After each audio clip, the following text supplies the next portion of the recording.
racers that win pour it in, and we appreciate you.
No matter where you are, Coughlin is there, in-store or online. CoughlinCars.com. 13 new car brands, over 1,000 pre-owned vehicles, 17 convenient locations for sales, service, and parts, plus 4 state-of-the-art collision centers. CoughlinCars.com. Shop locally owned, CoughlinCars.com. Coughlin has the car for you.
is intense. But buying or selling real estate doesn't have to be. At the Winland team, your journey matters. In real estate, we take the bumps out of the ride. I'm Jess Winland. And I'm Katie Emily. Let's ride this journey together.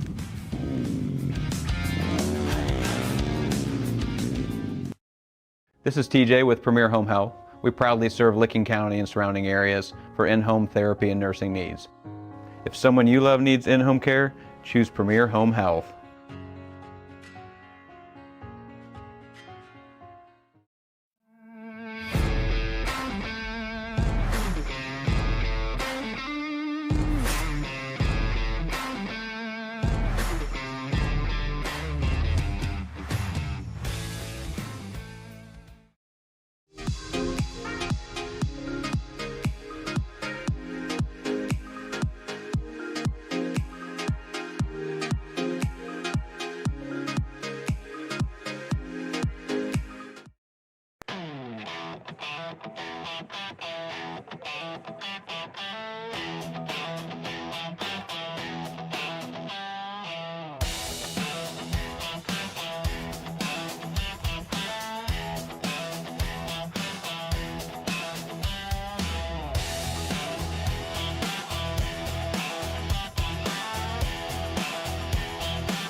whether you're a motocross guy or you're a woods guy or you're like a hard enduro guy. We've got specs for everyone, for every bike out there, for every rider weight, ability level, you name it.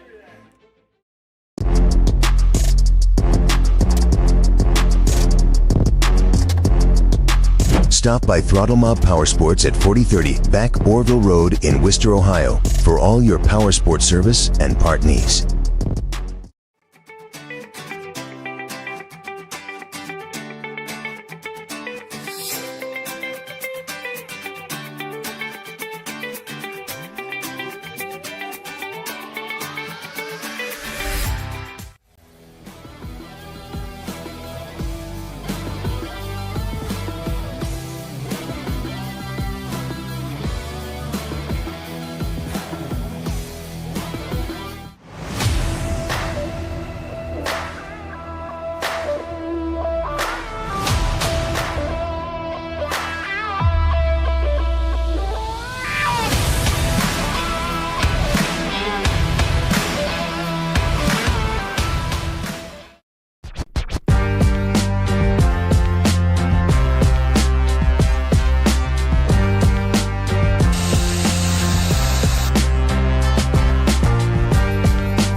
At HM Metals, we do more than just sell metal. We help you build your vision from the ground up. From durable metal roofing and siding to complete post-frame building packages. Our team brings years of hands-on construction experience to every project. We're here to answer your questions, guide your choices, and deliver the quality materials you need. And when it's time for site work, building pads, driveways, and culverts, we've got that covered too. HM Metals. Built strong, built right, built to last.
Working? You getting audio? Yep. It just wasn't plugged in all the way.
spectator area is for.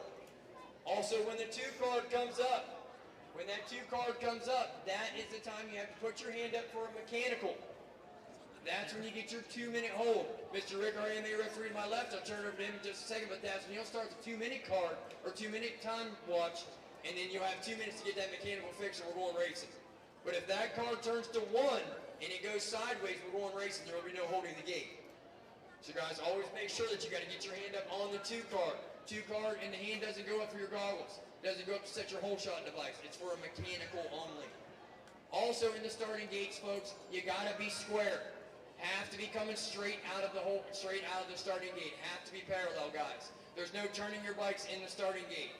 I know some of these starting gates are heading you kind of into a dead zone. You know what you do then in your heat race? You get a better gate pick. You're going to have to work a little bit harder, put your foot forward, and get it after it, and get you a better gate pick so you don't have one of those crappy gates here today in the main event. If you can get the jump on somebody and then move over, that's what you do. But you cannot angle your bike in the starting gate. So staging, guys, the big thing with staging, because you see how congested we are. Staging can be taken care of very easily if you listen to this man right here. Here's Mr. Ivan.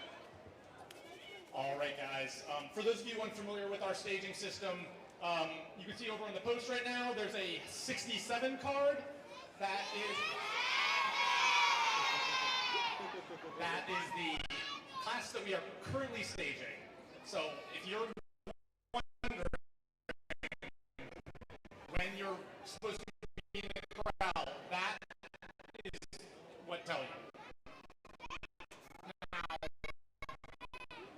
the 2 bits of number, we will assign you number. Please with the crowd before we assign you in. If you, the best is to wait at the trash can there so we allow riders to flow in and out of the track. So once we have you assigned to a number and we have everyone, we'll release you outside to the starting gate area where we have a second set of numbers. Again, as Kevin said, we are going to be enforcing 1 mechanic per rider. And just, you know, when you're exiting the track, both riders and parents, be mindful of other people exiting the track. Try and keep it flowing as we exit. We've had traffic jams in the past. Excellent, sir. Good? Rick's gonna take it. Hey, my name is Rick Landis. I am the AMA referee for this event and all the indoor Route 62s. Kind of go over a couple things. Everybody knows when you signed that little waiver when you came in, that's responsibility. The promoter nor the AMA offers health insurance. You guys are responsible for your own insurance. Medics are over here. Also, the white bales of hay, that is not a spectator or mechanics area. You need to be free off that. Nobody can stand or lean up against them or go up into the stands. 30 minutes. Once the results are posted, you have 30 minutes to do a protest. Whether it's the results or you're protesting a bike. So basically, if it says 1:30, you come up to me at 2:01, we're beyond that. So make sure that you have your protest. Big thing is video. Everybody's got a camera with a video nowadays. First the AMA said no, then the AMA said yes, they went no, and they're okay with it. There's a bunch of videos here showing. So it's easy for a parent to video off the screen. I will not accept that. What I will accept is from the very first rider to the very last event. So if your rider is number 5, you got to have 1 to 14. That whole video showing the incident. Now, that is an AMA rule. I'll get Mike Burkeen on the phone. Yeah. That's not a problem. There is a video thing in there. I'll pull it up. But yes. So, what's the question you're inquiring about? What are you questioning? Are you questioning allowing a video, or are you questioning the rule? Because it is a rule. It is a rule. The AMA. It'll probably be in the 2026. It has been adopted. Because the same with Loretta's. I'm not just saying it. Who did? Well, hold on. I'll go ahead and pass this off to him, and I'll call Mike. We just had this. Let's debate that in a little bit between us. Exactly. Yeah. As of right now, the video is what I said. You have to record the whole incident, and that is we just had this at the last race with Mike, and trust me, it's rules going back and forth. So we'll get that taken care of, guys. Laps, guys. I want to get some laps for you folks, okay? Laps, 4-lap heats, 3-lap LCQs, 5-lap main events, okay? Static riders, you're doing 2 full laps. Everyone under control with that. Remember the awards today, guys. We're going back top 5.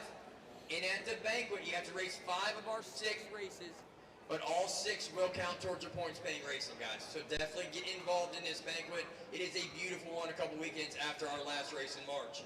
So folks, with that being said, anybody got any questions for us?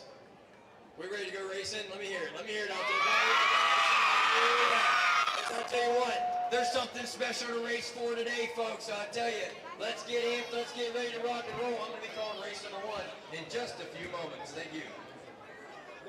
Thanks, guys. Thank you. Thank you.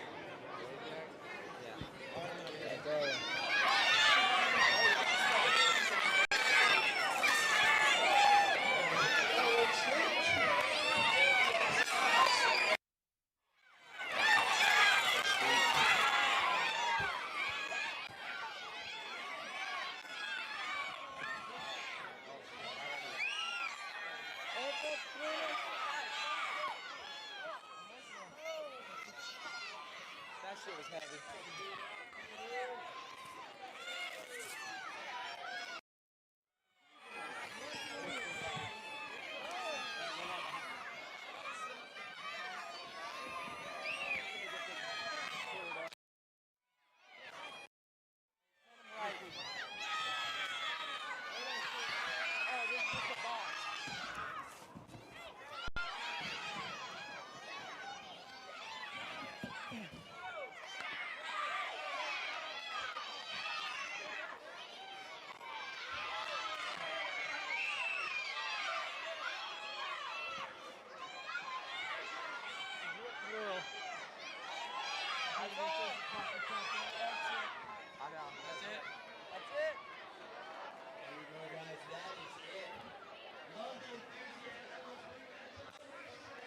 Hey, where'd those papers go? I didn't touch it.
One of Weston's classes, there was like 10 of them that got dogs.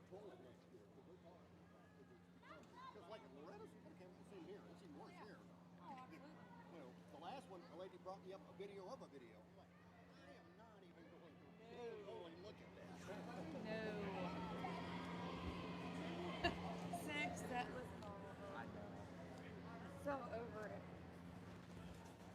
There was one.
All right, down here on the line, we've got Race 1, Division 1, our 50 Open Limited 4-8. So we've got 56 riders in this class, all split up by about 5 heats. So every heat is gonna take the top 2 advancing to that main event, and then we'll have 2 consies as well, where we take the winner from that consi straight to the main. So we'll have a 14 rider gate for each class in the main event, but we've got 56 riders in this 50 Open Limited class coming to you hot and ready for the main event.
And we are back for round 2 of the Route 62 Amateur Supercross Championship, brought to you by Renegade Race Fuels. I'm TJ. I'm here with Caden. We'll be calling the races today along with Jack Winland. Up first, we've got 50 open, limited 4 to 8. And the gate's down.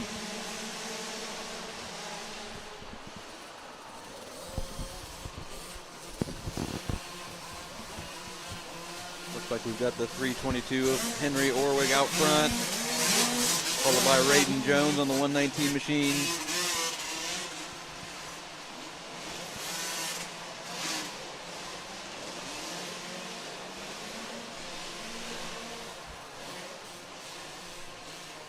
New for this weekend, we've got a nice set of whoops here. I think we've got about 10 for the Ohio State Championship race here.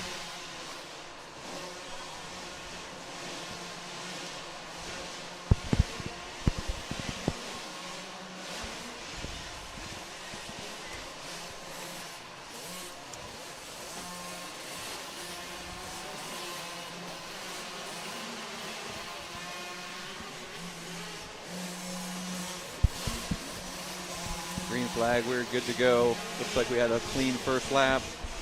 Orwig still out front of that 322 machine. These racers will get 4 laps to try to qualify into that main event. We got the 911 of Waylon Gibbs out of Kentucky making the move for the lead.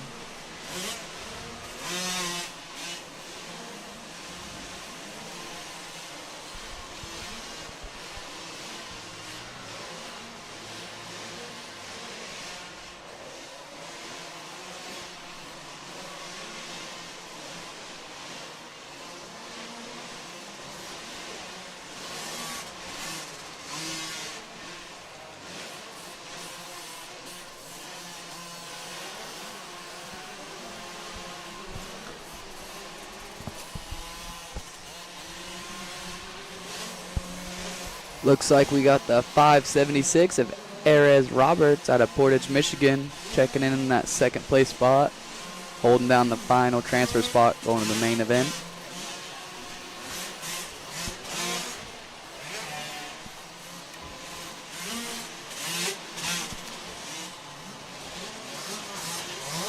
Just like the first round we had a couple weeks ago, this first race is a division race. It's for your gate pick for the main event. And this is a big class, Caden. We've got five of these divisions all trying to make it to that main event. So we'll take 2 out of each heat. And then everybody else will try to go to those Conti races to try to make it to that main, get themselves a gate pick. White flag is out.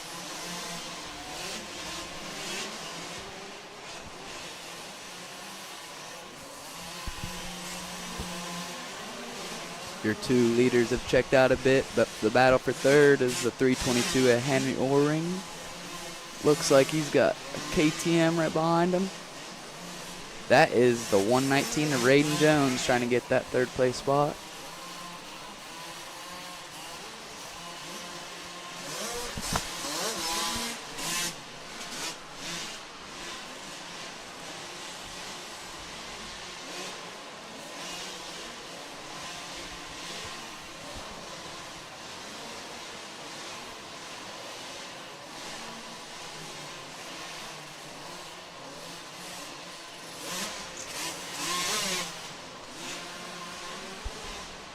And there it is, checkered flag for the 911 of Waylon Gibbs taking the Division I win. Followed by the 576 of Erez Roberts. You will see him in that main event a little bit later on as well.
on the line. We've got race 2, Division 2 of this 50 Open Limited 4-to-8 class.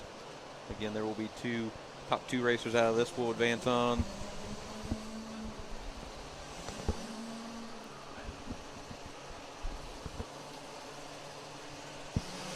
And the gate's down. But number 3 rocketing out to that hole shot of Cohen McKittrick out of Ostrander, Ohio.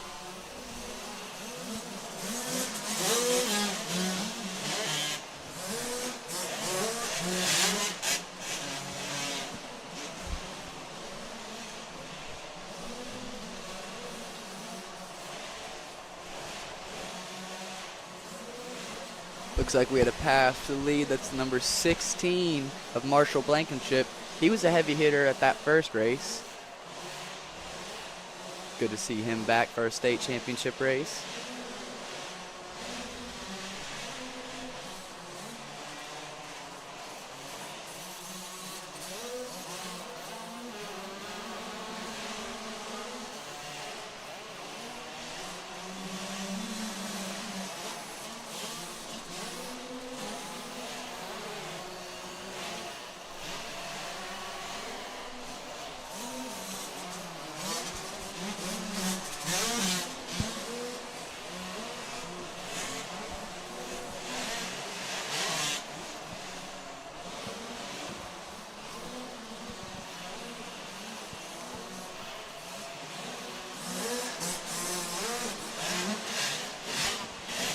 Great shot of these young riders coming through this whoop section. Should see a lot of action there today. What a great opportunity for all these young amateurs to get a chance to see what it's like to hit a set of slightly tamed down whoops, but still nonetheless great opportunity to learn something that you don't get to see every day. White flag is out. Our leaders are going at it here. We've got the number 3 of Cohen McKittrick and the 16 of Marshall Blankenship going 1-2 right now. And both of them riders are holding down transfer spots, so you'll see them in the main event a little later if they can finish this lap off clean. A little farther back, we got the 543. That's Lucas Kuzmiski holding down the 3rd place spot.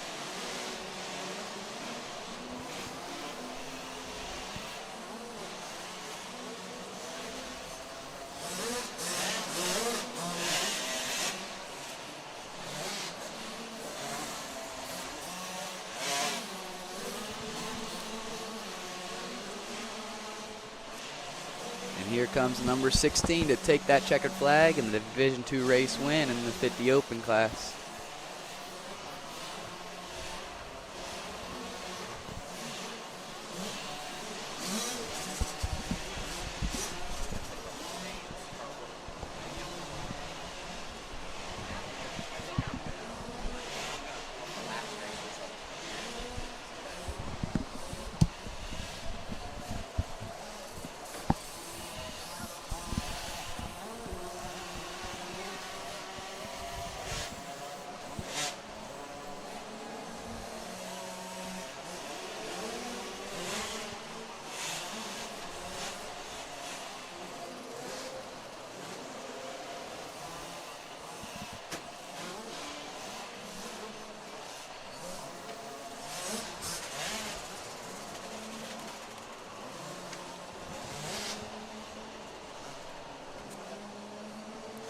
And that's going to conclude race 2, the 50 Open Division 2. Turn our attention to the gate. We're going to go to race 3, 50 Open Limited 4-to-8. We'll be taking 2 riders to the main event out of this one as well.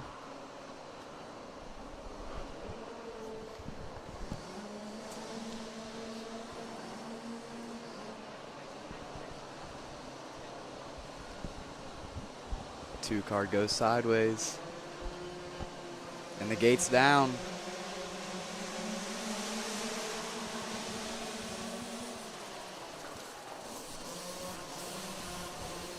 Rounding the first corner, looks like we got the 989 of Jacoby Duvall out of West Virginia in the lead.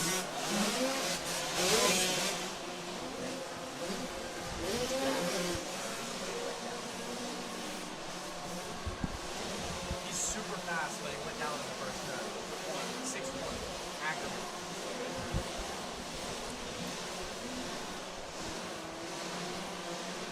For those of you on the broadcast, the last name Duvall might sound familiar, and that is the son of Thad Duvall, GNCC professional racer in the woods. He can get after it on two wheels, I tell you what.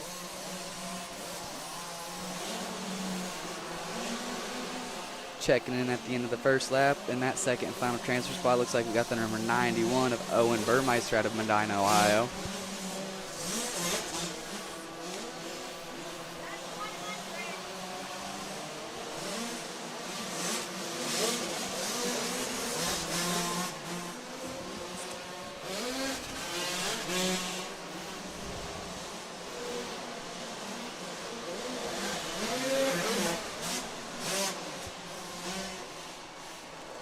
We are on race 3 here, folks. Notable mention for anybody watching at home, you can go to the Route 62 Facebook page for the full race order for today's qualifying races, so you can reference to what you're seeing on your screen in the top left corner. For those of you wondering when your racer might be up today, these races are by laps, not by time, so we don't have an exact breakdown of the day, but we do have that race order posted if you'd like to reference that. Have a little better idea when you might be able to tune in if you're wanting to watch your racer today.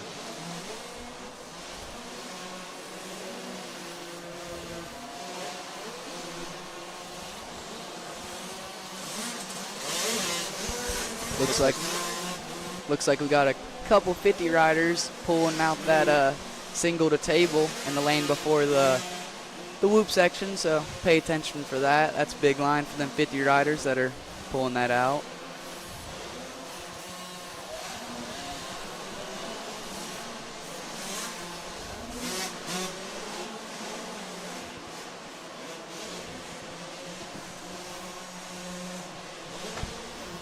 White flag is out for Duvall on that 989 machine, sitting pretty comfortable in first, followed up by the 91 of Burmeister. Looks like they can kind of cruise this one home and go straight to that main event.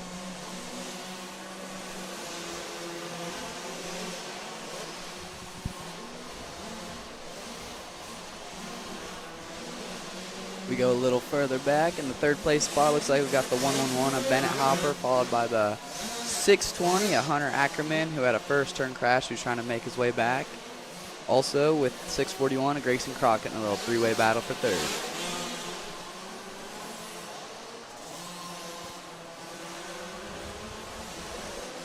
But out front, it's all the 989 of Jacoby Duvall taking this Division 3 win, and you'll see him in the main event a little bit later.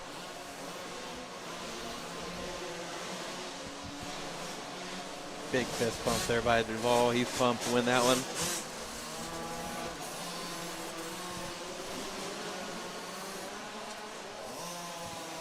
And it looks like the 620 Ackerman made some moves, and he did lock down that third place spot. Not enough to make the main event straight out of the heat race, though, so you'll see him in the LCQ a little bit later.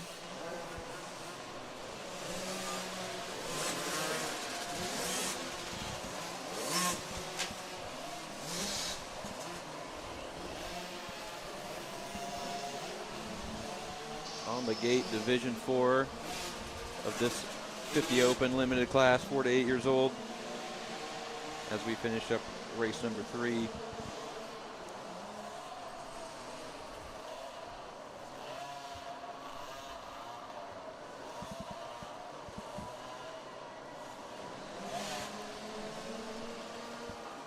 Two card is up.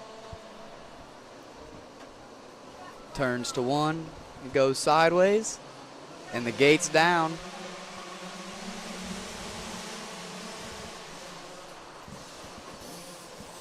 Looks like the 994 Waylon Williams with the whole shot. But the 606 of Maverick Myers quickly puts himself into the lead. Followed by the 23 of Nixon Caney out of Schoolcraft, Michigan. We've seen both of them young men at the first race. They were both heavy hitters at that first race as well, so. Great shot of these guys hitting these whoops. Just bouncing their way through them. The 23 of Nixon Canny's showing the 606 of Myers some wheels on the inside. Just letting him know he's there.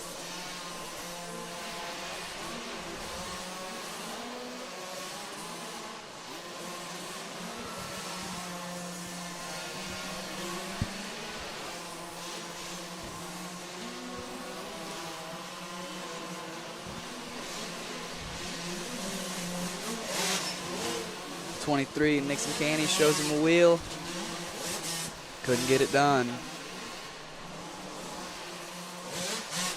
Got the 117 of Cameron Wolf Jr. trying to keep him in sight here as we watch the rest of the pack come through on screen. One cool thing about the Route 62 indoor facility here is every round you're going to see a new track. You're going to see a new layout, new jumps, new obstacles. Rad Designs killed this layout.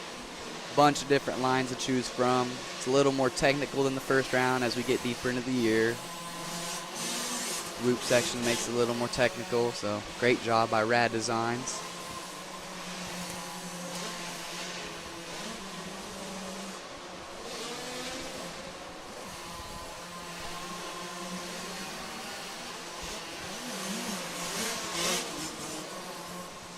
Still quite a battle for first place here between Myers and Canny. Canny keeping him honest. I really like how the 606 is doing a great job at guarding them insides. Not letting him block his line, but the 23 of Nixon Canny, he looks great through the whoops. He is trying. Oh no, a little slide out, but he keeps it up.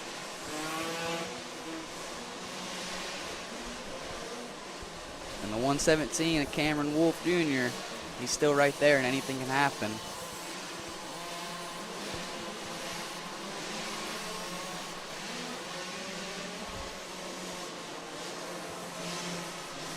White flags out, last lap for these guys to get it done.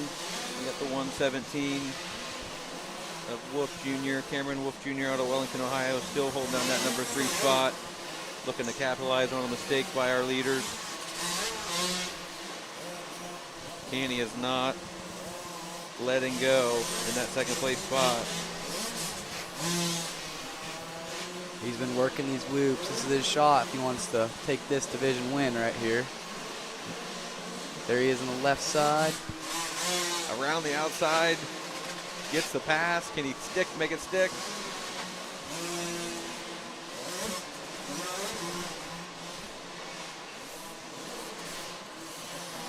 And here comes the 23 of Nixon Canny making a last lap pass for this Division 4 50cc Open heat race win.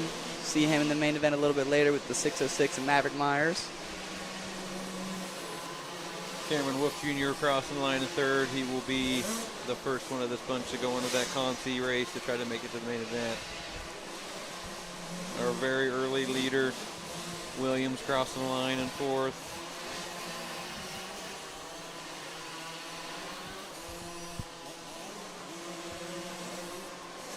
Bergstaller, followed by Massey, Rashawn, 626.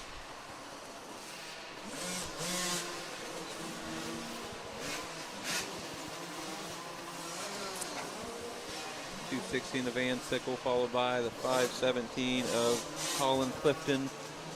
I believe that will round out this division.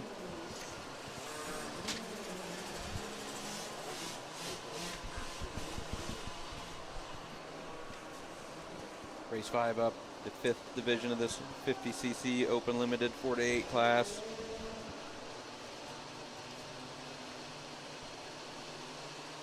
Gates are down. Like a couple Cobras ripping down the whole shot here. Inside, outside, we got options. Looks like the 424 Bryson Stevens off to that early lead. Followed by the 101. Looks like a Mason Green in second. Already showing him a wheel and giving him some pressure. Great shot here through the whoops of all these young racers. We've got the 24 of Bentley Wentworth, all the way from Harrison, Michigan, rounding out that top 3, looking to knock on the door to get it straight into that main event. We got a battle for the lead right now off camera. The 101 makes the pass. That's Mason Green to the lead.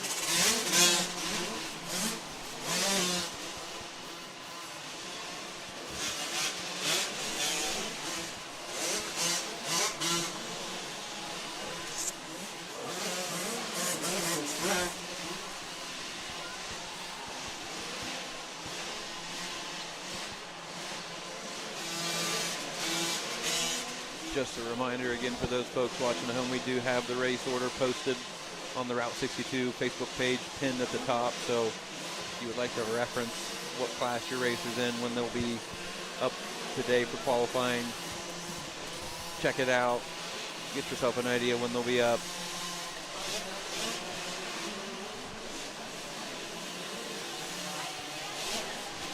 And on screen, here comes the 101 of Mason Green out of Burglar, PA. Another lap complete.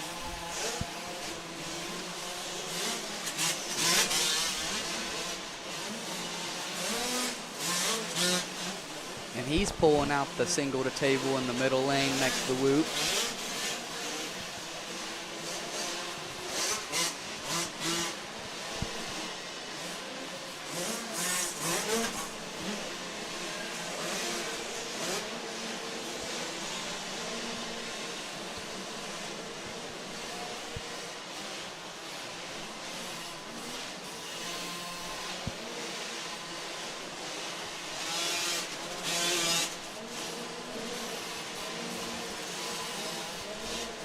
White flag is out for our leader,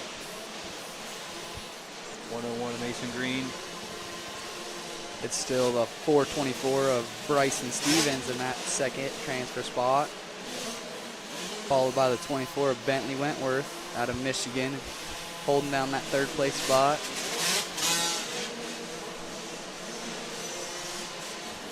Great angles of this Rad Designs track build. You can see that sweeper turn. They changed this round. Put a couple rollers in there. We might see somebody going to try to double. Maybe some of these bigger classes.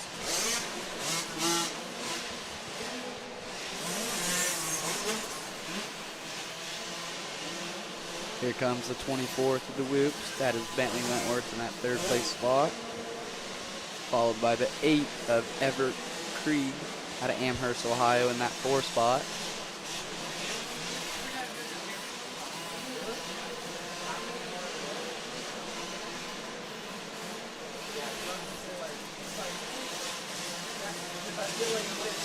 These young riders are looking great through them whoops.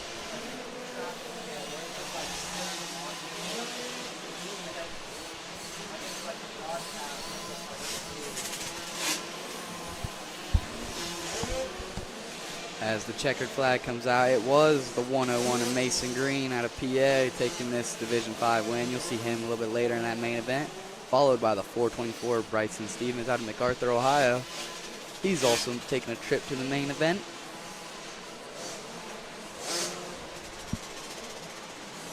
And here for the next race, race 6, 85 senior, 12 to 15. I'm going to be stepping out for a second, and Jack Winland's going to be here to call some action. Here he is. Welcome back, Jack. All right, feels good to be in the booth. Great footage of you down there earlier on the starting line. Oh, yeah. They got a stacked group of 50s, 56 of them. Yeah. Nice to see that many out here. Awesome.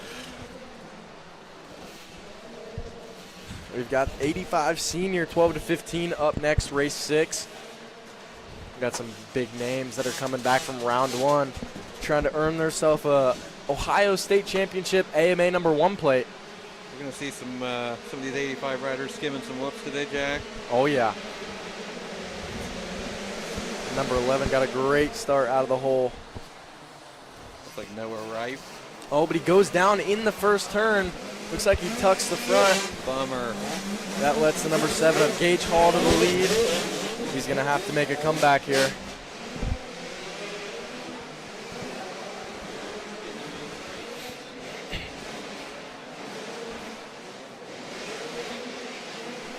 Got Gage Hall doubling these whoops, really making a gap early here.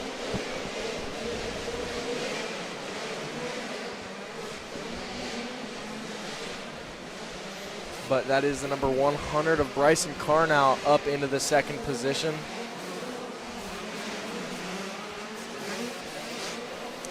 Green flag flies. We got 4 laps in this 85 senior.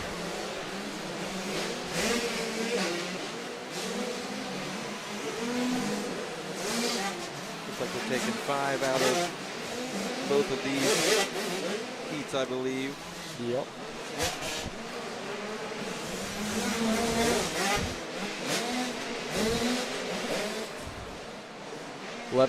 Number 11 is trying to make his way back up through the pack. Let's see if he can get into that top 5 position to advance straight to our main event. That inside before the whoops is a tough one. There's no run really to get any kind of momentum. That's right. You'll notice a big separator in this class is on that far wall. These riders that are going table and then doubling before that triple into the corner. That's a huge gain. When these guys are rolling it versus the guys that are doubling it, that's a lot of time that they're saving, pulling gaps on a little bit of the rest of the pack. Got a good battle here. Looks like the 3rd, 4th, and 5th. And he saves it in the whoops. The 420 of Xander Brown.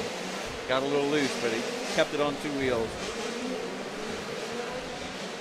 Hey, Jack, as you're saying, we got a lot of options again with this layout. Rad Designs building another great track for these racers. Really puts their skills to the test, see how technical they can be. We've got whoops, we've got different lanes, we've got some bigger jumps. So these guys will have to be in top shape if they want one of those number 1 plates.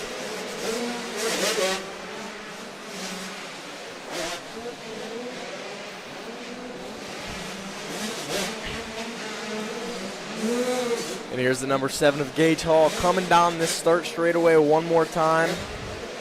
Looking to take the win in your Division 1 of 85 senior.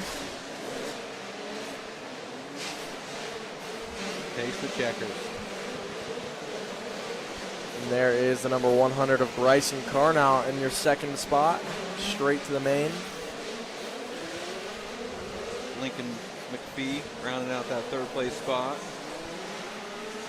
The 14 of Wesley Burns out of Milford Center in that 4th position.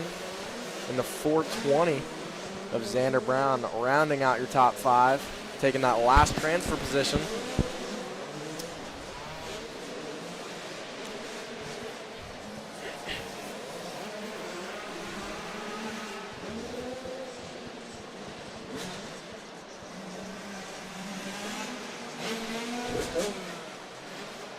Division 2 set to take off next on the line.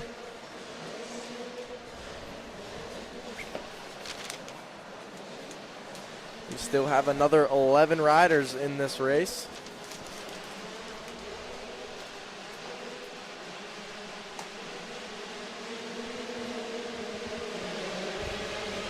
And the gate is down. That looks like the 282 leading them into this first corner. That is Carter Craig out of Mount Albert, Ontario. We've got some riders going down. That is the tough break for the 05 of Alex Ackerman. Back up, trying to get that machine fired up and rejoin the rest of that pack. Great shot of this pack going through the whoops. Trying to hang on. We get a block pass off camera for the lead. That's Brayton McWaters getting aggressive early, trying to take that top spot and run away with this. But the 710 of Liam Thome not letting him get too far. Little mistake by Thome there.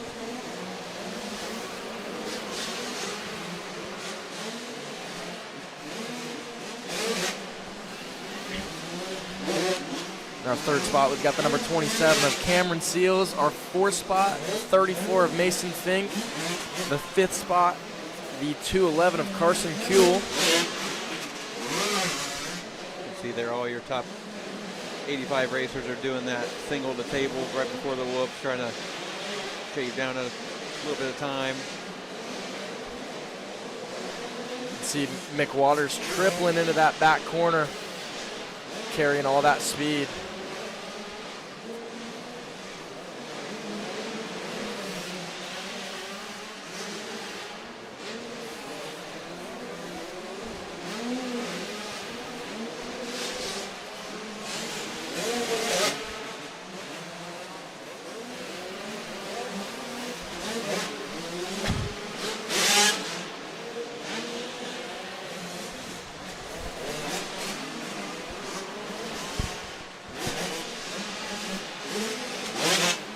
Here come our leaders through the whoops. 710 doing everything he can to try and blitz these things, make up some time on our leader, while also trying to pull away from that 27 of Cameron Seals.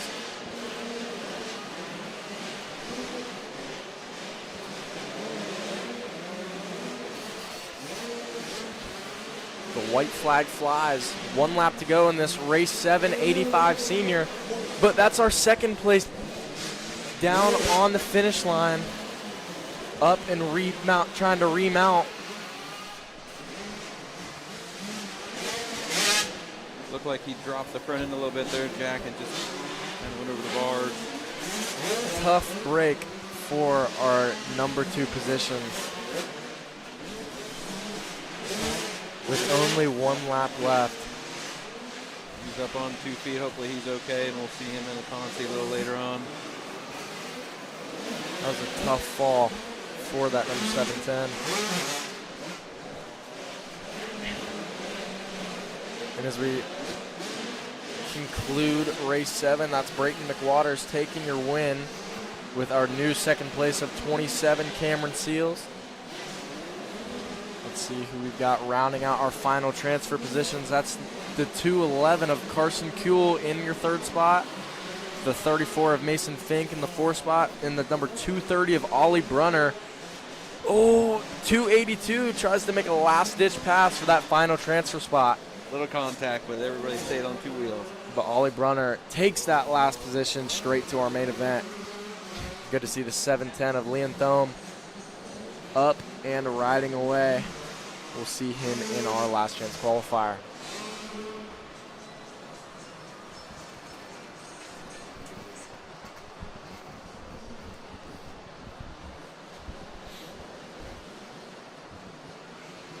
Race 8 on the line here at the round 2 of the Route 62 Ohio Amateur Supercross Championship, brought to you by Renegade Race Fuels. Just a reminder, everyone watching at home, you can see the race order posted on the Route 62 Facebook page for reference. If you want to track your favorite rider today, dates are down. This is our 85cc beginner class. These are our first-year riders. So these guys are going to be amped up to do some racing. Good battle here for first and second. Like Crew Carter in the lead. Mason Field right behind him in second. Levi Stiltner in third out of Kentucky. Another good turnout this weekend for some racing. We've got racers from all over this part of the country, West Virginia, Michigan, Ohio, Kentucky. I even saw someone's all the way from Illinois, Jack. That's right. That's no easy drive for sure. And I'm sure they've been getting some practice over there. I know they have some indoors like B52 hangar, so they've got some indoor selection of their own. So glad to see them here at Route 62 MX for our Ohio State Championship.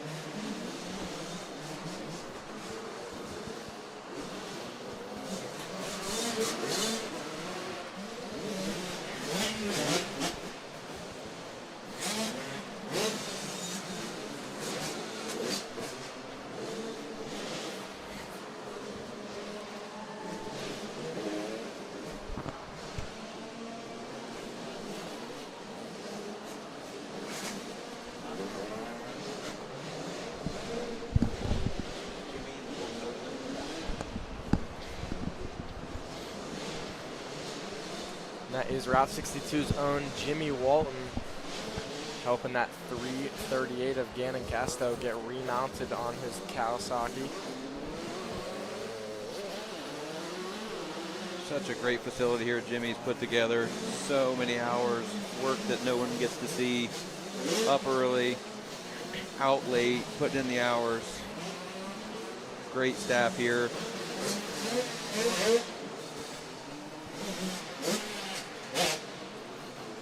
Day in, day out, always working to make this facility better. He's here 9 to 5, and then, you know, he's here that extra 5 to 9 too, making stuff happen. So he's working every day tirelessly just to make this place better, spending money,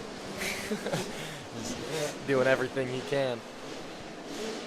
He definitely puts a lot back into this entire facility, giving Ohio a great place to come all year round, really. And it works out when you see these classes full. You got to have heats, consies. You're making sure everybody's getting their money's worth of good racing.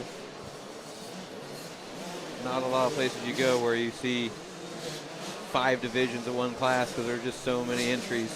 That's right.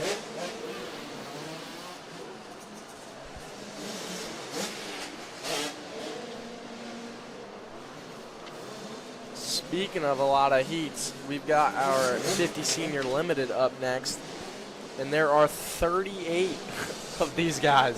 So these are 7 and 8 year old onlys, and we've got 38 of them. So that's 3 more heats to try to get to that main event.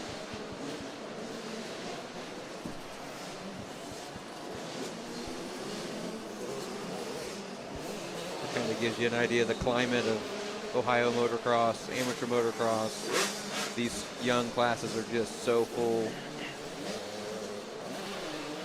Kind of peeking through that garage door, we can see all that snow on the ground. I don't think we would be outside if if we weren't in here. So it's nice to have a place to come ride in the winter and try to train, keep your skills intact a little bit.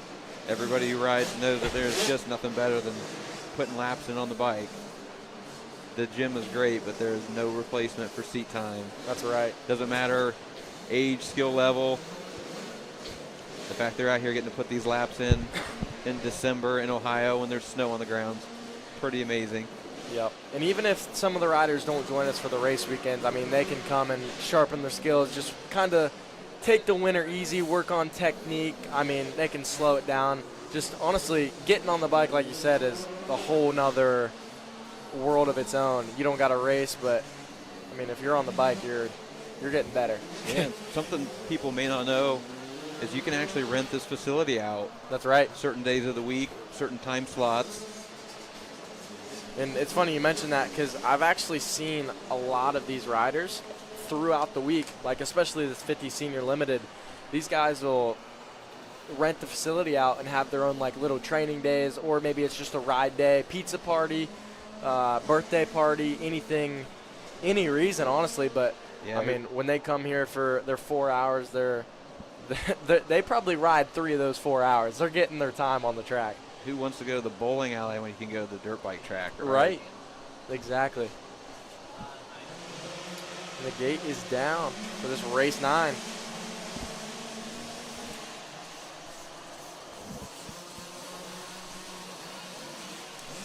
That's the number 91 of Owen Burmeister out front early. Got a rocket of a start. And I think this is one of those classes, yeah, you see there, Owen Burmeister hitting that double onto the tabletop there. That's a huge time gain. Pulling the trigger on that Cobra 50. What an advantage that is. Just going to do one obstacle on this track at this age. Really opens things up. That's right. You can see all these riders coming through the whoops here.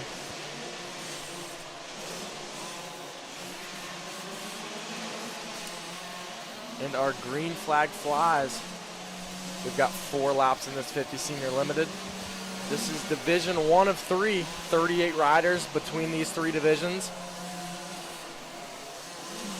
We will take the top 4 out of this class.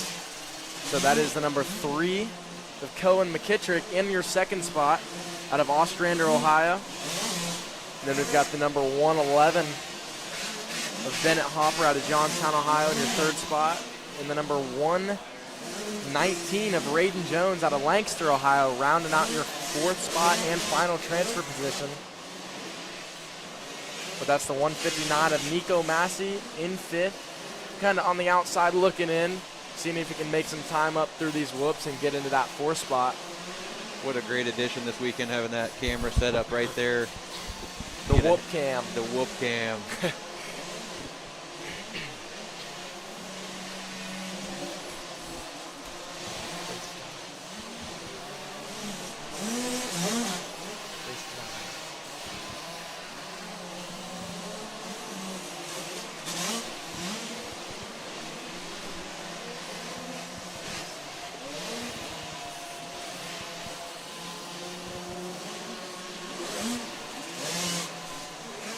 Number 91 of Owen Burmeister looking good in those whoops, doing as close as he can to try and skim those things on his Cobra machine. The same with Cohen McKittrick. Them boys have a gap, but they also have a gap over the rest of this field. So they may be able to make some small mistakes, but still try and keep their first and second positions.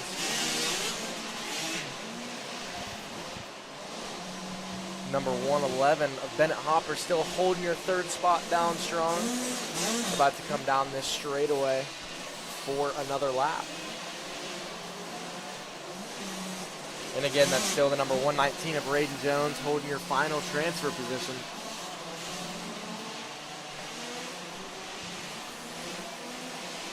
You've got the 159, the 63, the 543. And number 626 coming over our finish line right now. Oh, but that is our second position of Cohen McKittrick down in the whoops. But like I said, he has a buffer, so he was able to get up and still remain in that second position. See, that's why it's good to go hard for all these laps, because if you make a mistake late in the race, you don't want anybody to be able to capitalize. That's right. Notable mention here, Jack, we just had Minios. It looks like McKittrick did pretty well in the 4-6 limited at the MX. A couple sixth place motos, sixth overall. That's great. That's pretty awesome. Especially, I mean, these amateur nationals are no joke. When you go down to Gatorback Cycle Park, running some supercross, some motocross.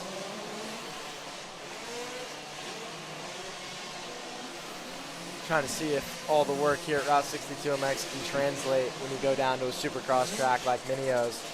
But also, if these riders have been out here, we have a Minios replica outdoor track back on the back of the property, which we open a couple times a year. We've got some trainings out there with Levi Kilbarger and Chris Whitcraft, so I'm sure they've been wanting to put their time on that track before they go down to Minios. So even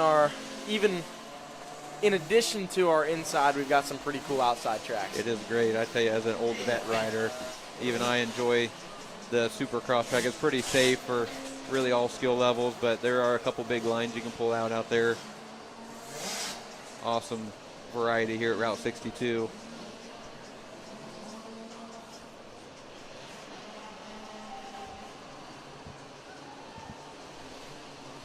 And this is race 10. Division 2 of this 50 Senior Limited. As the gate goes down, kind of got a little bit of a pinch off there. That is the 101 sneaking through of Mason Green out of Bulger, PA. But do not count out the 989 of Jacoby Duvall. He was a winner of one of our heats earlier this morning.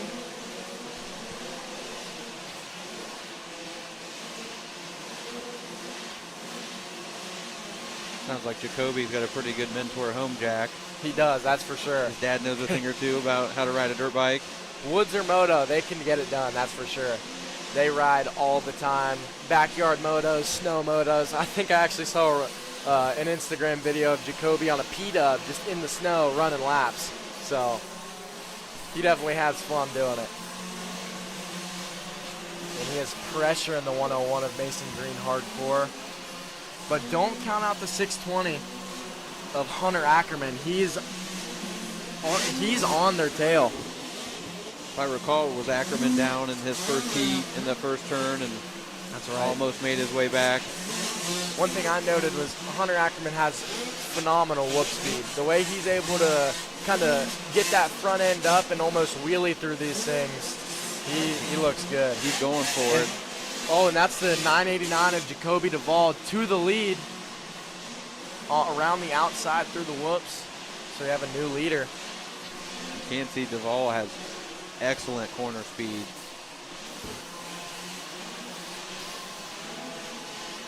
So the top 4 go straight to the main. Jack Duvall is brake sliding into these turns sideways and setting up on this Cobra 50. Such a good battle for second here. Hunter Ackerman tried to go up the inside of 101 of Mason Green, but Mason was able to hit that double out of the corner and take that position back.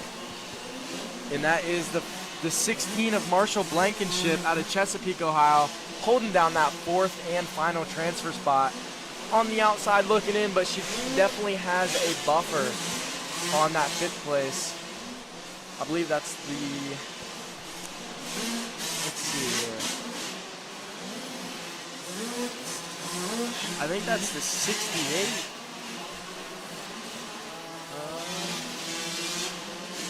Nah, it looks like a 3-digit. The 641 of Grayson Crockett, I believe, is in that 5th spot.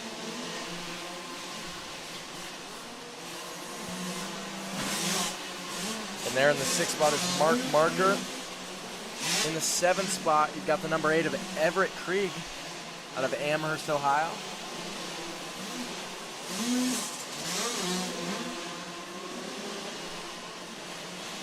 Followed by the 01 of Arabella Bergstaller.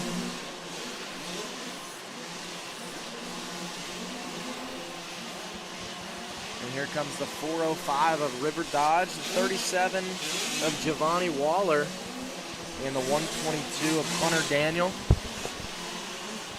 Followed by the 267 of Carter Culbertson. But here we have the 989 of Jacoby Duvall taking that white flag, trying to manage through some of these lappers as clean as possible. And that's Hunter Ackerman, the 620 in your 2nd spot with Mason Green, the number 101 on the Cobra machine, falling back to your 3rd spot. Looks like we're taking top 4, Jack, into this main event, directly into the main event. That's Marshall Blankenship holding that position down strong.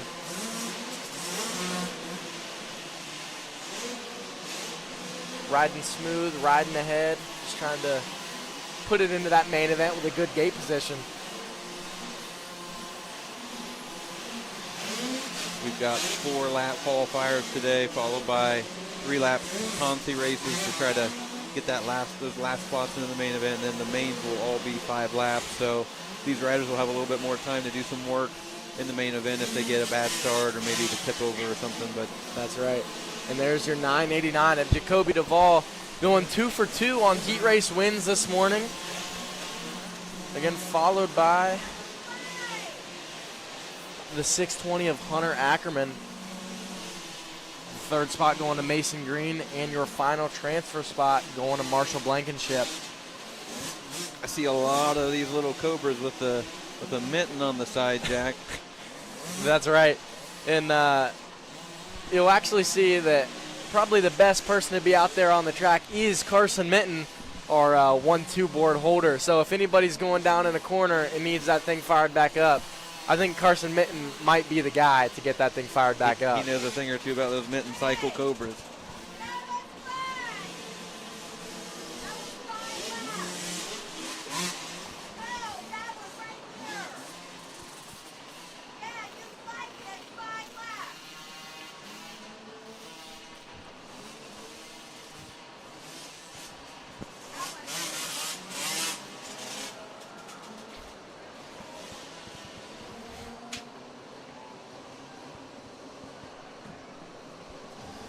Up next, our third division of 50 Senior Limited. Oh, we've got a rider down on the start. Carson Mitten there straight away to help these Cobra riders and KTM riders. Looks like we got another rider down in the first turn. I think that was our race leader, our whole shot winner there for a second. These riders are fired back up. It was with 424, with Bryson Stevens back up and at it.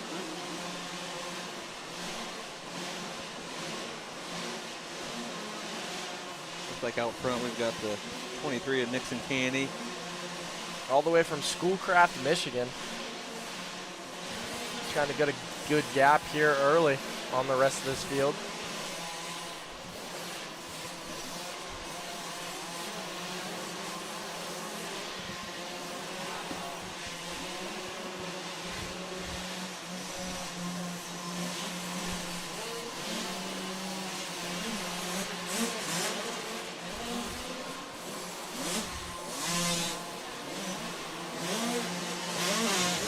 Did he move it? Did he bump? Oh. All right.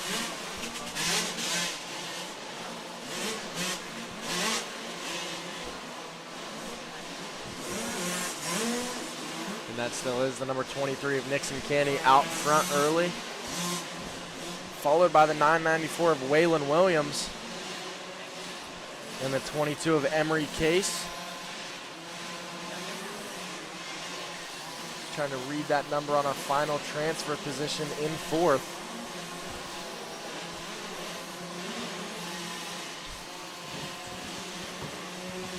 That is the 444 of Leo Chass. And the 322 in fifth place, the number 18 in sixth, and the number 619 in seventh. The 424. And the 358 coming around to hit this finish line. Also followed by the 375 and the 216.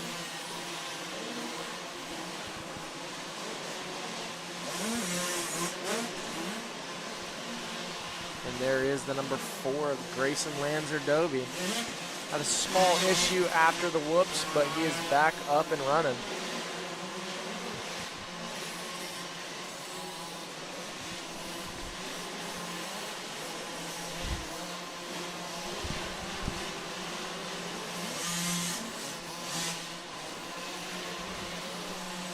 The white flag flies.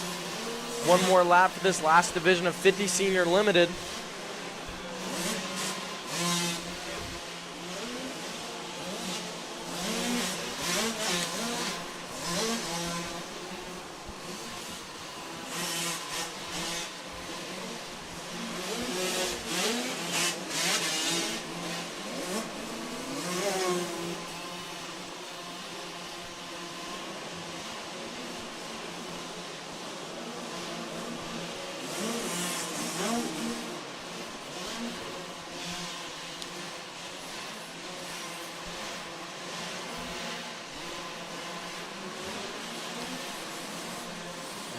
Looks like we have the 23 of Nixon Canny coming down that start straight, crossing the finish line one last time. And there's the 994 Waylon Williams, followed by the 22 of Emery Case, and that final transfer position of 444 Leo Chass out of Knox, Indiana. And there's the 322 and 424 of Henry Orwig and Bryson Stevens on the outside looking in, heading to your LCQ.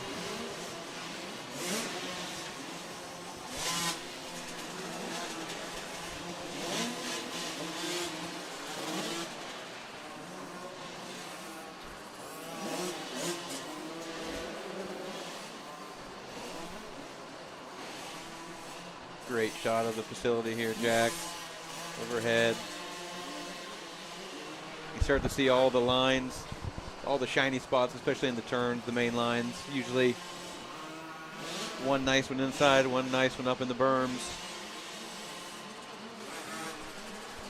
There we get a zoom in on our 1-2 board, Carson Minton, and the lineup of the girls 11 to 16 years old behind them. Race 12, we've got 4 of them.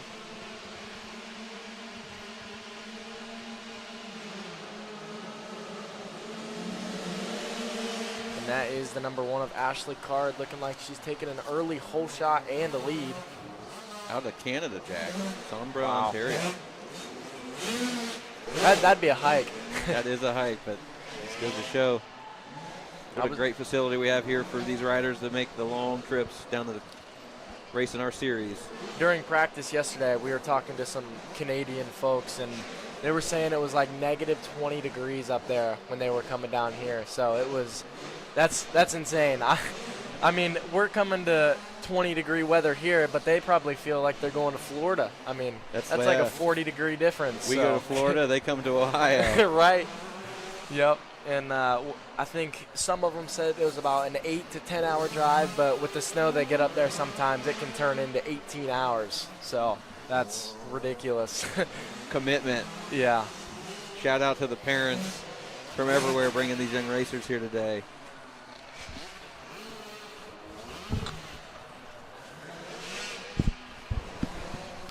All right. There is another lap in the books. And we're going to switch over here to Caden Walton back in the booth live.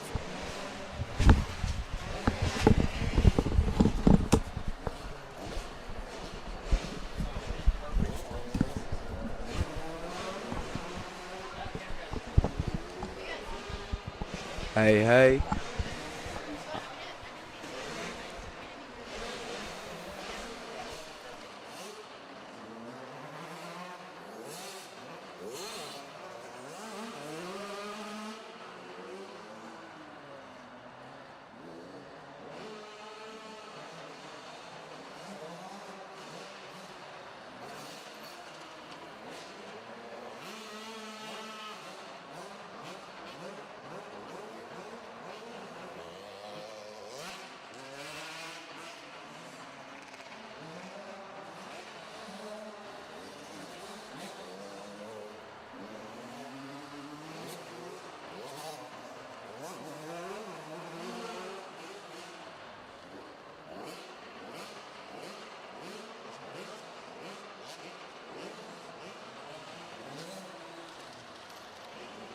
KTM ride. Checking in again for the white flag on this last lap. Looking to bring home a nice heat race win. Give her that first gate pick for the main event.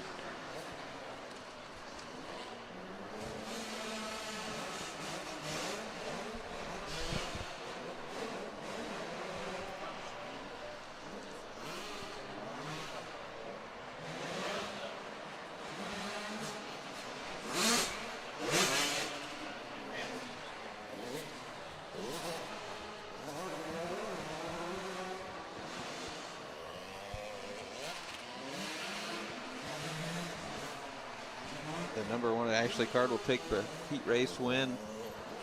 Get that first gate pick for the main event.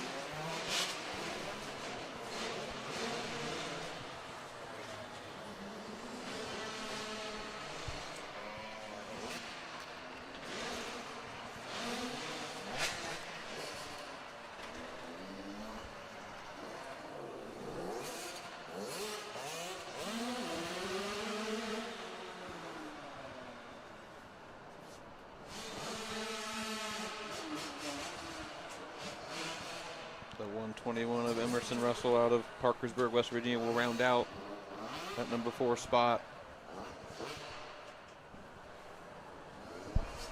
As we turn our attention to race 13, the young guns on the electric balance bikes. This is the 12-inch class, your 4 to 5-year-old age group.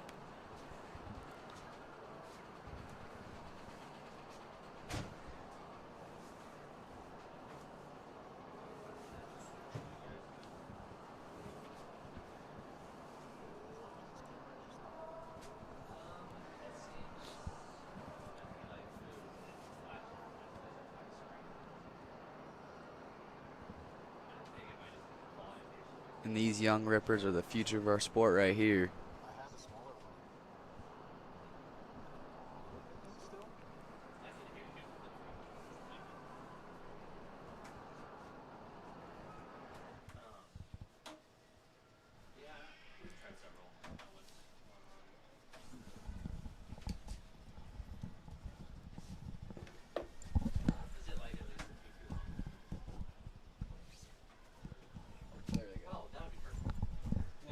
The 2 card is up.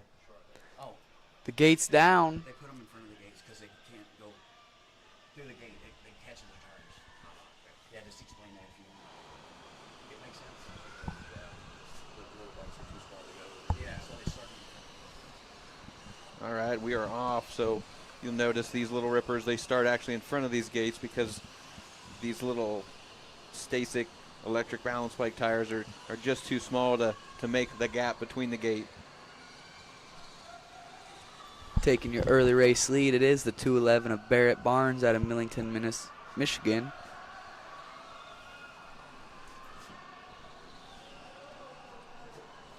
Such a fun race for these little guys. They can hear their parents, their pit people cheering them on these silent little electric bikes.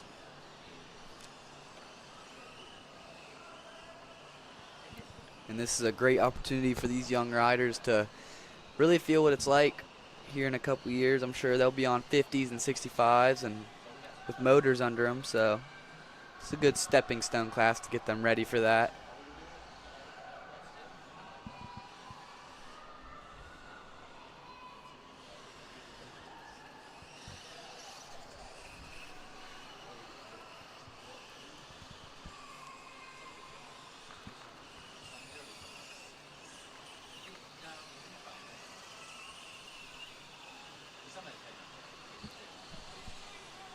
So we've got the 211 of Barrett Barnes out front, followed by the number 5 of Cam Menninger, the 28 and 3rd of Bentley Acock.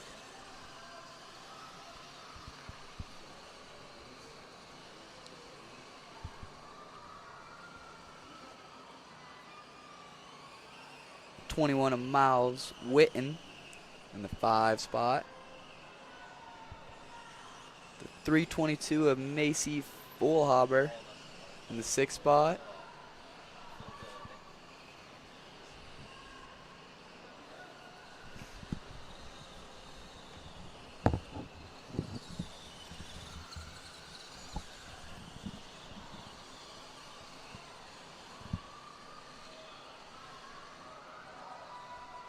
Great shot of these little racers going through the whoops. Darn near disappearing in between each one of them.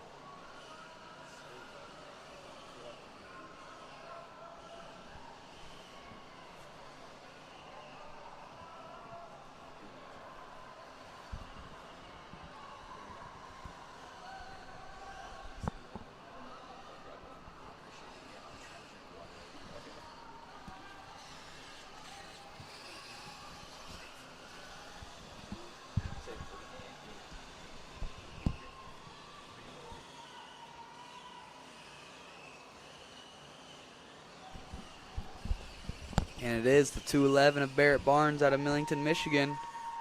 He is just 4 years old, taking the race win in the electric balance bike 12-inch class. He will have the first gate pick going into that main event. Checking in second, it's the 28 of Bentley Acock in that second place spot. And rounding out the podium is number 5, Cam Menninger.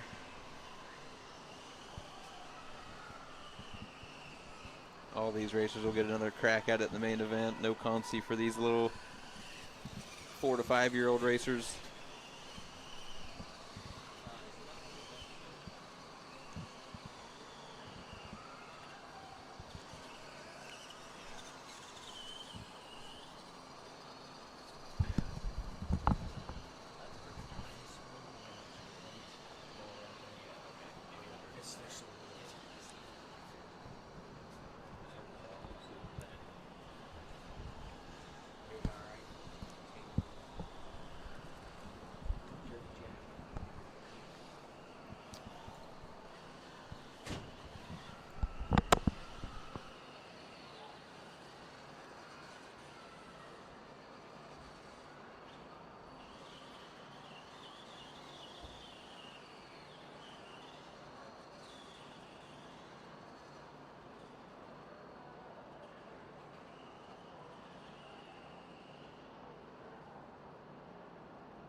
All right, we're back for the next moto. We had a brief break. Let the ladies doing the scorekeeping get back in the booth. They had to get out there right trackside so they could read the numbers on those little Stasic bikes, those little balance bikes.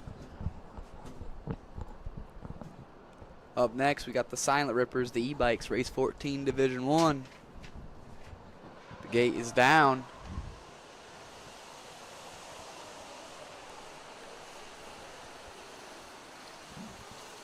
Looks like that might be the 101 of Mason Green taking that early race lead.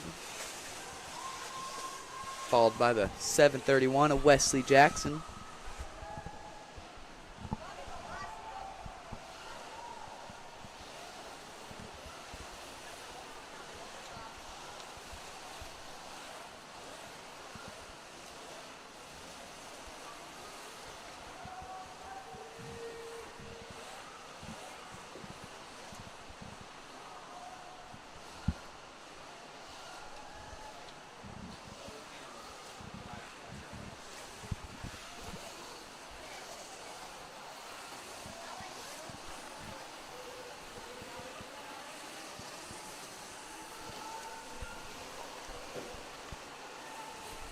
Looks like we will have 3 heats on this class. And we'll be taking 4 to the main event out of each division. Everybody else will be going to that LCQ. Your last chance to make that main event.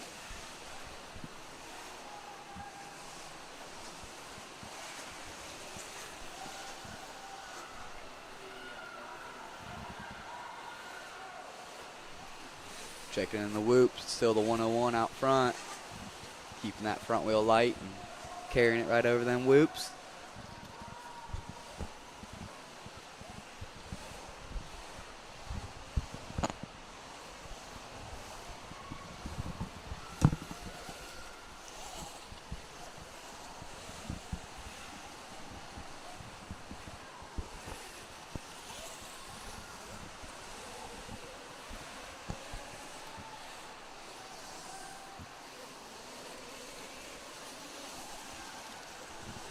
On screen, and we got a battle for that 4th and final transfer spot right there.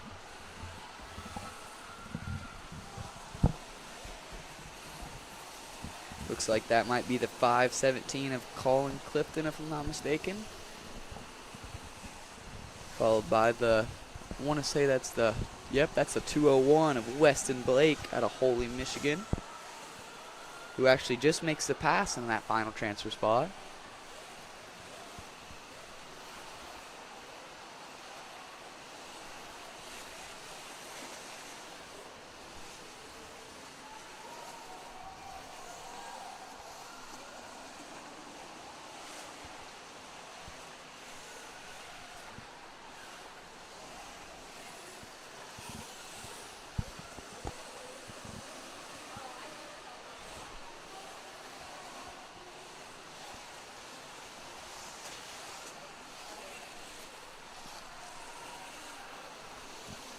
White flag is out here, race 14, e-bike open 4 to 8.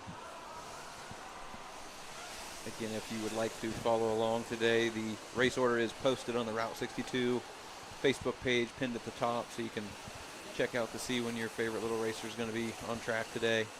Just get an idea. You can reference the screen top left corner, what race we're on versus the race that you were waiting to see.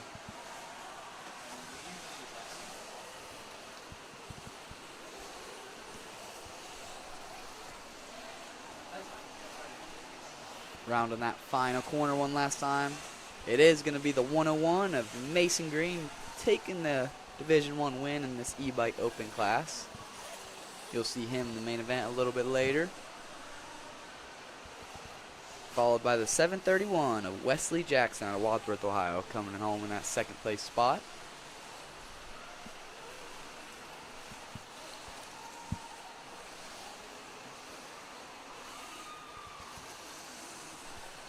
In that 3rd transfer spot, we got the 201 of Weston Blake. And in the final transfer spot, looks like the 517 of Colin Clifton.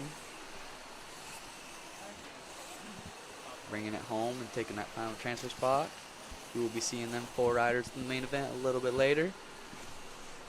A little bit further back, got the 737 of Jude Lennon, the 619 of Easton Holiday, bringing home that 5 and 6 spot.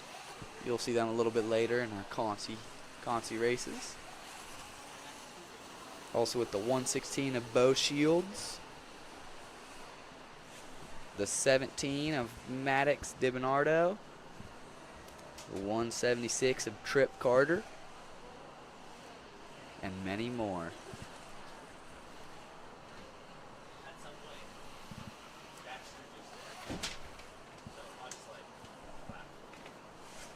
Up next, race 15. This is Division 2 of the e-bike open limited 4-8. These are fully electric mini cycles that these racers are on. We've got Cobras and KTMs, gas.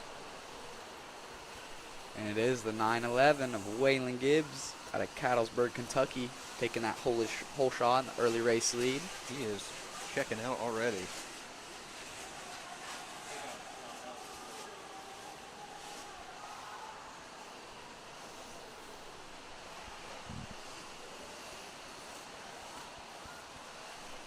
Looking good through the whoops here. Great shot again of these little racers making their way through one of the more difficult obstacles on the course.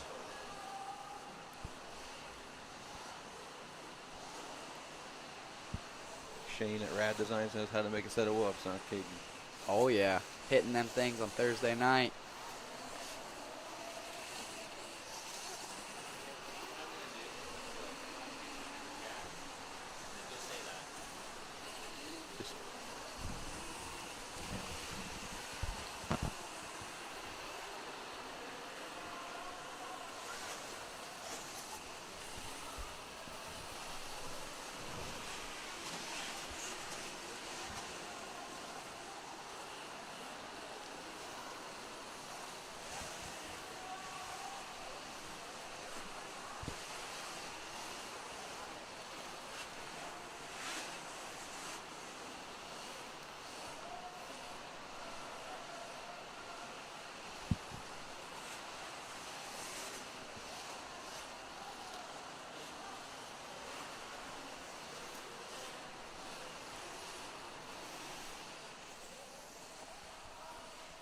In that back sweeper, it is the 523 of Road Harris, followed by the 374 of Holden Dare.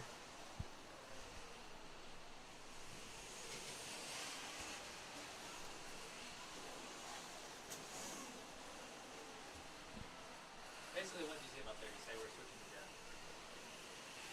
to All right, we're going to send it down to the podium with our very own I'm Jack. up here on the podium with Kevin Ott, our lead announcer here at Route 62. We have a AMA #1 state championship plate here. So Kevin, just tell us a little bit about our state championship #1 plate. So I'll tell you what, guys, our big program here at Route 62 is making amateurs feel pro. This is one of our great ways to add that addition in doing the top 3 up here. Every time on the main event, we do all the classes, come up here, all top 3, feeling like a pro, getting their interview done. I tell you what, enjoying the time, giving thanks to their sponsors, enjoying their time here at Route 62 MX Park, making this #1 plate, making it be so special. I'll tell you what, guys, you don't want to miss the next one. That's right. I mean, it's a symbol of hard work, determination. I mean, the time spent here at the facility. I mean, so this is more than just a trophy, in addition to a trophy. So it's a lot more than that.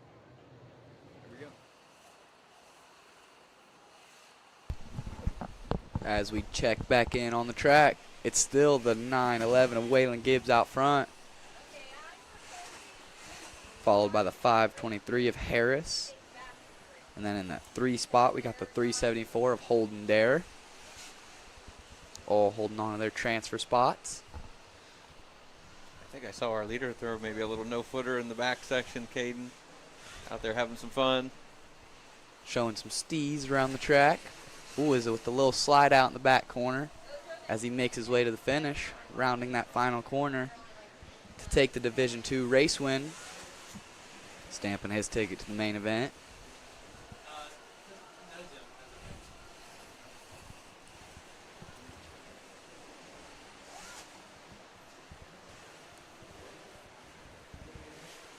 And that's the 523 of Harris, stamping his ticket to the main event along with the 374 of Dare.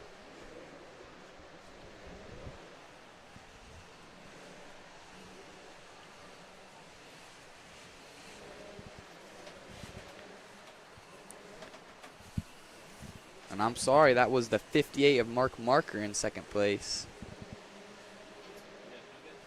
Going to the main event. Sometimes it's hard to read these little numbers.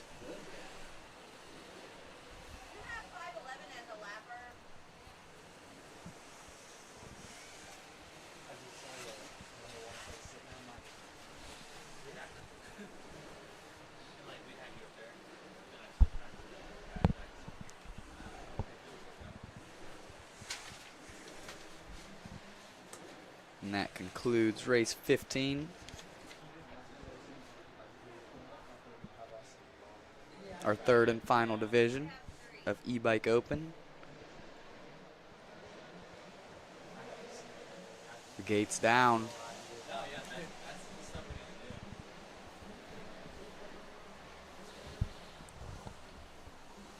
And it is the 606 of Maverick Myers holding that tight inside line and taking the whole shot in an early race lead. Looks like we had a tip over in that first turn by one of our leaders. They make their way into this whoop section. Our leader looking over, make sure he's got plenty of room.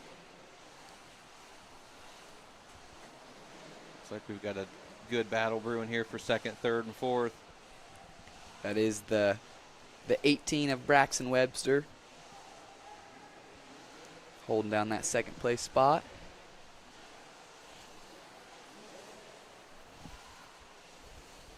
Followed closely by the 641 of Grayson Crockett.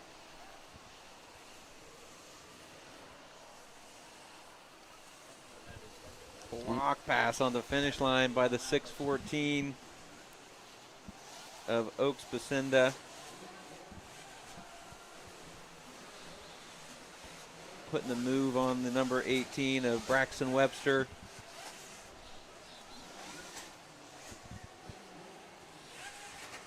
We also have the 543 of Kaminsky in that fourth and final transfer spot.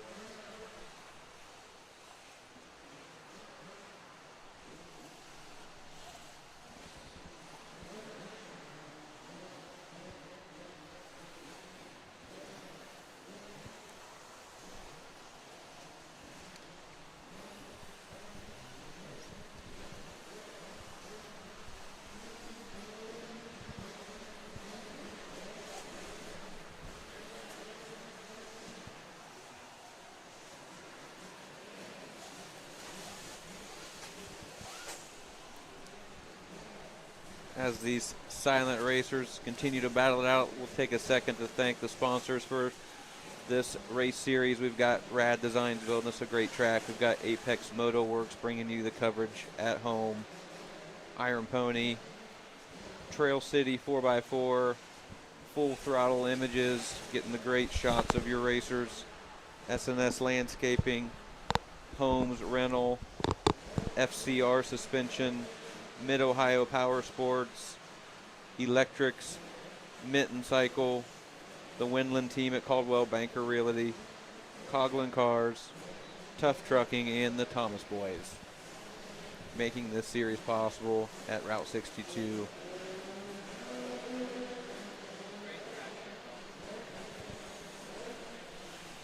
White flag is out for our leaders. That is our leader on screen, making his final run through the whoops on the 606. That's Maverick Myers. Followed by the 614 of Pacinda.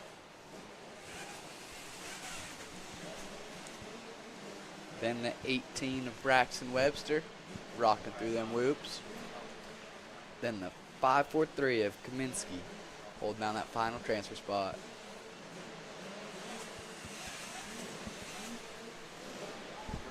As As we go back out front, it is the 606 of Maverick Myers taking that E-Bike Open Division III race win. See him in the main event a little bit later.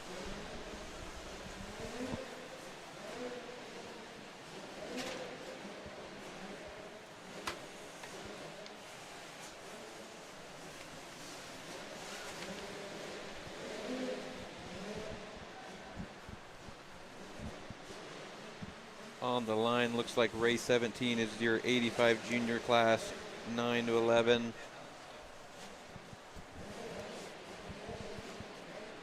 Again, these are 4-lap heat races, and we will follow up with 3-lap last chance qualifiers, excuse me, and then we will go to 5-lap main events. And there is no divisions in this one, so this is all just for gate pick in that main event. You'll see all these riders in the main event a little bit later.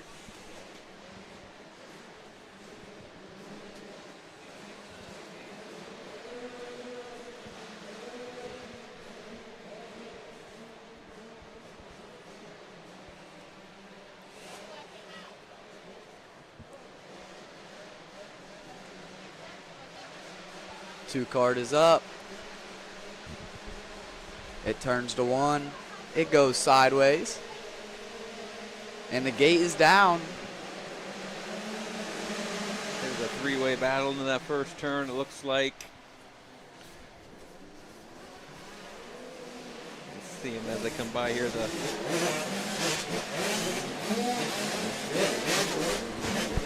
585 of Evan Medinger.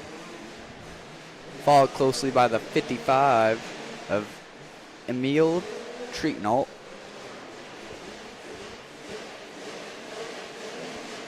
Tetrialt, my bad.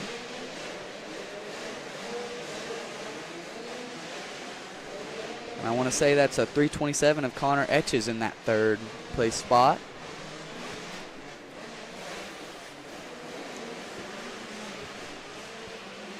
Etches is putting the heat on both your leader and second place here. He moves into second place off screen.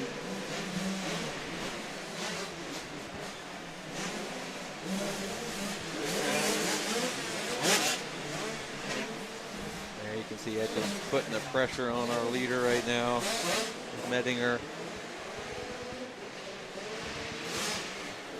See some of these racers doing these jump on the tables and really making up a lot of time. Etches just whizzes by in the whoops. Takes the lead.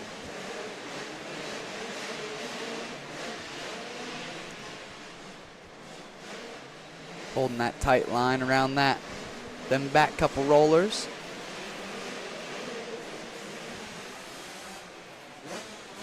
Starting to get a little gap over the second place rider.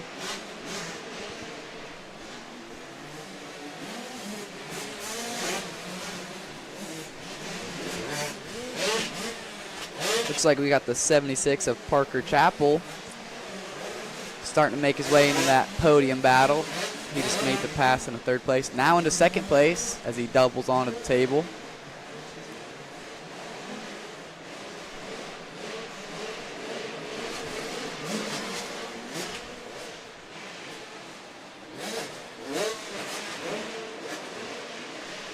Great shot of our whoop camera.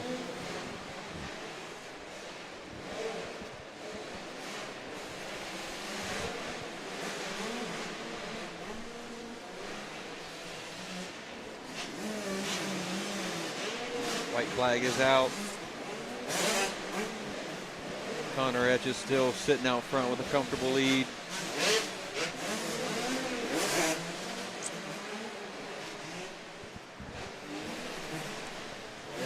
On screen, that is the 2-3-4 battle. Heading into the whoop section.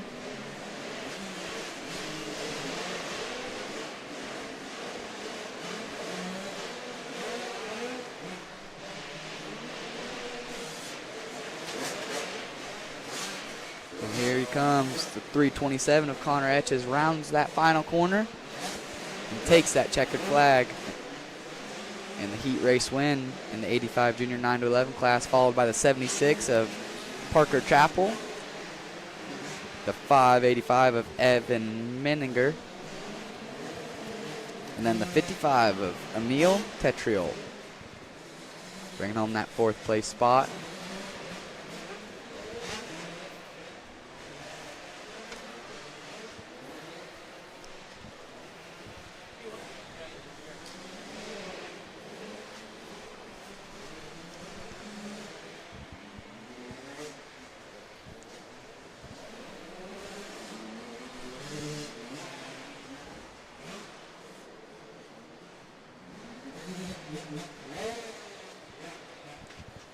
As we turn our attention to the gate, this is the first-year riders for 65 beginner class, race 18. Great up-close shot. These riders on the gate getting ready to do battle on this Rad Designs race course.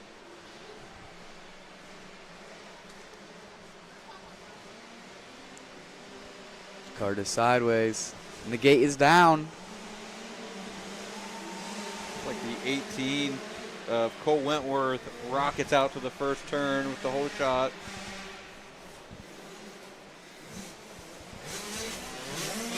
Followed by the 3 of Cohen McKittrick.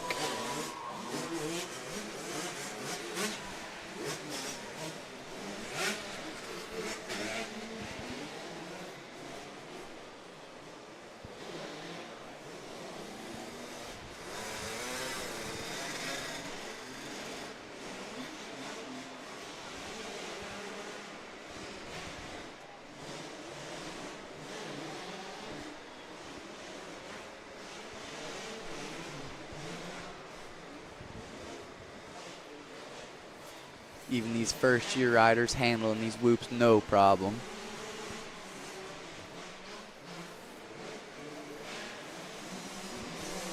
As we go out front, it is the 18 of Cole Wentworth checking in for the green flag.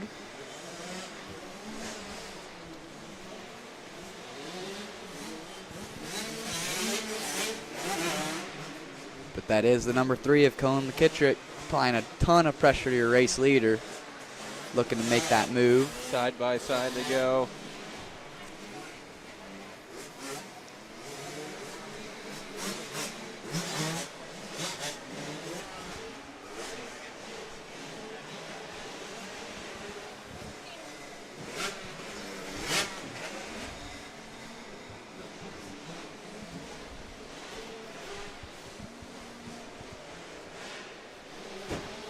Still a good battle for 1-2 spot here. Kittrick putting the pressure on our leader, Wentworth, on that 18 machine.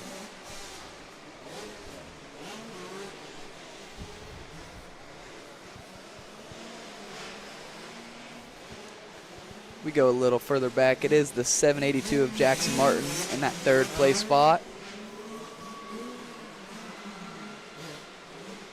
Followed by the 216 of Nash Mason in the 4 spot.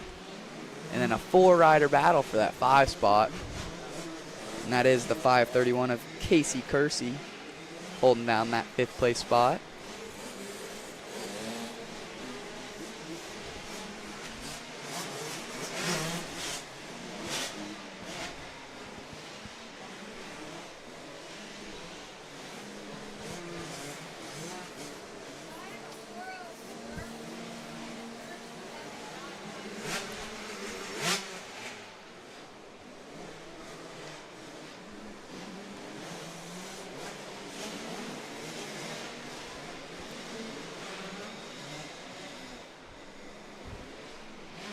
Off screen, we do have a battle for the lead between the number 3 of McKittrick and the 18 of Wentworth.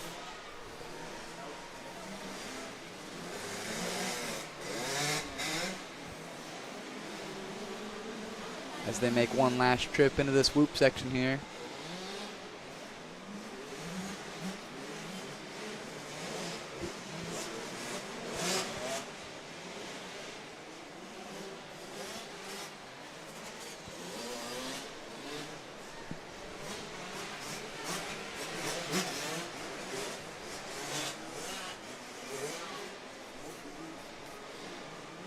as they make their way down the start straight one last time. It is the 3 of McKittrick taking this heat race win in the 65 beginner class, followed by the 18 of Wentworth holding that second place spot down.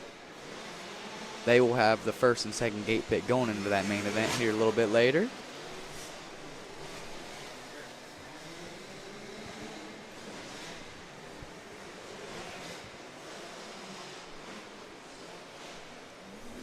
And here comes our third place rider over the finish. That is the 782 of Jackson Martin on the KTM, grabbing that third place spot, followed by the fourth place rider, the 216 of Mason.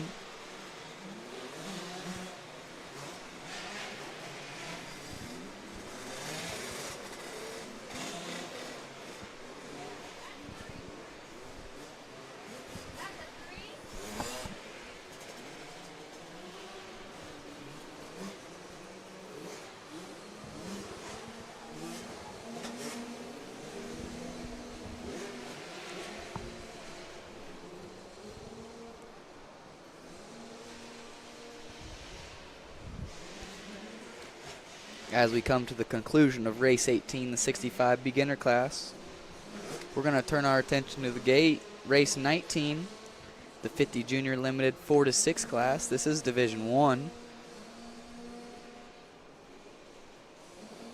And there is 2 divisions of this class, so we'll be taking 5 to the main event from each heat as the 2 card goes sideways.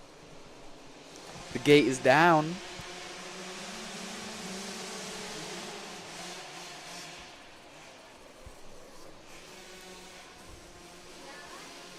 And that looks to be the 911 holding that tight line, taking the early race lead. That is Waylon Gibbs out of Kentucky.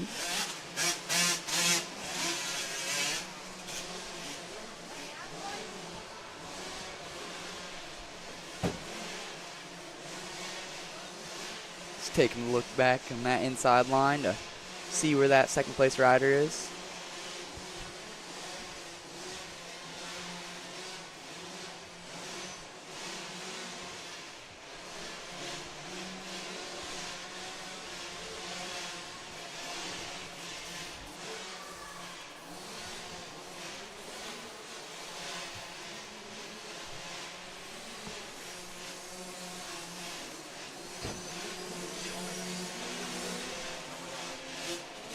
The 576 of Roberts holding down that second place spot.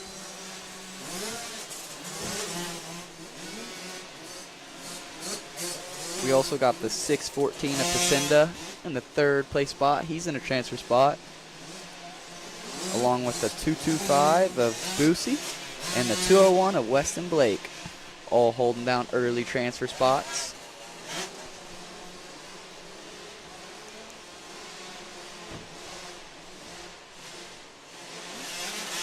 Back out front, it is the 911 of Gibbs, starting to pull a little early gap over your second place rider of Erez Roberts.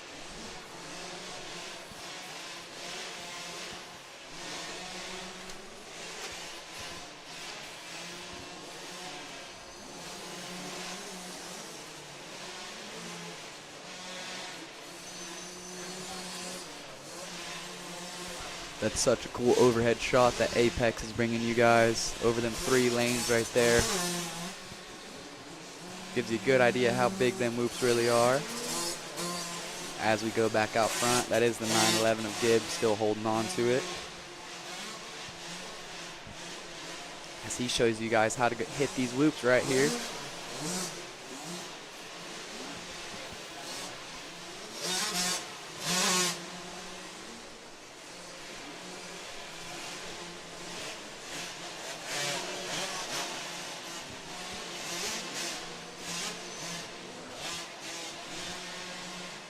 On screen, that is the 225 of Boosie in that fourth place spot. He is in a transfer position.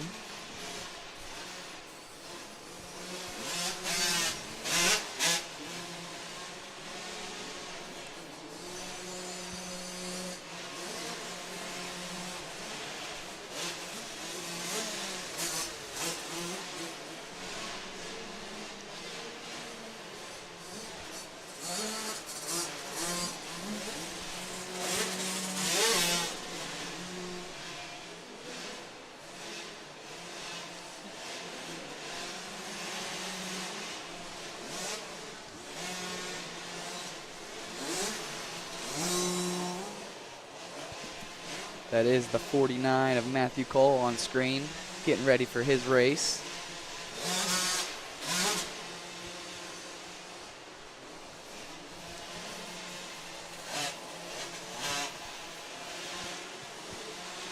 But here it is.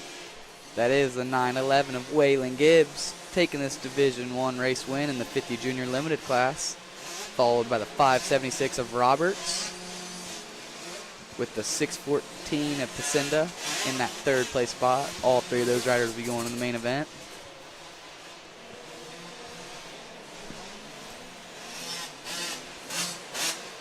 And here comes the 225 of Boosie out of Newark, Ohio, grabbing that fourth transfer spot.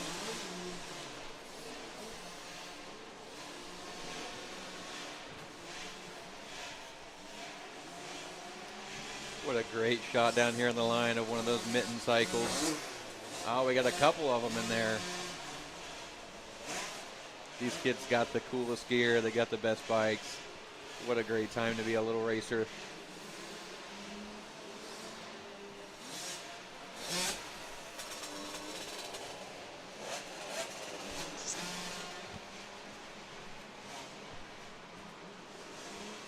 That number 11 right there, that is Cameron Wolf Jr. out of Wellington, Ohio. Some of his sponsors are Speed Farm, Kuzman Motorsports, CNC Mechanical, Wolfie Reservations, and Dunlop.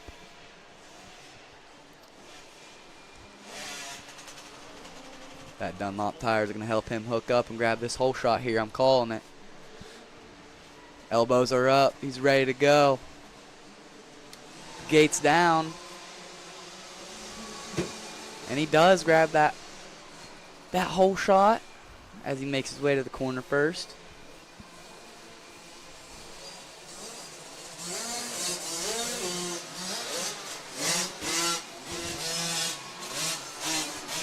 The young man looks great out front.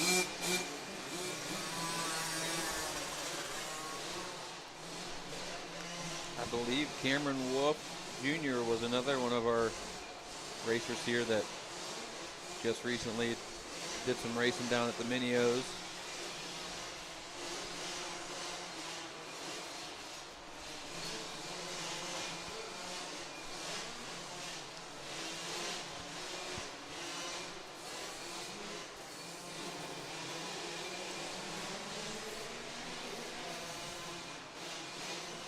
Again, this is the second division. We will be taking 5 to the main event out of this heat race.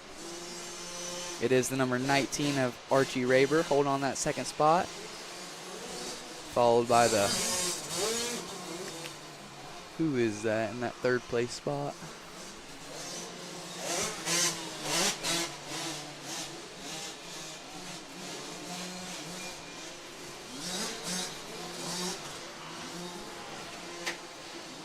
Does not appear to be listed on our sheets, Caden, but the 3, I believe, 74 in that third place position. Followed by the 49, who you guys seen earlier on the starting gate, of Matthew Cole. And he's actually on a P-dub. Oh, as he makes a little mistake entering the whoops. No biggie.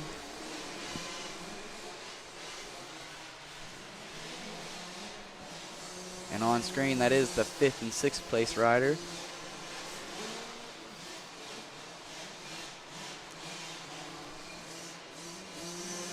I want to say that was the 925 of Levi Bond holding on to that final transfer spot. All the way out of Burlington Flats, New York. What a drive. Wow.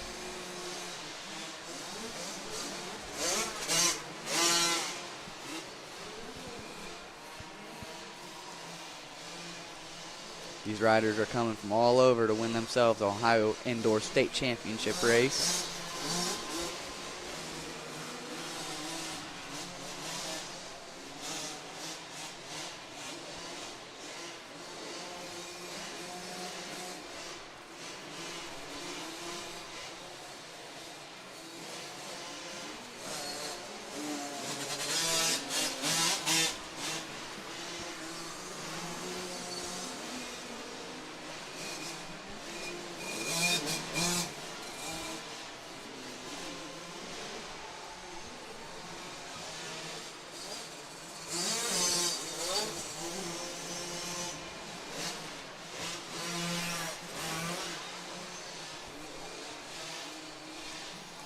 Back out front, it still is 11 of Cameron Wolf holding on to that race lead as he enters the whoops one last time.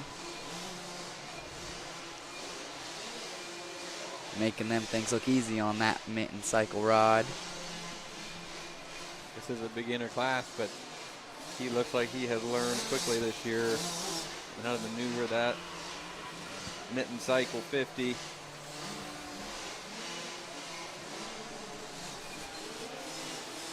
As he rounds the corner one last time, take that checkered flag, stamp his ticket to that main event.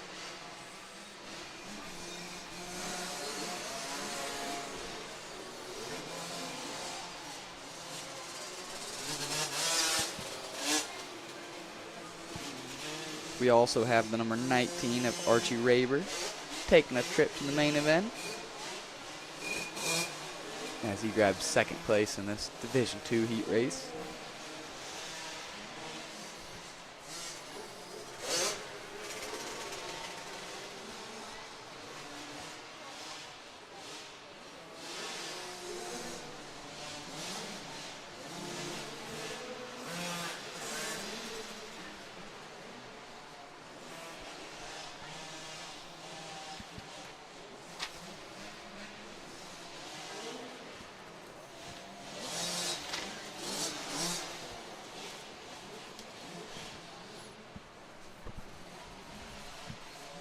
We are rounding out race 20, the 50 junior limited 4 to 6 class, and on the line we've got race 21, the 65cc junior 7 to 9 year olds.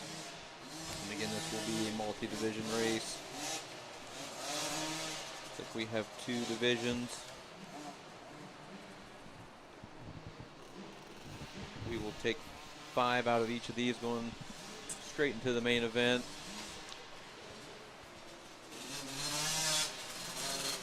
Got our man Carson Mitten putting up that 2 card, making sure everybody on the gate's ready to rip. Everyone's good to go. Card sideways.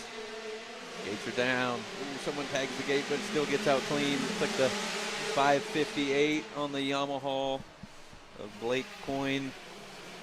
Man, he had a great start. Yes, he did.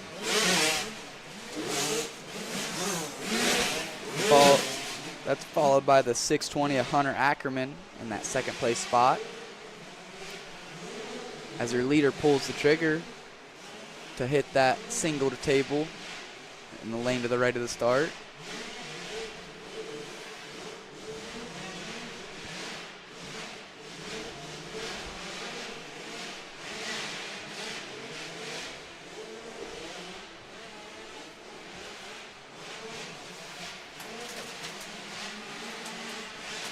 These riders holding that tight line and that back sweeper with the 2 rollers over there.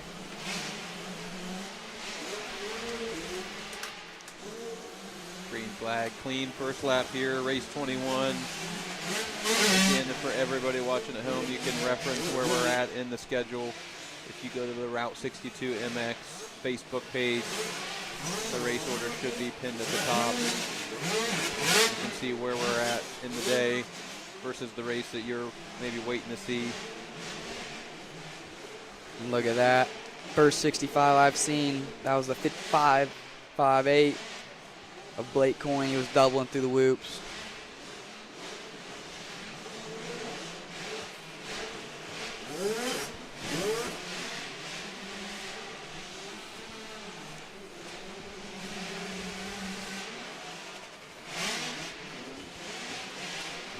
Still have the 620 of Ackerman in that second place spot. Coming over the finish line now, that is the 69 of Lucas Shaw holding on to that third place spot. Also holding on to a transfer spot in that fourth place spot is the 16 to Marshall Blankenship. And then in that final transfer spot, it is the 24 of Walker Lambert, stamping his ticket to the main event.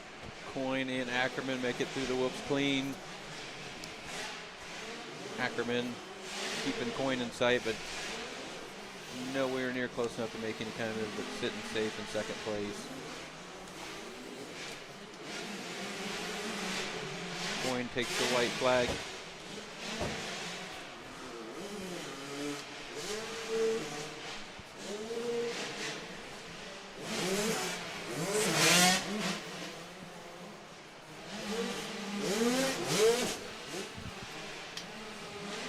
That was your leader there, navigating the lap rider. No problem. Let's see if he doubles to the loops this time by. Oh, yeah. There he's getting it. The 620 Ackerman keeping that front wheel light. Getting a little loose.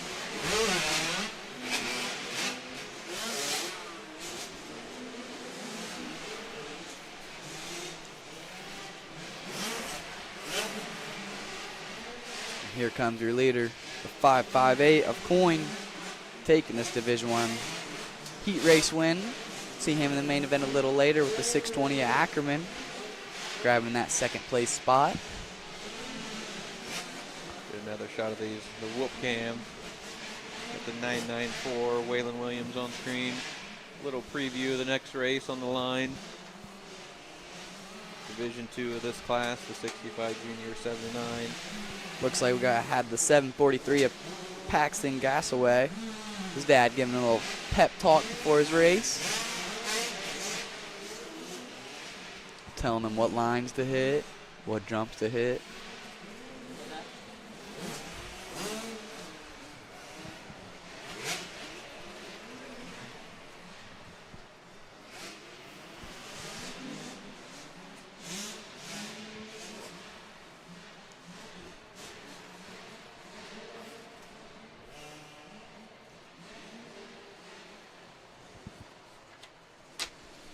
Such a cool shot down here by the gate. These racers will be able to go home and watch all this footage again on the Apex Moto Works YouTube channel.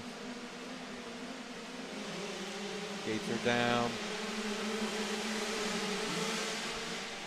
Got a tight group here for the lead for the whole shot. That was the 444 of Hendren, taking your early race lead in the whole shot. Followed closely by the 116 of Declan Stewart.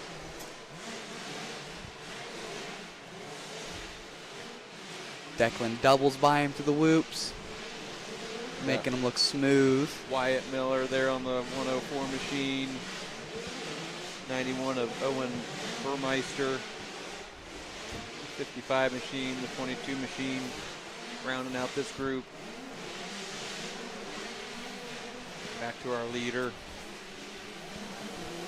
That is the 114 of Declan Stewart taking that green flag. Throwing a little steez over the finish line.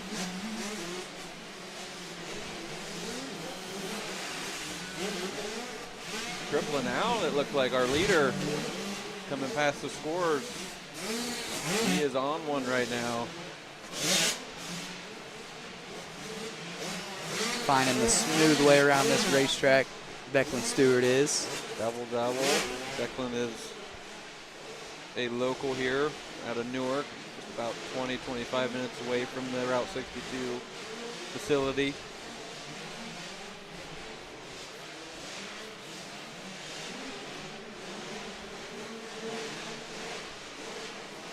Declan's been coming around for a while. You see the improvements he makes every year. Great rider. He is ripping today. Second place, Arrow Hendren, followed by the 104 of Wyatt Miller. Fourth place, Owen Burmeister. And the 719 coming across the line of Owen Luther.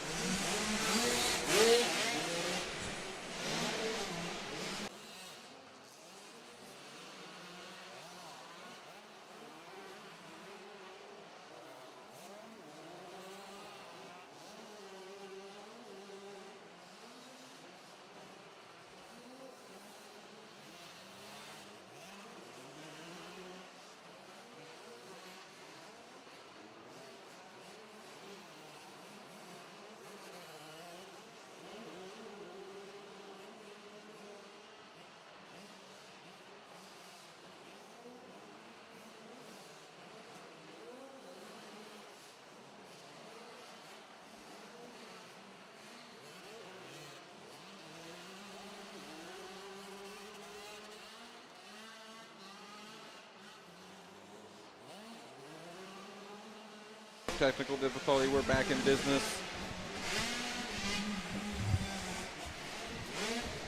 On screen, we've got the 55 of Landon Koshik. Joining me back in the booth is Jack Winland calling some action. Back to it.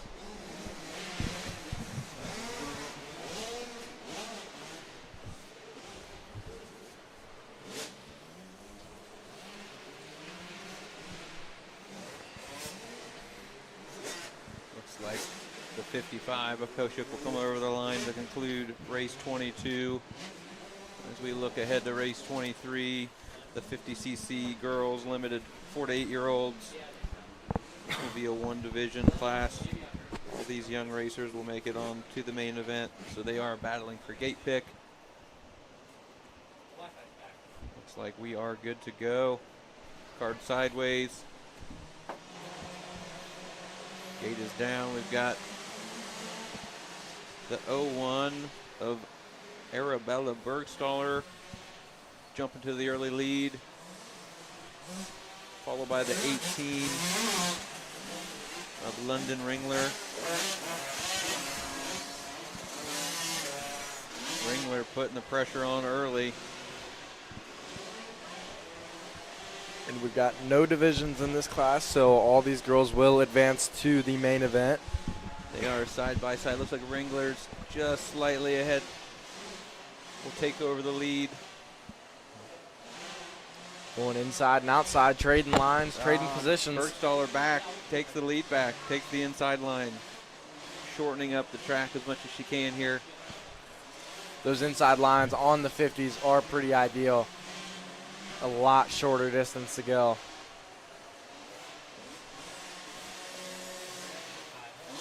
Bergstaller takes the green flag here on lap 1. Everybody gets through clean, it appears.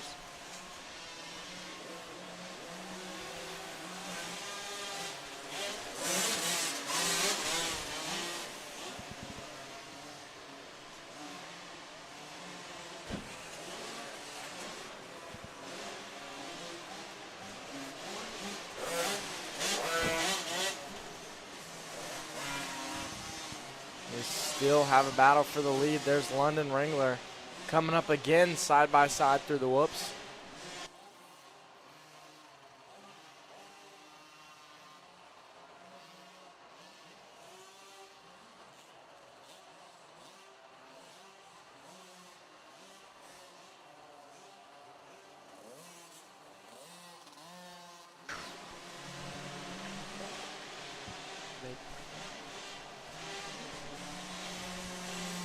All right, everybody, so after this race, we will have about a 5-minute break. You need to grab a drink. Go make some popcorn for the rest of our day, you know. Do what you got to do. Whether you're in your living room, your man cave, or maybe if you're even just in your camper right outside, just keeping up with the race order. I saw a few campers out there today. Those dedicated 50 parents, those mini dads and mini moms out there relaxing. Making sure they don't miss their moto, most importantly. Of course, of course.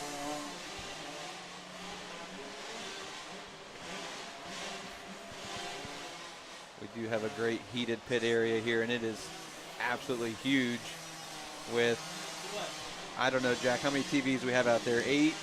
Around 8 TVs? I think up around there. I think we got 5. 5? Yep, 5 TVs. 5 TVs on the walls, all going at the same time, so you can watch the action while you're waiting on your race.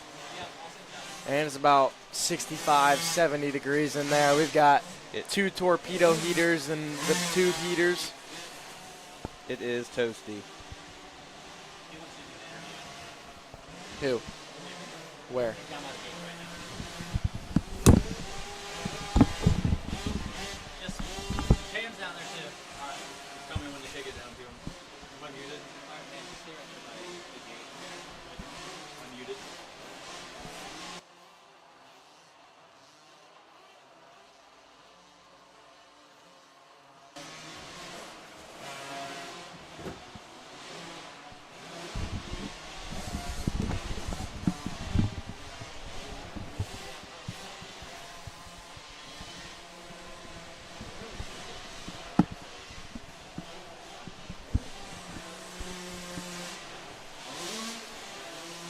Looks like Bergstaller will take the win in this one, followed by the 18 of Ringler.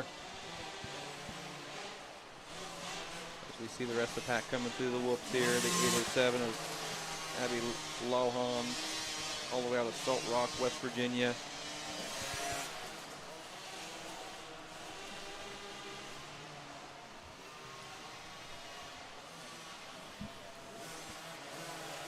June Johnson crossing the line on her P-dub.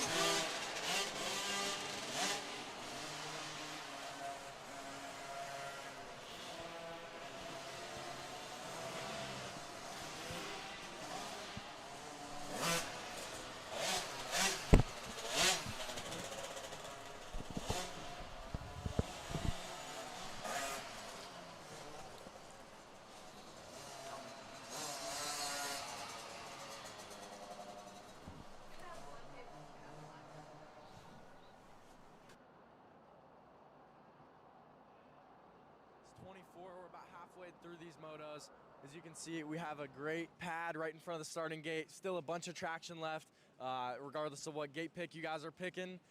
Get out early, get some good drive, try to get up front in this whole shot. So that's the key to the race. So get up front early, try to stay up front the rest of that race.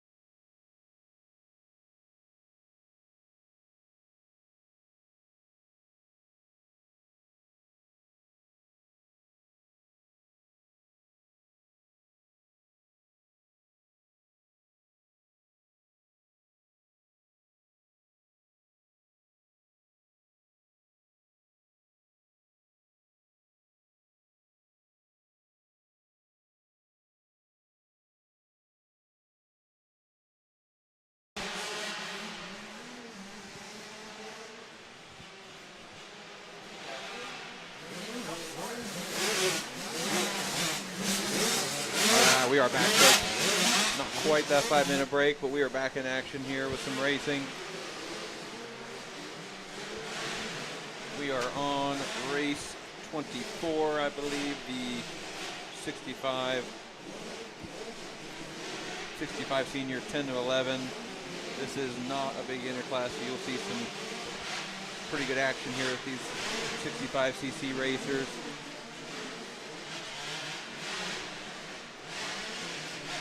Like the 327 of Connor Etches is out front, already sitting pretty comfy in the lead, followed by the 55 of Tetriol.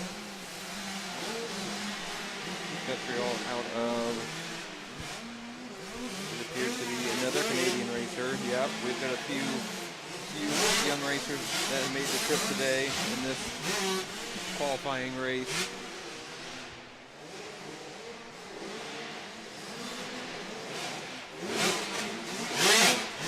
Good battle for second place going on here. It looks like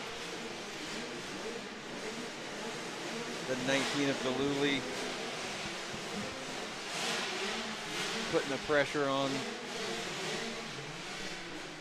Tetriol.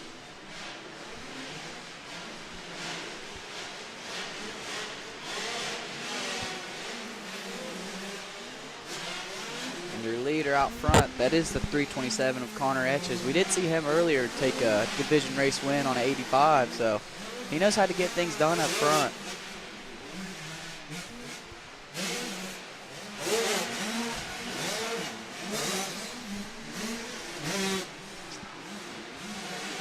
Looks like we've got the 743 of Jace Hayner out of West Virginia kind of creeping into the picture here for that third place spot, looking to make some moves, putting the pressure on Galuli.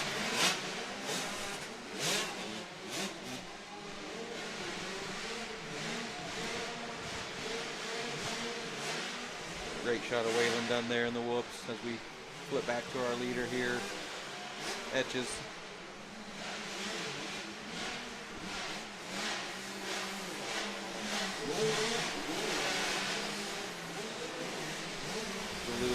Back putting the pressure on Tetriol for second. Looks like we have a rider down. after the finish line. Just out of view there, but seems to be okay, sitting on the bike. He's back going again. It was the 25 of Isaac O'Donnell.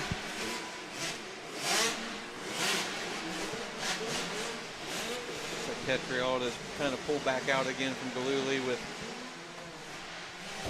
Jace Hayner back up, putting the pressure on for that third place spot.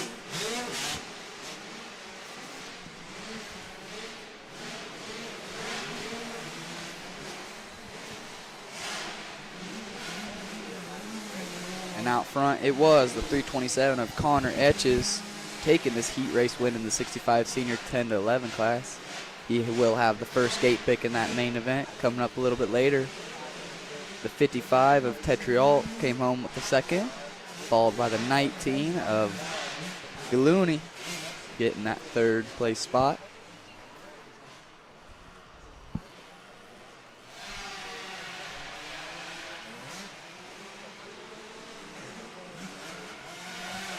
Like we've got the 32 Colt Lambert, the 75 of Ryder Harris, and the 624 of Wyatt Russell, kind of rounding out our race 24.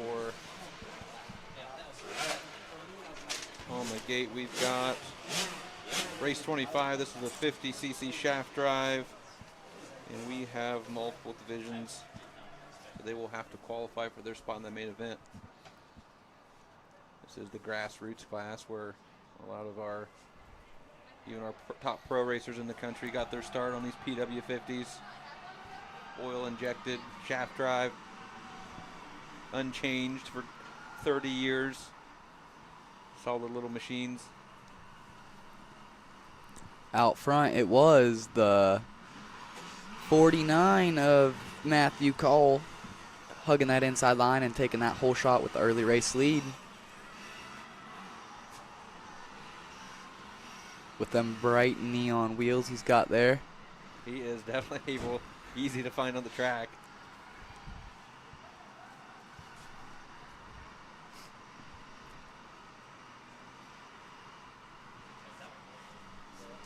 Looks like the 822 of Owen Phelps coming through in second there, putting the pressure on for the lead just off camera. As these little guys make their way through the whoop section here.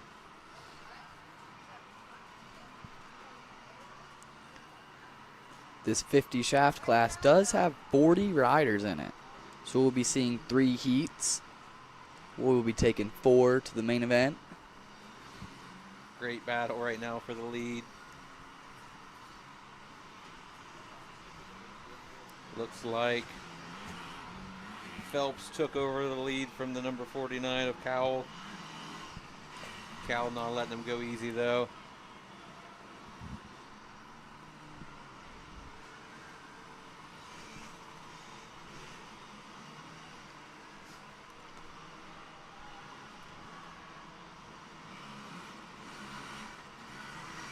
What a great shot of those shaft drive bikes coming through this whoop section.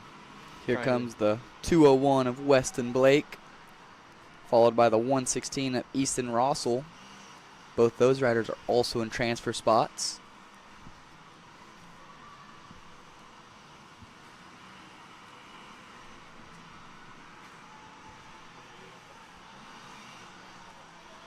Oh, our second place rider slides out just out of view. The 49 of Matthew Cowell gets remounted. Still holds on to that second place ride though.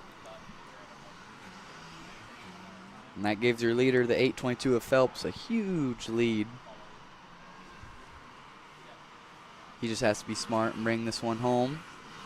And we'll be seeing him in the main event a little bit later. But anything can happen in indoor racing.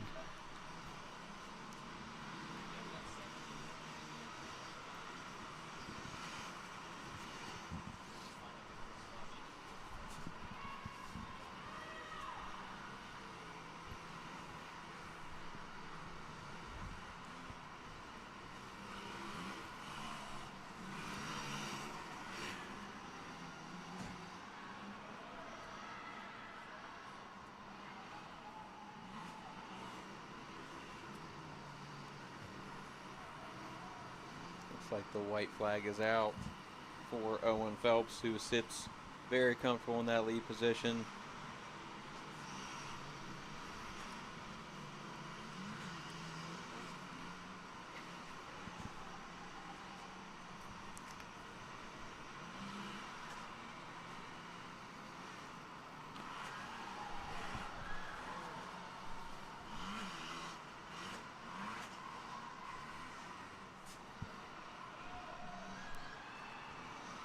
Oh no, we have an issue.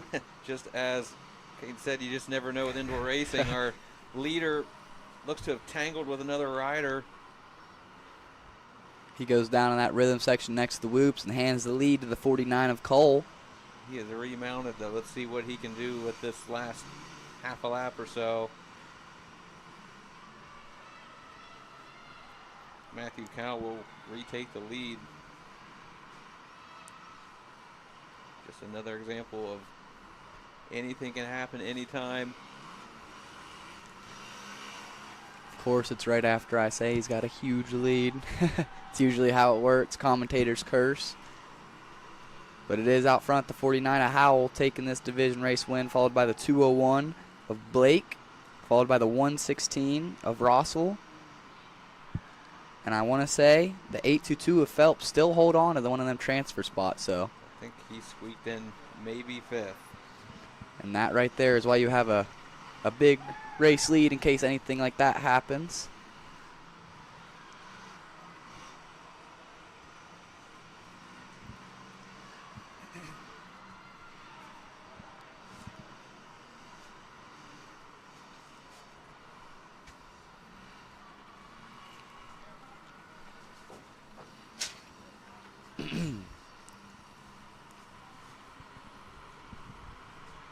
Few riders still on track here, finishing up race 25. Race 26 is on the gate. This is division number 2 of this 50 shaft junior class.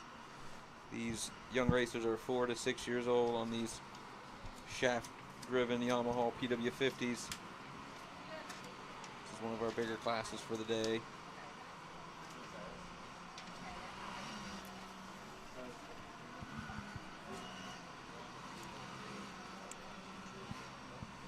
Great shot of all of our sponsors behind the gate there.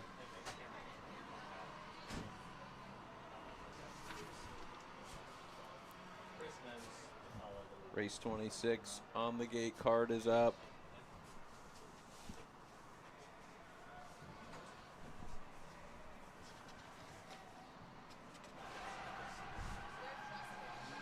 You see the parents in the background picking up those little starting blocks. Some of these young racers can't even touch the ground sitting on their machines, so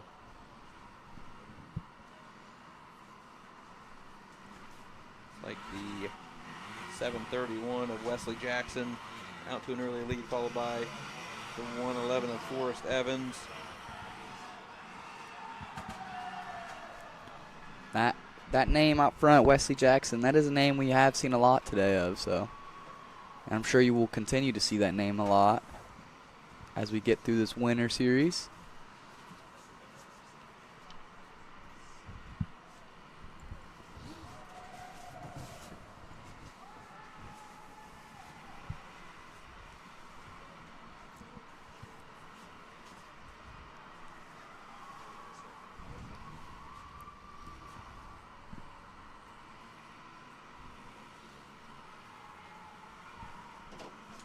And your leader, the 731 of Jackson, already starting to pull a little gap over second place. That still is the 111 of Forrest Evans, followed by the 840 of Zayden Hall. A little farther back, we got the 24 of Brody Brickman with the 525 of Colton Steitzkel. Looks like we got the 131 of Rhett Sears. Another good mix of racers in this class. We've got Michigan, Ohio, Pennsylvania, Virginia, and Indiana all represented here today.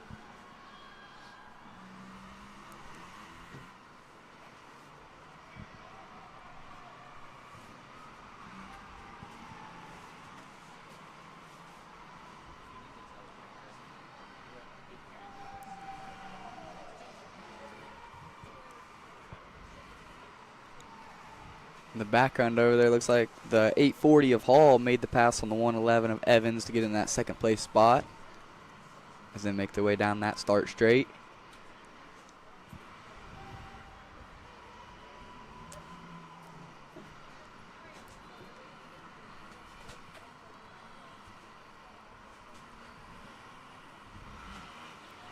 Looks like the 111 puts the move on the 840 in that finish line turn. It was Aiden Hall. They got a good little battle going on here for third place. Excuse me, second place.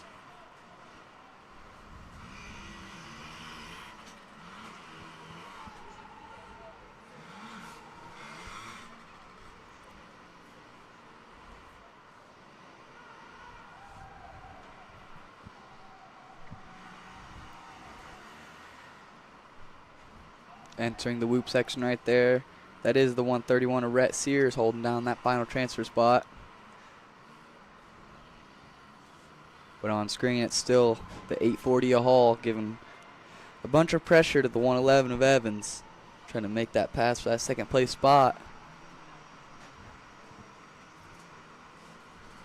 This is the race to watch right now.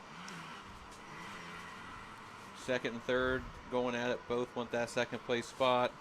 They're going inside and outside, trying everything they can. It is really cool to see that 840 of Hall going inside, outside, just everywhere that 111 is, and try and find some room to make that pass.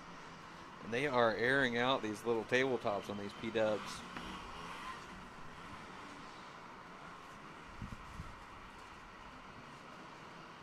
See if Hall can make up some time in the whoops here. Looks like he is. Creeping up there. Will they go inside? Oh, he's blocked. Smart move by Evans. A little lap traffic here. See what happens. They split the lapper. Oh, little slide out for the 840 of Hall, but he stays on it. Let's see if Evans tucks early inside here and blocks. No, he goes wide, but has enough room to keep second place. Wesley Jackson was our winner. Forrest Evans does grab that second spot. 840 Hall goes to the main event with him. And in that final transfer spot, it was the 131 of Rhett Sears grabbing that final ticket to the main event. Up next, it is the 44 Harrison coming up the finish, followed by the 145 of Harris.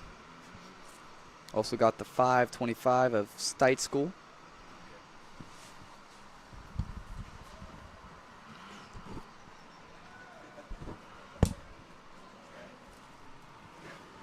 Here comes the 211 of Barrett Barnes, grabbing that checkered flag.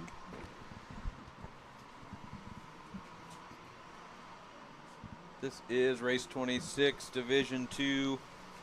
Finishing up again, folks. If you want to track to see where your racer's at in the schedule today, go click on the Route 62 page on Facebook.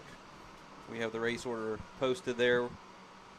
If you look at the top left side of the screen, you can see where we're at versus referencing where or what you're waiting to see.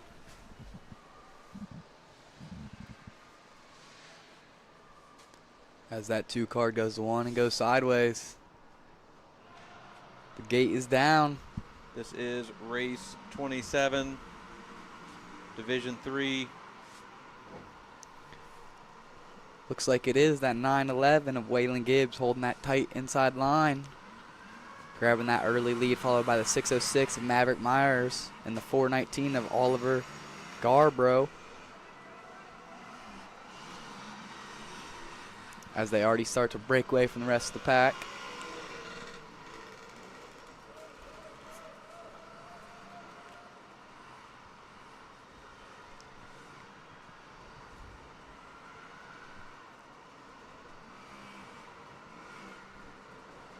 Looks like we've got a stalled rider right before the whoops. And he's back going again.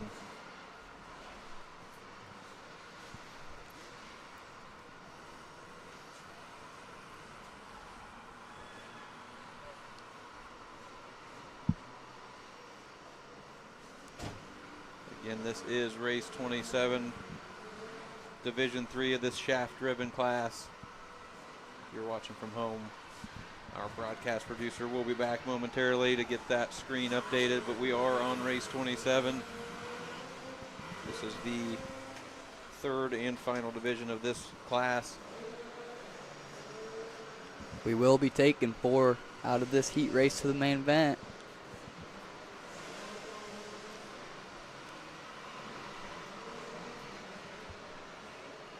Out front, it's still the 911 of Gibbs, followed by the 606 of Myers, followed by the 419 of Garbrow.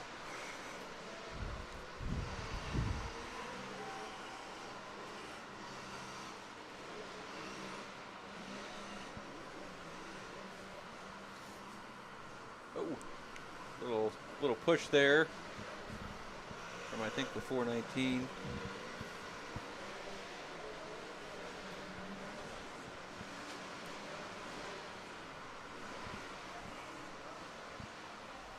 As the day goes on, you'll see these shiny spots on track will definitely start to get a little bit more slippery in the turns. You'll see riders looking for traction, especially once we get into our bigger divisions, our 65 and 85 cc bikes.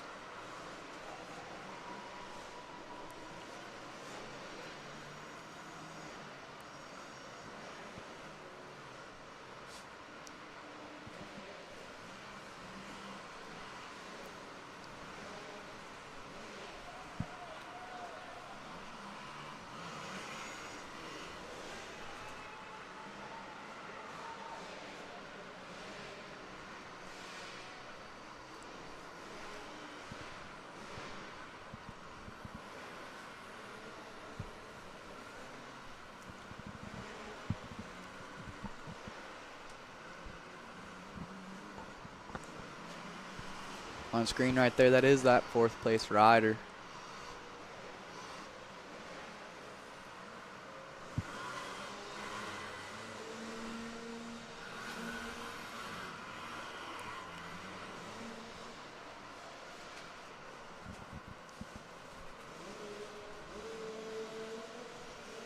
Out front, though, it is the 911 of Waylon Gibbs navigating some lap riders, going through them whoops right there.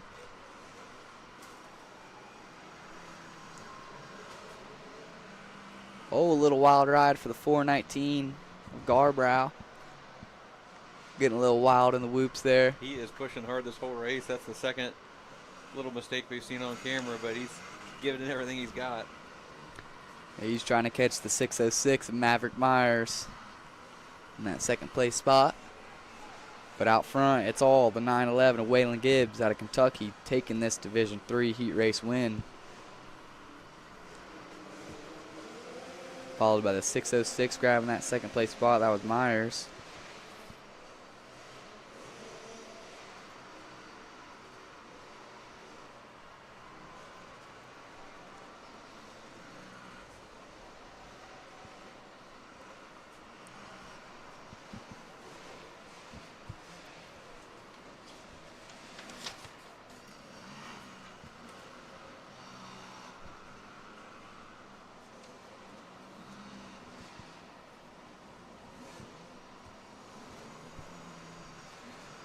Across the line, we got the 225 of Lionel Busey, followed by the 925 Levi Bond, 308 Reese Culbertson, 469 Baylor Miller.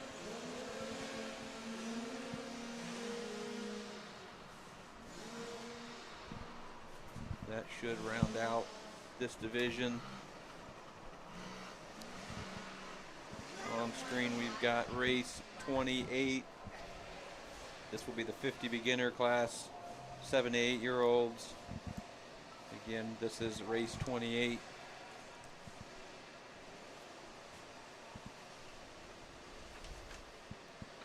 This will be the only division. So all of these races will make it to the main event, but they are battling for a gate pick in that main event. Looks like we got one rider stuck in the gate. 17 of Maddox DiBernardo out of Hamilton, Ontario, jumps into the early lead, but is challenged immediately by the 32 of Mason Labriola out of Massillon, Ohio.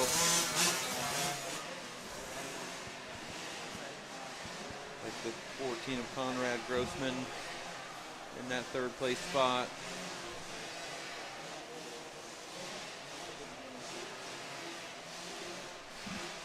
Grossman jumps right into the second place spot, looking to see if he can run down our leader.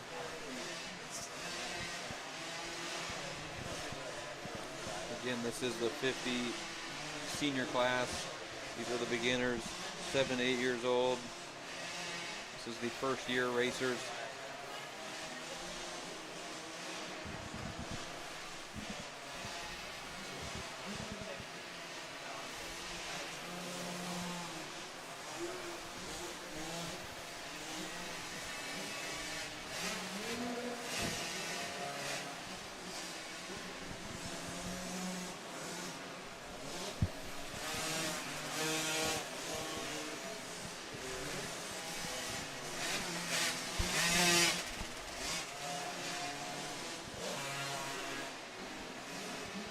Our race leader's already out to a comfortable lead here.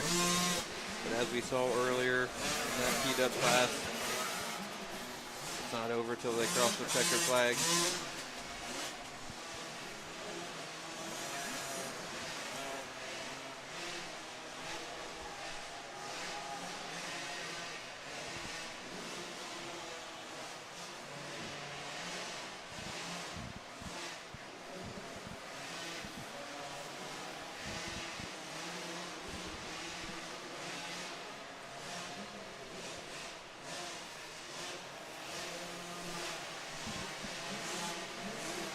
On screen, we got that number 3 machine of Easton Henderson,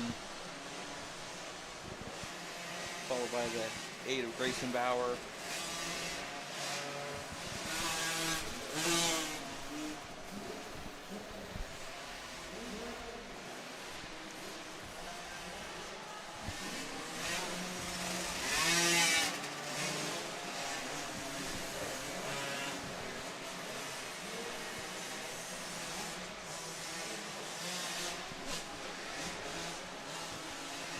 On screen, it's a good little four-way battle between the 17 of Maddox DiBernardo, the 7 of Christian Morrison.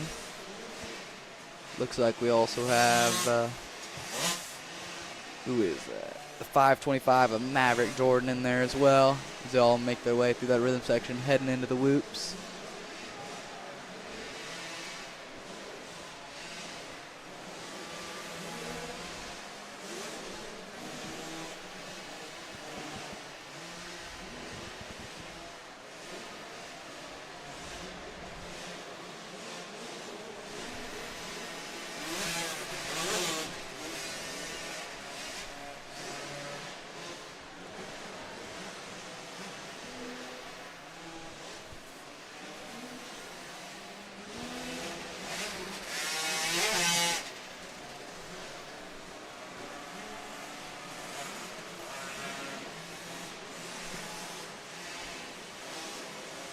White flag is out as our racers make their way around the track one final time.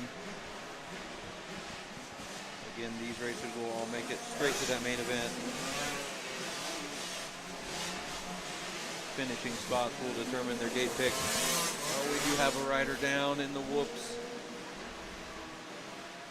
Looks like he's okay getting that bike up. It looks like maybe that was our second place rider of Grossman. As our crew helps him get back on that bike, get going again. Out front, we did have the leader, number 32 of Labriola, take that heat race win. Grabbing that first gate pick for the main event.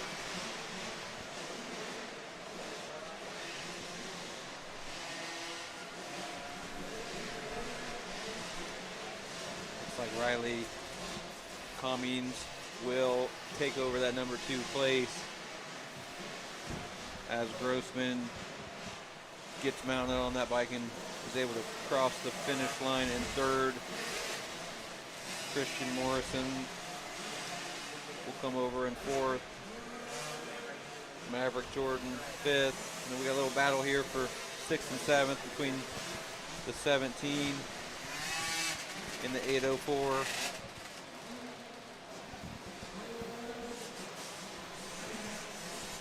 We've got the 419 of Luca Rochon, the number 8, Grayson Bauer, rounded out by the number 3 of Easton Henderson.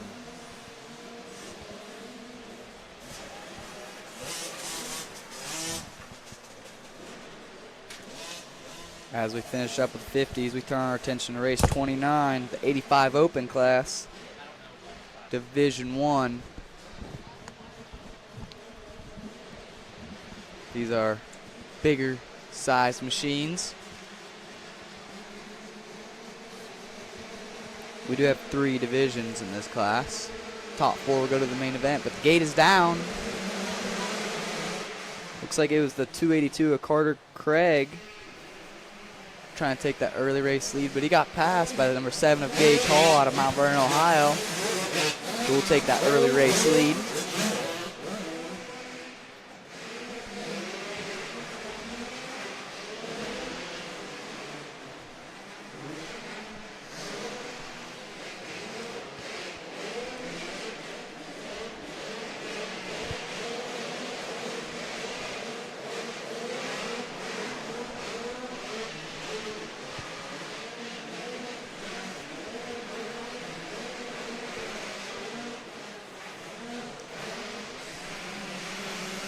Flag will go to number 7, Gage Hall in the lead, followed by the 76, Parker Chapel. In third, the 211 of Carson Poole. Here is quickly checking out in this Division 1, 85cc, 11 to 15.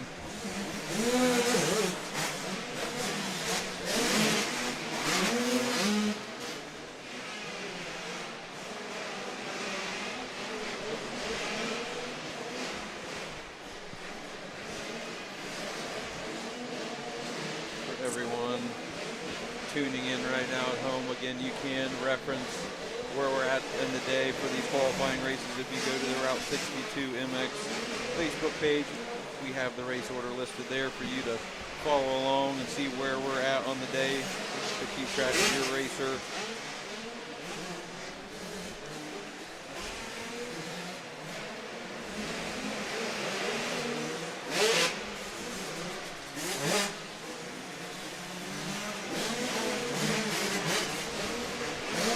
Right there in that whoop section, you start to see that these 85cc machines, they got bigger wheelbase, so they can handle these whoops and hit them a little harder, hit them a little faster, get on top of them things.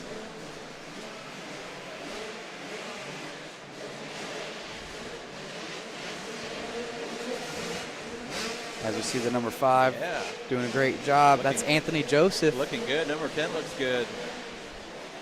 Number 10, that was Case Burns. Really, all these races are doing a great job.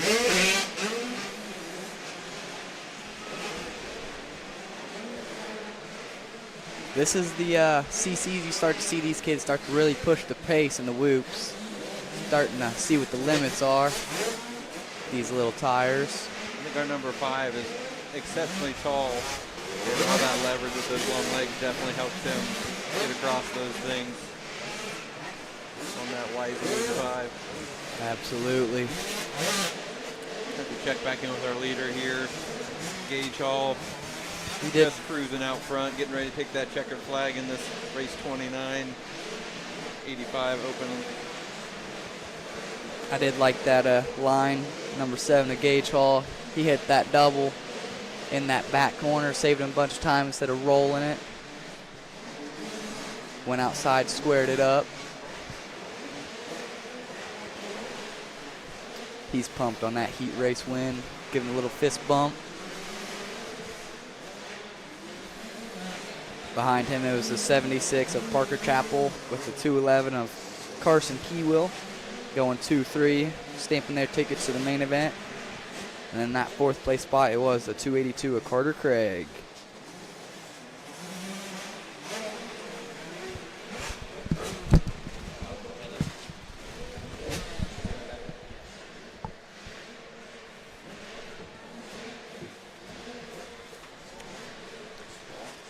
As we come to the conclusion of race 29, the 85 Open class, race 30, it's the second division of this 85 Open.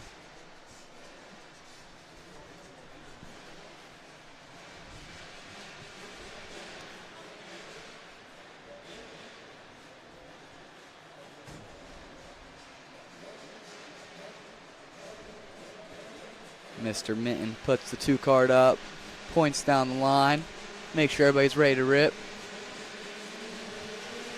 The 2 card sideways, the gate's down. Looks like it is the 79 Uriah Messersmith. Tripling into that section, triple, throwing a little whip. Looking great out front, grabbing this early race lead. Followed by the 112 of Brayton McWaters. We also have the 526 Lincoln McPhee, the 327 of Connor Etches, the 27 of Cameron Seals,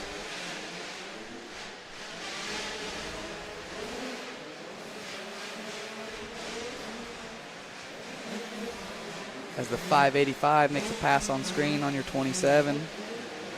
That was Menninger making the pass on Seals in the back section. But out front, that is Uriah Messersmith going triple.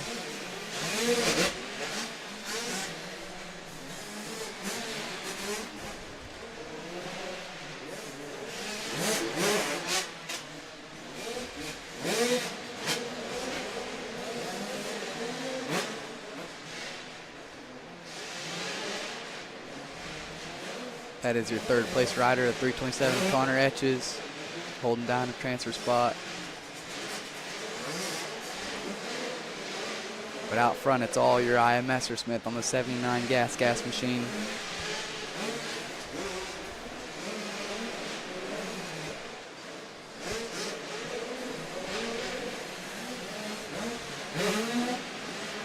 That young man is not scared of the big lines. I've seen him in practice pull out the finish line a couple times.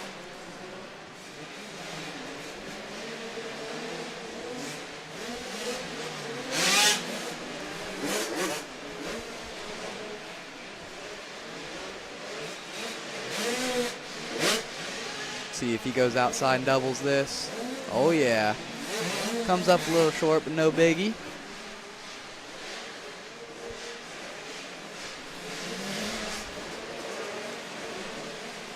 Navigate some riders to grab that white flag. In second spot, it is the 112 of McWaters. In that third spot, it's the 327 of Connor Etches. And then that fourth and final transfer spot, it is the 27 of Cameron Seals.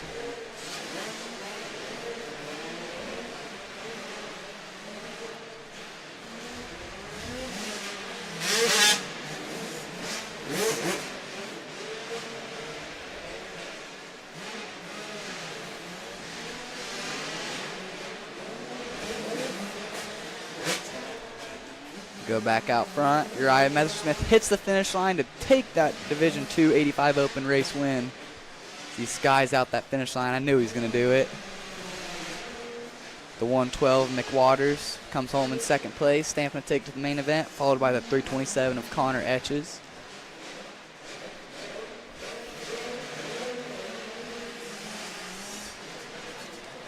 And then in that fourth and final transfer spot, it is the 27 of Cameron Seals.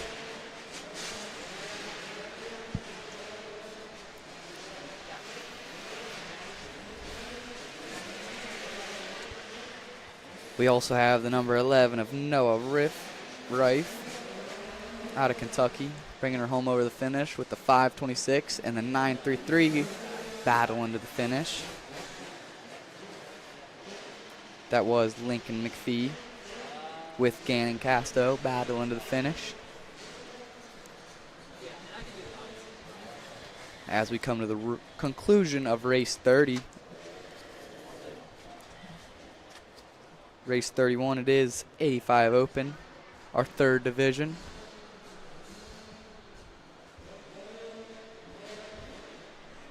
Getting ready to take off. as the Route 62 track crew helps one rider exit the track. He is okay, though. I think it's a bike malfunction. He walks off the track under his own power.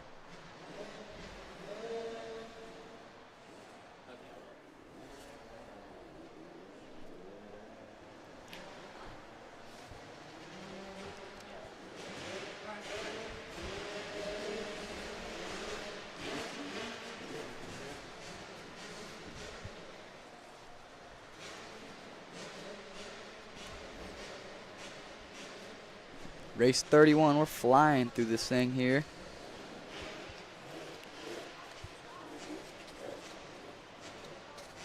We are on heat race 31 out of, we have 44 heat races today.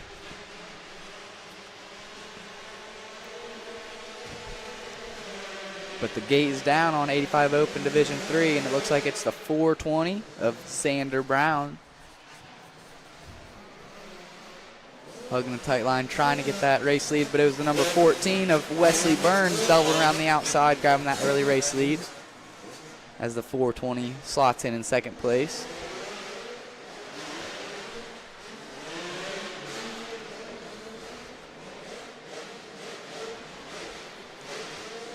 We also have the 76, it looks like, 176 of Crew Carter with the 230 of Ollie Bruner. The 13 of Weston White.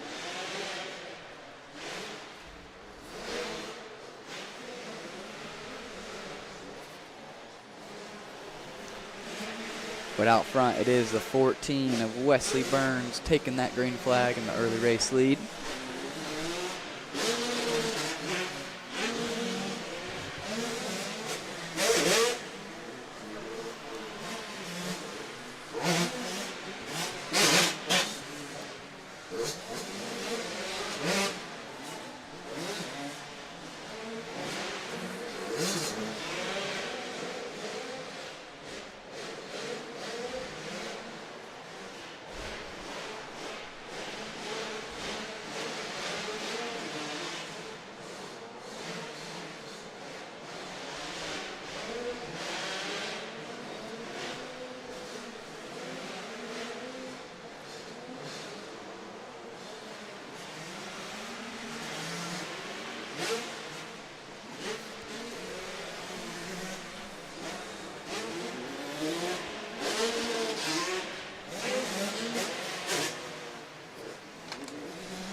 Again, we are taking 4 riders to the main event out of this one.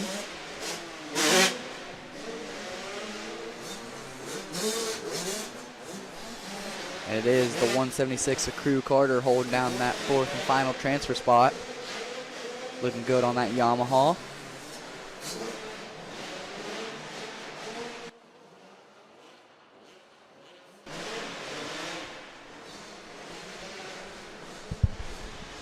Like right out.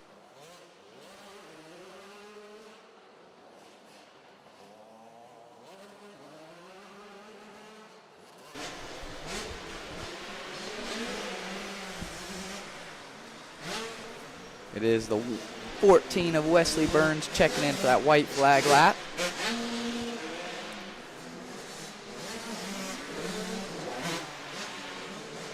Looking smooth out front.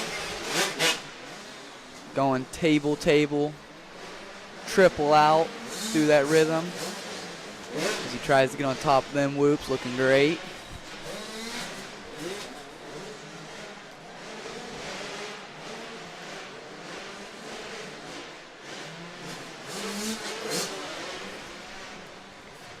We see the whoops there. That is the 176 of Crew Carter getting some pressure from the, I want to say the 10 of Levi Stiltner for that final transfer spot. But out front, it was the 14 of Burns taking the Division 385 Open, 11, 15 years old heat race win. The 420 going to the main event with them. That was Xander Brown. Third place, it was the 230 of Bruner. And that 4th and final transfer spot was the 176 of Crew Carter, stamping his ticket to the main event.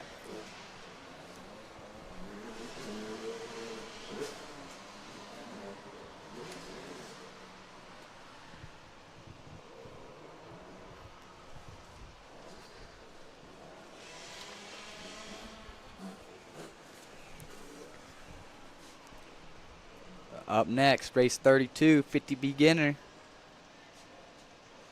These are your first-year riders.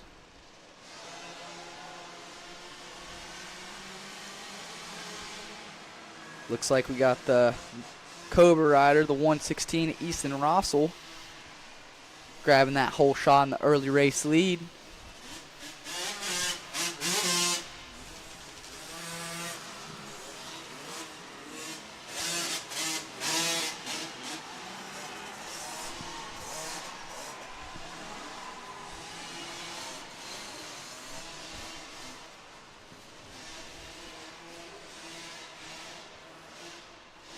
These riders are 4 to 6 years old. We are going to have 3 divisions in this class. We did have 23 riders sign up for this class.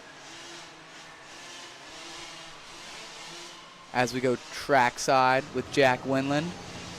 All right, I'm down here with our Race 30 Division 2 85cc Open Class winner. What's your name and where are you from? Uriah Messersmith, and I'm from Curie, Ohio. All right, tell us a little bit about that moto. How was the track? How was that moto?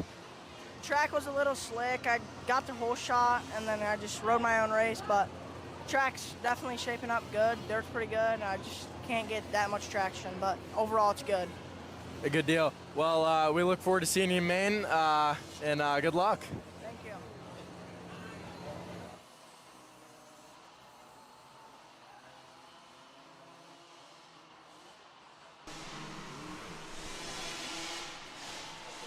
Great interview from our trackside announcer, Jack Winland. But we go back out front. It is the 116 at Easton Rossell holding on to the race lead.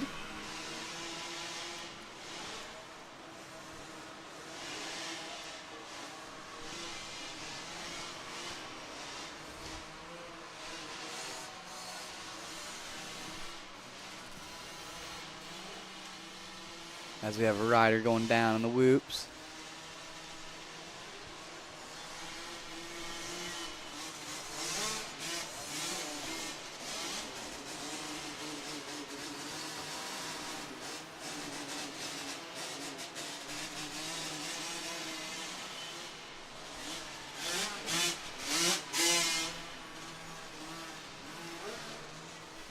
On screen there, it is the 173 of Mason Murphy. Getting it through that whoop section right there on that KTM 50. Here comes the 333 of Lorden on his Husky machine. Then here comes your leader, the 116 at Easton Rossell.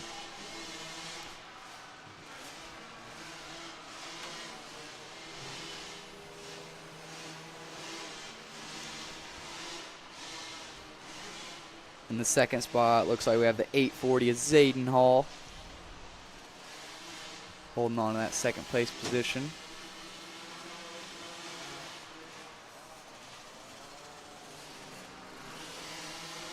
But out front, the 116 of Rossville takes that white flag.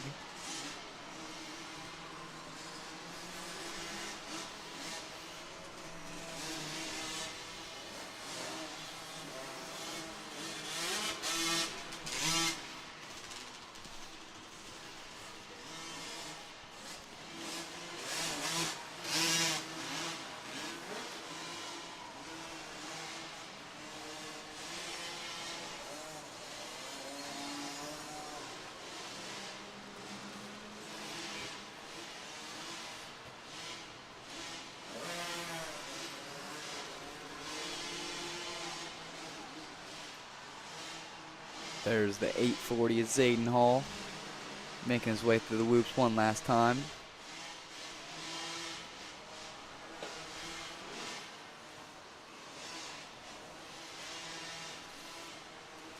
Here comes your leader, the 116 of Rossell, making his way down the start straight one last time, rounds that corner, and takes the Division 1 50 Beginner Junior heat race win.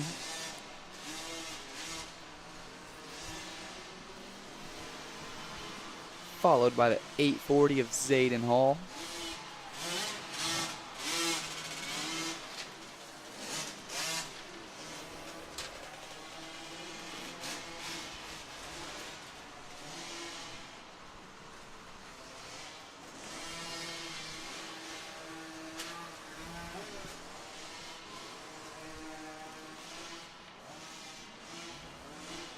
We also have the 211 of Barrett Barnes coming up the finish line to take that checkered flag, followed by the 308 of Reese Culverston out of Marysville, Ohio.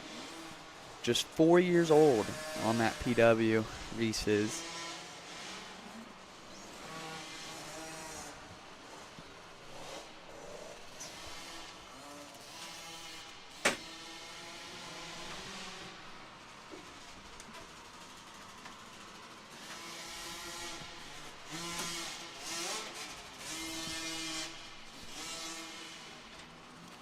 And here comes the 469 of Baylor Miller out of Elkhart, Indiana.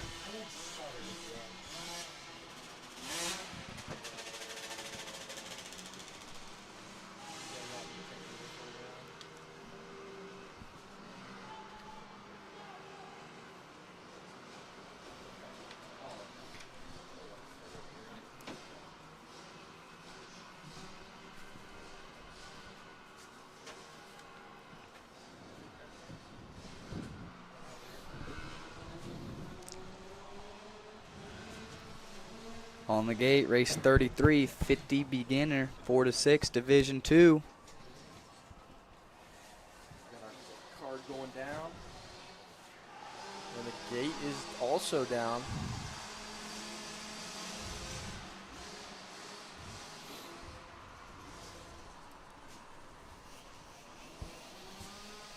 Looks like that's a KTM rider out front. The 131 of Rhett Sears grabbing that early race lead, followed by the 16 of Avery Young out of Mansfield, Ohio.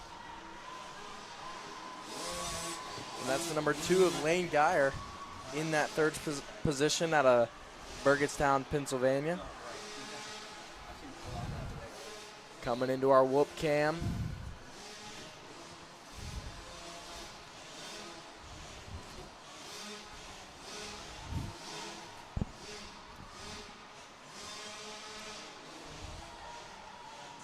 We also got the number 4 of Owen Ramey out front. Oh, but that's our leader. Our leader is down in that far section, back up, trying to remount quickly. That way he can advance straight to that main event. And that's third place down in the same exact section. That hands the lead to the 16 of Avery Young. Both up and remounted, trying to get back into those transfer positions.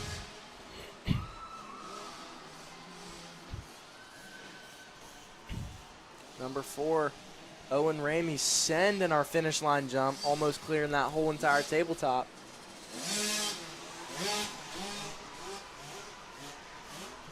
The number 2 of Lane Geyer out of PA. Pressure in the number 16 of Avery Young.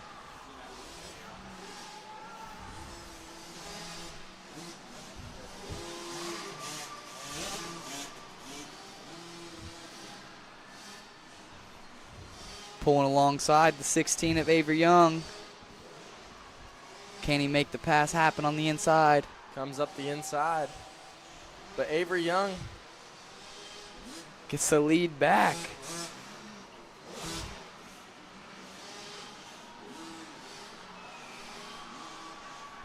Going back and forth out front they are.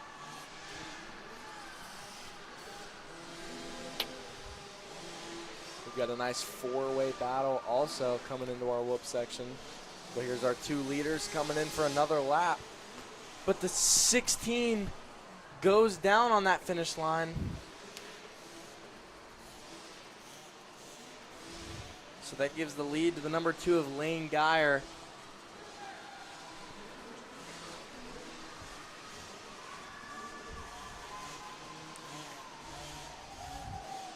Good to see the number 16 get up under his own power. And that's the number 4 of Owen Ramey in your second position, followed by the 458, the 958 of Braxton McKinney, and the number 131 of Rhett Sears.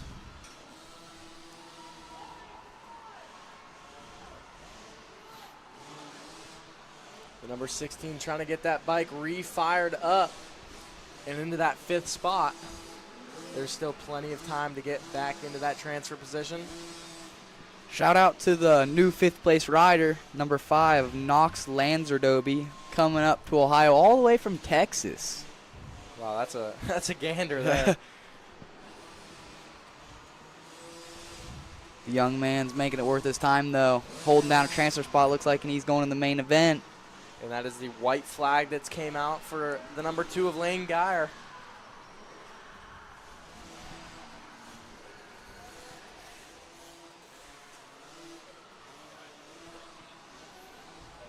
Unfortunately, it looks like that machine cannot be refired.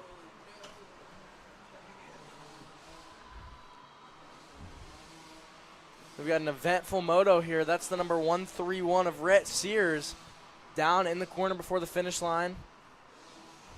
Looks like he's got plenty of time to get back up and get into transfer position.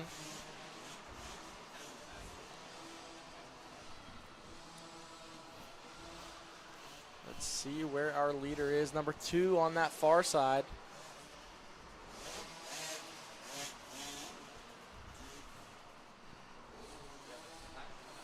Coming up on some lappers. Down this start straight one last time. And here he comes solo across the finish line to take your Race 33 50 Beginner Junior Division II win.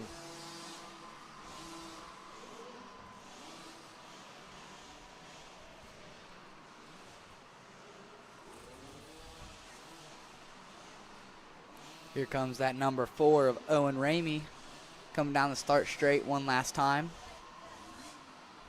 As he rounds that final corner, he's looking to stamp his ticket to the main event with the second place spot, followed by the 958 of Braxton McKinney and the 131 of Rhett Sears.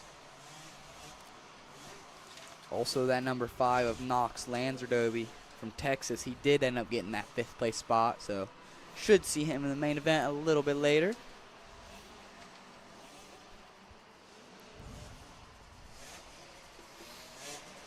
And that brings us to race number 34, our 50 shaft senior, 7 to 8.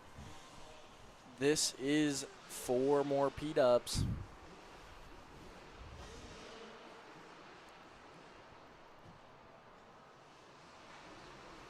The gate is down. Pushing off that starting line, trying to get every bit of power behind that starting gate. Looks like it's the 115 of Brittany Stite School, hugging the inside and grabbing that early race lead, followed by the 227 of Seigel out of New Jersey, Ohio, or New Jersey.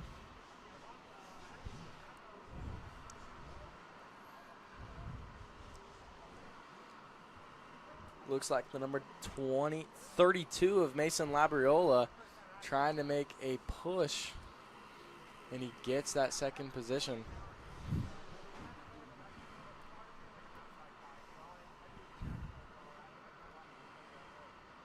And it looks like he makes the move to try to get up to the side of that first place, and he can make that pass stick.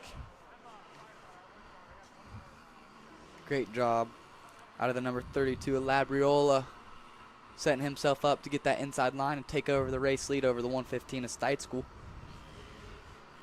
Steichsel's taking a good look back to see who is behind. But we need to race forward and go for that first position. Try to take that lead back.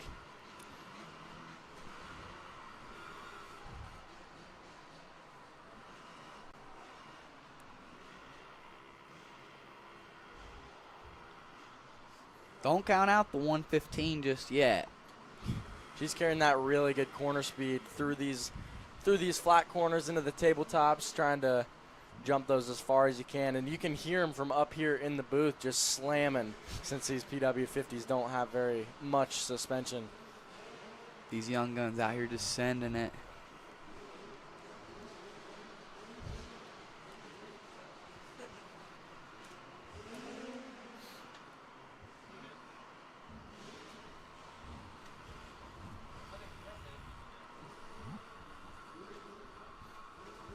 And we will take a little bit of time to thank our Route 62 sponsors.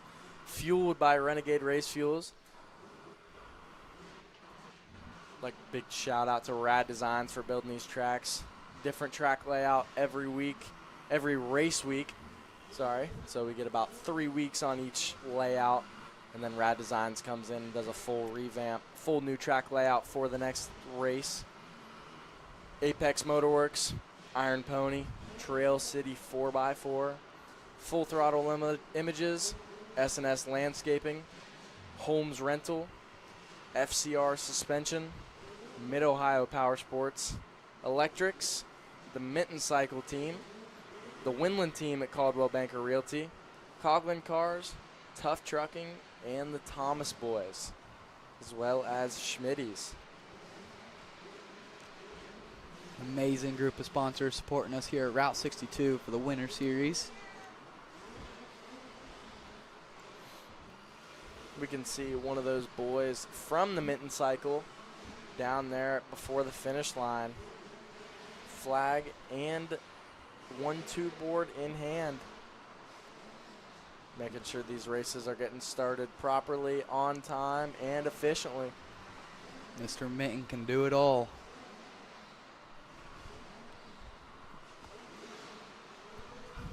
There's that number 32 of Labriola. Coming around one last time. Gonna navigate these whoops one more time. And gets through them cleanly. Here comes the 115 of Brenly Steitzel. She gets through the whoops clean as well. In that third place spot, still the 227 of Maximus Siegel out of Cherry Hill, New Jersey, on his PW ride. And there he goes, takes the win out of Massillon, Ohio, Mason Labriola.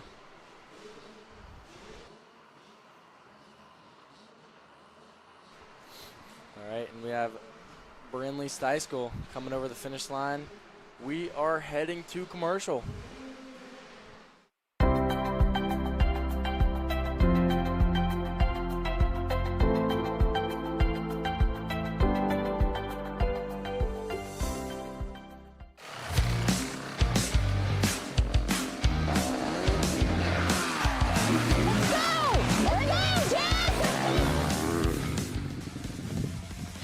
Motocross is intense. But buying or selling real estate doesn't have to be. At the Winland Team, your journey matters. In real estate, we take the bumps out of the ride. I'm Jess Winland. And I'm Katie Emley. Let's ride this journey together.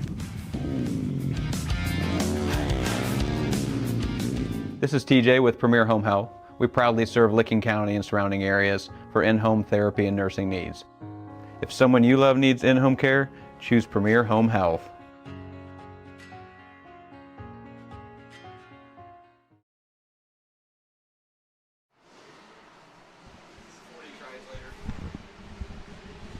There's our 2 card. About to switch to the 1, drop and go racing. Looks like we've got a slight delay.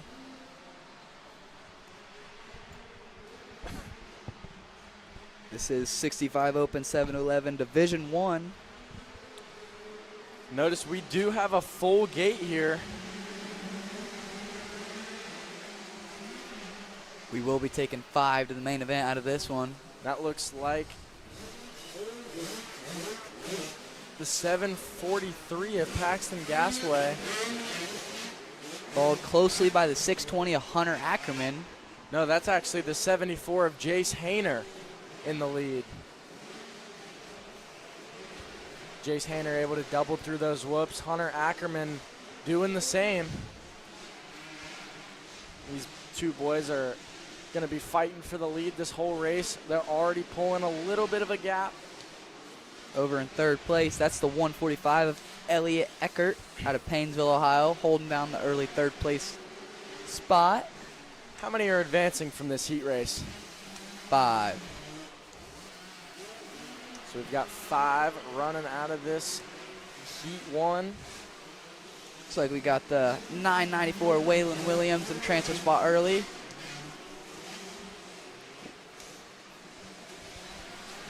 He's running in your 4th place spot. And then that final transfer spot, looks like it's the 25 of Isaac O'Donnell holding down that 5th and final transfer spot. It looks like he was the one that actually stalled it off of the start, but he is making a push, fighting his way back through the pack, making passes through the whoops around the outside.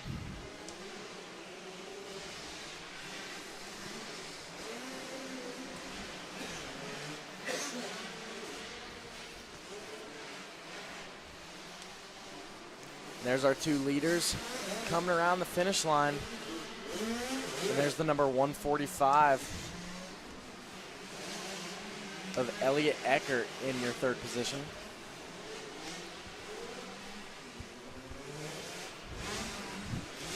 Looks like we had that number 25 of Isaac O'Donnell make a pass on the 994 of Waylon Williams to grab that 4th place spot, so he's not on the bubble no more. Now it's the 995 of Williams holding that final transfer spot. Elliot Eckert is making some looks over that shoulder. He can hear the number 25 of Isaac O'Donnell coming. Isaac is on a roll. Goes around the outside again, 2 laps in a row, able to make some passes in the same exact spot. He knows where he can get it done, so he's using it to his full advantage. Back out front we go. It's still the 74 of Jace Hayner, followed by the 640 of Hunter Ackerman, taking that white flag. 1 lap to go.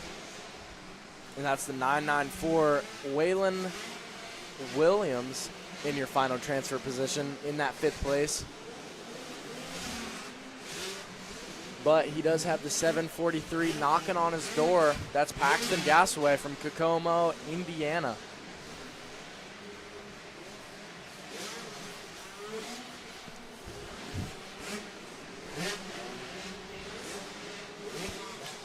And here's your leader, the number 74 of Jace Hayner, straight to the main event with the number 620 of Hunter Ackerman close behind, going 1 and 2.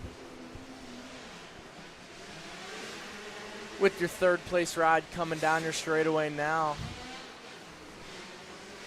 That is the 25 of Isaac O'Donnell, who we've seen make some passes right after the whoop section. He really liked that bowl corner after the whoops, making some good outside passes. The 145 of Elliot Eckert in 4th, and the 994 of Waylon Williams in your last transfer position, with number 743 of Paxton Gasaway on the outside looking in. And there's the number 21 in your 7th spot. That is Ryder Bennett out of Atwater, Ohio. A couple more names. We got the 238 of Lennox Hessel crossing the finish line with the 55 of Lannon Koisick. The number 4 of Ricky Morrison. And rounding out race 35 is the number 33 of Bryson Camarella out of Fenton, Michigan. And here comes Division 2 of our 65 Open 7 to 11 class. We've got Wentworth, Galooly, Case, Tetriel, Harris, Burmeister, Miller, Stewart, Hanna, Hendren, Coyne, Luther, Whiteman, and Dunn. Those are the 14 riders in this Division 2 65 Open. As the card goes sideways. And the gate's down. Some heavy hitters this one. You can see one rider hits the gate.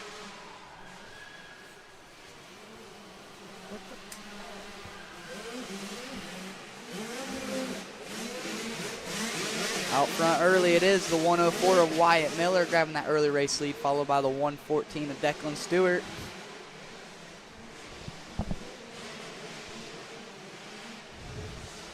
And Declan able to jump those whoops is a huge time crunch.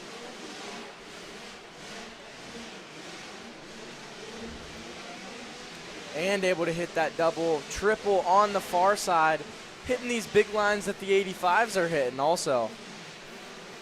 Looking good out front is the 114 of Stewart. The 104 is still there, and anything can happen. That's the Wyatt Miller in that second place ride. And there's 558 of Blake Coyne in your third position. He has won a heat race earlier this morning.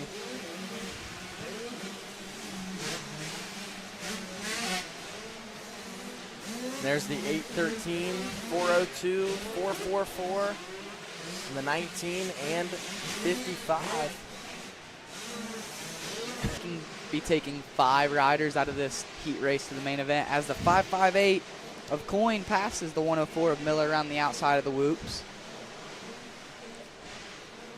This is a fast group. We've got a lot of battles going around mid-pack. Everybody wants to get into that top 5 so they can advance straight to the main. And that looks like the number 19, Keenan Galuli, sending the double on the far side, able to make some passes. That was actually the 402 of Bentley Hanna.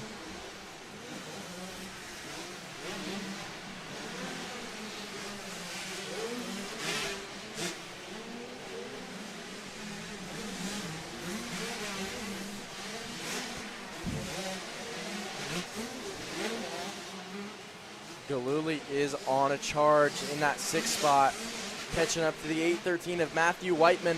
But again, sending these doubles, taking the fast lines around the outsides. Side by side through the whoops they go. He couldn't get the pass done. Again, 2 laps in a row. Galuli is able to make another pass. That is the final transfer position.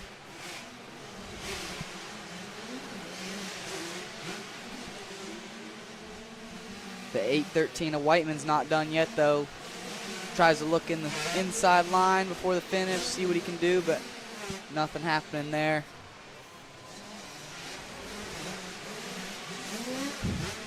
We've still got our 114 of Declan Stewart out front. He got that lead early. The 558, Blake Coyne in your 2nd spot, with Miller close in tow in 3rd. Bentley Hanna is not done in 4th, though. He wants to get in that podium spot and get a better gate pick in your main event. Checkered flag is out, so let's see if he can make one last move with 1 corner to go.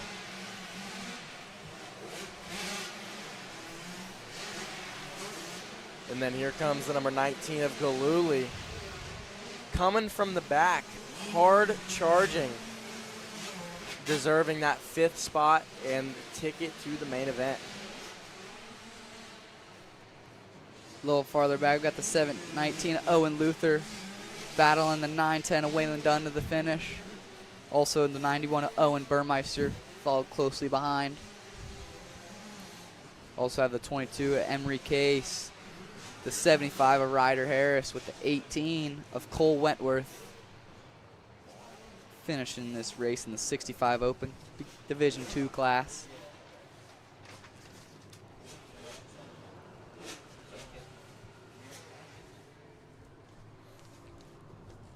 And here we go, race 37, our Pit Bike Youth Open. We have 13 riders in this class.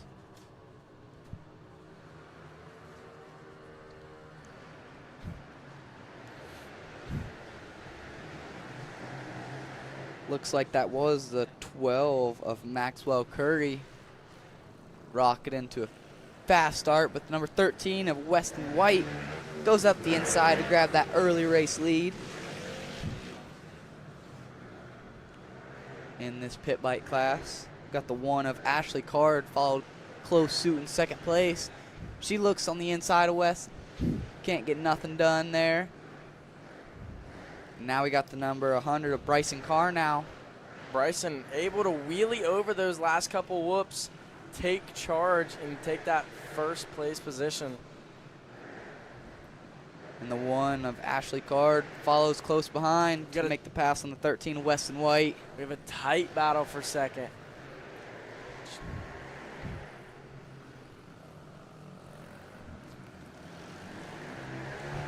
That is a fresh TTR 110 out front. Looks like it's straight off the showroom floor. Bryson's making that thing look good. But the number 1 of Card is not letting him go. He's still there.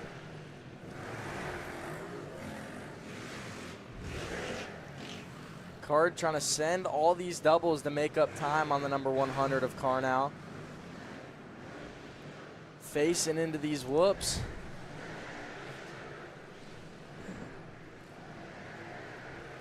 She is not wanting to let Bryson get out of her sights.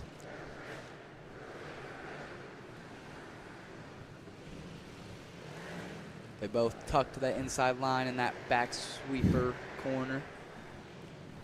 And there's the 36 of Quentin Melling in your 4th spot, and the number 12 of Maxwell Curry in your 5th spot.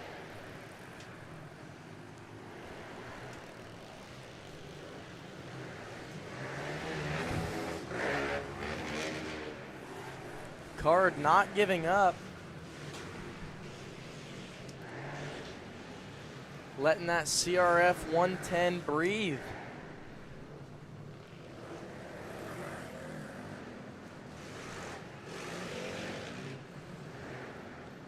A great run through the whoops by the number 1 card. Closing in just a little bit to the 100.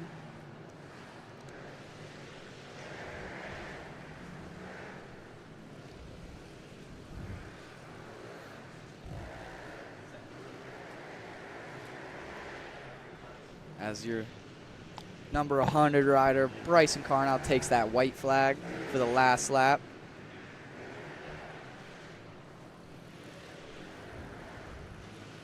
One lap to go. Here comes the number 13 of Weston White, the number 36 of Quentin Melling, the number 12 of Maxwell Curry, the 431 of Colin Benjamin, the 145 Carson Eckert, and the number 10 of Aiden Myers.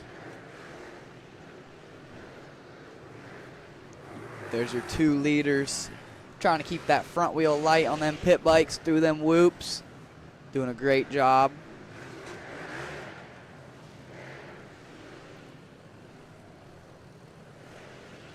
As they come down the straightaway one last time. It is the 100 of Bryson Carnell taking this heat race win in the Pit Bike Youth Open class, followed by the number 1 of Ashley Card. And them 2 broke away from the 13 of Weston White out of Zanesville, Ohio, grabbing that 3rd place spot. The 36 of Melling coming across the finish line in 4th. Then we got the 12 of Maxwell Curry out of Mount Vernon, Ohio, bringing home that 5th place spot. The 431 of Benjamin, followed by the 145 of Eckert.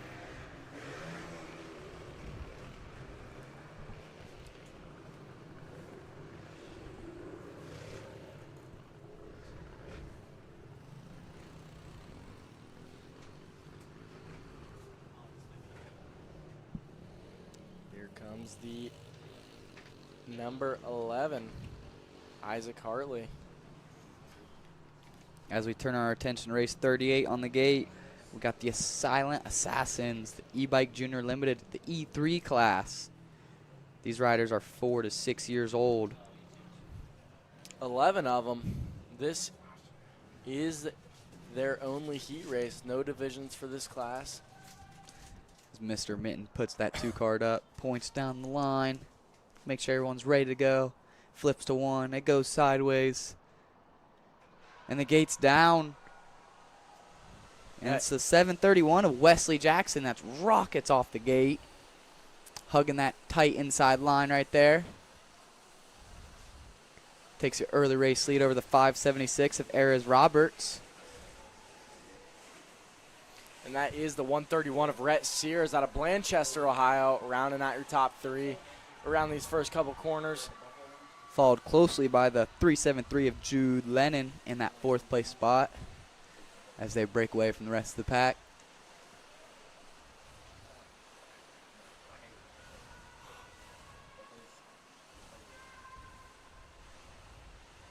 The 737 shows the 131 inside line, makes a pass for 3rd place.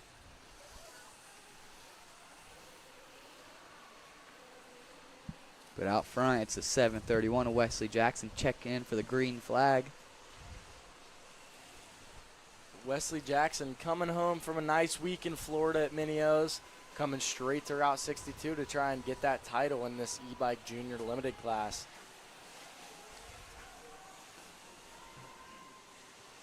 And for those of you that do not know, remember this is the state championship race.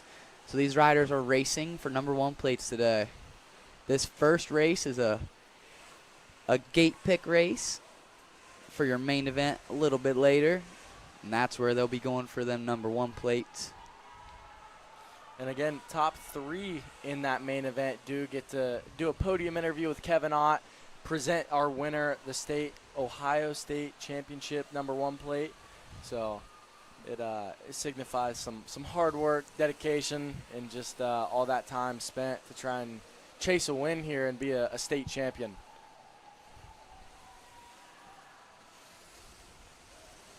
The 576, Aries Roberts not letting Wesley get out of his sights. Looks like we've got some riders grouped in 2s right now.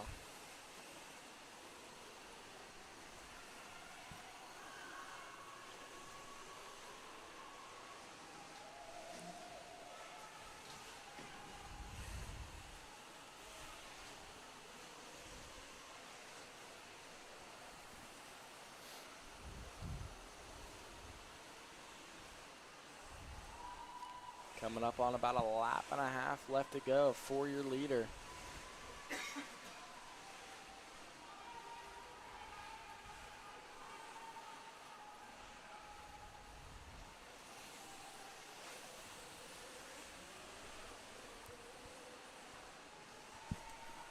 Again, this is race 38. Our e-bike junior limited E3s 4 to 6 years old.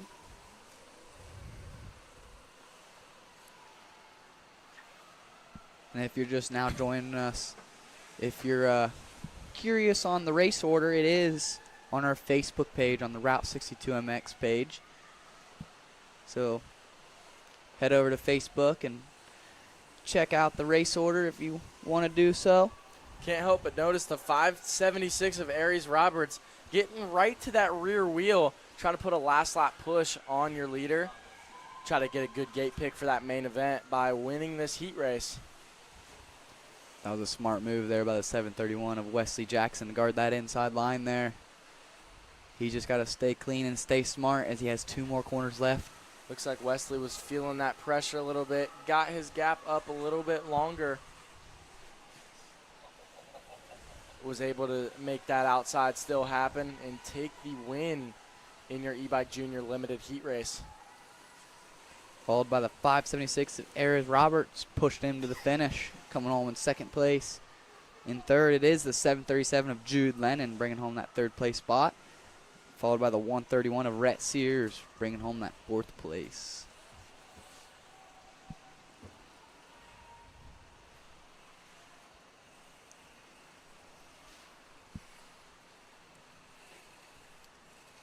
Great racing out of this 50 e-bike junior class.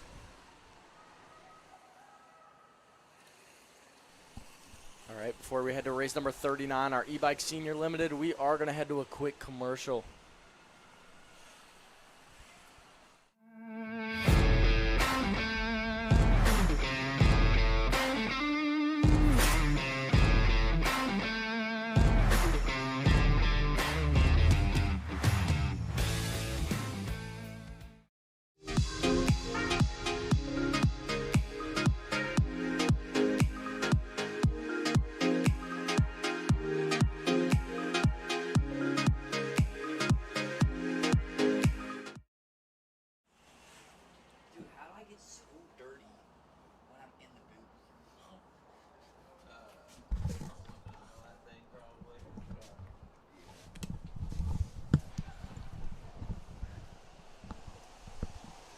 Back to our action. It is race 39, the e-bike senior limited class. These are your 7 to 8-year-old riders. Out front early, it is the 18 of Braxton Webster, followed by the 101 of Mason Green in 2nd place. Looks like we also got the 641 in that 3rd place spot. That is Grayson Crockett, I believe.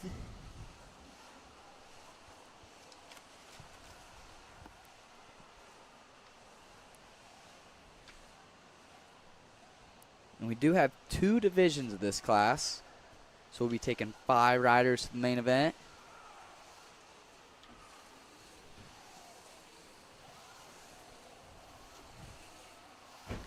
Looks like in the 4th place ride, we got the 58 of Mark Marker. Taking a tight inside line before the finish. Holding off the 511 of Jet Starkey in 5th place. Holding on to that 5th place spot.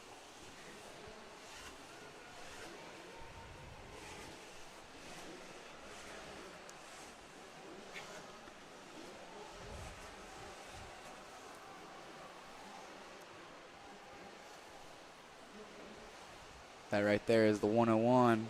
Applying some pressure to the 18 of Braxton Webster. Going inside here. Showing a wheel to the leader, but couldn't make nothing happen there. Gonna sit back and plan another attack of making a move on the leader. Oh, and it happens in the back corner. The 18 shows the 101 a wheel now, but couldn't make nothing happen, and now it's the 101 out front of Mason Green.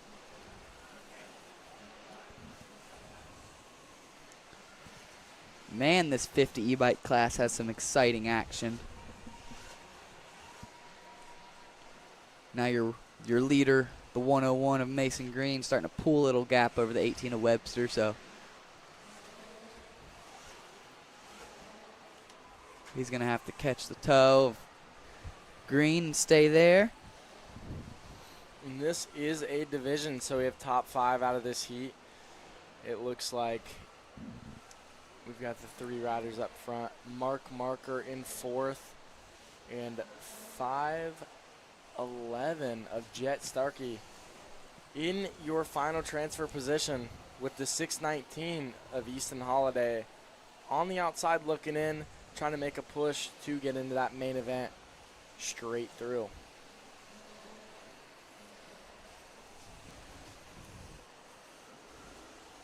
I like the options your leaders are taking. The 101 goes outside and is able to slingshot and go double-double through the lane right next to the finish, but the 18 goes inside and keeps the power to the ground over the doubles. And we've just got 1 lap left.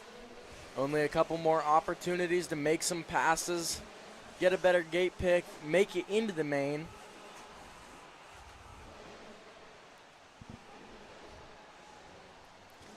On screen there, that was the 641 of Grayson Crockett going through the whoops in that 3rd place spot. And here comes a 58 of Marker, followed by the 511 of Jet Starkey in those 2 final transfer spots. But the 619 isn't done yet. But back out front, it was the 101 of Mason Green taking that checkered flag in the heat race win in the e-bike senior limited class. Followed by the 18 of Webster bringing home 2nd place, and the 641 of Grayson Crockett bringing home 3rd. Also had the 58 of Mark Marker, and the 511 will be heading to that main event as well.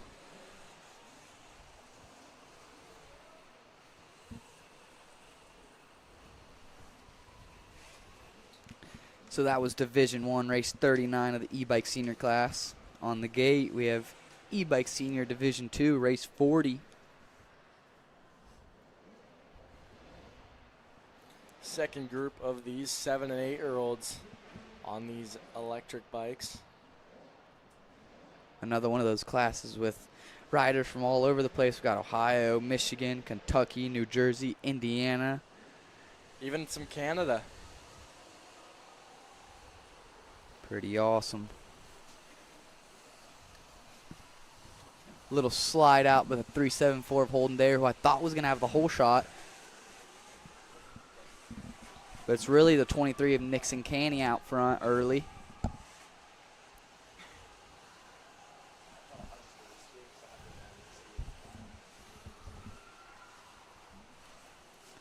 And I want to say that's the 18 of London Ringler out of Greenwich, Ohio, slotting into that 2nd place spot.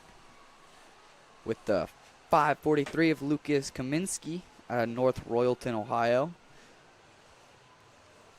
who actually just got passed by the 374 of Holden Dare for that third place spot. 543 of Kaminsky slots in the fourth place spot.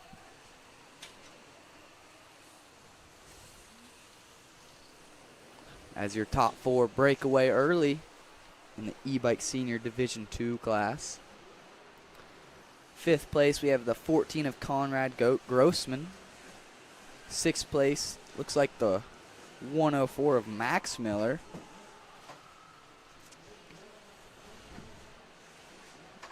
Them are your two riders on screen right there.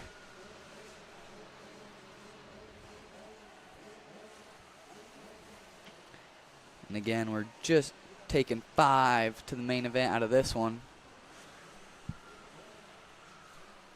So the 14 of Conrad Grossman entering the whoops right now. That's your fifth and final transfer spot. But the 104 of Max Miller is applying pressure. He wants that spot right there. As we go back out front, it's the 23 of Nixon Canny. A name we're getting more familiar with every race weekend. We see him out front.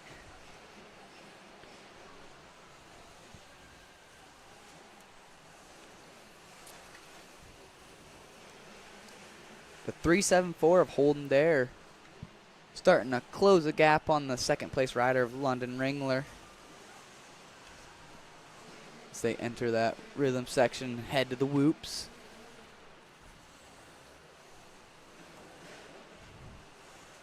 Dare tries to pull up alongside Ringler. Side by side. They both go to the inside. And Dare goes around the outside, makes the move happen. As he slots into second place.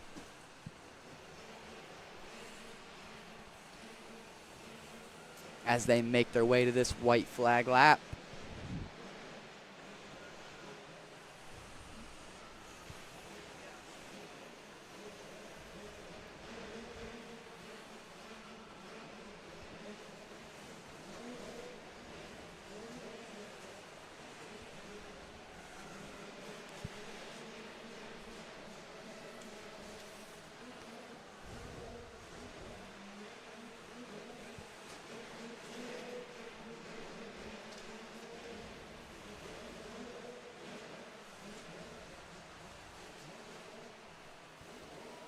As we pan the camera to race 41, our super mini class. Going to be an exciting one to watch. That's the 282 of Carter Craig on the inside right there, getting ready for his race. Looks like the 79 Uriah Messersmith. We had an interview with him earlier. He's right to the inside of Craig, getting ready for their super mini race. We also got the 1 of Ashley Card, the 7 of Gage Hall, the 24 of Xander Fogel, the 34 of Mason Fink, the 50 of Alex Eckerman, the 109 of Bailey Russell, the 102 of Brayton McWaters, the 230 of Bruner, and the 310 of Liam Thune. As we go back to race 40, e-bike senior class, it was the 23 of Nixon Canny taking that heat race win. Followed by the 18 of London Ringler in second, the 374 of Holden Dare in third. And your fourth place rider looks like it's going to be the 104 of Max Miller and the fifth place ride of Conrad Grossman. This should be a good one on the line, folks. Super Mini, we probably be our fastest racers of the day.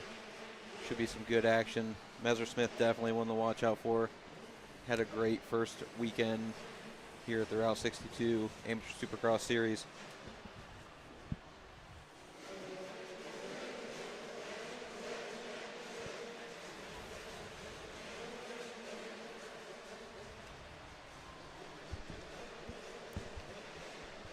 Looks like our final racer from race 40 across the line, the 227 of Max Siegel.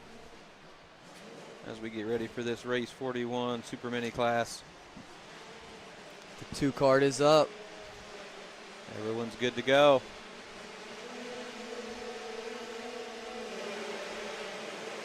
What a jump by the 79 Uriah Messersmith. Little look over his shoulder. And out front he goes with the sending the triple. Triple through that first section. So much faster. And that's the number 7 of Gage Hall out of Mount Vernon, Ohio, slotting into that second place spot. See what they got through the whoops. Messersmith skimming them. Gage is jumping them.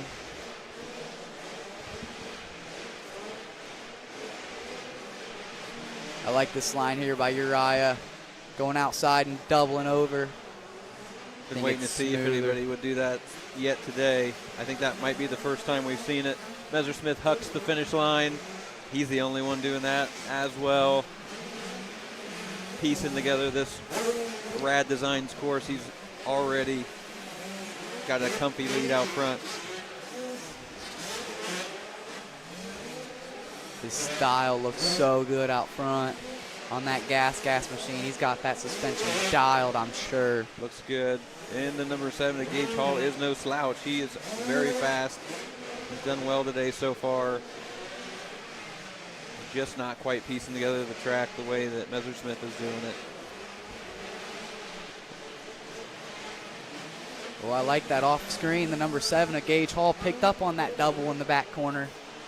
He did it as well, that second lap around. That's what it's going to take. They're going to have to figure out what our leaders are doing and try to emulate that, make up those seconds.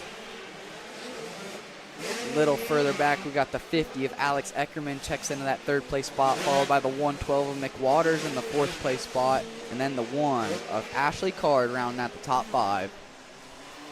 Great shot through the whoops there. Our leader skimming. We got our second place efficiently doubling through them.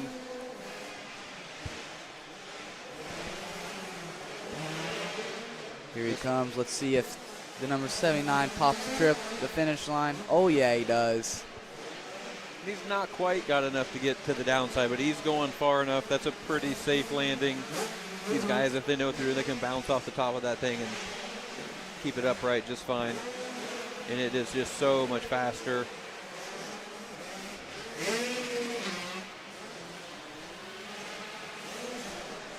Again, this is a qualifier. All these racers will go on into that main event.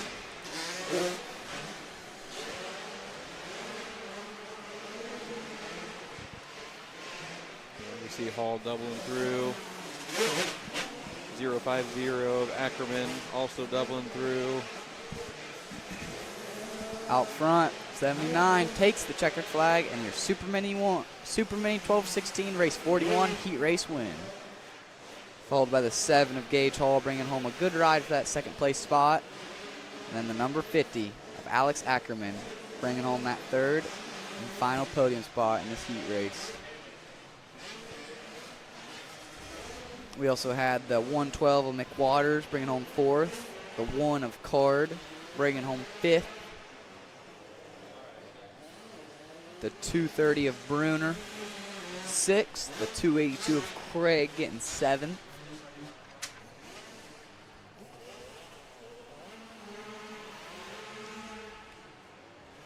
then the Cowie machine. That's the 109. Balin Russell out of Parkersburg, West Virginia.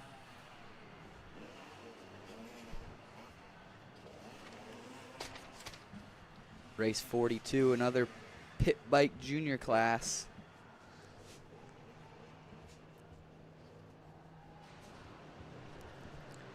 The gate is down. Looks like we've got an electric machine out front, I think. Casey Kersey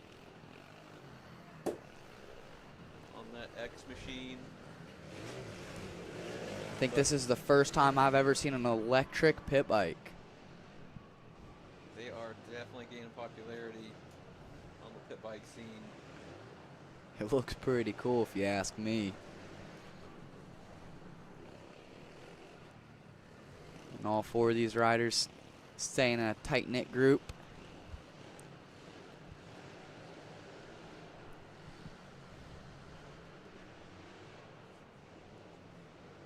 But I believe that is the 424 of Rhett Fields out front early on that TTR 110.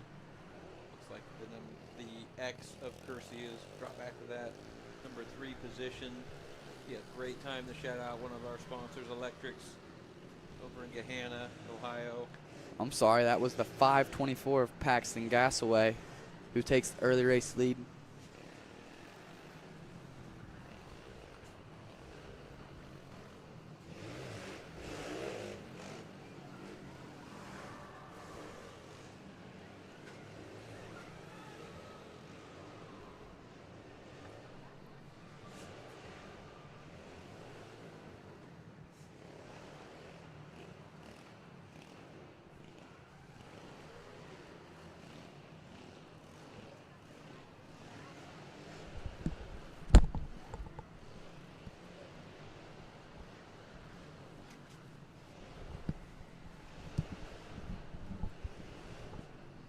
Quick shot down to the starting line. We've got our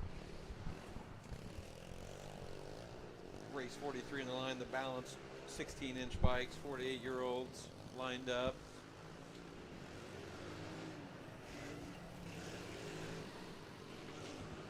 As we pan back to our leader here.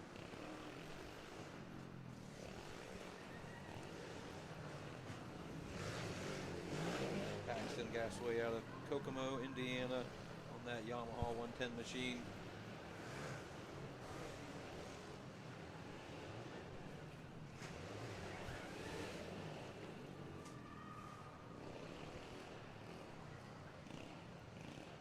And it's cool to see all these different size machines being able to tackle this racetrack, from the 110s to the 50 e-bikes to the electric balance bikes, all the way up to the Super Mini and A-Riders. I mean, they all can handle it.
Take a few moments here, folks, to let our scoring team get out here on the track. These ladies get right on the track side so they can see these little number plates on these balance bikes. As they only have front number plates, there's really no room on the side for anything else.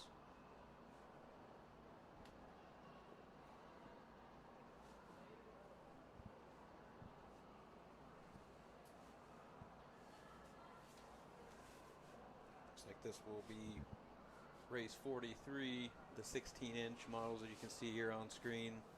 The number 320, he does have a side plate. He's one of the very few with quite the setup there.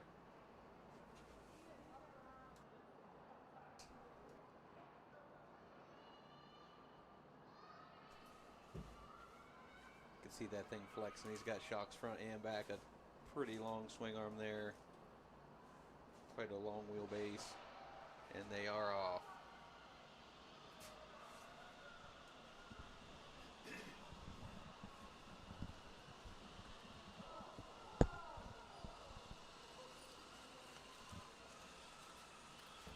Looks like it's the number 227 of Max Siegel out front early.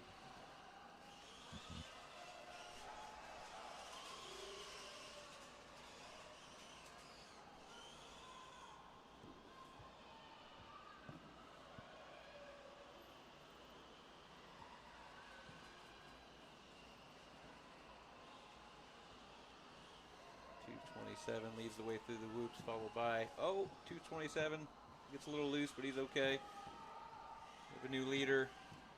Didn't quite catch that number. It looks like the 24 of Brookman is in second. We get a good shot of the rest of the pack coming through.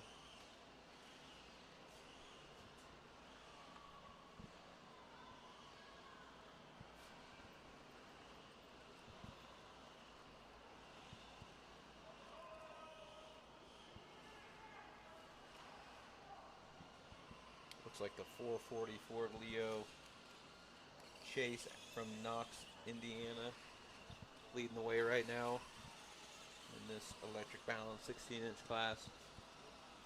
Again, you can see our ladies there doing the scoring from the side of the course.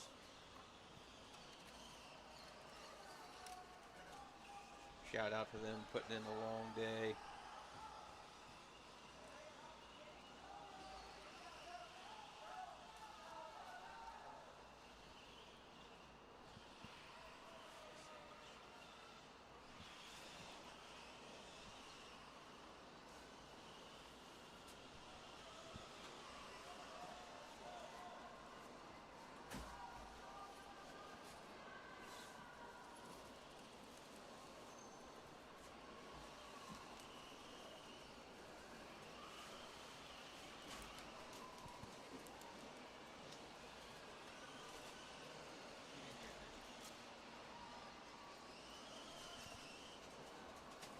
Looks like on screen we've got the 55 of Rhett Thompson and the number 7 of Jolene Martin. 16. Didn't quite catch that one. We got a little rider struggling at the finish line here. That is a big jump for a very little bike. But they got remounted thanks to the staff here at 62. They keep a close eye on all these racers.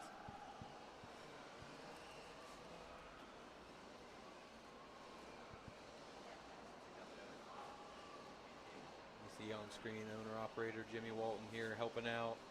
He's not afraid to jump in there and get a little dirt on his boots. He is all pumped up for these kids.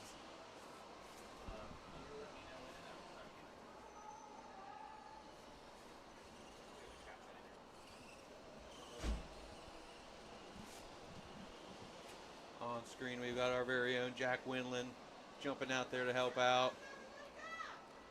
If you're here for round one, you saw Jack take that big money class win. I'm going to throw it down to Jack here briefly. Good. All right, I'm down here on the whoop section. This is a whoop section exactly like you would see on professional supercross. So as the balance bikes just went, you see they're rolling through these whoop section, and then also the 50s are rolling through these. Or you can even get some of the fast 50 riders, they're doubling. This is where they're making up a lot of time on their competition. And as we get to the riders like the 85s and our big bikes tomorrow, you'll see them skimming the top of these just like you would see in a professional supercross. So this is definitely the biggest challenge on the track for these riders. And yeah, so there we go.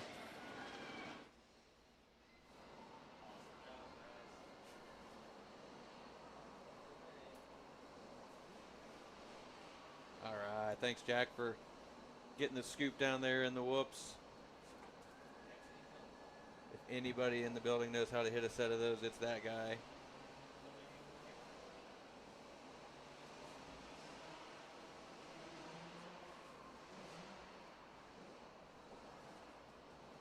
If you attend an event here around 62, you're going to see Jack kind of doing everything from helping out down on the track, jumping up here in the booth, talking about the racing.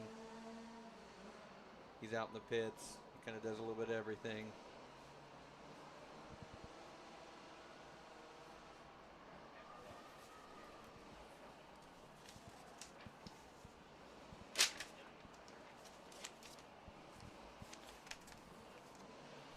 Up next is race 44. As we see on the line here,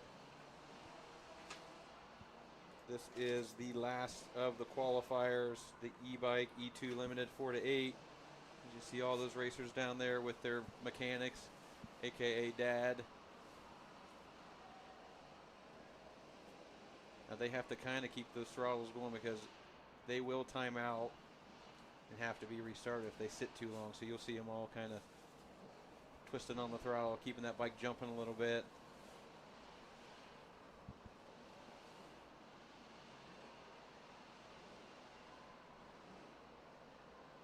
I see the 100 of Colt Whelan is back. He was at round 1. Colt is a local Utica racer.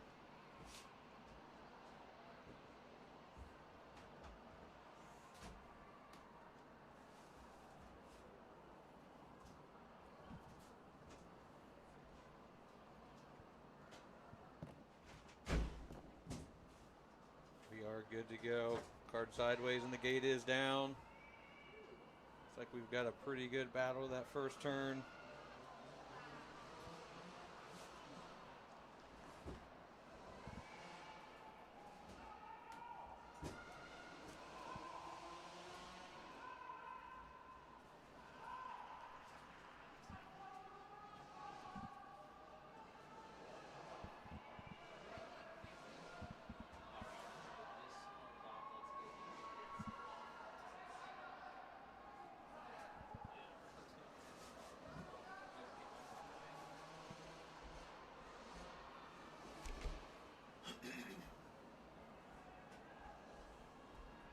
Again, this is race 44, e-bike E2 limited 4 to 8-year-olds.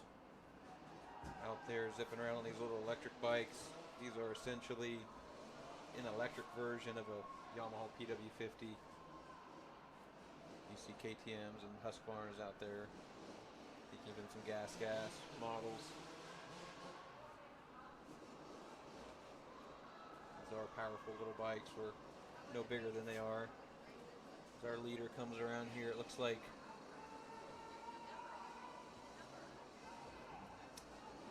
267. Don't have that rider on my sheet.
Alright, coming around, getting the white flag. I think that's 287 of Cooper Salerno. Kind of hard to see with those little number plates on there, but second we've got the number 7 of Riker Morano.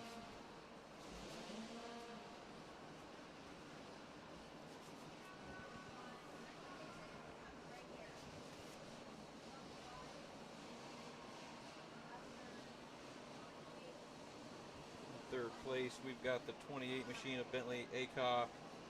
followed by the 175 of Hayes Wheeler.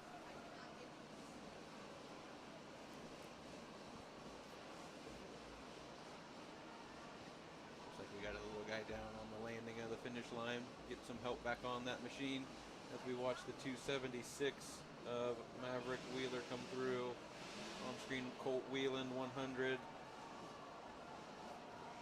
Great shot through the whoops here.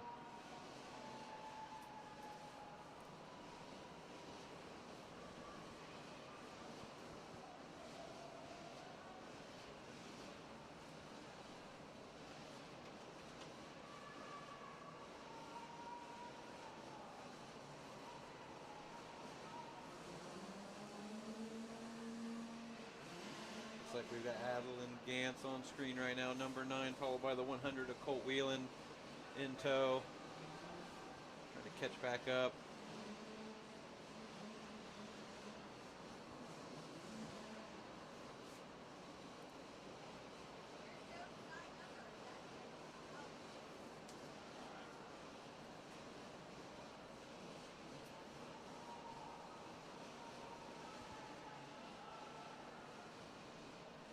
Shot of our leader coming through the whoops here, Cooper Salerno out of North Canton, Ohio, on that gas E2.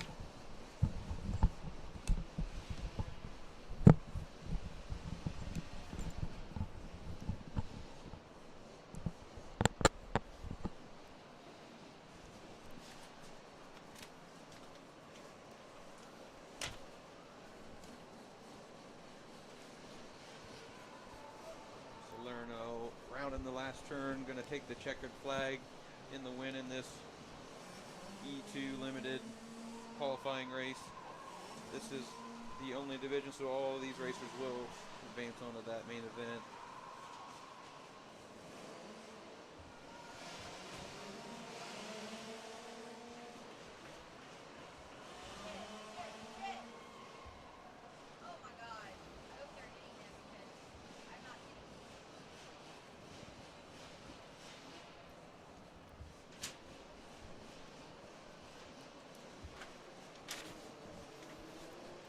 As we round out race 44, we are going to be headed straight into our first Consi race of the day. 50 open, limited 4 to 8. Beginners are allowed in this one.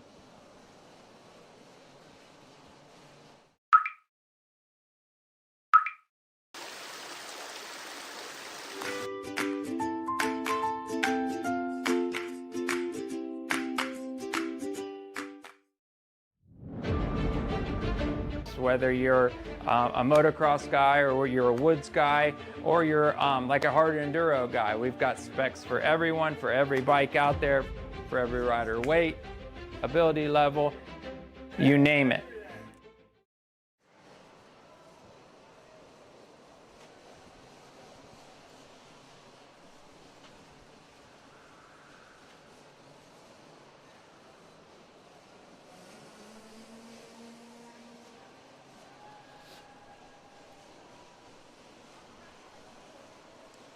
Race 45 on the line.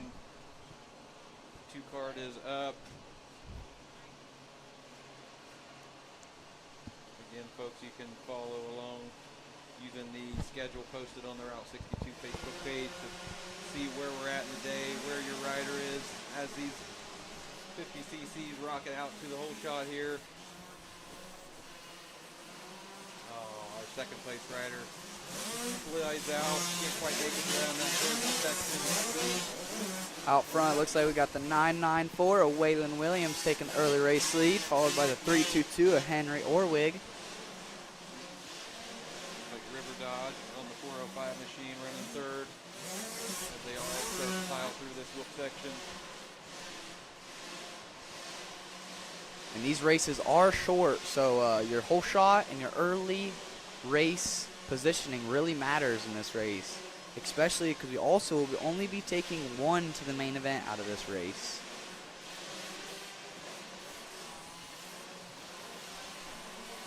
These racers will get 3 laps to get it done to try to get their machine into that main event.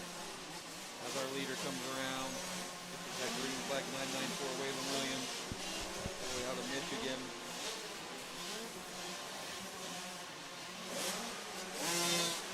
And again, this 50 Open class was our class with the most entries. We had 56 racers sign up, and we only have 14 spots on the gate.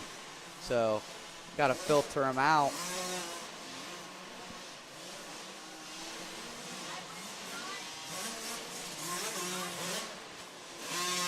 You are a really fast rider if you make it to the main event in this 50 Open class.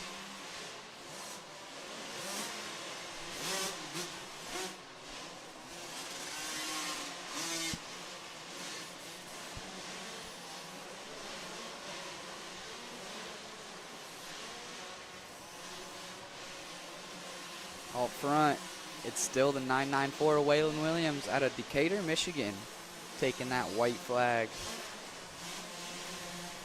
as he looks to hold on to that transfer spot to the main event, where he'll try to win himself a state championship.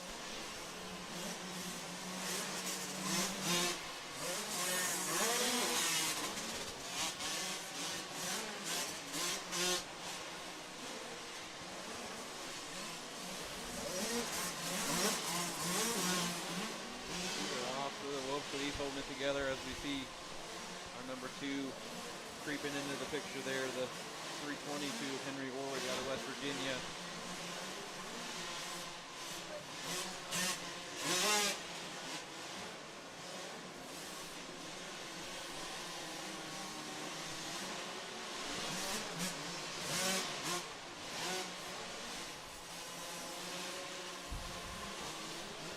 Looks like Waylon Williams out of Michigan will take the win and that spot into the main. That is the great thing about the setup of this series, is these riders all get at least 2 times on the track. Some of them will get a 3rd chance.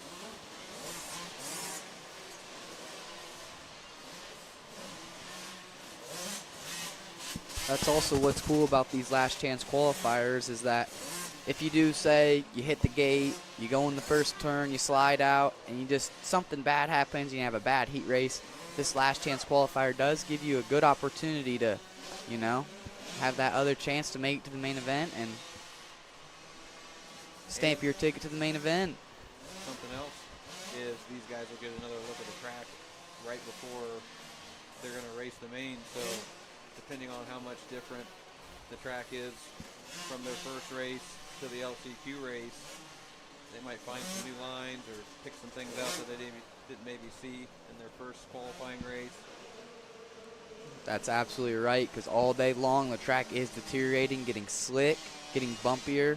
So the track's way different right now than it was during their first heat race about, I'd say, 10 o'clock.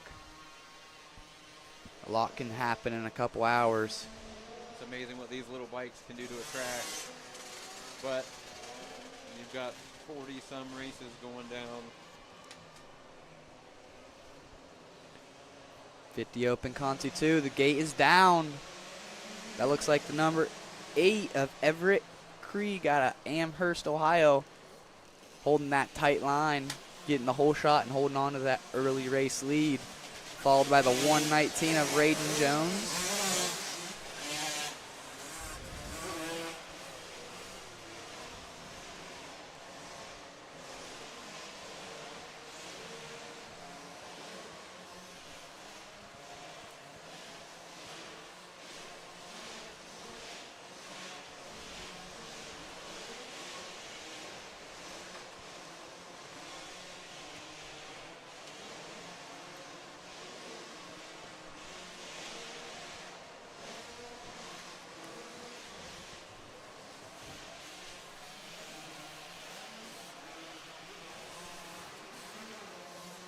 As they come to the completion of lap 1, it is still the number 8 out front, Everett Krieg, followed by the 119 of Raiden Jones. 119's put a little pressure on him, but still pretty comfortable. And as you mentioned before, Kate, these racers are racing for that top spot in this LCC, but only the first place will move on to that main event, because we have 4 Contis just for this one class. So them to try to move on and race one more time on the day.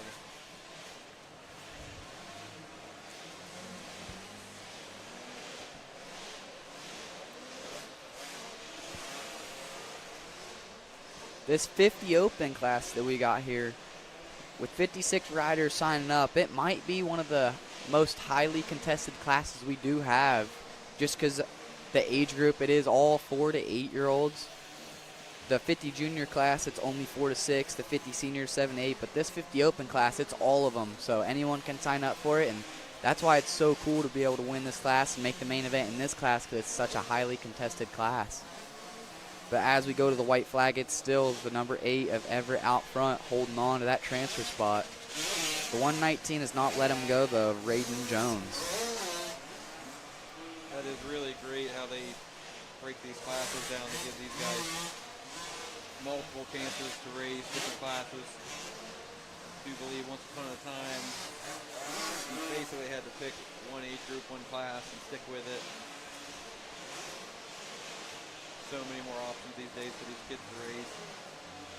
Between gas bikes and the electric bikes, they can run both. Pit bikes, they've kind of got it all. Oh, absolutely. Yeah, if you're 7 years old and you own a 50, I swear you can race probably 4 different classes if you wanted to. But out front, it's number 8 of Everett Krieg out of Amherst, Ohio, on that gas machine, taking the checkered flag and taking the heat or the Conci win to stamp his ticket to the main event.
The 2 card is up. It flips to 1. It goes sideways. And the gate is down. I think that's the 620 of Hunter Ackerman, who doubles into the lane and gets the early race lead. And if you guys remember, Hunter had some really good speed in that heat race. Oh, as he makes a mistake, holds on to it. But in that heat race, he did have a first turn mishap, and which is the reason he is in this Conci. But he made a hard charge in that heat race, and he looked good in it, so would not be surprised to see him do really well in this Conci race. Be curious to see if he goes for that jump on table again next lap. Yeah. If he risks it with the lead he's already got. Yeah, absolutely. He got a little sketchy that first lap, so might want to play it safe just to make that main event. But then again, if you don't do it now, you might not do it in the main event, so. Very true, very true. That's all how he's going to play it here. We'll see. I think there might be some frame marks on the landing of that jump over there from the first go. He plays it safe. I think he overjumped that table just enough. He couldn't get the drive to even try it, but plenty of a lead here. Nonetheless, he still looks great out front.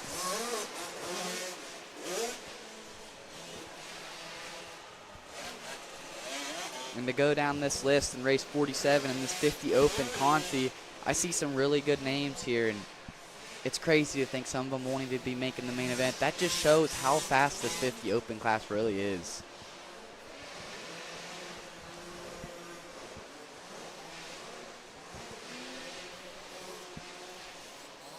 As the 620 of Hunter Ackerman takes the white flag out front.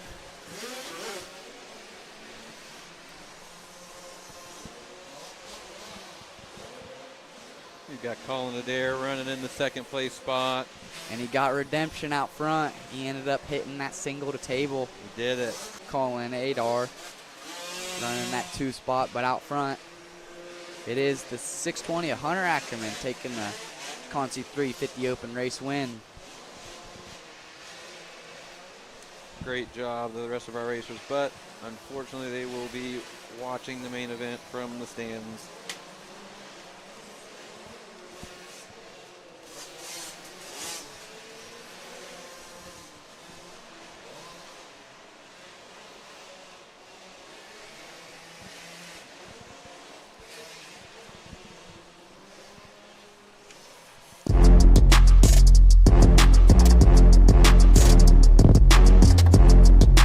Stop by Throttle Mob Powersports at 4030 Back Orville Road in Worcester, Ohio for all your power sports service and part needs.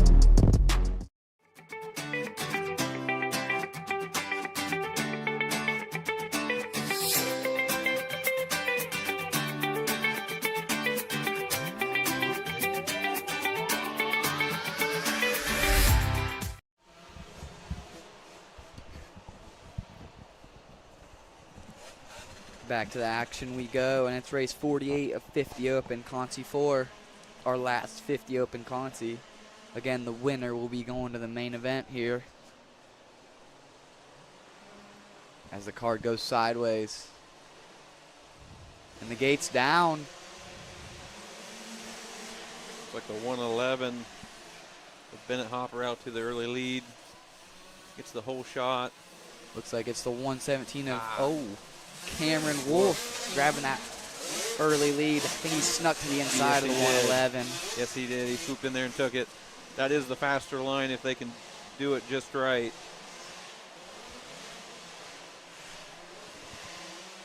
For everyone watching at home, these are 50cc machines. They are fully automatic, so these little guys and ladies don't have to do any kind of shifting. It is just as much throttle as they want to give it. They are powerful little 2-stroke machines.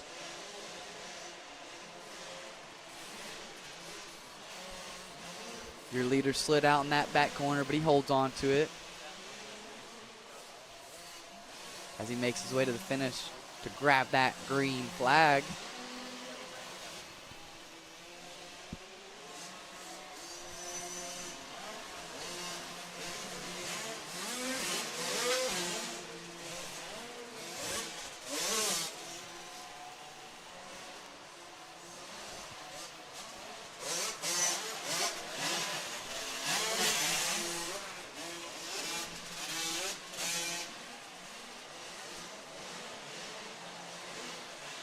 The 117 looking nice and straight through the whoops, getting it done nicely. He's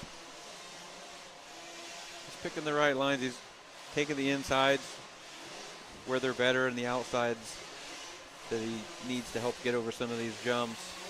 And I think that's kind of how he's starting to pull this gap. Plus he does have really good corner speed, especially this finish line turn. Yeah, like you said, he's got great corner speed. He's rolling onto the throttle really nicely. Looking really smooth up front.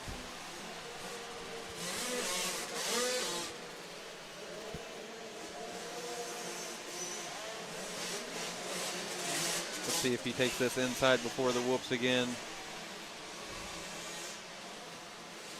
Make a liar out of me. Swings it wide. Just trying new lines out there.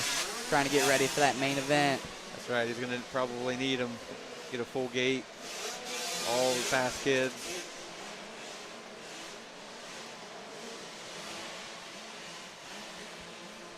Yeah, so since he went to this Conci, he's not going to have as good as a gate pick, so he's going to need to search around the track, look for some lines, because he's going to need to make some passes if he can't get off that gate. Yeah, great point, yeah.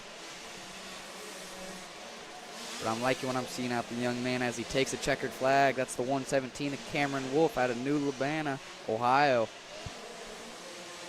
Or I'm sorry, out of Wellington, Ohio. Looks like Bennett Hopper on that 111 machine will come up just a little bit short. Coming in second. We also have the 19 of Archie Raber. The 626 of Gannon Beal. The 122 of Hunter Daniel.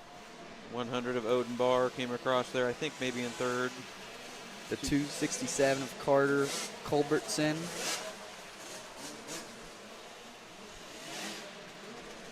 The 176 of Trip Carter. On the P-Dub. Yeah.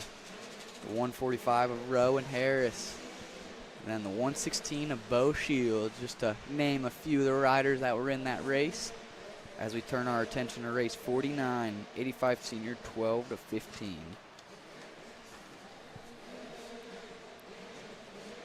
Looks like we'll be taking 4 to the main event out of this one, so there's only one Consi here.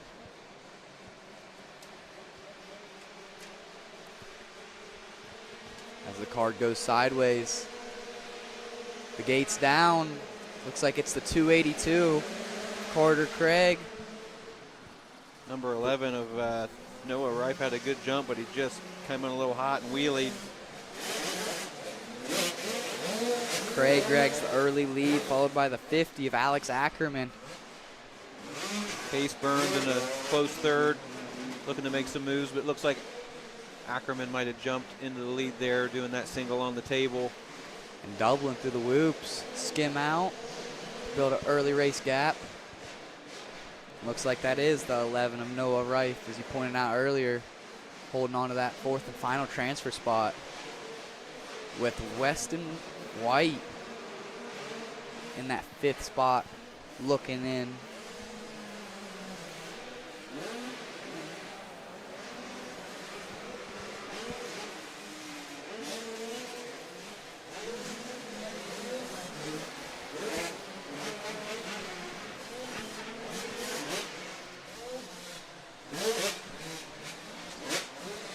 Ackerman pulling out to a nice little lead here. Doubles onto that last table for the whoop section. Looks like he's being very cautious, making sure he doesn't have any mistakes, anything that keeps him from getting into that main. Look at that 4th and final transfer spot. Looks like the number 13 of Wes White is trying to make up some ground on the number 11 of Noah Rife to make the move. But it's also we got the number 5 of Joseph starting to come in there. He's creeping in there. He's good in the whoops too. Yeah, He's got he those is. long legs. Can really leverage the bike well. Yeah, I remember you pointing that out earlier. It's going to be a good one as we go into the final lap.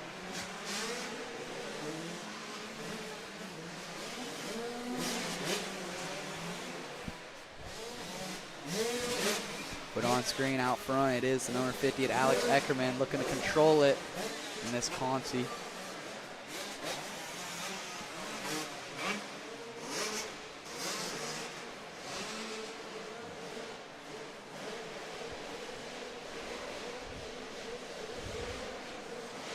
There's a good shot of the number 5 machine.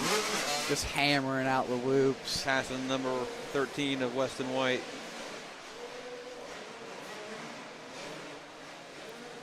And the number 11 of Noah Rife pulls out a double in the far section to pull away from the number 5. A little mistake, but he's got enough cushion there to keep it. So going to the main event, it's number 50, Alex Eckerman. The 11 of Noah Rife. Looks like the 282 of Carter Craig. And the number 10 of Case Burns all be heading that main event, looking to win that state championship or get on the podium and talk to our man Kevin Ott over there.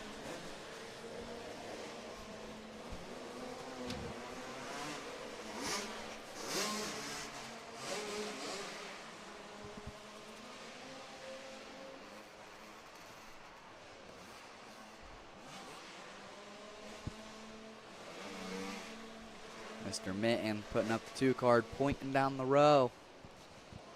Looks like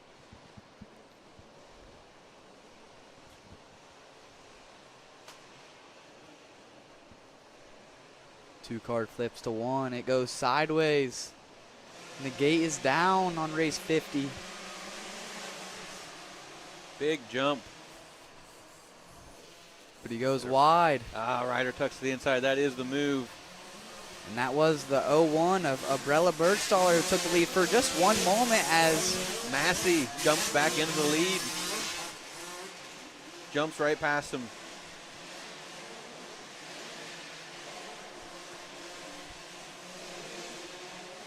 And in this 50 senior class, we are going to have 2 consies, and only the winner will be heading to the main. So all these early moves you see these leaders making to get this early race lead, they're very important. Only one will be moving on.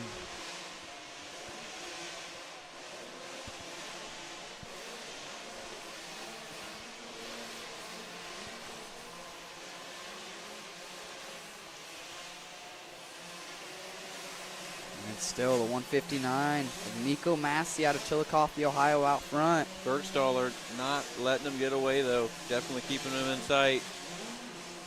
We've got a good little battle brewing here. She has that inside line after the finish is where she's getting really close, but your leader Massey goes outside and doubles in where he can pull back away. Little yo-yo effect they got going on here. She'll close in, he'll get away. A little farther behind that, we got the 58 of Mark Marker, rocking and rolling through them whoops.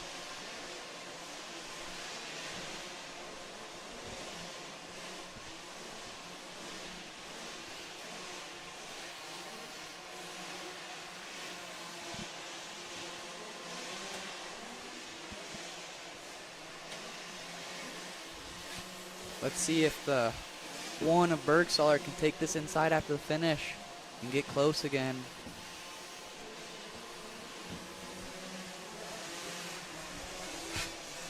It does not work.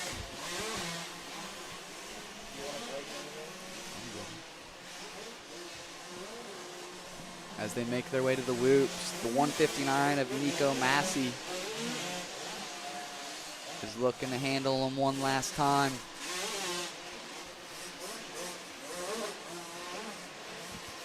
As he gets them clean, and so does Bergstaller and Marker.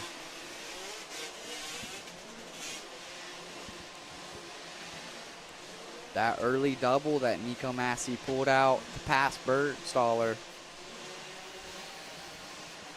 That move is really what led him to the lead and is what's going to give him a ticket to the main event as he takes this checkered flag in the Consi race win in the 50 senior 7 to 8 class. Followed by Bergstaller and Marker. A little farther back we got, looks like that's the 358 of Juliano, the 267 of Culbertson, the 18 of London Ringler.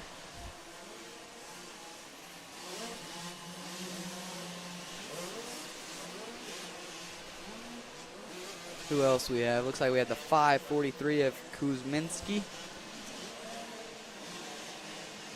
the 100 of Barr, the 88 of Walpole, the 37 of Waller, the 322 of Henry Orwig, the 375 of Parrish, and the 104 of Miller. As we go to race 51. Another Consi of 50 Senior Limited. Again, we'll only be taking the one to the main event out of this one.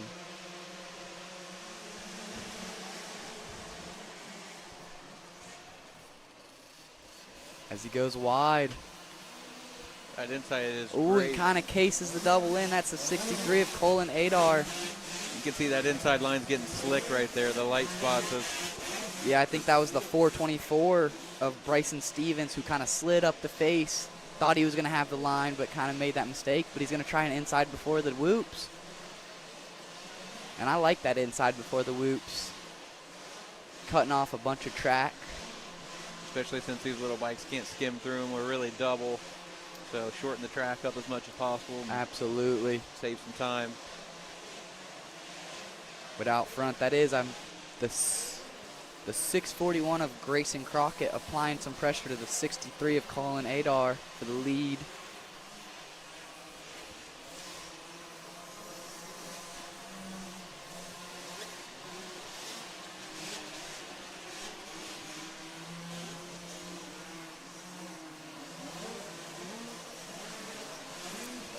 641's getting close.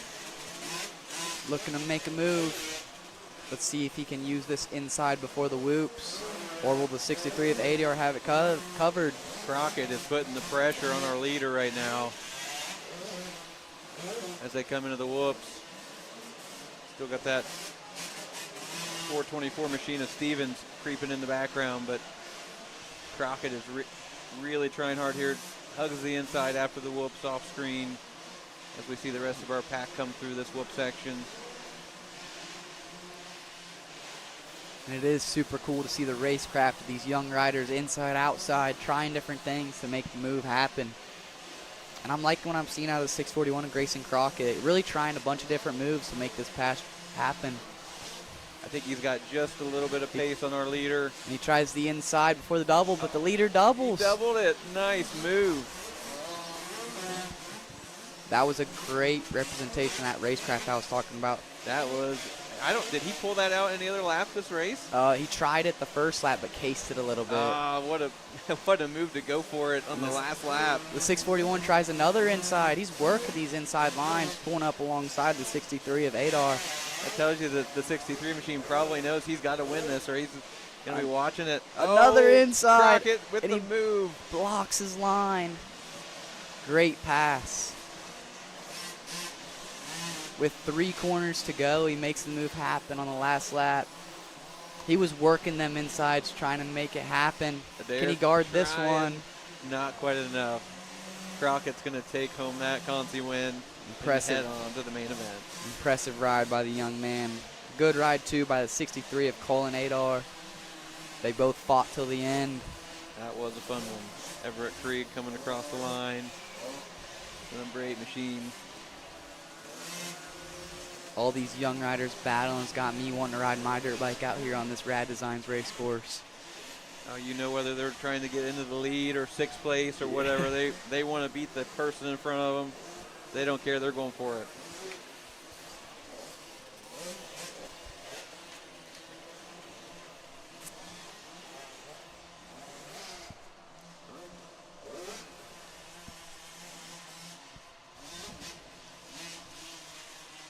Looks like 52 is on the line right now. The e-bike open 4 to 8 class. And we have multiple consies in this one as well. I think we'll have 2.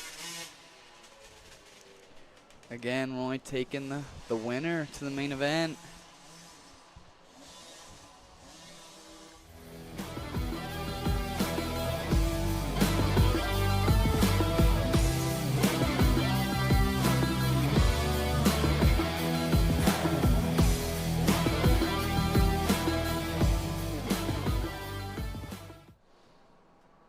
Shout out to Schmitty's convenience store there on screen.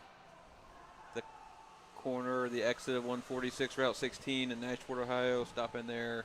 They've got all of your food needs, drink needs. They have it all. Great early move by the 216 of Elijah Moody out of Lebanon, Ohio. The KTM rider went wide, and he, on the Husky, just snuck to the inside to take that early race lead in the whole shot.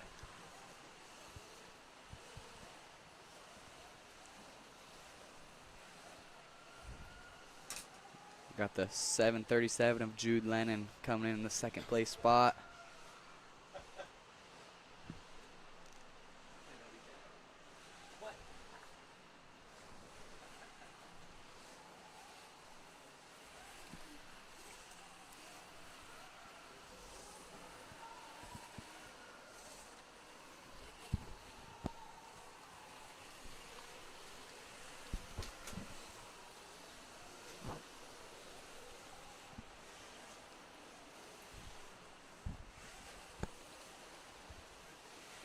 On track race 52, open limited, e-bike class, all electric, 4 to 8.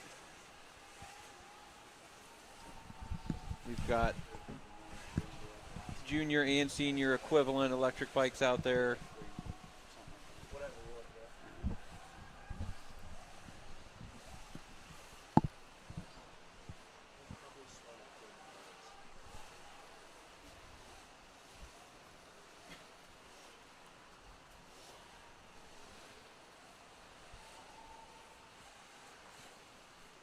Great shot of these young racers coming through the whoops.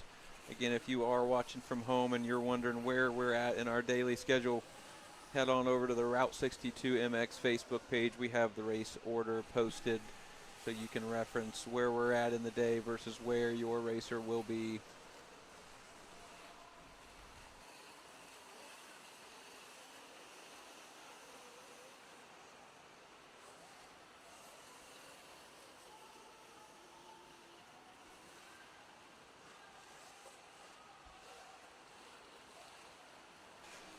What time is it? And another reminder for everyone watching at home, if you are on the Facebook page watching today's events, we are about an hour from the 8-hour mark, and our producer just let us know that at that time Facebook will have us reset. So if you're watching and the broadcast does go out, just reset that page, go back, maybe give it a few minutes, and it will be back up shortly.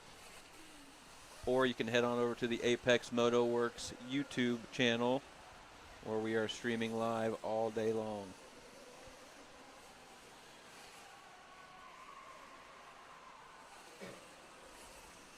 We are back here at the Route 62 Amateur Supercross Series presented by Renegade Race Fuels.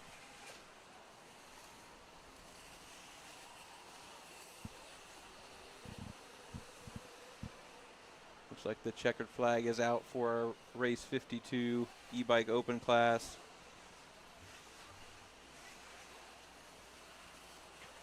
This is Conti number 1. We'll have one more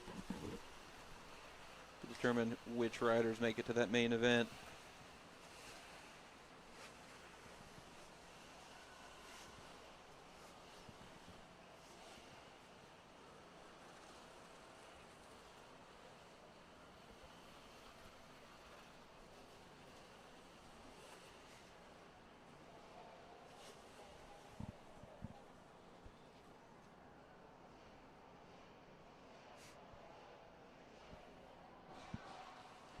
Race 53 underway. Conti number 2 for this e-bike open 4-8 class. That looks like that's a Cobra out front. It is. It's the 641 of Grayson Crockett out to the early lead.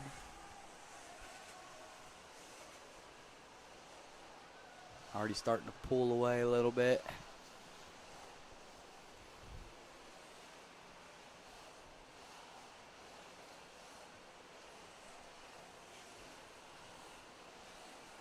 Back to the whoop cam here. Great shot of these little racers going through this section. We had the 511 of Jet Starkey and the 405 of River Dodge side by side through them whoops right there, battling for second and third. Such a cool shot of that back corner. Grayson Crockett will come along and get the green flag here in this Conti number 2 for e-bike open limited 4-8.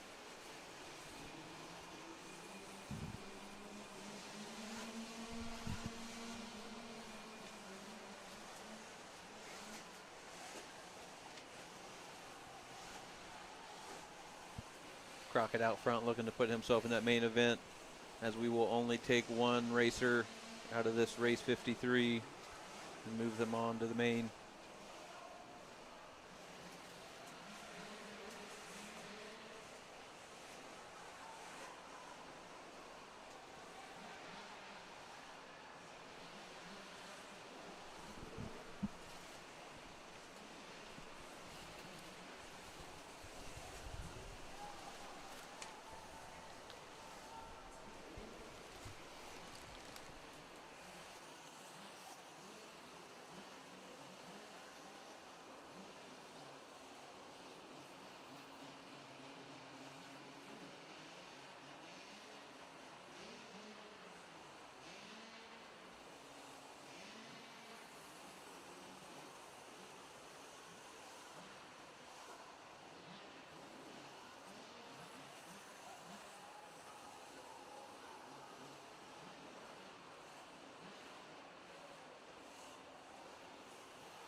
are back. Race 54. 50 Junior Limited, 4-6, Consi number 1.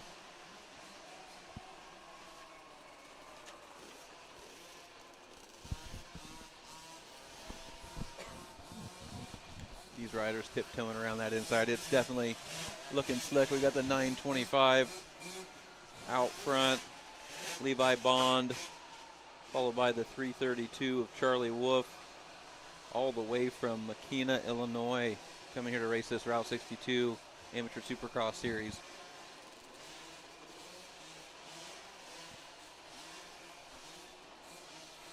We do have 5 riders in this Consi. We're taking the top 4.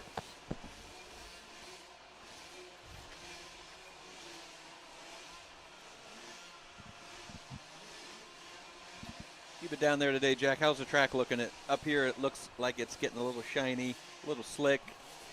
It is. It's definitely working in after about 8 hours of straight ride time on this track. So it's all, honestly, there are some good spots out there, but the main lines are rode in, beat in, Packed down. Definitely shining up a little bit. Yeah. So you can see some good spots of traction though still. You got some darker dirt where it looks like if you can get off that main line just a little bit, you can probably hook up.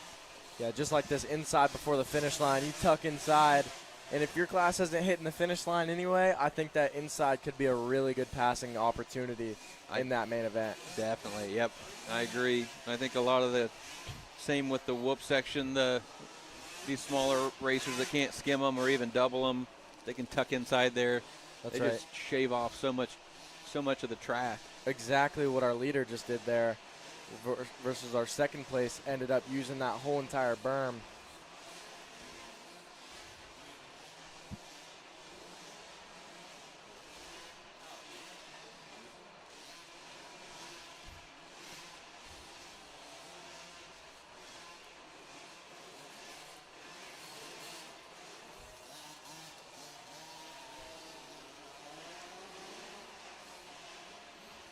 Yeah, here we go. The 925 goes inside where the 332 rounds that berm. Carries a little bit of more speed out of that berm. If he would be able to hit that double, he could carry all that speed and really be able to make some passes there.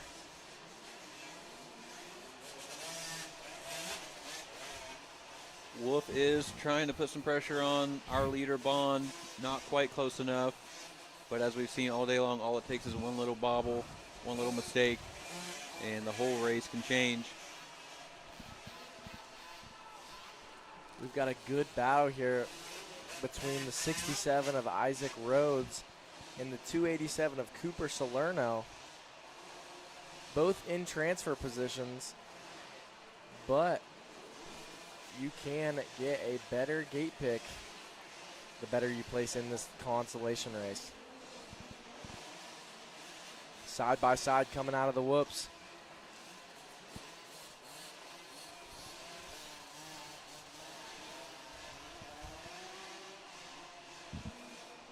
And here come our 2 leaders, 925 still going around the inside with Charlie Wolf hot on his tail, finishing in that second spot. And here comes Rhodes and Salerno one last time, advancing to your state championship main event in the 50 Junior Limited class.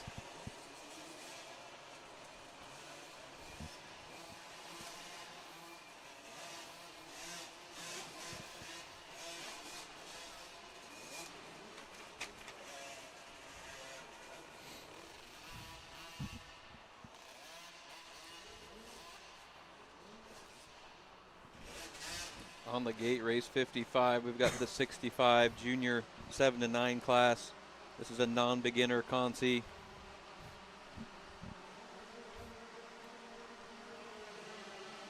Got some good riders in this one. Looks like Whiteman off to a great start. Rounds the outside. We'll hold on to the lead for now.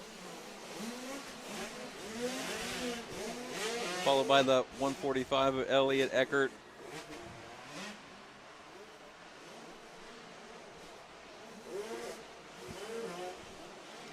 This one, it looks like we're taking top 4 as well.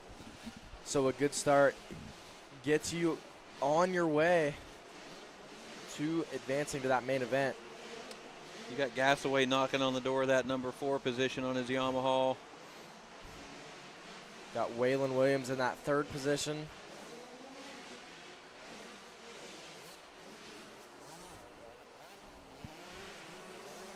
Gasaway ended up losing that spot. Back to 6th now. We got a rider down in the back corner. Looks like he's just fine. Get some help back on that machine. Oh, it looks like that was one of our riders in a transfer spot. Eckert. Was that Eckert? Yes, it was. So now we have Whiteman in the lead, followed by Waylon Williams and Gage Alford. And now in our last transfer position is Emery Case. But like you said earlier, that 743 of Gasaway is knocking on his door. They've already swapped position a few times. After the whoop section, Case got him on the inside. Let's see if Gasaway learned anything from that and tries to use his line against him. Now they both go wide. Both go wide to hit this tabletop.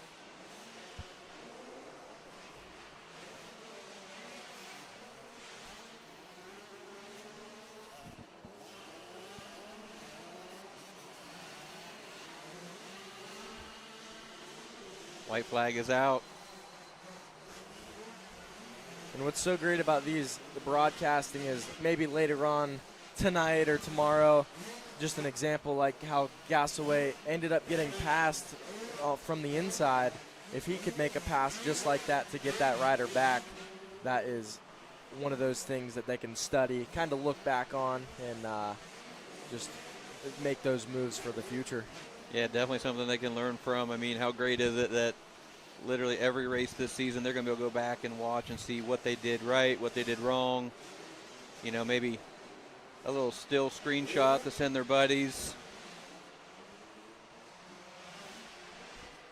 Looks like we're coming on up about a couple more corners to go. That is still Whiteman in the lead.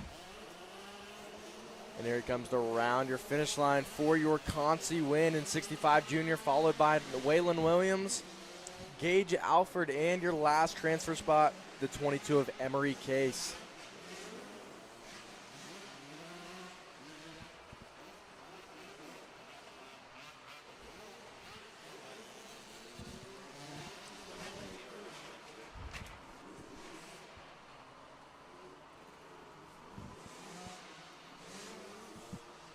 On the line next, we've got race 56. This is the 50 shaft drive, 4 to 6 class, PWs only.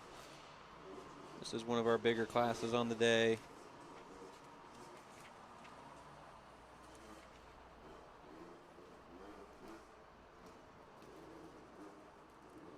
Two card is up.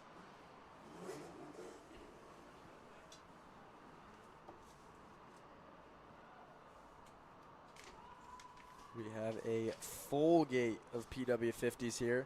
And they are ready to rock and roll, Jack.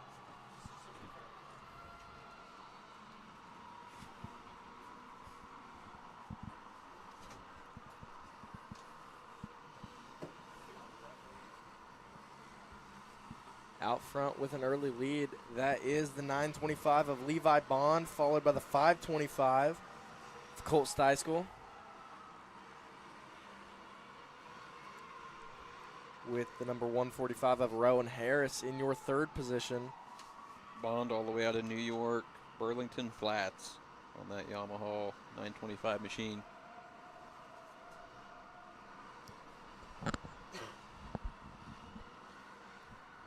So we do have 2 Consies. This is our first Consi for our 50 Shaft Junior. We are only taking the winner.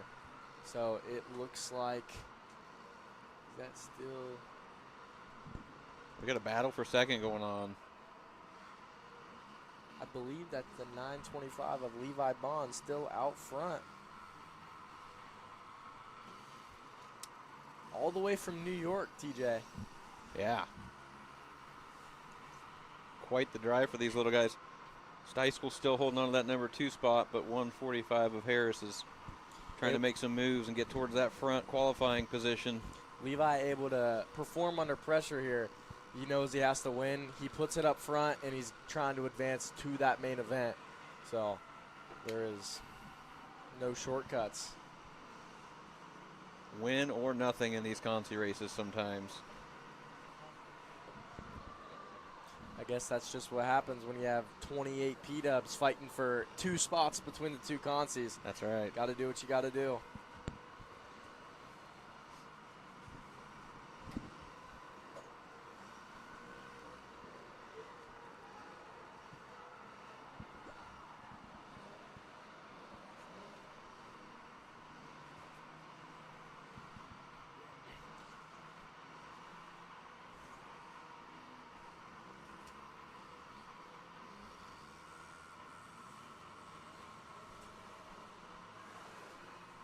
The white flag flies for Levi Bond. One more lap. That is Steiskell and Harris not far behind. One small slip up could cost this race. Steiskell's right there. But so far, Levi Bond has been executing perfectly. We got a lap, or Steiskell might. Nah, our leader gets through clean.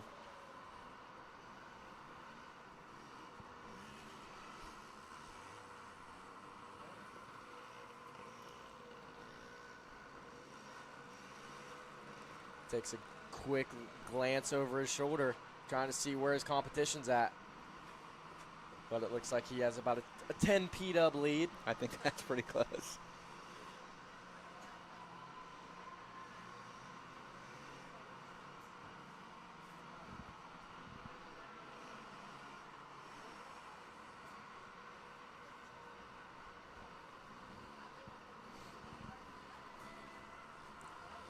As we wrap up this race 56 Conti, the 50 Shaft Junior, Levi Bond takes your win and punches his ticket to the main event.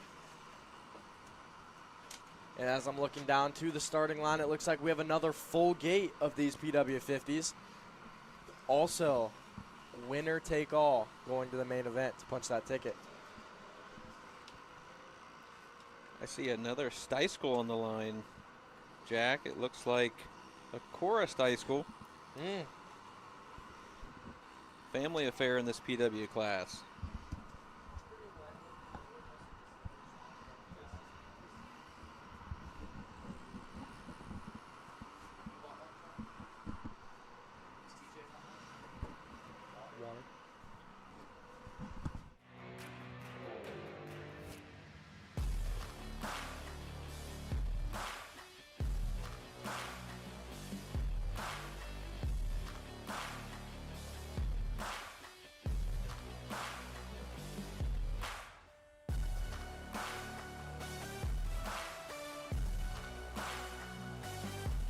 Racers that win, pour it in, and we appreciate you.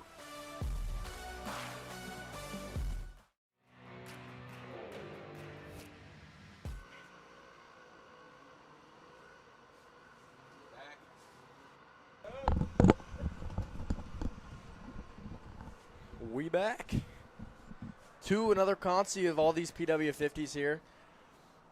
All these 4 to 6 year olds fighting for one spot. Gates down. He's going to get that whole shot. Rider down. Tough block actually saved him. Trying to remount quickly.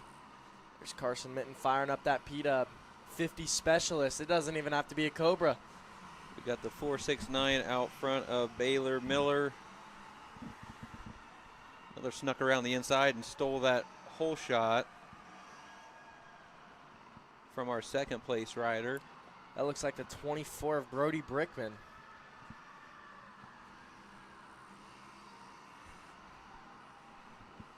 And I think that's the 44 of Connor Harrison, actually into our second position now. Our second place rider goes down in the whoops. Looks like he's okay. That was the 564, I believe, or 654. Hard to see here. 654, Parker Thompson. It looks like that 44 of Connor Harrison is fast in that back section. So if he can keep putting some good corners and good laps in, he may be able to put a push on the 469 of Baylor Miller, but he is protecting at all costs to try and send himself to the main event. Yes, he is. Looks like we're getting a little bit of a kicker developing on this finish line face. Definitely affects these little wheels on these P-dubs, but they are still sending it. This battle is tightening up for the lead. Harrison is within about 2 or 3 PW50. I think that's how we're going to lengths. start. We're going to start calling the rest of these. Oh, he's up the inside. All right. As of right now, Connor Harrison is in the lead, and he takes it through this whoop section. And you might say he's got about a 4 P-dub length lead, Jack. That's right. It might be harder to tell when we get 85s out there. Can't reference them. But, yeah, that is Connor Harrison out to the lead, trying to punch his ticket to this main event.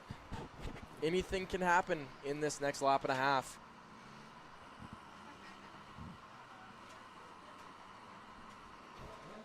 Harrison pulling a gap here, but as you said, anything happens.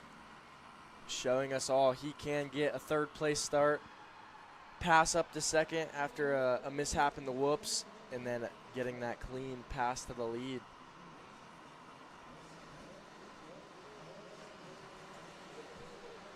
Stretching his lead out, showing he deserves to be in that main event.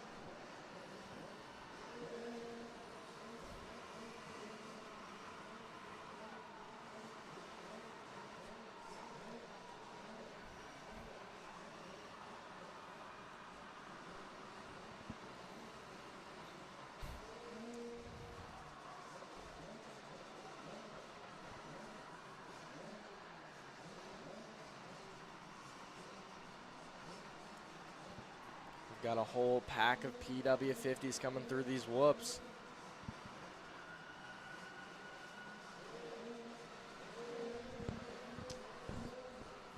And there is our boy Connor Harrison coming down this start straight one more time, using this outside lane up and over the finish line, taking the win in your second consi of the 50 shaft drive junior class.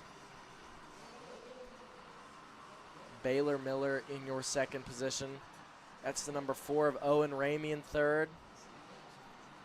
24 of Brody Brickman in fourth. And rounding out your top 5 is the 211 of Barrett Barnes.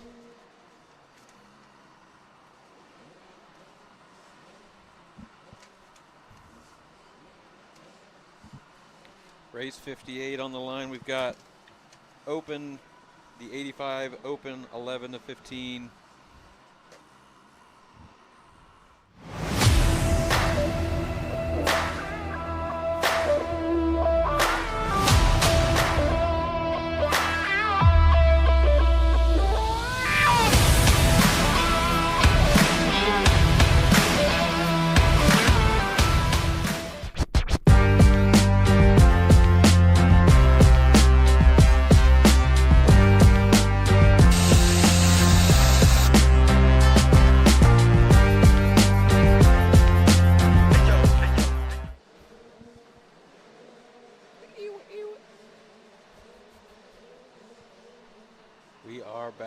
Commercial break.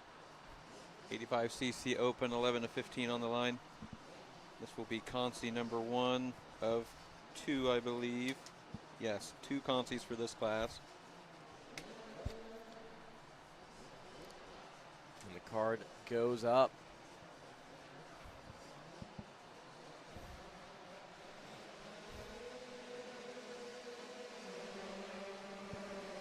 Gate is down.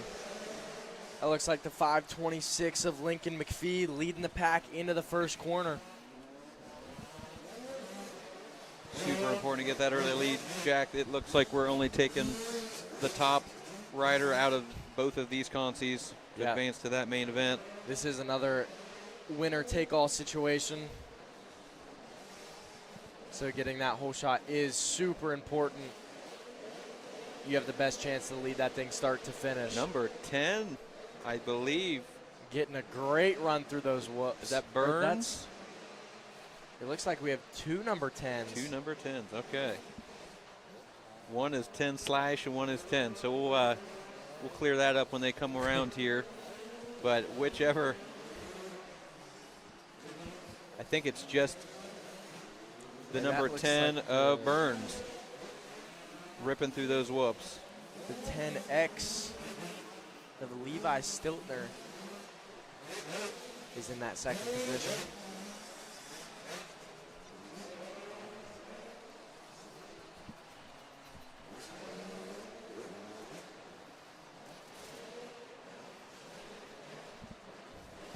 See if Burns can get another good drive through the whoops, and he sure does. Man, he gets on top of those things like he's on a big bike. Yes, he does. He is not scared. Uses that starter whoop exactly how he should. Gets on top of him early, stays committed.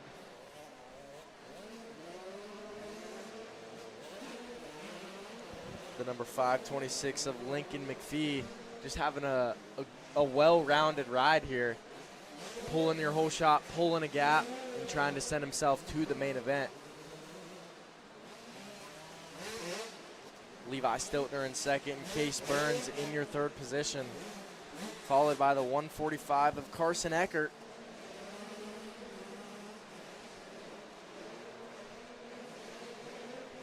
And here comes Maxwell Curry and Gannon Gastel. 338. Repping Jason Lawrence.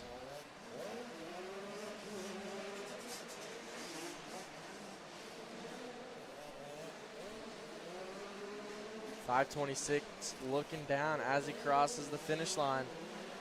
Taking that win in your Consi of the 85 Open class.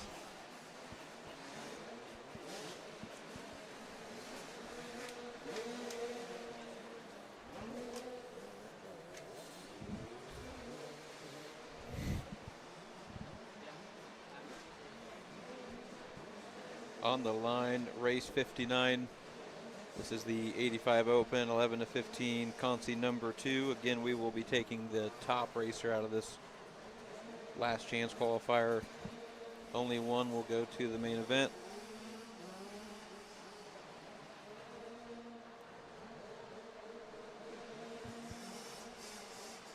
Number 5 down there getting himself pumped up.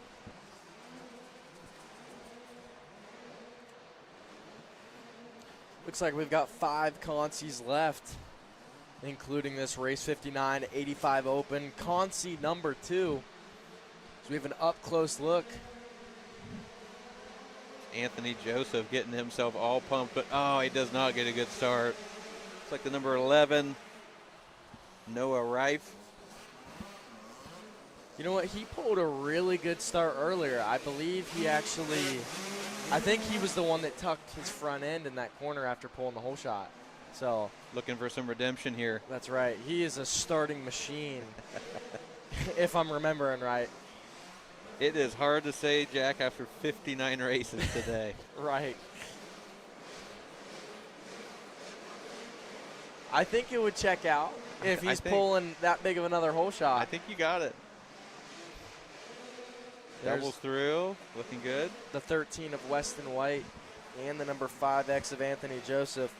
Anthony Joseph, I will say, he's another one of those kids that whoop speed is just real good. Super tall. He's like an Aaron Plessinger. Yes. Just can use that height to his advantage, especially through the whoops. Just making that YZ85 work. Yeah, he can work that bike around so well. Maybe a little underpowered just because of his size, but can make up for it in other areas. That's right.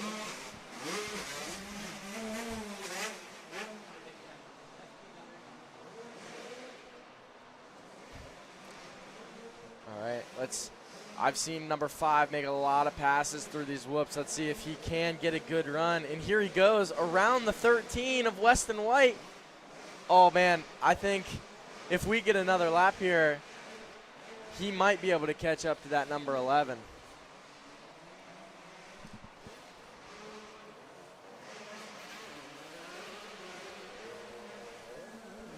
Looks like our number 2 racer here on the 5 machine lost a little ground. Noah Reif really having a good moto here, start to finish. It looked like Anthony Joseph was going to be able to put a good push on, but man, Noah has picked up the pace, hitting these doubles, and really able to pull away from the rest of this pack and send himself to the 85 Open main event.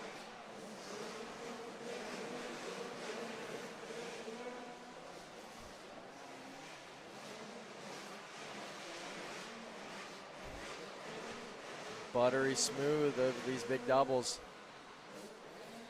We have 2 more corners to see if he can secure his spot.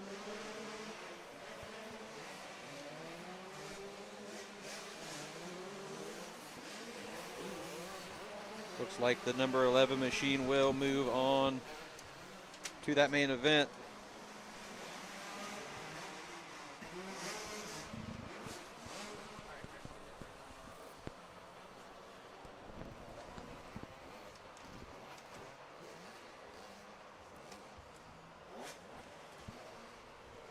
We are nearing the end of these Conci races, folks. Main events are around the corner. Again, if you are watching from home and you are wondering where are we at on the day, go to the Route 62 MX Facebook page. We have the race order listed.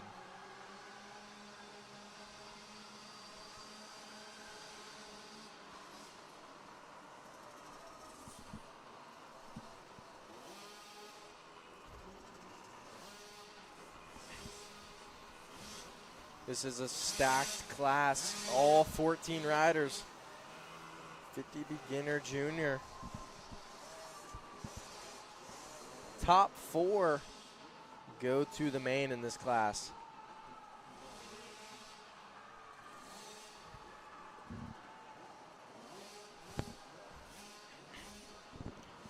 We have the number 16 of Avery Young out front on his Cobra, followed by 4 PW50s. So he is under attack.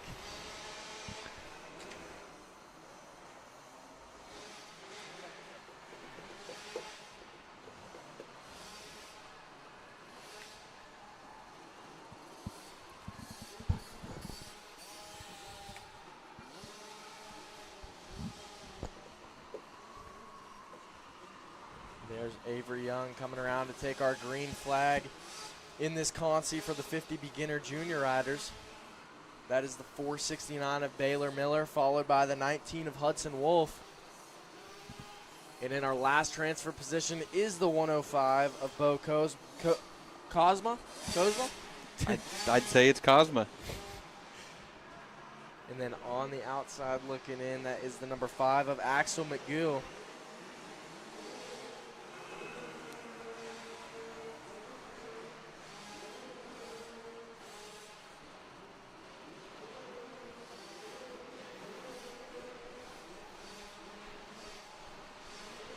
Again, these are all beginner riders, so these guys are fresh.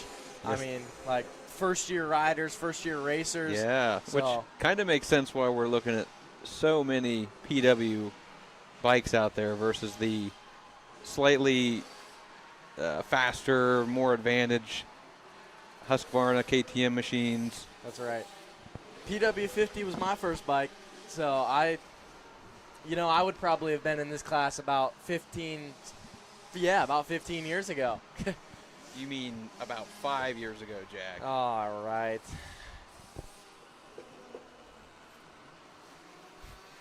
And that is the 469 being towed by the 16 of Avery Young. Still with, let's see, who is that? The number 19 of Hudson Wolf, still in that 3rd spot. And Bo Cosma rounding out that last transfer position. A little bit of a retro look there on that bike of Cosma.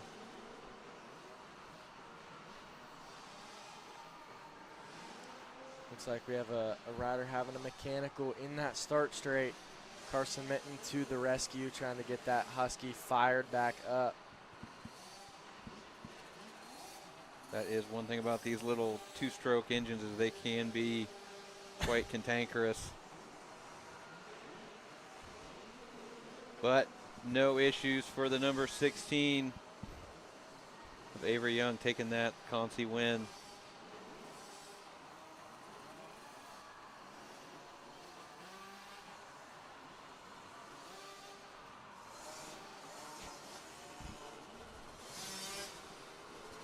Baylor Miller rounds out the second spot, followed by the 19 of Hudson Wolf.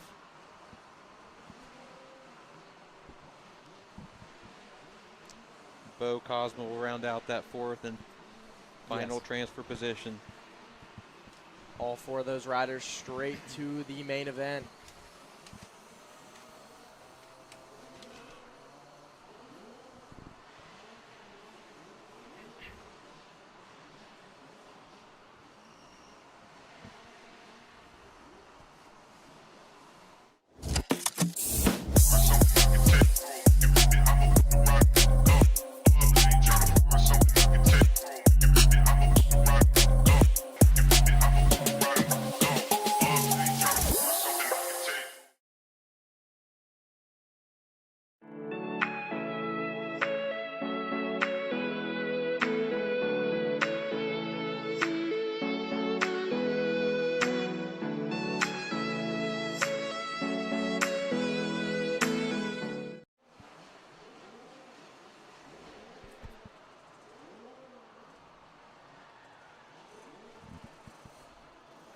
Got an up-close look here at our 65 Open Consi, race 61.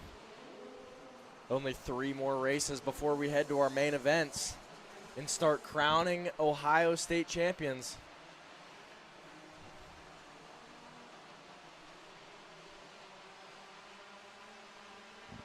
The gate is down. It looks like the number 624 of Wyatt Russell getting a great jump. Gasaway was letting that Yamaha eat on the straight, almost got away from him, but he holds on to that number 2 position. And he is pressuring for the lead. We do have 2 Consis for this class, top 2 advancing. So that is Gasaway and that's Russell. Gasaway and Russell in your top 2 spots.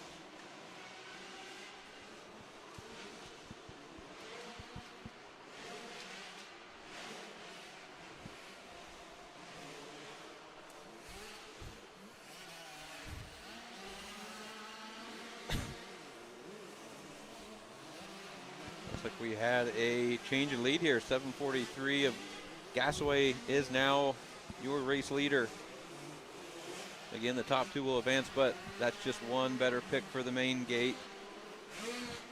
We've got 65s coming from all over in this Consi. We've got Indiana, West Virginia, New York, Ohio, Michigan.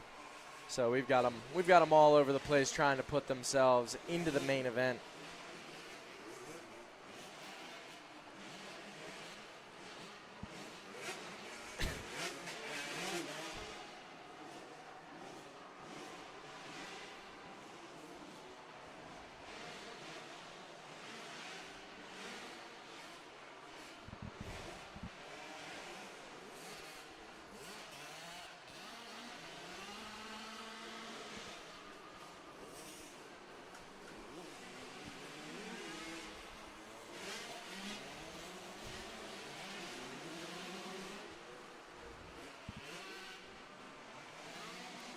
That's still a 743 of Gasaway out front early. Oh, yeah. On screen, we've got down here at the gate, you can see the rider in blue on some starting blocks and a mechanic. You can kind of see there the dark spot in the dirt. They're actually packing in those ruts so that when the gate drops, there is maximum traction behind the gate to drive themselves forward and try to get that whole shot. Setting those starting devices on their forks, setting up your starting blocks, give them a little bit more height. That way they can get something to touch on. That way they're not tiptoeing on each side, swaying back and forth. Get those feet closer to the pegs. The less movement, the better, to try to keep that machine progressing forward in a straight line. You'll see even at the top levels, these starting blocks are starting to get a little bit out of hand, Jack. They basically right. have their feet on the pegs with their toes on the blocks. Yeah, that's an MXGP thing that now us riders here in the U.S. are starting to adapt to. So, you know what? If it works, can't knock it. Whatever works for you. And then some of us still do the same old one leg on the ground, 1 foot down technique. Plenty of different techniques to adopt and learn from. So I guess whatever works for you is the best way you're going to find.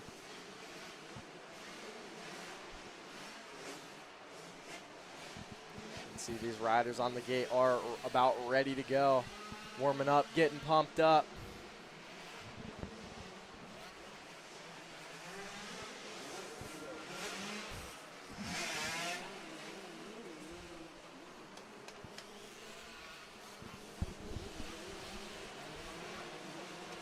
Your winner, Gasaway, and Wyatt Russell straight to the main event.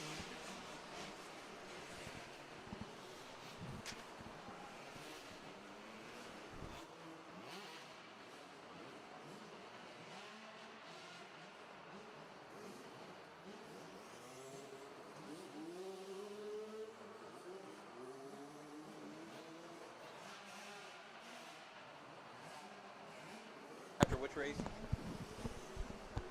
All right, folks. So after race 63, we will have about a 20-minute intermission.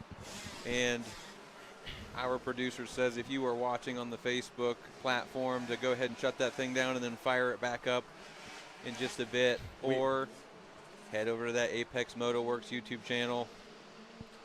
We are running up close to our 8-hour limit. Got some long stream days up here, giving everybody the full action they want to see. You can see an up-close view of the gate about to drop. Great footage here with our trackside cameras. You can see that number 91 of Owen Burmeister getting a great jump.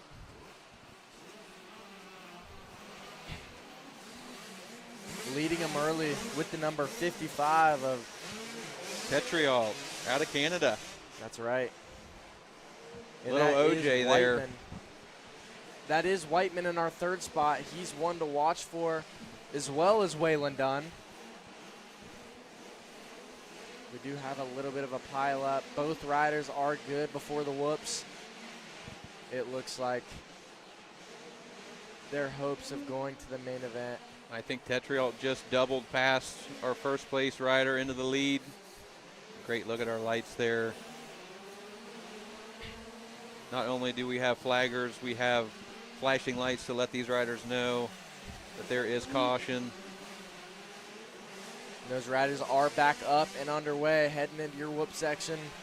About a half a lap down, so that is a bummer for those riders because they don't get the full chance to get into that main event. But, you know, stuff happens. Their Sometimes day, riders get together. at least for this class, is done.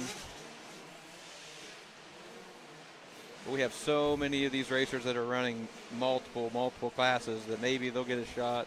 Man, Tetriot hitting those whoops real good. He's kind of bouncing onto the top of each one. Not quite skimming, but that is a fast line for a 65 Yes, rider. it is. Yes, it is.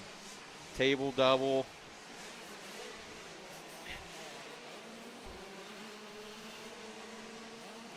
That is definitely a good line to be hitting in that main event. So, you know what? Sometimes it could be a good thing to be in this LCQ because you get 3 extra laps to dial yourself in, stay a little fresh, and kind of almost learn the track conditions. Certainly, yeah. Kate and I were talking about that earlier.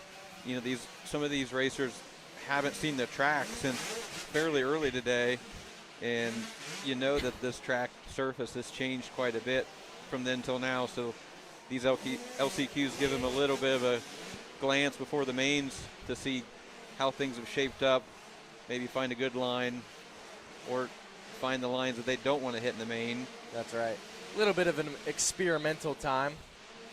like kind of like Tetriot has. He could almost slow up, take some inside lines, take some outside lines, just to honestly see what's working and what's not. Still want to race forward, but, you know, just explore a little bit. With Burmeister in second, advancing to the main event. Good start and a good ride by him.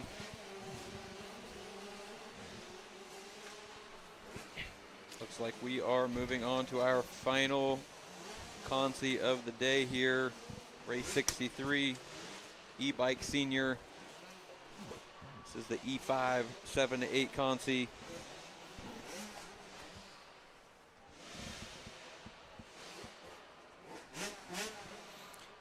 We have 5 riders down there on the gate. 4 of them will be heading to the main event.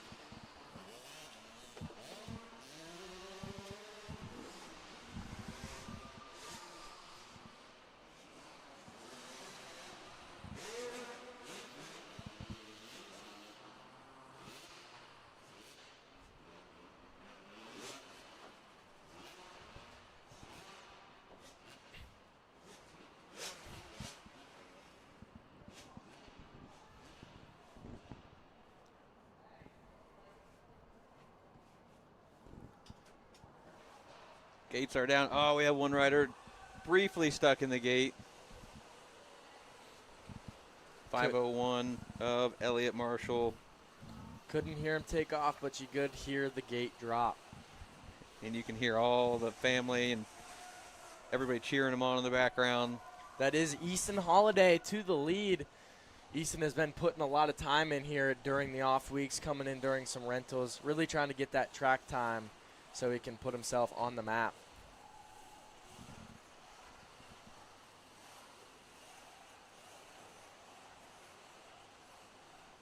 Pulling a real good lead. I don't think I can count the P-dub length he's got on this one, Jack, but It's it hard looks to like tell. a lot. It That's looks like right. a lot. Once it gets over 20, I mean, it kind of gets hard to tell. That's a real good ride by the 619 of Easton Holiday. We got one of our own from the booth down there chowing down, Caden Walton. We've got Jimmy Walton, Caden Walton, and Carson Mitten all on screen right now. Jimmy's looking like up here at the waving booth. at us. So, all little late wave to the camera there, but he is out there making sure all the race is going smoothly, helping pick up these kids and ready to send them all to the main event.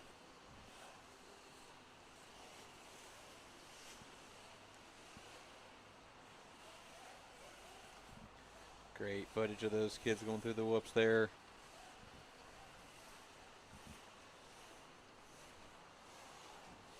One nice thing about all these electric classes, Jack, is it gives the facility a little bit of time for that pre-mix to kind of fade out. That's right.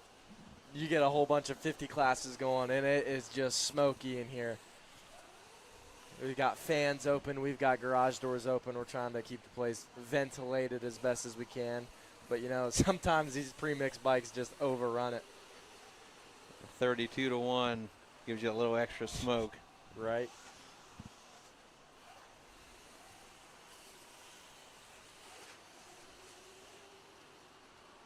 That is the cool thing about these bikes are, as we have a rider down on screen. Looks like he's okay. Oh. Looking for a hand to get his bike up. That's a rider in the transfer position. That looks like the 501 Elliott Marshall in that 5th spot, able to jump up into the 4th spot. So it looks like he is going to take himself to the main event unless we have another switch. That is a tough break. I believe that's the 14 of Conrad Grossman out of Twinsburg, Ohio. Back up and rolling. Tough. By our Route 62 crew. Tough little racers out here. The 619 of Easton Holiday shaking that head, pumped he is going to the main. I would be pumped as well. He got it done.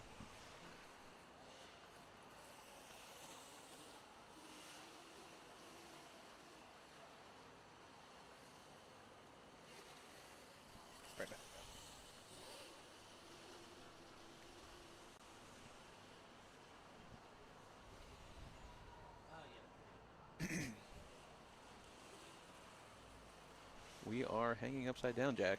We are. This is crazy. We are upside down. We are bats. Nobody knows that. I'm a little dizzy. There's our massive American flag showing Scooch us over this way a little bit. America's indoor. So.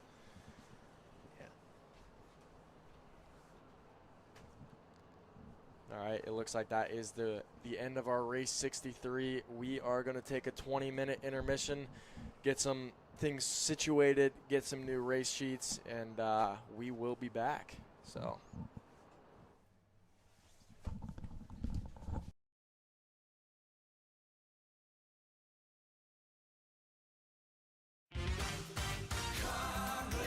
No matter where you are, Coughlin is there, in store or online. CoughlinCars.com. 13 new car brands, over 1,000 pre-owned vehicles, 17 convenient locations for sales, service, and parts, plus 4 state-of-the-art collision centers. CoughlinCars.com.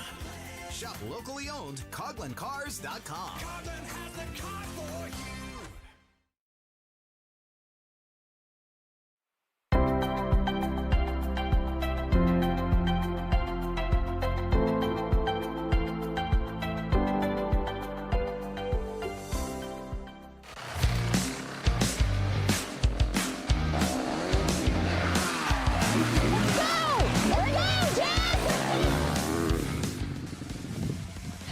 Motocross is intense. But buying or selling real estate doesn't have to be. At the Winland team, your journey matters. In real estate, we take the bumps out of the ride.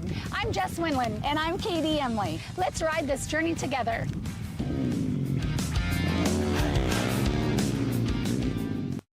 This is TJ with Premier Home Health. We proudly serve Licking County and surrounding areas for in-home therapy and nursing needs.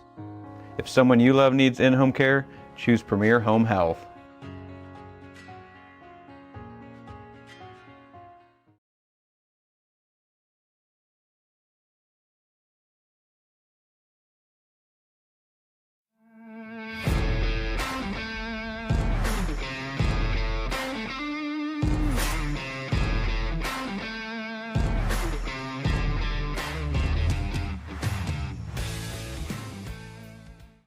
At HM Metals, we do more than just sell metal.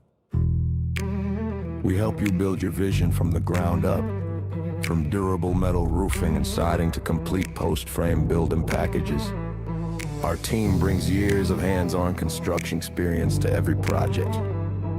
We're here to answer your questions, guide your choices, and deliver the quality materials you need. And when it's time for site work, building pads, driveways, and culverts, we've got that covered too. HM Metals. Built strong, built right, built to last.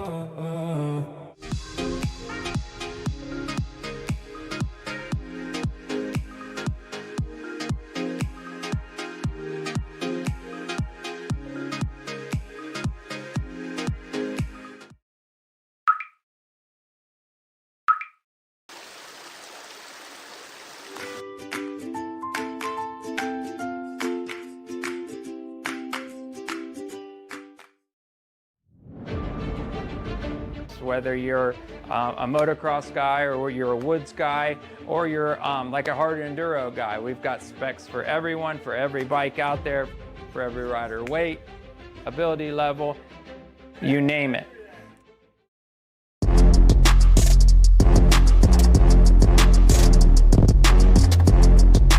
Stop by Throttle Mob Powersports at 4030 Back Bourville Road in Worcester, Ohio for all your powersports service and part needs.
At Salerno's Primescapes, we get our hands dirty so you don't have to. From lush lawns to retaining walls and everything in between, we handle the hard work. So all you have to do is wake up and smell the flowers.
All right, everybody, we're back and ready to start the main events here. On screen, you're going to notice young Duvall getting his gate packed by off-road legend Thad Duvall. We're hoping maybe we can get a quick interview in here with Jack and Thad before the main start. Races will be coming up shortly.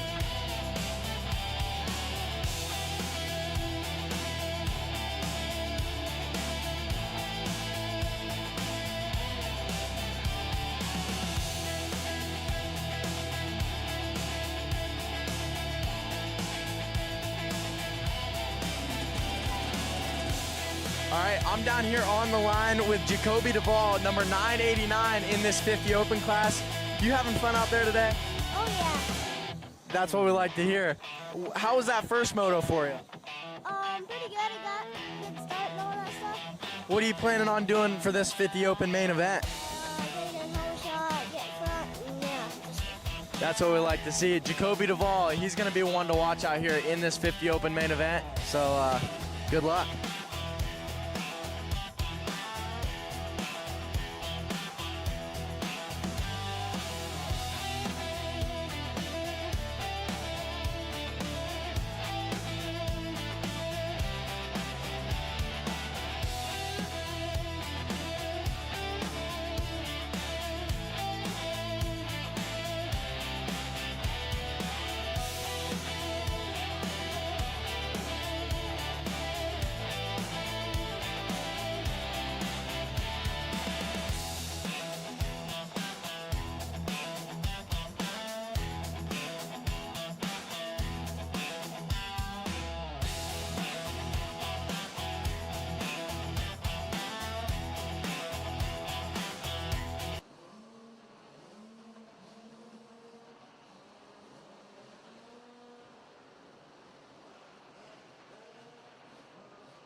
How's that?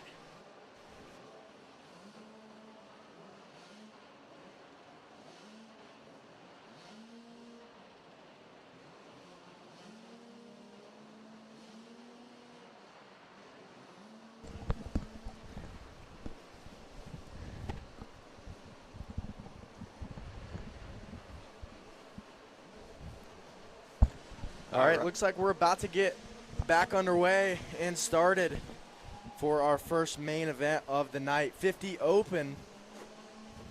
We have a full gate of 50s here.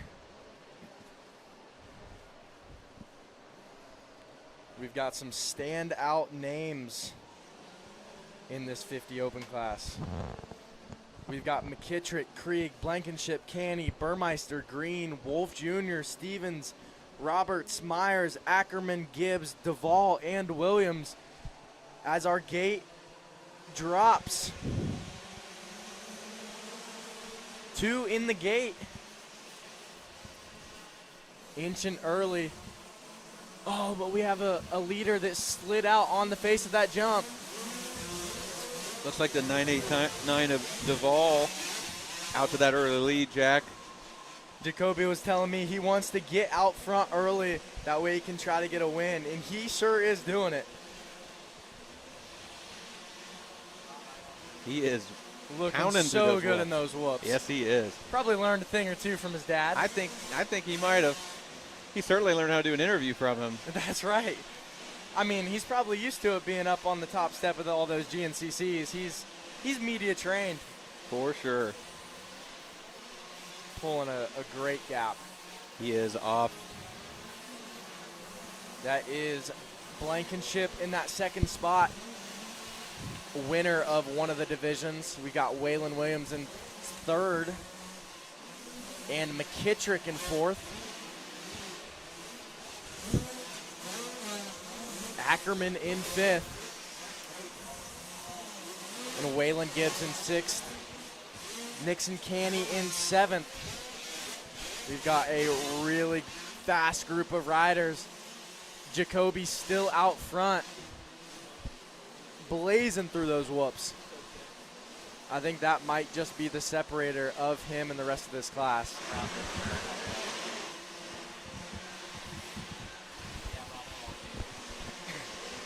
Again, 5 laps for all these main events. We have 26 motos to get through. Looks like we have a rider down coming out of the back, sliding out. This track is getting tricky the later we get into the night. It's getting slick. These riders got to be precise. We got the 620 making some moves. Hunter Ackerman looks like he's up in that number 2 spot. Ackerman with a 5th place position in his heat race. So he is killing it coming out into this main event. Saving it for when it counts. That's right. Blankenship in third, McKittrick in fourth. Waylon Williams in fifth, but that is Owen Burmeister around the outside now. He is into your top 5.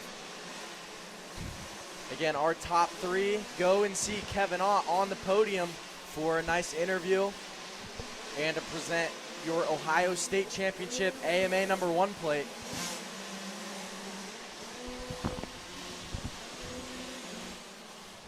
Jacoby Duvall absolutely killing it.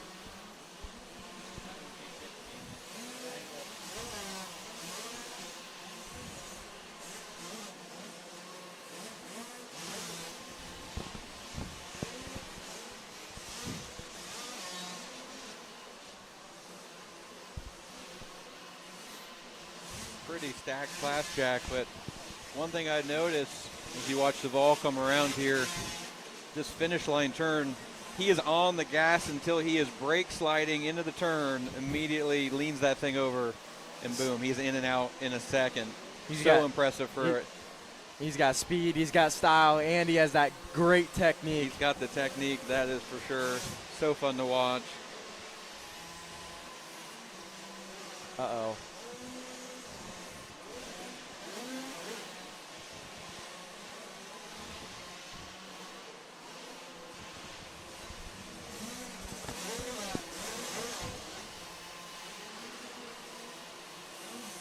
Looks like everybody is all right over there on the far wall.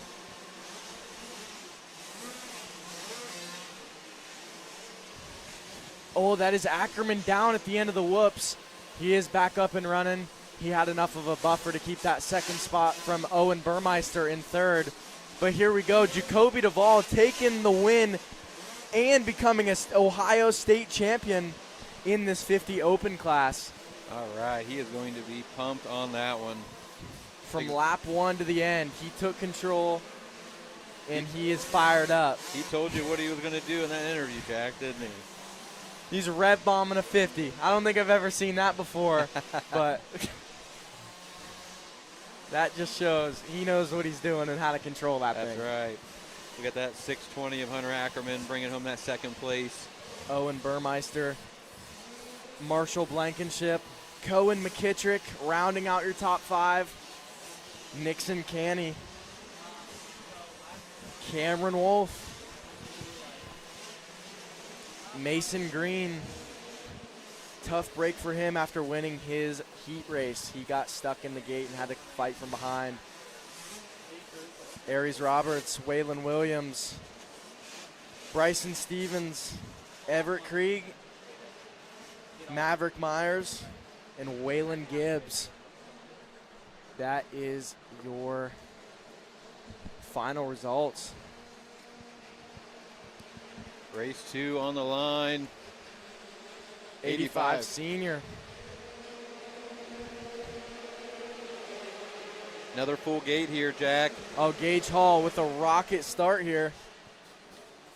Hall has looked good all day on that number 7 machine. Oh, got some bumping in that first rhythm, but everyone seems to be clear. That's Brayton McWaters on the 112 in your second spot. The 050 of Alex Ackerman in third.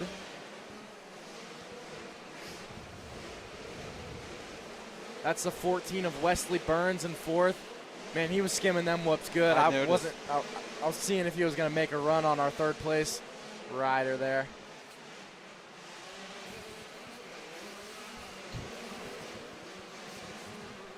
Oh, we've got riders casing. Oh, we're all good. We are small tip over at the end of that section.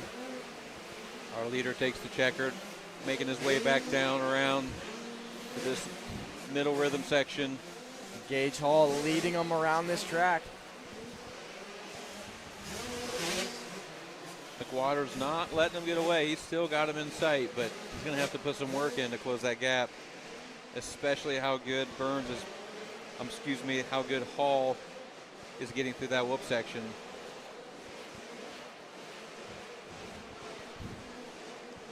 Great shot by riders coming through this whoop section.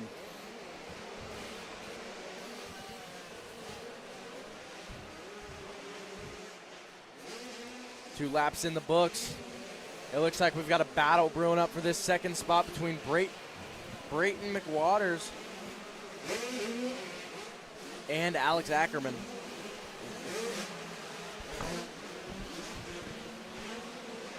In that fourth spot, we've got Wesley Burns, and rounding out your top 5 is the 526 of Lincoln McPhee. Sixth place, Bryson Carnow.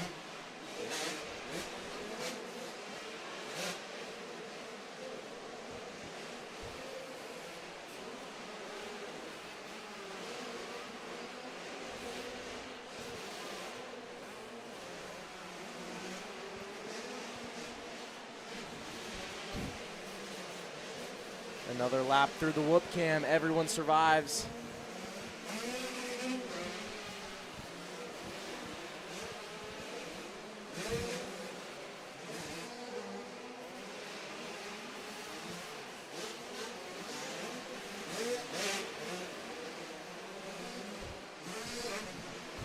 All right, everybody watching at home, we have an updated schedule for the main events. If you go to the Route 62 Facebook page, you can find our race order post. We have 26 main events. We are on race 2. If you look in the top left corner of the screen, you'll see the current race that we're on, and you can reference that with the schedule on the Facebook page so you can see where the race is that you want to tune in for. We've got a position change in fourth. That is Lincoln McPhee up to the 4th spot, with Wesley Burns falling to your 5th.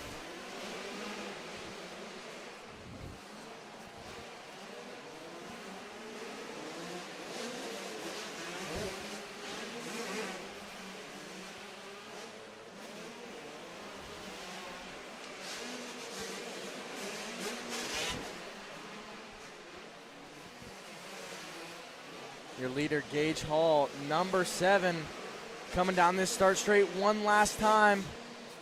Oh, the number 14, Wesley Burns, off-track excursion after the whoops. But he gets back on, only loses, I believe, 1 spot.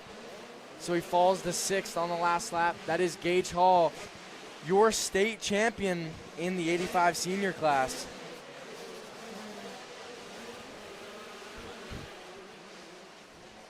On his way out to see our very own Kevin Ott to get those podium interviews. Here comes the rest of our pack over this finish line one last time. Scoring some points for that end-of-year banquet in the Route 62 Amateur Supercross Series, fueled by Renegade. What's that saying, Jack? Racers that win, pour it in. That's right. Renegade Race Fuels. Now, it's my understanding that All 6 of these rounds count, but you have to race at least 5 of them to be eligible for those end-of-year banquet awards. That is correct. So the more races, the better your chances. Oh, number 12 almost loops out, but saves it. This is our 85 beginners, first-year riders, first-year racers. One down in that first turn. We are seeing some riders getting a little loose, but again, this is a beginner class. These racers are still learning the ropes, especially on these more technical indoor style tracks. Levi Stiltner takes your early lead. Oh, there's a crash in fourth. 2 riders getting together. That was the 176 of Crew Carter. Back up and running, try to get his positions back. Came together with another rider there.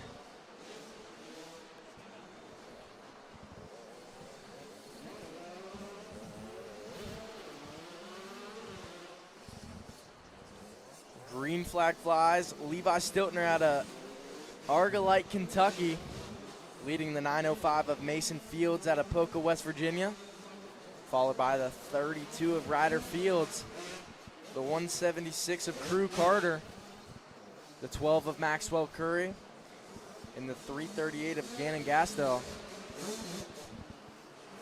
Behind is Colin Benjamin.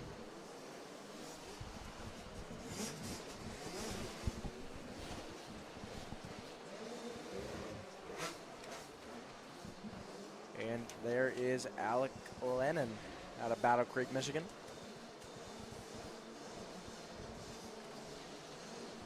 I believe that was our second or third place rider. Mason Fields, I think he was our second place rider, down in the whoops there, loses 3 positions. Bummer.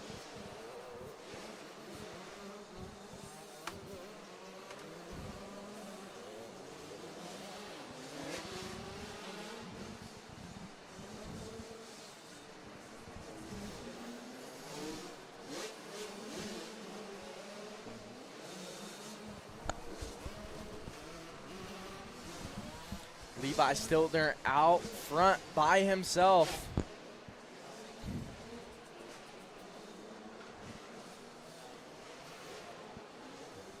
If we're going back to earlier, that's a lot of P-dubs that you could fit in between these two. It's like a 20 or 30 PW 50 lead. I don't think we have enough fingers and toes to count that hijack. That's right.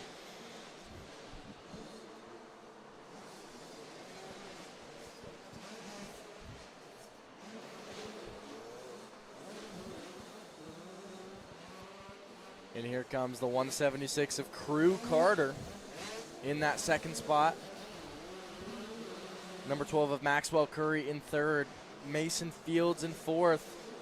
In 32 of Ryder Fields, rounding out your top 5.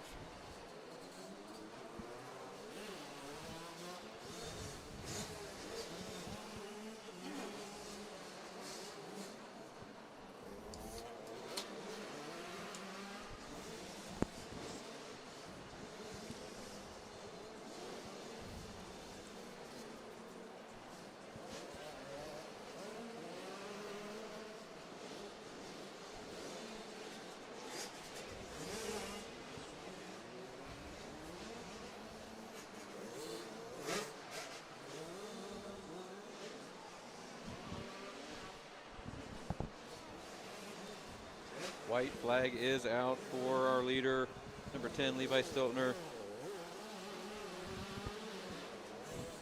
Out of Kentucky, making the trip up here to try to become a Ohio State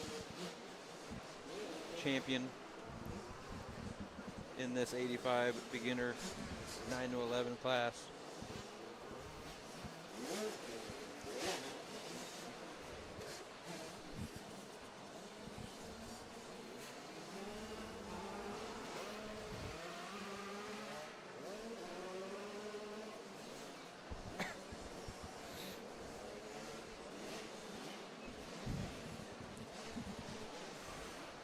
And that is our winner, Levi Stiltner, your 85cc beginner state champion. making his way out there to get his time with Mr. Kevin Ott to get those podium interviews.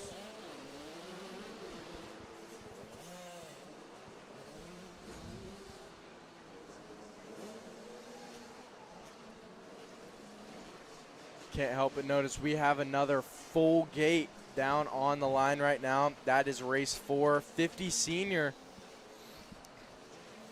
We're going to be seeing a lot of these same riders that we just saw for race number 1, our 50 open class.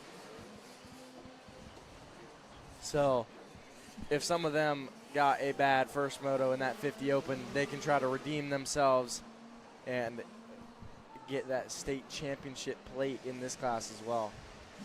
We were talking about that earlier. It's so cool how they've done these age classes so that these young racers can race 2, 3 plus races and not just be stuck in that one age group.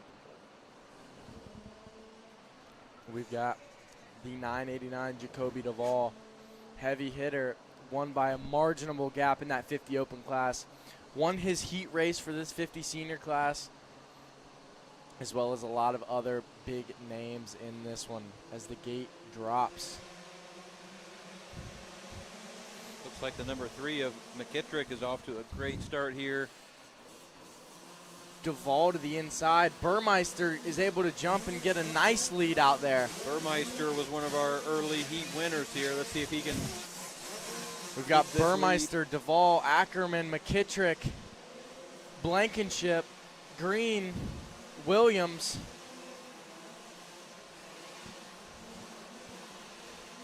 That is your top 7 so far. Jacoby Duvall into second. Burmeister, a hot start for him. And he is looking good. He is sprinting off the rip. He knows if he wants that state championship AMA number 1 plate, he has got to keep it on his toes, on 2 wheels. That is something cool this year, Jack. They are AMA sanctioned for this series, so that definitely adds some esteem to winning these races, winning these championships. Burmeister laying it all on the line right now. You can see Dad over there absolutely pumped, giving him a fist bump. But Ackerman coming on the outside of Duvall, able to step onto that single table. Duvall losing him a little bit in the whoops.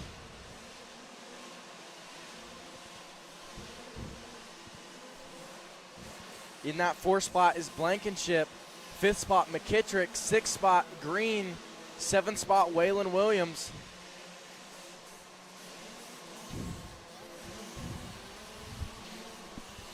Burmeister looking good out front.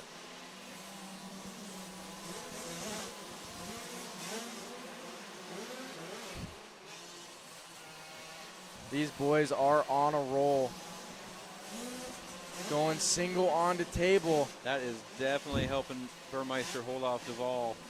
That's right. And Ackerman, that's where he's kind of. Duvall goes down. Jacoby down in the whoops, but right back up. A hard slam.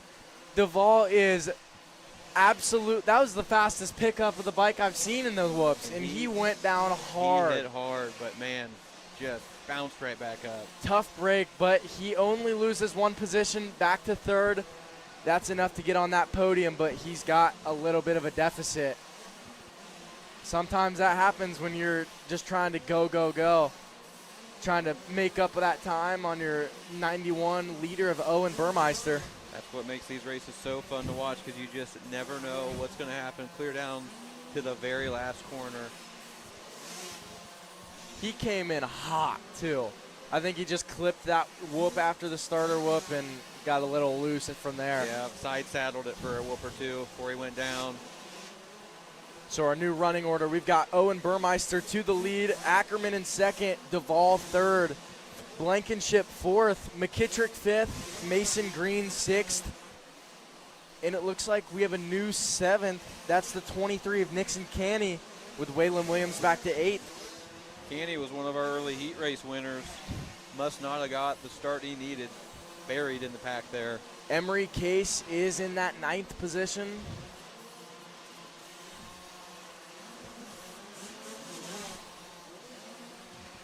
tell you, Ackerman is not letting our leader get away. One little slip up.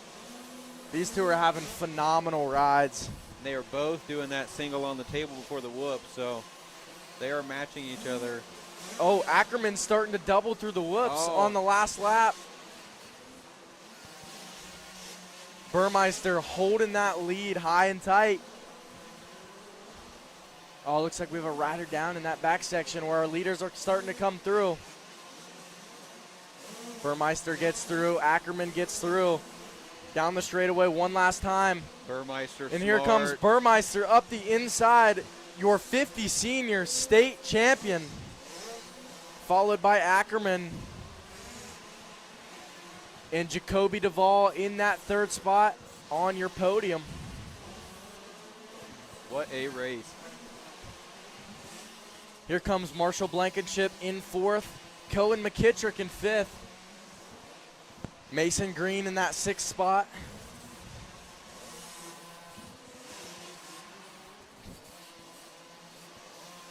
And here comes the rest of our field. Nixon Canny, Waylon Williams, Emery Case, Grayson Crockett,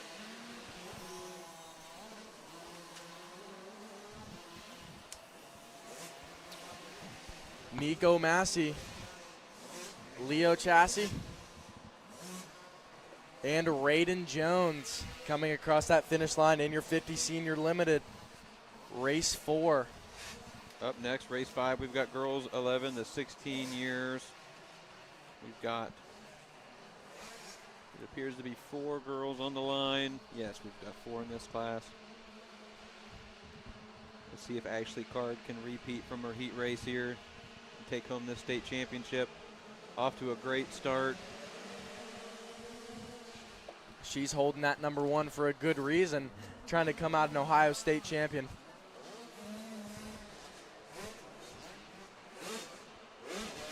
Running that number 2 spot, we've got Emerson Russell, followed by the 11 of Scarlett Hartley. Oh, that's our leader down, but she is right back up. Looks like Emerson Russell will inherit that lead. Let's see if she can hang on to it. Ashley Card back to that 4 spot, gets her bike fired back up, trying to make these quick passes again. Into your 2nd spot. Let's see if she can make all 5 laps worth it to get back up into that number 1 spot. That is the great thing about these mains. They do have that extra lap, a little more time to make some things happen.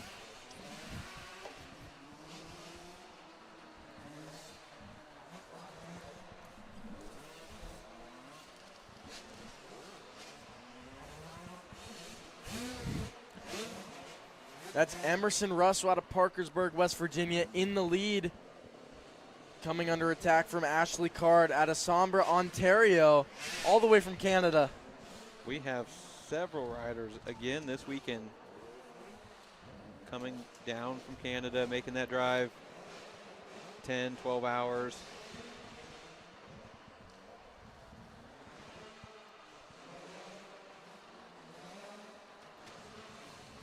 Card busting out that triple on the backside before the sweeper into the straightaway here.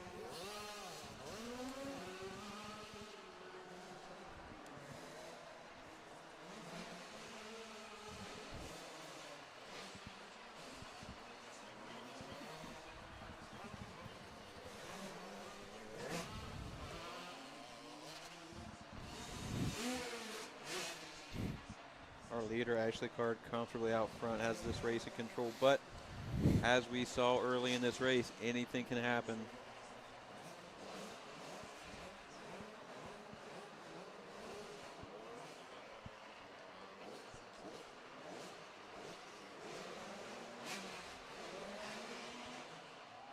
So far, these main events have not disappointed at the Route 62 Amateur Supercross Series, brought to you by Renegade Race Fuels.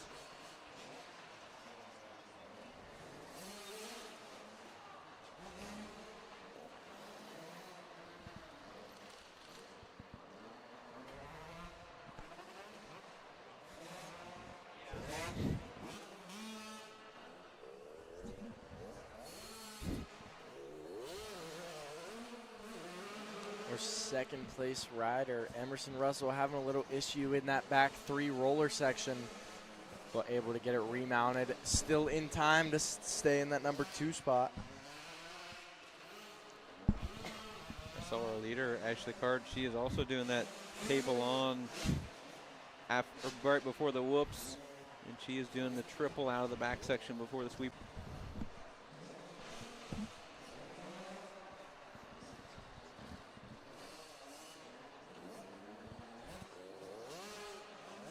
Coming around on her last lap, Ashley Card. She is not holding back either. She is still attacking this course.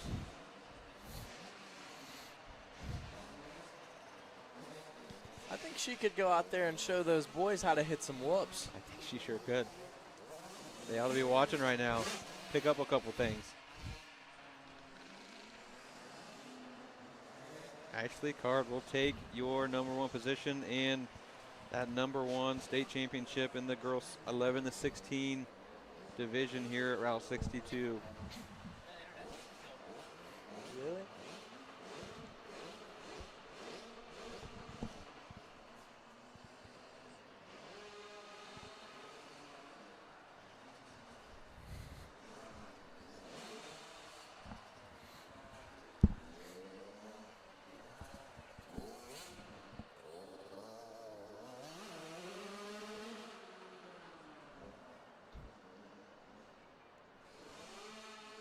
Across the line, we've got the 121 machine of Emerson Russell.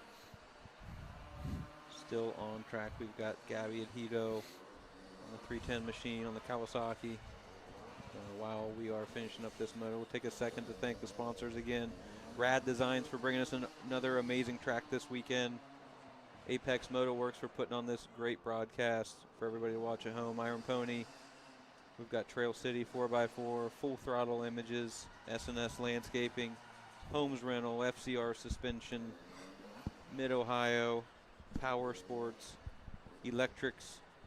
We've got Minton Cycle, the Windland team at Caldwell Banker Realty, Coughlin Cars, Tough Trucking, Thomas Boys, and we've got Schmitty's Convenience Store, all helping bring this series to you here in Martinsburg at the Route 62 complex. Up next, we've got race 6, the electric balance bikes. These are the 12-inch 4 to 5-year-olds. Getting our scores there in position on track. That way we can see these small number plates. And again, these little racers have to start in front of that gate because there's the gap, and those little wheels will just get stuck. That's right. Especially on these 12-inch wheels. Those are quite a bit smaller than the 16-inch option class we have. We got one rider kind of jumped the gun, but it all worked out. Tough to do when there's no gate to drop in front of you.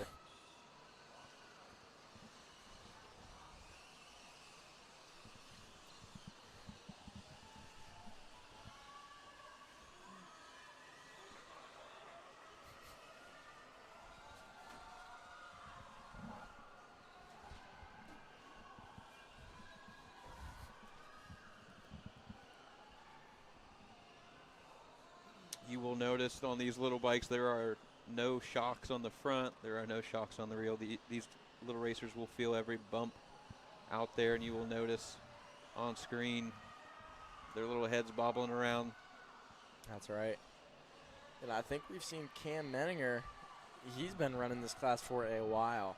He is a familiar face to see come back here and run this electric balance bike class. He is a 5-year-old veteran, you're telling me, of this balance class. That's right. That is cool. A lot of these kids can learn to ride a bike, an electric bike, before they ever learn to ride a pedal bike. And that just helps them advance in their skills so much sooner. And we have a battle down the start straight side by side. Oh no. Oh, as they come together, Cam Menninger, our leader in the 211 of Barrett Barnes. They may be Stasics, but we have a battle.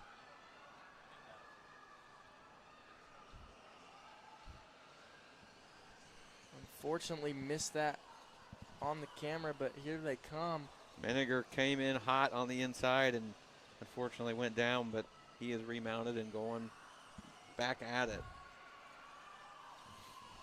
This is the main event where everything counts.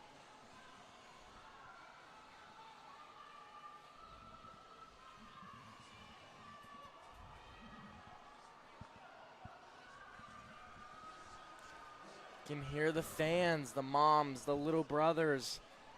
Well, I guess the big brothers, because these are the little guys. They are cheering on. These little racers can hear every word. We've got the whoop cam on.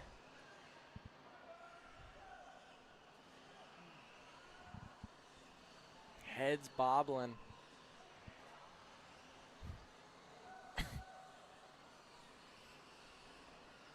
The only suspension they really have is their own legs.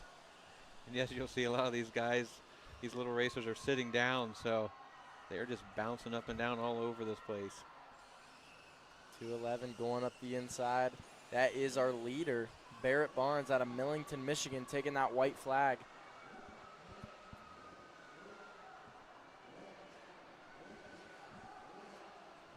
On Bentley camera. Aycock in that second position, followed by Cam Menninger. On camera there for a second, you had Massey Faulhaber out of Dresden.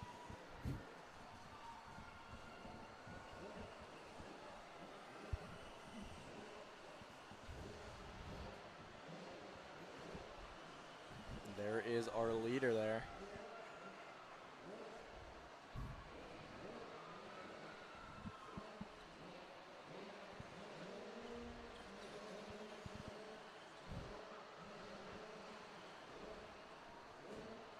And we have a great battle here on the last lap for our second position, the number 5 of Cam Menninger, coming up close on the number 28 of Bentley Aycock.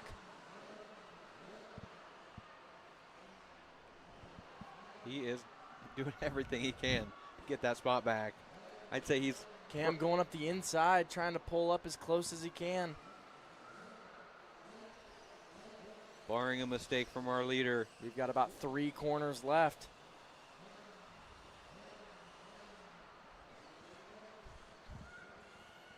But there is the number 211, Barrett Barnes, up the finish line, and your winner in the electric balance bike 12-inch class. And the number 28 of Bentley Aycock in that second spot as we head up the finish line face. And he'll take the second with Cam Menninger on his heels for third.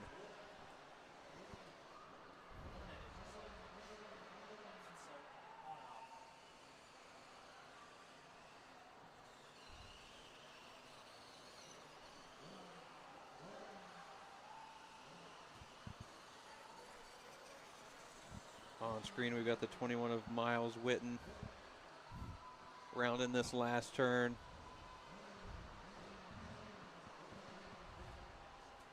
Still a couple racers out there on track finishing up their main event.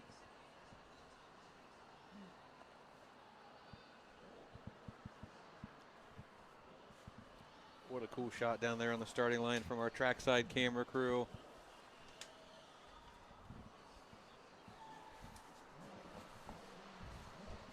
Another electric class on the line, race 7.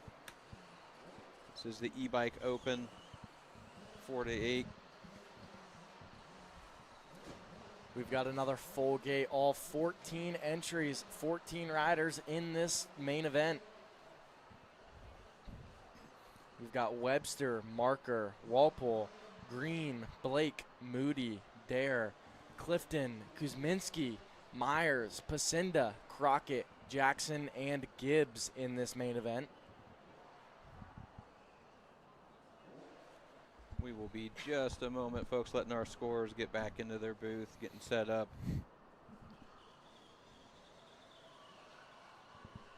As you can see, our e-bike open riders getting pumped up down there on the line.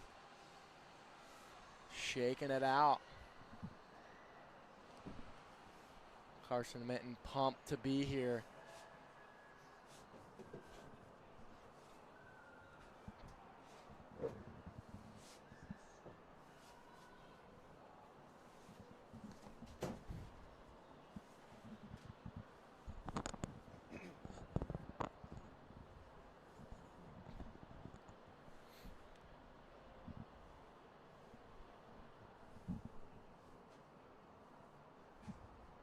Race 7 on the line. E-Bike Open Limited 4 to 8. Card is up. Again, folks, if you are wondering where we're at on the race day, you can go to the Route 62 MX Facebook page. We have the main event race order listed. You can compare where we're at to where the races that you are waiting to see as the gate drops on race 7. Looks like the 911 of Waylon Gibbs out front early.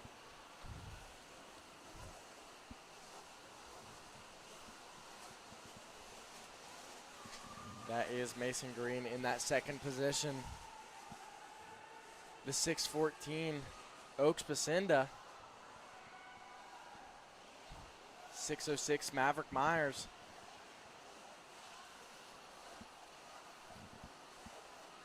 Braxton Webster.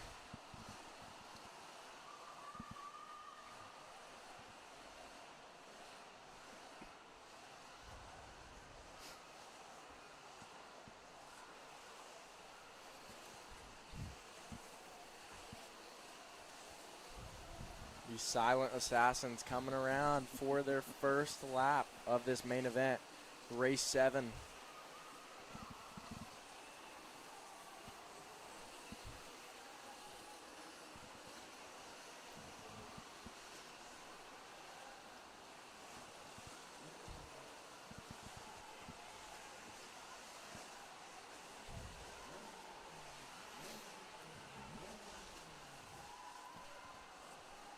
Still out front early, that 911 of Waylon Gibbs out of Catlettsburg, Kentucky. The 101 Mason Green in second, Oaks Pacinda in third, Maverick Myers in fourth, Braxton Webster in fifth. Under tack from the 374 of Holden Dare. And just behind them, you got the 731 of Wesley Jackson, the 58 of Mark Marker the third.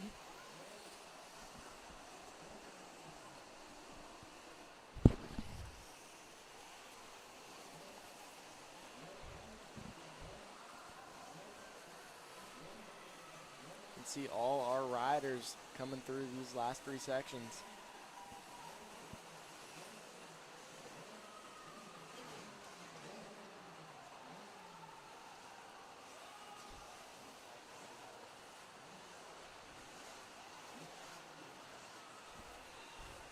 Oh, we've got 2 riders down. I think that's our 4th and 5th place position.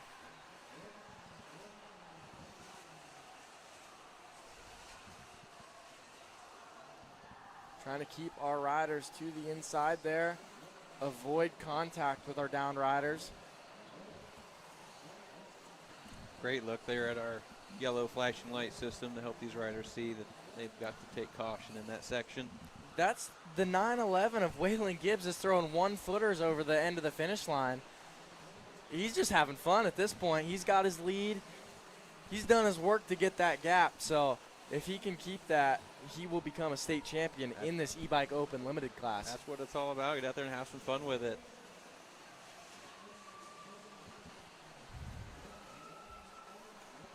Oh, but Oaks Pacinda is off the side. Or no, that's Oaks Pacinda off the side of that tabletop. Back up and remounted. No. Not down the straightaway. Is he back? He is back. All right. Able to cut onto the whoops. He took the fast line. Right. Unfortunately, losing a bunch of positions there.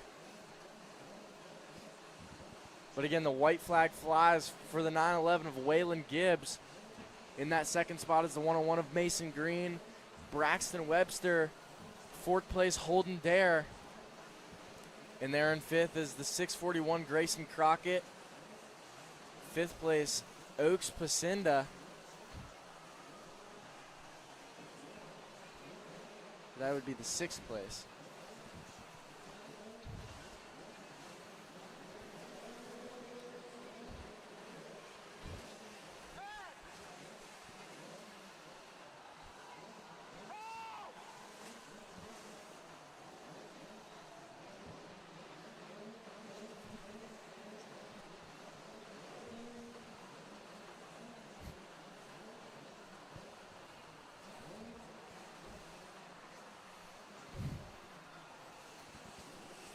And the checkered flag is out for the 911 of Waylon Gibbs. Second place, Mason Green. Third place, Braxton Webster on your podium. And that is fourth place, Holden Dare, the number 374. The fifth place, Oaks Pacinda. And Grayson Crockett, 641 in your sixth spot. Mark Marker, 7th. Wesley Jackson, 8th. Weston Blake, 9th. And that's Maverick Myers in 10th. Kuzminski, 11th.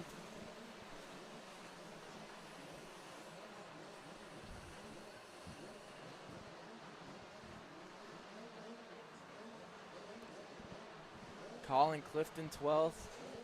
Ella Walpole, 13th.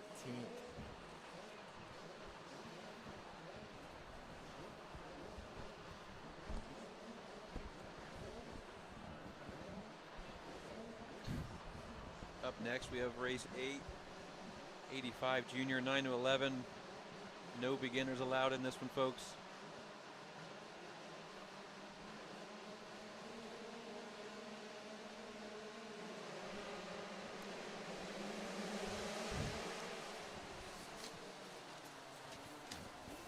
It's a rocket of a start by the Gas. 327, Connor Etches out front early. So the number 55, Jack, I was in the pits earlier talking to his father, and his last name is pronounced Tetreault. Tetreault, and he was telling me that they drive 12 hours from Canada to get here, and it's so cold they have to stop every 3 hours and start the bikes to warm them up. Wow. Because they're afraid that they're going to crack the cases on the motors or whatever. But that is wild. So they are super committed to get down here to race this series, and I think they're running 4 bikes. So, wow. And I do remember another Canadian family. They were telling me it was like negative 20 degrees up there. That is, like we were saying earlier, that's like coming to Florida. Yeah, you got a 40-degree difference. That's right. That's right. So they can handle this 30-degree stuff, no problem.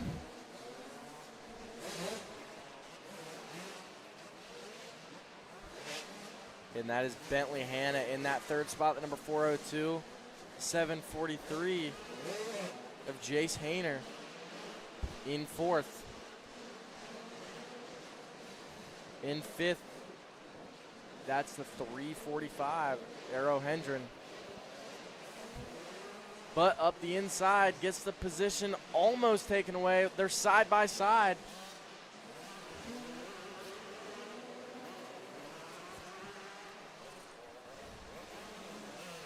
Have a good battle for that fourth and fifth spot.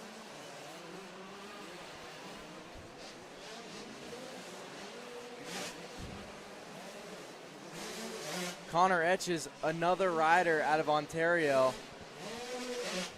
in your lead here.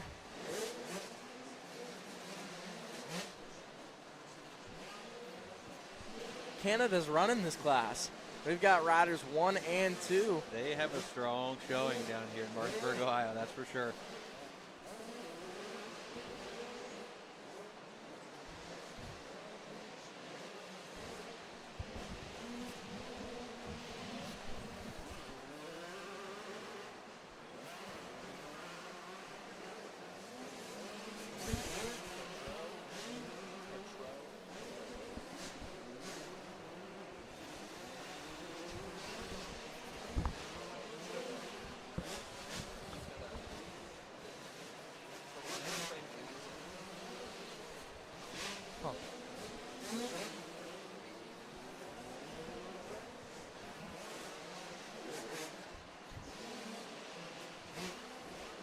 There's our number 2 rider, Tetreault out of Canada.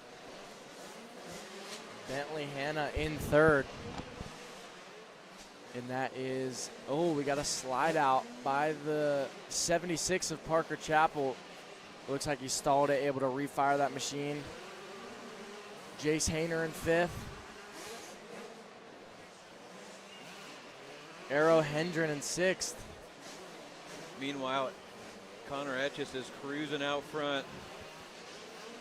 Let's see how he can get through these whoops one last time before he can become an 85 junior state champion. Trying to skim through those things.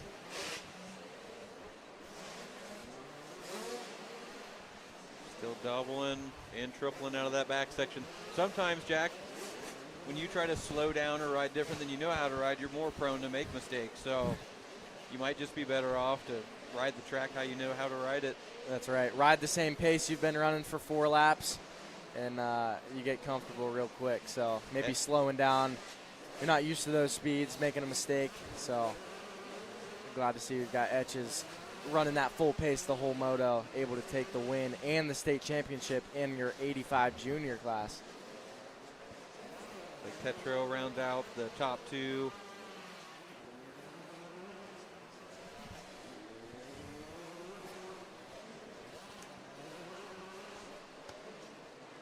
Bentley Hanna comes across 3rd.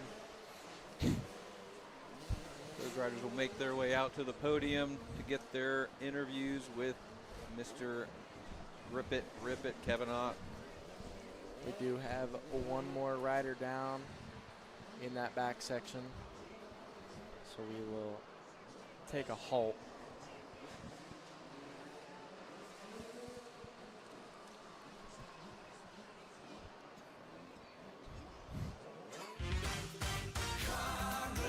No matter where you are, Coughlin is there, in store or online. CoughlinCars.com.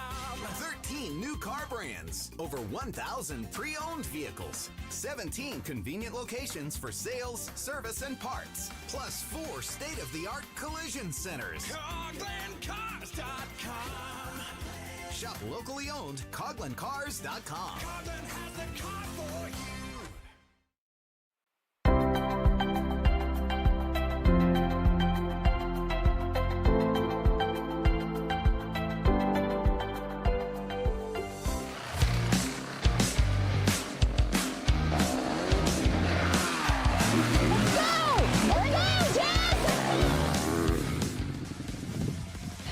Motocross is intense. But buying or selling real estate doesn't have to be. At the Winland team, your journey matters. In real estate, we take the bumps out of the ride. I'm Jess.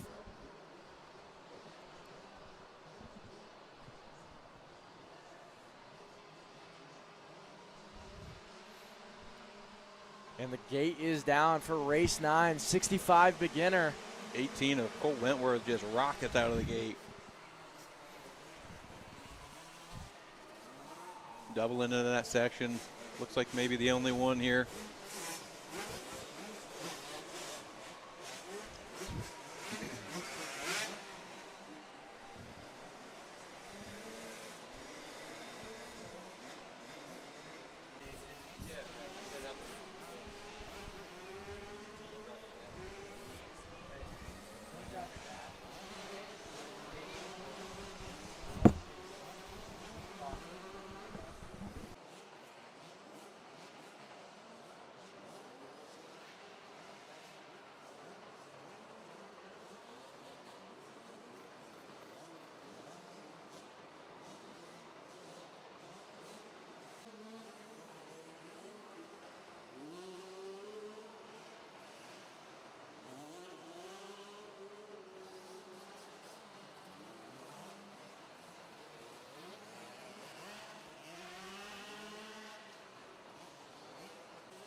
time.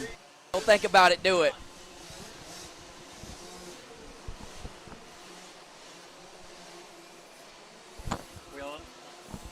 All right, we are back after a few technical difficulties here. We got a special guest in the booth, the man himself, Mr. Jimmy Walton. Jimmy, how are things going today? Oh, what's up, man? It's so exciting to be on here and watch.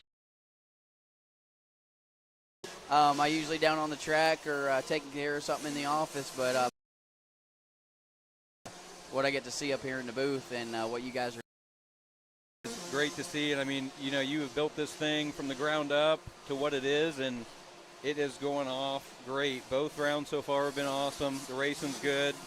So you've been on the ground, boots on the ground, putting in the work, picking up the little kids. Yeah, yep, that's picking up the kids. That's prepping all the tracks, picking up the kids, making sure everything runs smooth.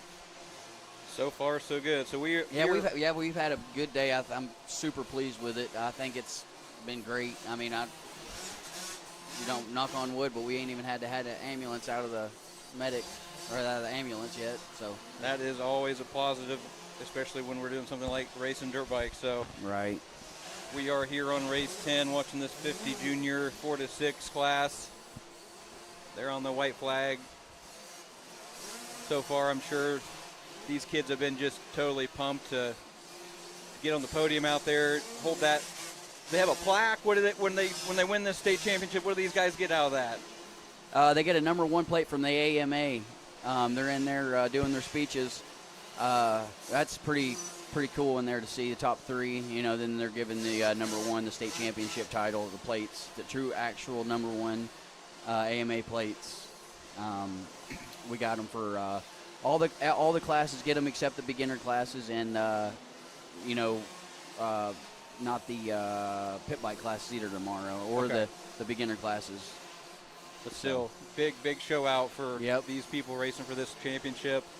And I know the theme has been trying to make the amateurs feel pro, and there's not much more to make you feel pro than holding up a number 1 plaque on a podium. Yes, and they are in there doing that. I wish we could get that on TV, but you know we're working our way there. We're working on it. I feel like Barry's just like me. He's wanting to take everything to the next level. Yes, certainly. He's always sending me messages about new equipment, new things he's doing, new ideas he's got. So he's totally continuing to step up this program that he is also built from the ground up. And super excited to be here and watch all this action this weekend. Yeah, it's neat watching these juniors cruise through these whoops. You got some singling, you got some doubling in, you got some doing the first couple of trying to skim the first couple, then they chill out for a little bit.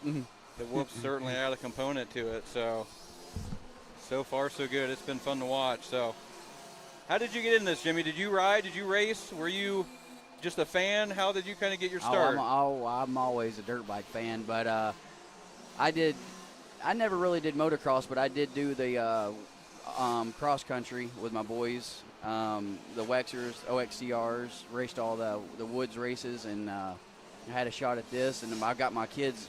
I got 3 boys. Got the kids into. My youngest don't really. I mean, he rides, but not competitively. Sure. But got my boys into racing in 2016, 15, 16, somewhere around in there, and the rest is history. We went all in. All in. Yeah, I got into it, and of course you got to love it. Fell in love. That is one of those things. Once it's in your blood, it never leaves. Right. Race 11 right now. 65 junior.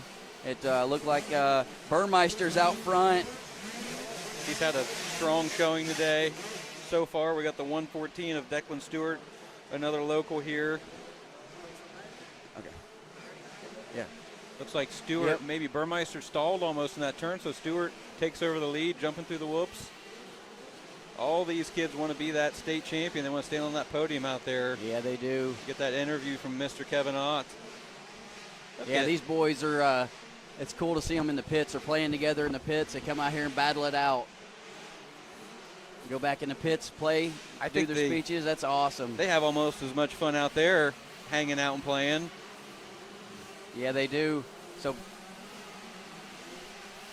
Stewart is putting together a nice lead here. Yeah. Stewart, he's looking good. He's doing the big stuff, doing the triples. And you got Ackerman. Ackerman has stepped his game up this year. That boy, he got him a track built at his house, and he is putting in the work. Oh, he's putting in the work. It's showing because he's had also another strong showing all day. Even a first turn crash earlier, he still came back through the pack and put in a good finish in that qualifier. So, but man, Stewart is just nailing all the big sections on that 65. That is impressive.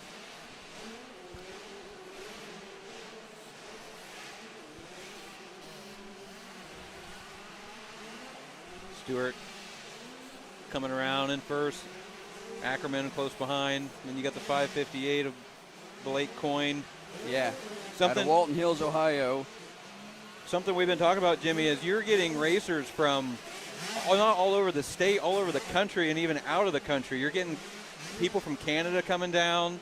Oh, we got a big group in there right now from Canada. So cool. The one dad was telling me he has to stop every 3 hours and start the bikes just to warm them up so nothing breaks because it's so cold. Yeah, I guess they got a pretty good snowstorm up there. One guy took him 18 hours to get here. He was telling me. I couldn't appreciate that more. And you understand that, being a dad of racers yourself, you know, once you're in, you're in. Yeah, man, we just, I mean, you think it, you do it, you live it.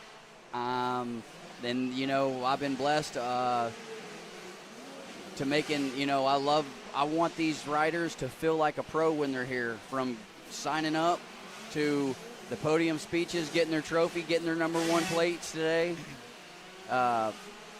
You know, it's awesome. I've always got, I really get into it, you know, with everything. And I got a couple more things I'm going to plan out, but with time and money, that'll happen. Yeah, one thing that we know for sure is you're always thinking about the next step. What can you do better? What can you add? And it's showing here with this awesome indoor series. Yeah, these 5-lap races for these mains, they go a little bit different than the heats. They give it their all out here. They definitely have a little more time to do some work. They get a bad start, but showing some fitness with some of them. Yeah, coming into play. That's some people have never done this before. The intensity is so high that if you're not in shape, you get gassed out so fast with these tight technical sections. You're constantly doing something on the bike. Yeah, we got a yellow flag out. I'm not sure what, I can't see the bike number. He is up. It is 813, Matthew Whitman. He had a pretty good bang up too yesterday yesterday in practice. Coming across the checkers, 114 of Stewart will take the win, and he will get that championship in the 65 junior 7 to 9 class. He will make his way out to the podium. Good deal. Well, I tell you what, I'm going to hand it back over to Jack and Caden. You know, again, I'm super blessed to have all you guys helping me out, and I'm going to go back down there. Go mingle. Actually, I might stay up here for a minute. There you go. We got some heat going. It's nice. Yeah. Up here, being above the riders. The view is second to none up here. We do love it. Yeah. One of my favorite part about this, and I'm getting into it huge, is watching Jack go out on the track and interview, like talking about the track conditions, something, you know, we're developing, getting into, talking with the riders. He just had Duvall's boy out there. Duvall. Yeah.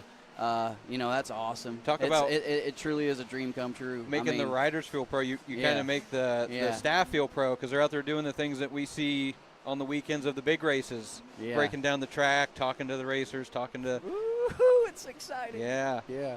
All right, I'm going to give it back to him. Thank you guys so much. Thank you, Jimmy.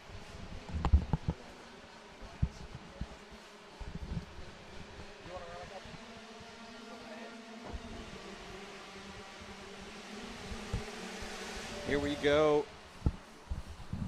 Race 12, 65 senior, 10 to 11. Looks like we got a battle brewing already between the 327 of Etches and It appears to be the 19 of Galooly. Both racers doing that jump on table before the whoop section. Looks like Etches might have a little more pace in the whoops early on here. Galooly's figuring it out.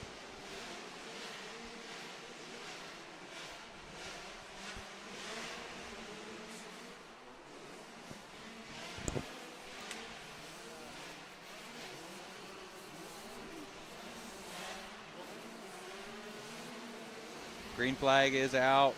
1 lap complete for the 327 of Connor Etches.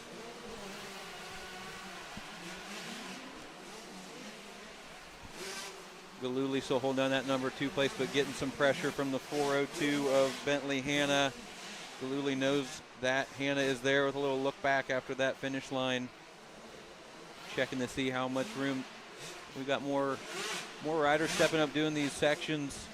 Hanna jumping on table before the whoops, putting the pressure on Galooly.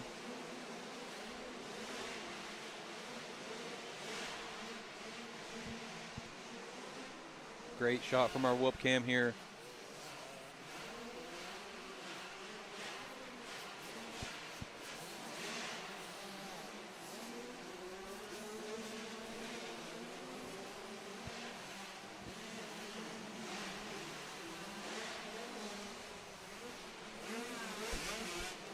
It's been a great day for the 327 of Connor Etches. He won the heat race in this 65 senior 10 to 11 class. I knew he was running up front on his 85, so good things coming from that young man.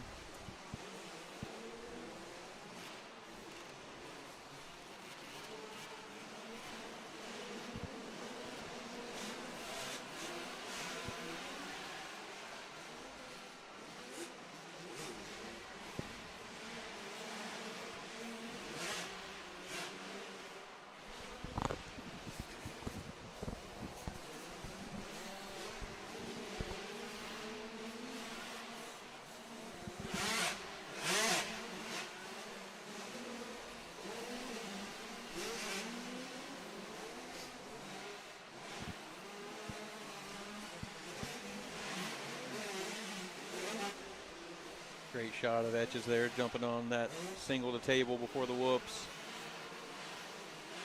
Got Etches on screen with the number 32 of Colt Lambert. Galooly on the 19 machine. 402 of Hanna in tow.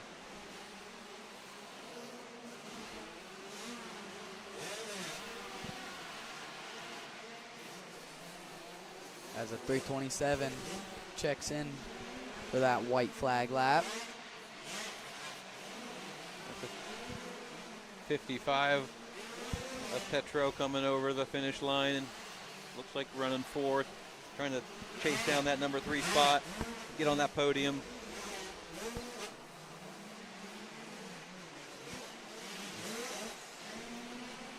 Hanna takes a peek inside. Petro dives to the inside before the whoops. Can he shut the door? Oh, not quite. Loses a little traction. Trying to get it back.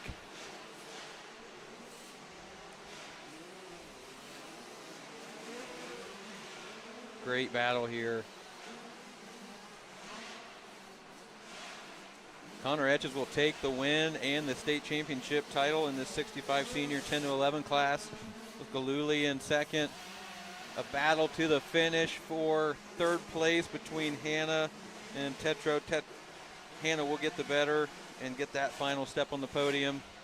And that was some great riding on that last lap from Bentley Hanna on the 402, covering them insides from the 55 of Tetrault to hold on to that third place spot. Good defensive riding going on, shutting down those insides. He could feel the pressure, but smart riding. And that will land him a spot on the podium, gets his interview.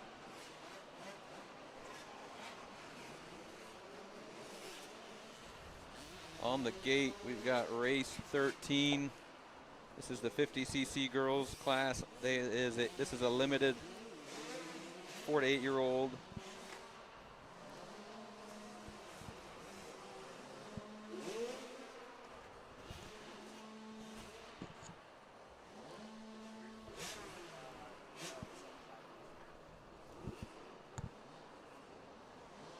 Be paying close attention to Arabella Bergstaller, who was our heat winner. London Ringler, second place in those heats, and Walpole on the 88 machine landed a third, but off to a quick start. Looks like Bergstaller out to the early lead. Looks like that's the 18 of London Ringler checking into that second place spot. Walpole in third, so we are running 1, 2, 3 just like the heat race, but the 18 is putting pressure up the inside. Can she make the pass stick? Still side by side through the whoops. Side by side. The 18 machine is pulling out just a little bit. Dives the inside to protect. Smart riding by Ringler.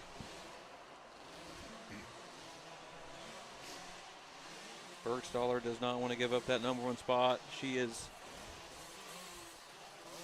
keeping the number 1 in her sights.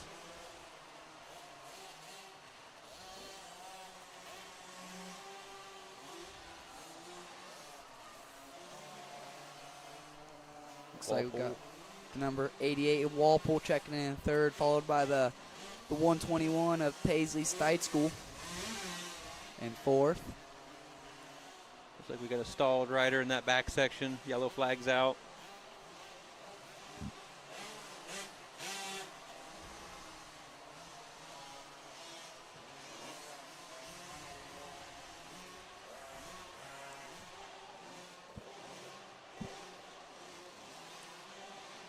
Ringler starting to pull a gap here on Bergstaller.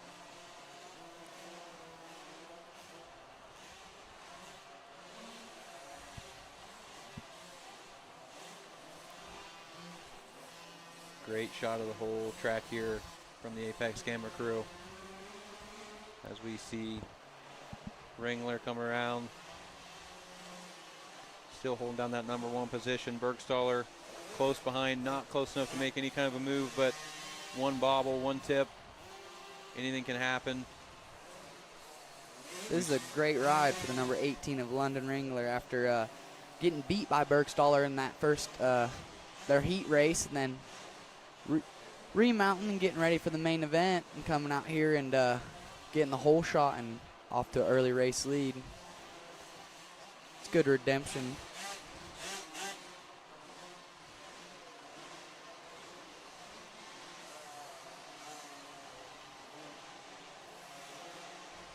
But I got a feeling that Bergstaller's not done yet.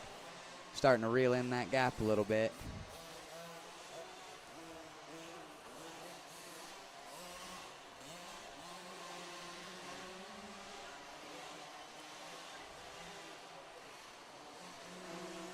Good move by Ringler, hugging that inside cleanly, passing some lap traffic there.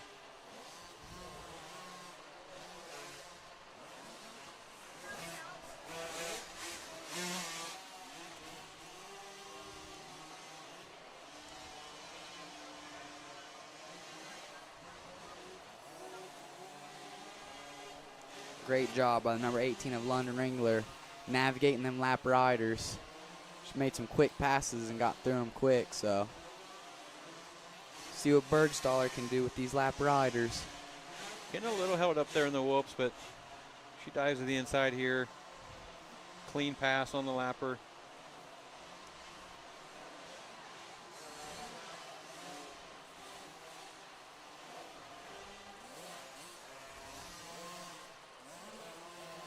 As Ringler goes over the finish and checks in. 1 more lap to go.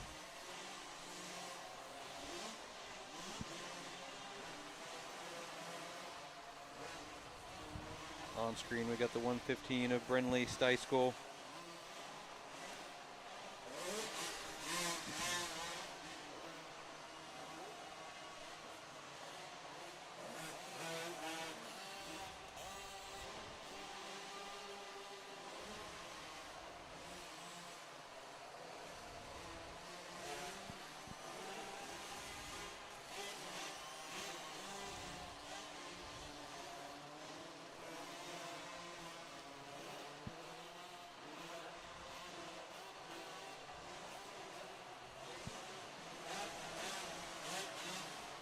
Here comes your leader, making her way down the start straight one last time as she rounds this last corner and takes the 50cc girls 4-8 main event win, bringing home that number 1 plate, followed by the 1 of Bergstaller.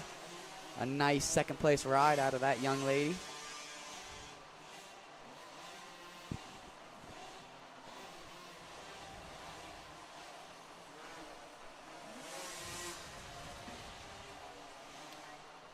And here comes your third place rider, the number 88 of Ella Walpole out of Cincinnati, Ohio.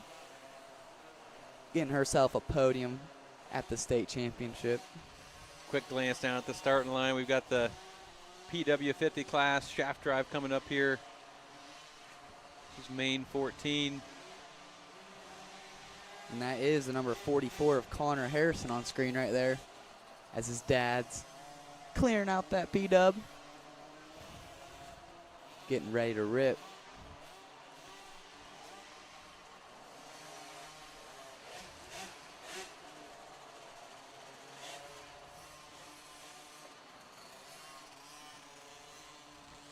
Just a reminder for you, those of you watching at home, if you want to follow along, we are on main 14. If you were wondering what the race order looks like, you can go to the Route 62 MX Facebook page. We have the main event schedule listed. You can follow along and catch your favorite riders race this evening. Up next, race 14. They are ready to go. This will be the 50 shaft junior 4-6 class as the 2 card is up. It turns to 1. It goes sideways. And the gate is down. Oh boy, we've got a couple riders bouncing off of one another. One goes down. Hopefully that rider gets up and can continue on with their race. Looks like he's okay.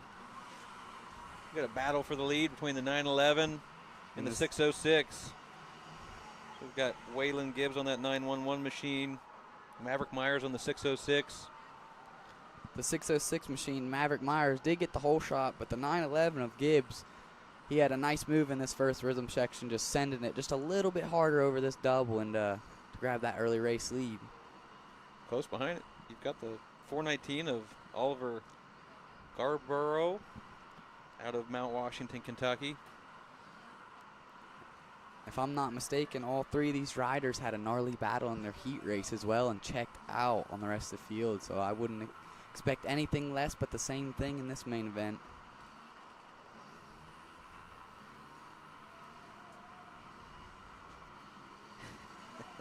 These little guys are not, guys and girls are not afraid to send it on these P-dubs. Minimal suspension travel. Up here in the booth, when they come through this rhythm section in front of us, we can just hear these bikes thudding every time they smack the ground. Unaffected. They only know one thing: twist the throttle. That's right.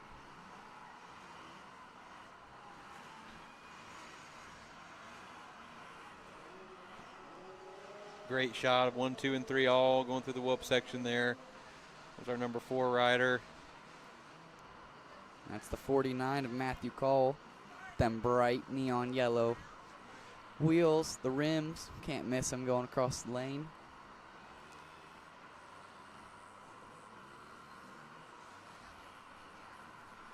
That is another unique feature of these little P-dubs. They are generally mag wheels, so you'll see on the bigger bikes the rims have spokes. Not these machines. They've got a solid mag, no spokes. So that's what makes those bright yellow wheels stand out so much. I dig it. It's pretty cool, honestly. He's even got the bright neon helmet with the gloves. I think his frame matches. Yeah, he's all kitted out. That's a great way. You want to get sponsors, you got to stand out, and that's definitely one way to do it.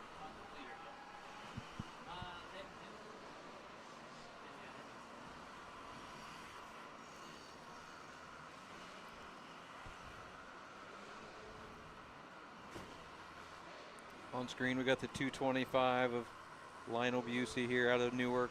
We got a local racer. 7:31 coming over the finish line of Wesley Jackson.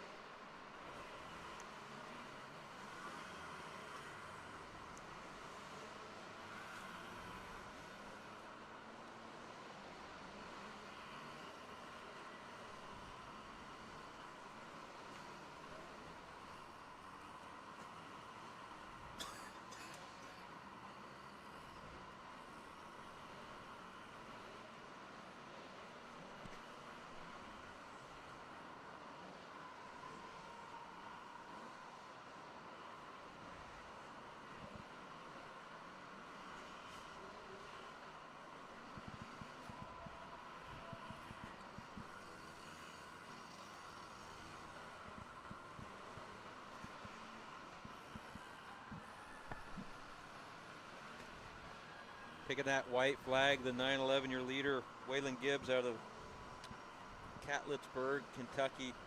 Another rider making the trip up here to the Route 62 Amateur Indoor Supercross Series. Just got to stay clean for about a half a lap. And then he'll be bringing himself home a AMA state championship in the 50 shaft junior 4 to 6 class. Just got to navigate these whoops one last time.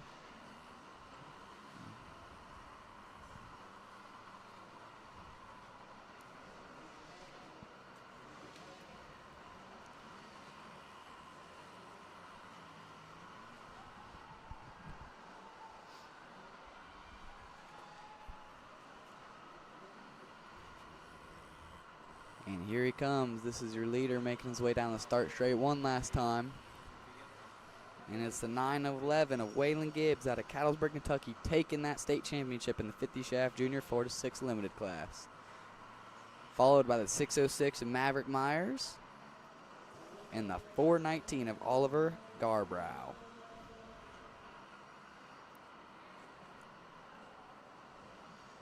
And look at that. On the podium, you had two different riders from Kentucky. Your first and your third place rider were from Kentucky. And then the second place rider was from Michigan.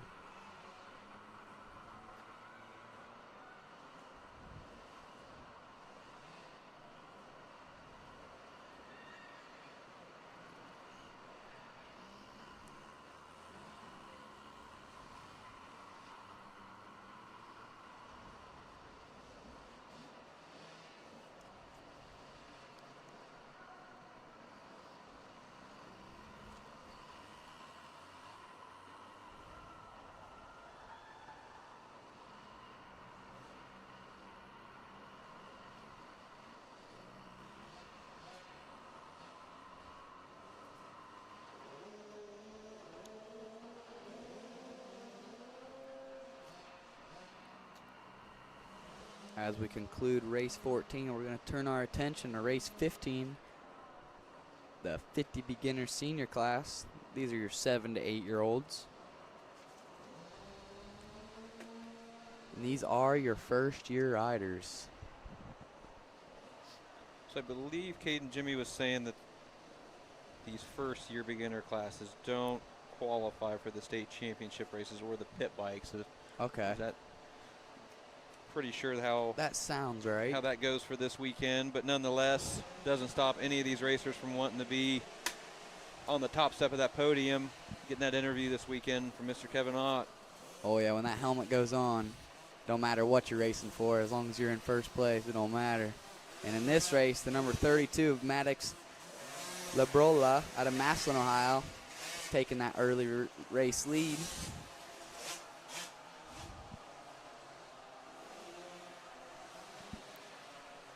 I want to say that's the number 1 of Riley Cummings out of Dresden, Ohio, entering your shot in second place.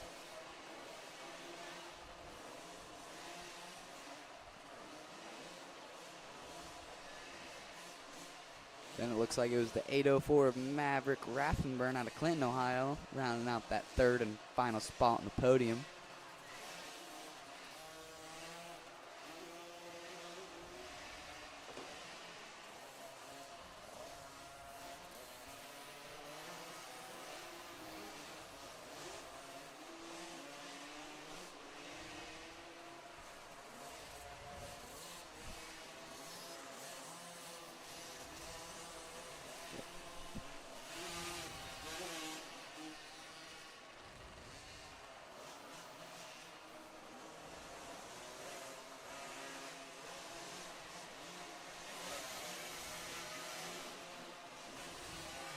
Go a little further back, and we got the 7 of Christian Morrison coming home in the 4th place spot, followed by the 3 of Easton Henderson in 5th, and the 525 of Maverick Jordan in 6th.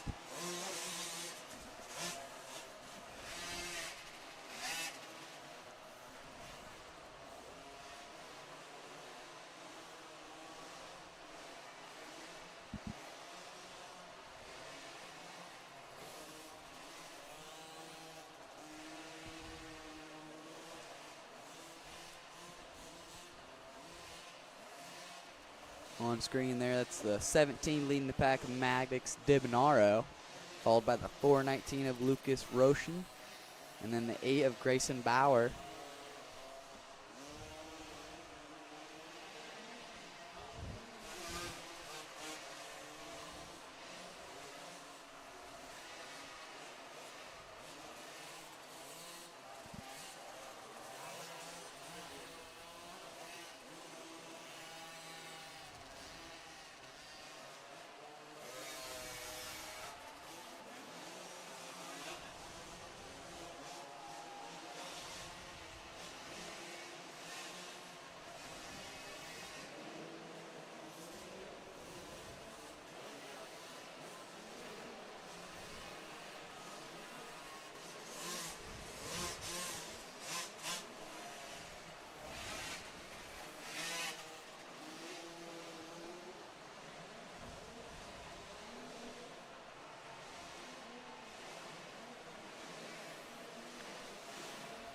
The 32 machine of Mason Labriola out of Massillon, Ohio, still pretty much out front, all by himself, followed by the number 1 of Riley Cummings of Dresden, Ohio.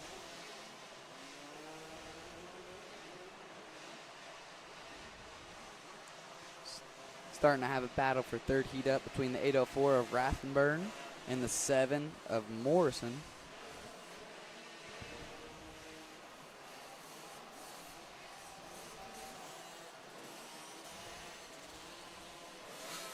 He's really starting to close that gap down for that 3rd place spot.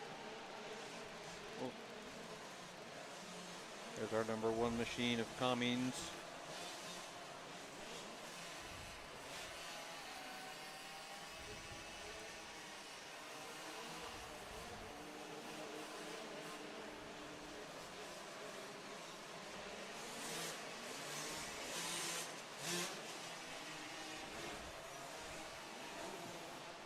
As your leader, the number 32 of Labriola takes that white flag.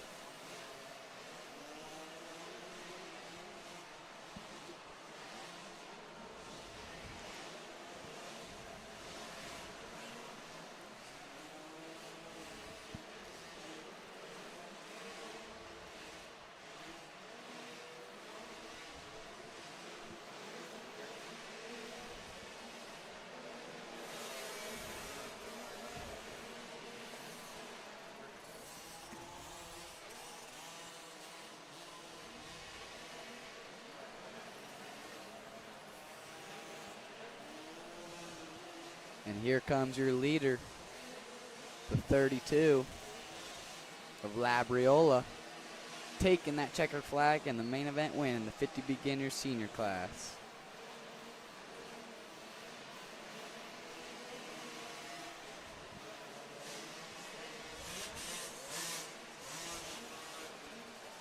Here comes the number 1 of Riley Cummings. Gonna bring home that number 2 ride.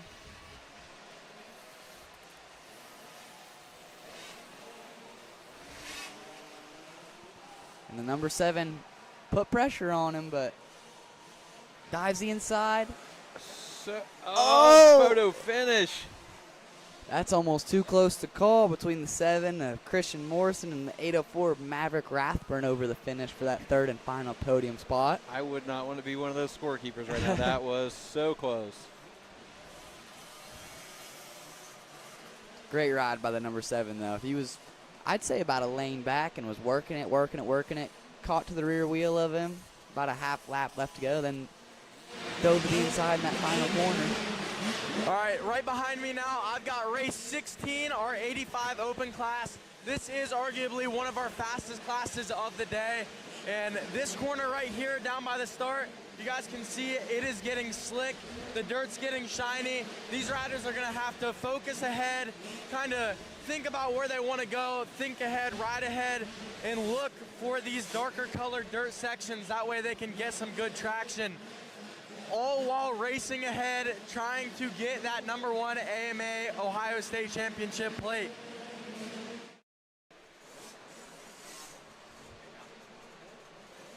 All right, thanks for that update, Jack. It's a little cool in there. You can see a little bit of Jack's breath coming off there during his breakdown of the track, but racing's about to heat up here. Like he said, this is one of the most highly contested classes we do have.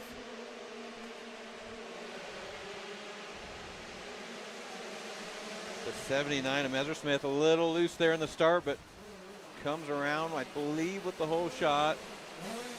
Oh boy. The number 7 of Hall and the 327 Etches close behind. But this is not what they wanted to see early on. Messersmith out to an early lead. Messersmith a little bit loose in the whoops. Gathers it together as he doubles out though. Let's see if he doubles in the back corner. Little case, but... Oh, he goes to the inside and doesn't double. But number 7, Gage Hall, he picks up on that double line. I really like that line. See if Messersmith can send this finish line jump. He sure does. And these boys are going to have to pick up on that finish line jump. They're going to have, if they want any shot at winning race 16, this 85 Open State Championship.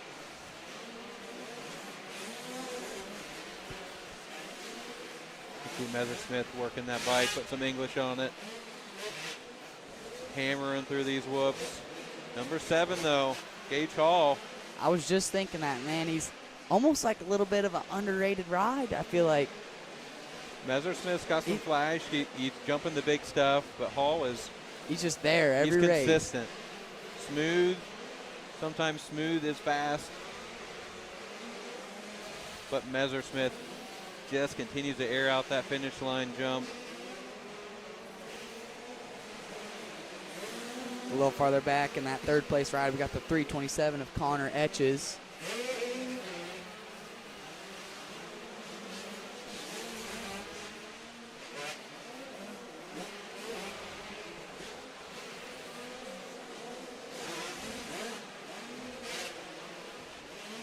That number 7 though, he's not out of it. We've been seeing it all day. Anything can happen in these indoor races. It's not over till the checker flag flies. Right now we've got ourselves a gas sweep on the podium.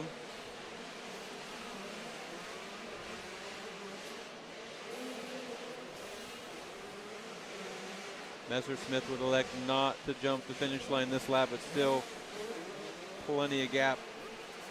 Back to second place, no pressure.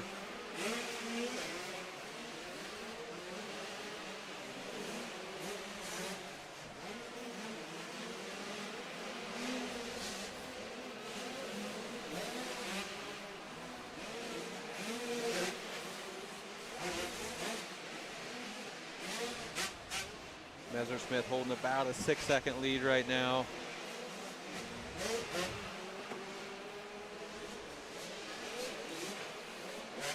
As he makes his way to the white flag. There he hooks the big finish line. Can't quite clean the downside, but he gets far enough. It's still worth doing the jump.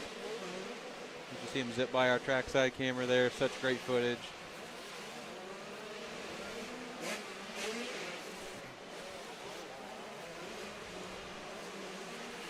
We go a little farther back, and it looks like we had the 526 of Lincoln McPhee make a pass on the 112 Brighton McWater for that 4th place spot.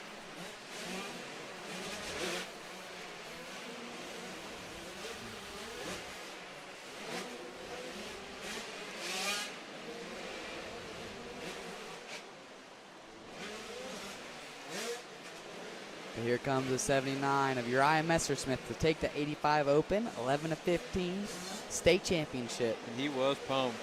Literally pumping his fist in the air. He is excited. That's still a great ride by the number 7 of Gage Hall out of Mount Vernon, Ohio to bring home that second place spot. Looked smooth the whole race. Then the 327 of Connor Etches rounds out that third and final spot on the podium.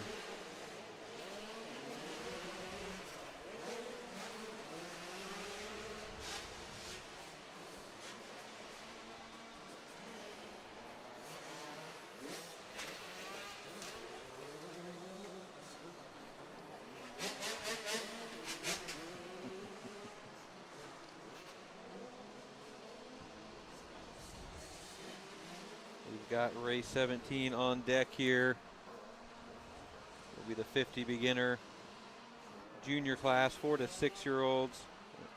Another first year rider class here, so not eligible for that state championship, but still can take home some hardware today.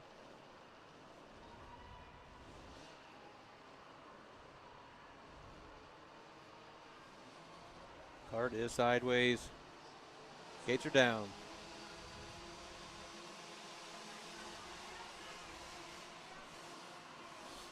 Looks like the 28 of Bentley Aycock with an early hole shot here. Got a rider up the inside, taking over first. Number 2 of Lane Geyer out of Burgettstown, PA. 5 years old, out there ripping that gas. But here comes the 840 of Zayden Hall pulling up alongside. All quickly into the lead. I know that young man in the lead, Zayden Hall, had a little bit of mechanical problems in that first moto, but looks like he got everything sorted out and turned around and got that thing running crispy.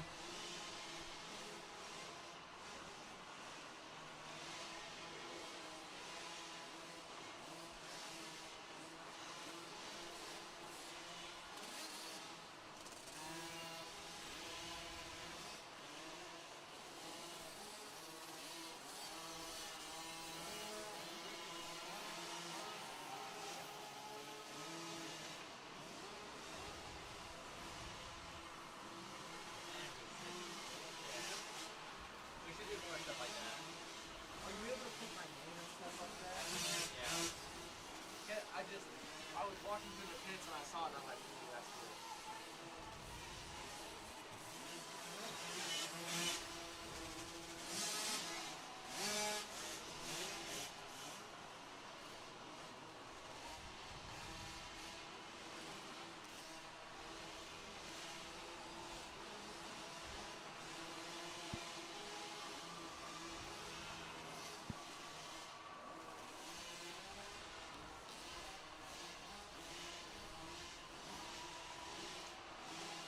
On screen, we've got the number 4 in the back there, Owen Ramey, the 131 on that KTM, Rhett Sears. 654 Parker Thompson, 19 Machine here. Hard to make out some of these numbers on the broadcast with these little number plates, but that was the 105 of Bo Cosma.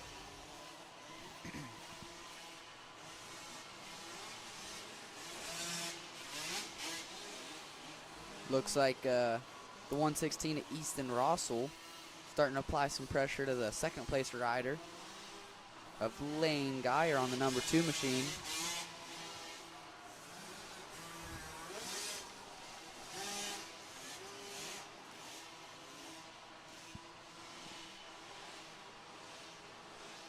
Still out front, we got the 840 machine of Zayden Hall coming out of Geneva, Ohio.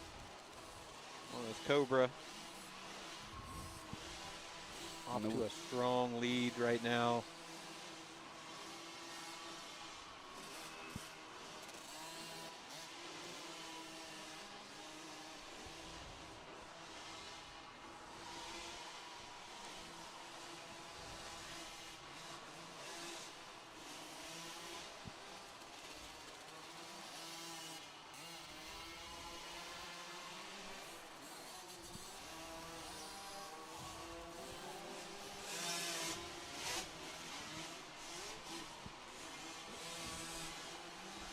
We're going to let Mr. Jack Winland jump in here for a bit.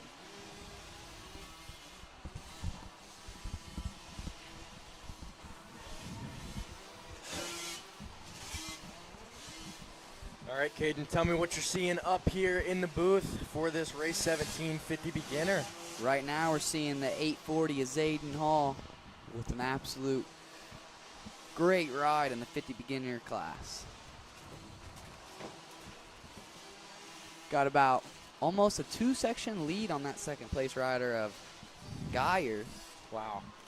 Pulling a gap over the rest of this field. And looking good while doing it. Yeah, I heard a little bit of a sputter in that thing, and I seen he had some mechanicals in that first moto, so it's nice to see him get that figured out and bounce back for this main event. That's right. The main event is what counts. So I'm sure these boys are pumped to come home with a win.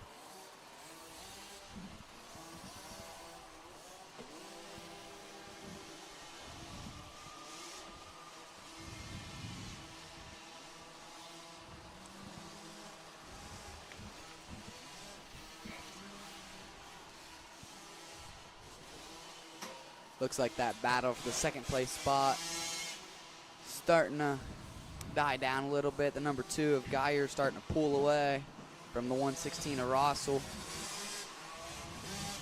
He wicked it up gear, felt the pressure. But out front, it's the 840 of Hall making his way through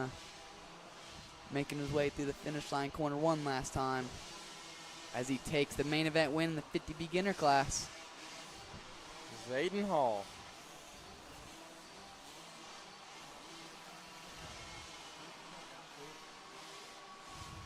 There's the 105 of Bo Cosma.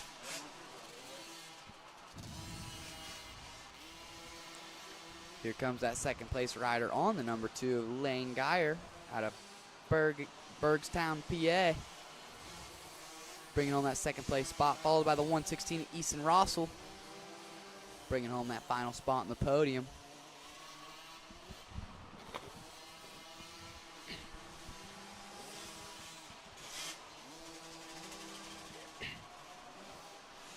Got the 131 of Rhett Sears coming over the finish line and take the checkered flag.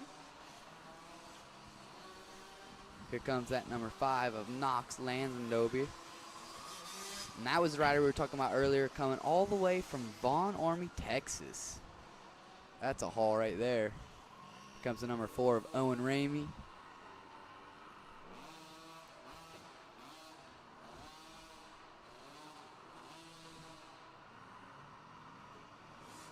Here comes the 19 of Hudson Wolfe.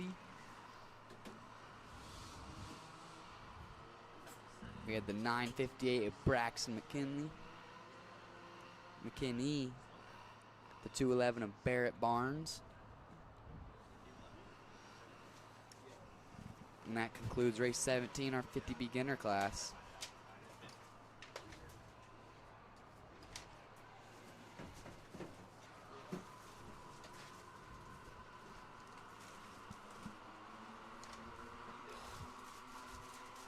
As the gate is down on race 18, the 50 shaft senior class. It was the number 32 of Mason Labriola out of Massillon, Ohio, taking the heat race win earlier today. But now it's the 115 of Brenly Steitzkel getting the whole shot in the early race lead in this 50 shaft class.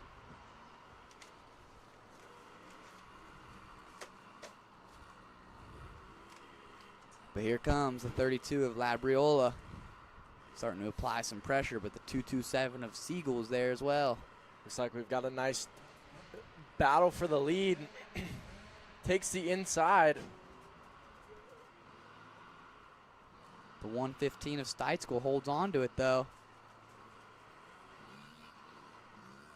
32 going to be looking to find some inside lines to make that move happen. As he tries up the finish, side by side, he couldn't make it happen, though. As they go into the left-hander after the finish, looks like Labriola takes control of that corner, sweeps her around the outside, able to get into that top position.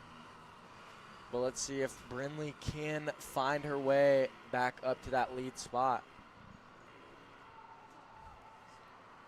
Maybe use some of Mason's tricks he was trying earlier on that first lap.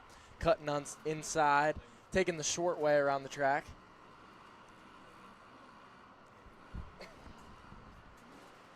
And this is impressive out of the 115 at Stite School. I noticed that when she got past, she started changing up some of her lines and started to figure some stuff out.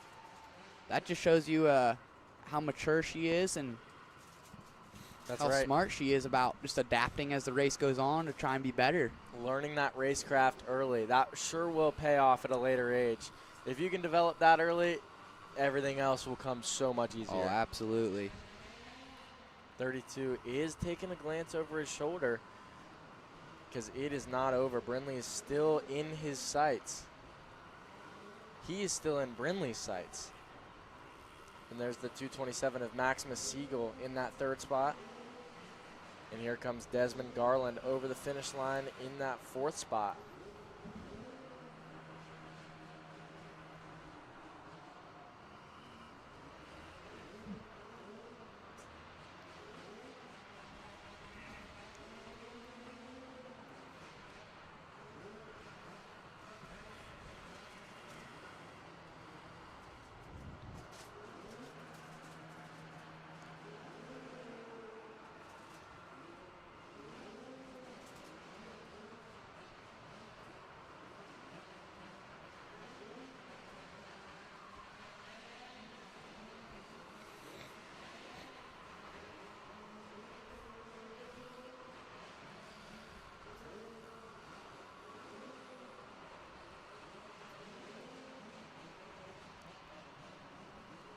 One more lap. Oh, no, 2 more laps for your leader. Mason Labriola out of Massillon, Ohio. Leads Brindley Stite School out of Nova, Ohio.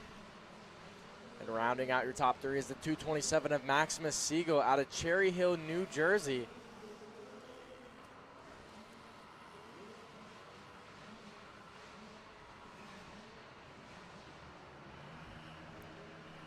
And the 227 of Siegel, he's got some sponsors he'd like to thank. He's got Mount Holly Motorsports, O'Neill Racing, Jim Holly Racing Motorsports, and XRT Motobikes supporting that PW.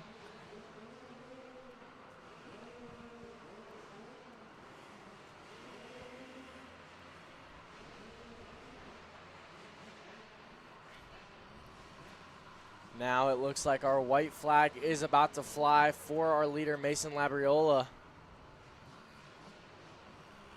Taking a quick glance over at the fans there.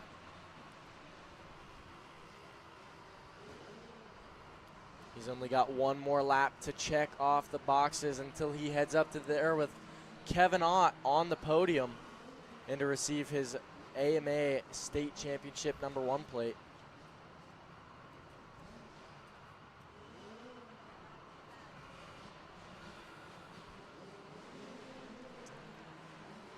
Got to navigate his way through these whoops one last time as he goes rocking and rolling through them things.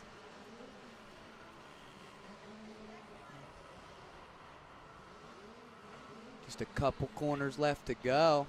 And here comes the number 115 of Brindley Stite School in second place.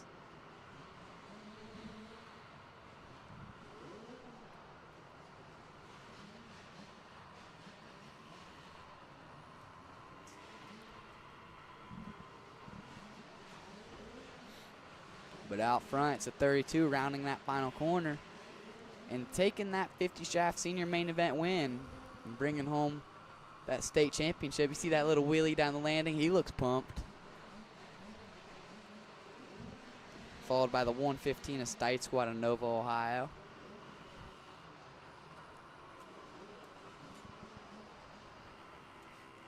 And bringing home that third and final spot on the podium is that 227. Maximus Siegel out of New Jersey.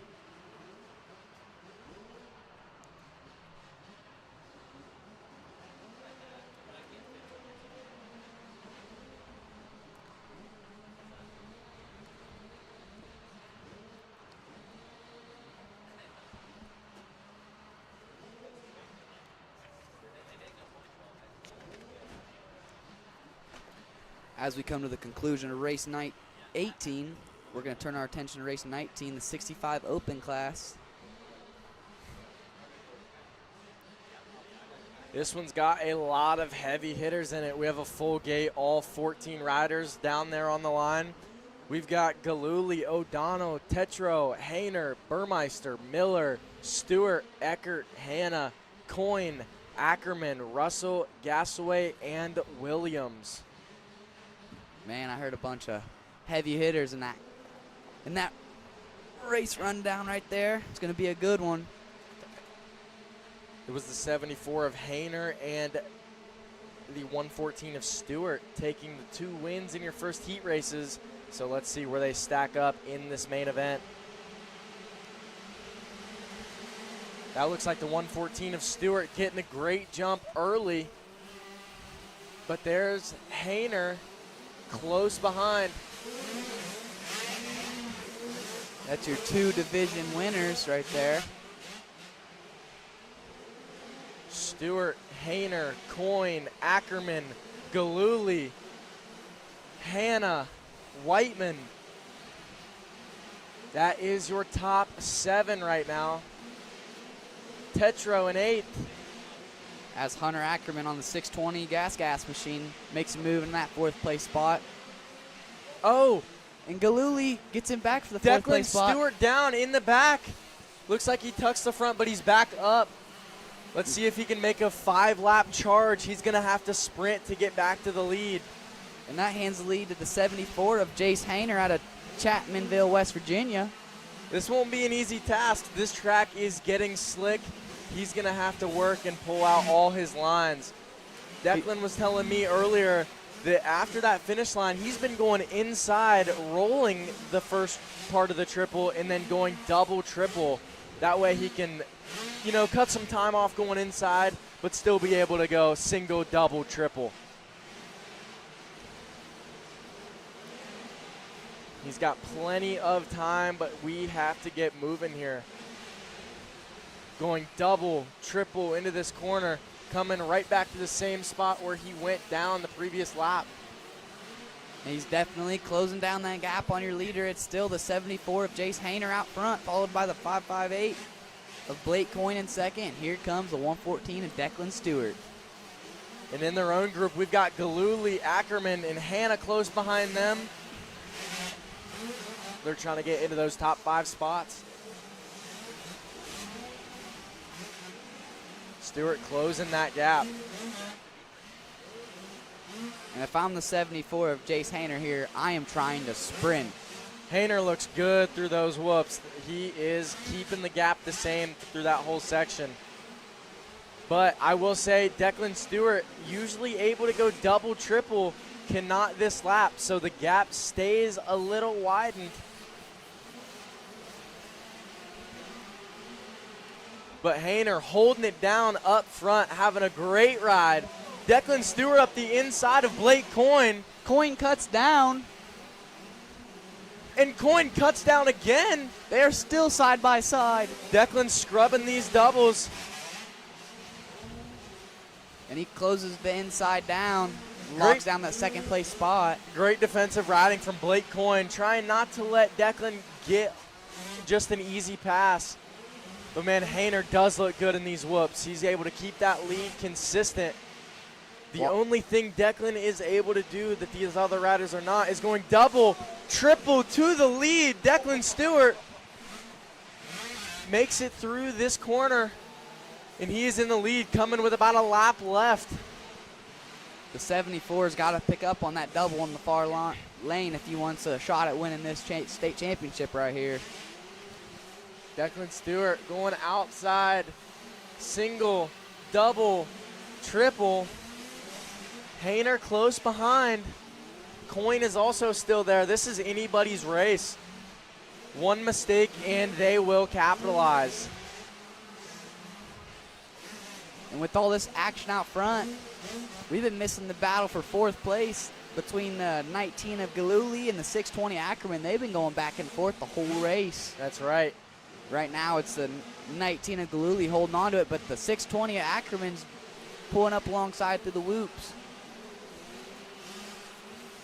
But here comes 114 of Declan Stewart, your state champion in the 65 open class. He had to work for that one, going down early in the lead on the first lap. He was able to make up for it, make some passes, and come home with the win.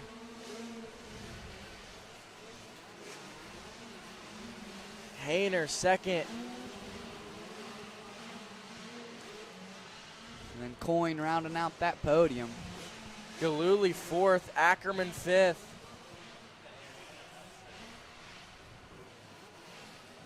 Hannah sixth, Tetro seventh.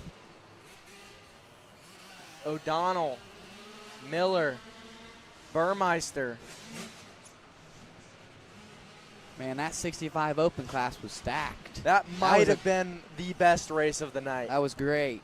Declan Stewart overcoming adversity, going from the lead to fifth, back to the lead in 5 laps. He just picked them off one by one. That sprint speed is important. It shows you the character Declan's got too, just to never give up. Fight till the end. With race 19 ending, we've got race 20, our Pit Bike Youth Open. It was the number 100 of Bryson Carnow taking the win in our heat race, followed by the number 1 of Ashley Card, your girls winner class earlier, girls class winner. And that's the 1 of Ashley Card.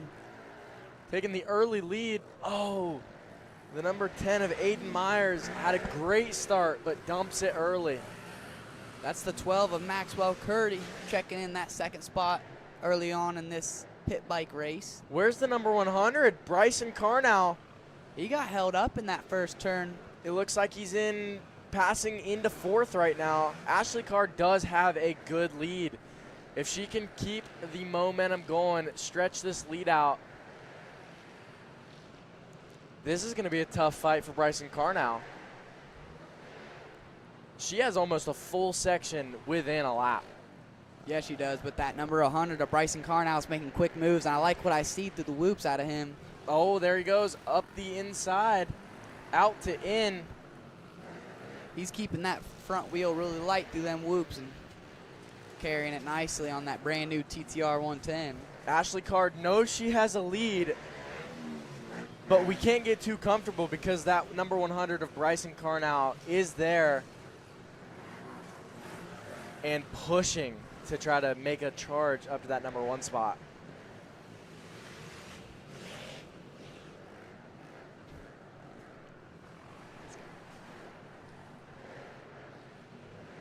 Oh, the Carnow's down in the whoops.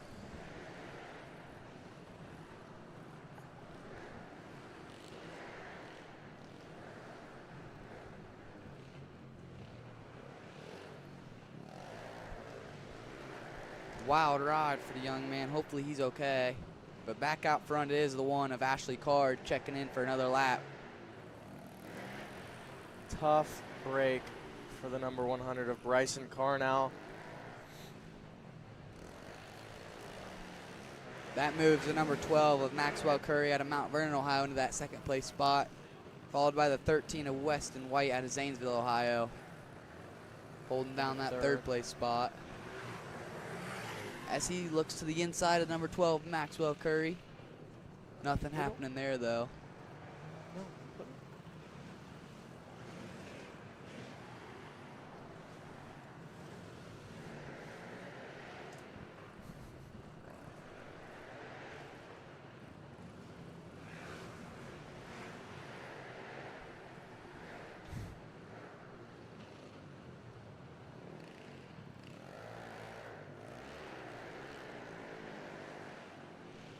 Here comes the number 1 of Ashley Card for another lap.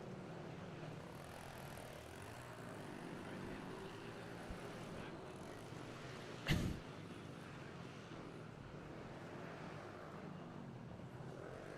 number 12, Maxwell Curry in second with Weston White in third. It looks like he's going up the inside, trying to make a pass into that second position.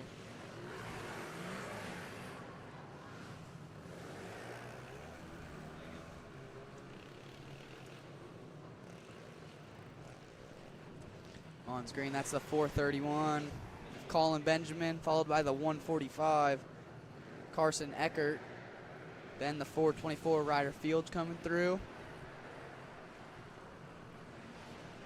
Then the 11 of Hartley, followed by the 10 of Aiden Myers.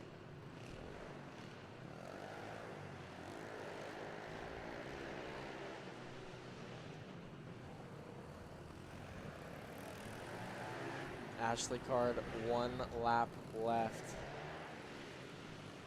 There's the number 13 in second place, Weston White.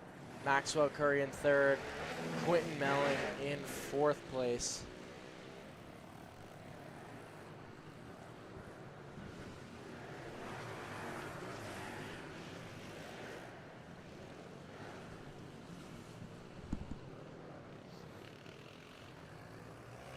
I do believe I see Bryson Carnell up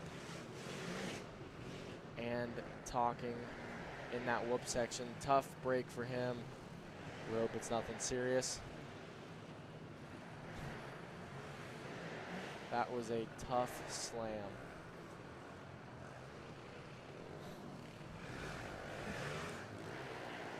Here comes Ashley Card, the number 1 from Sombre, Ontario, taking the win in your Pit Bike Youth Open class, earning herself an Ohio State Championship AMA number 1 plate. Followed by the 13 of Weston White out of Zanesville, Ohio, coming home in that second place spot. And then Maxwell Curry on the 12 ride out of Mount Vernon, Ohio, bringing home that third and final spot on the podium. Also have the 431 of Colin Benjamin coming over the finish with the 145 of Carson Eckert.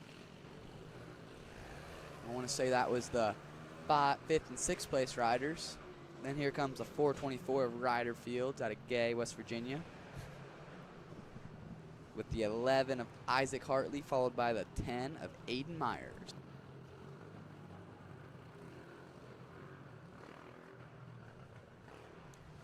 All right. As we finish up race 20, we are going to take a small commercial break as we head into race 21, E-Bike Junior.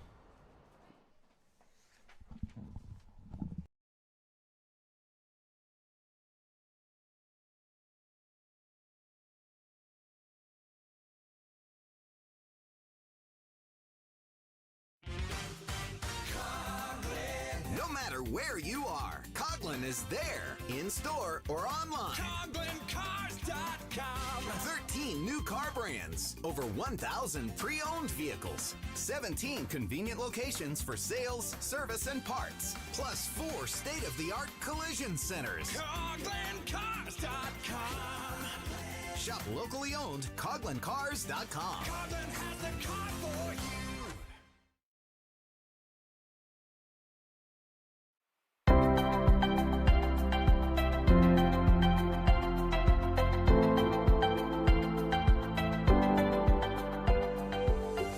This is TJ with Premier Home Health. We proudly serve Licking County and surrounding areas for in-home therapy and nursing needs. If someone you love needs in-home care, choose Premier Home Health.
All right, these bikes are kind of fired up. All their buttons are on.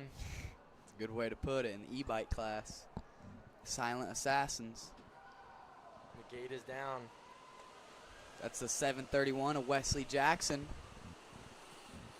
Tucking that inside, trying to grab that hole shot. Followed closely by the 576 of Arid Roberts out of Portage, Michigan.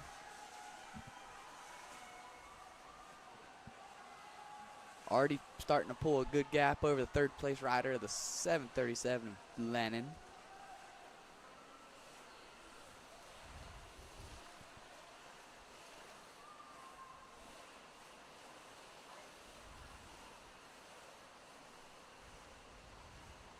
.731 of Jackson taking an early lead over Aries Roberts. Coming into these 3 rollers and then the start straight.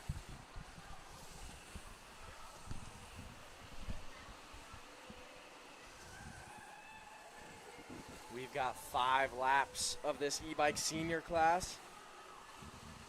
And in that third spot, that is the 737 of Jude Lennon.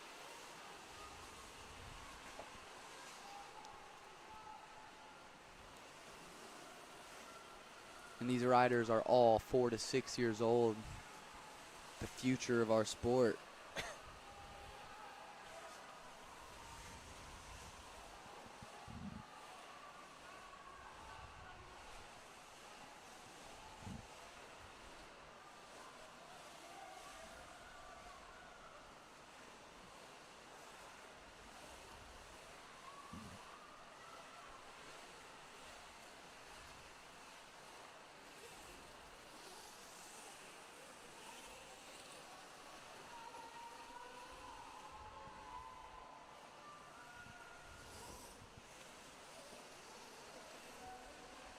Aries Roberts keeping that same gap behind the 731 of Wesley Jackson.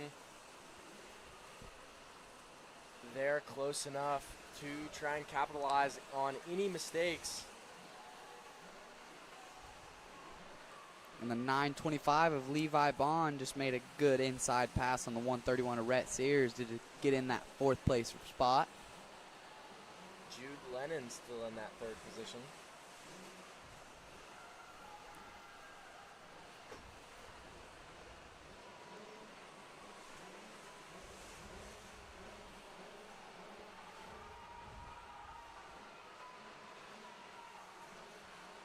Looks like Aries is trying to put on a charge.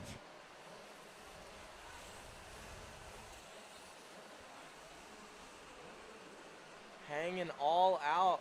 Goes inside to try to close that gap.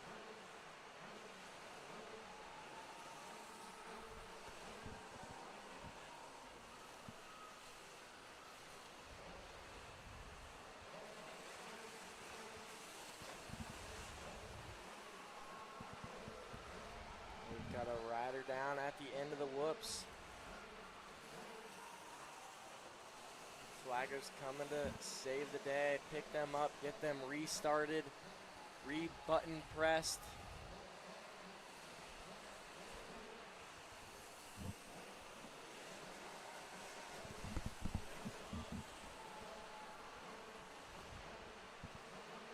Looks like we've got about a lap and a half left of these 4 to 6 year olds on E3s.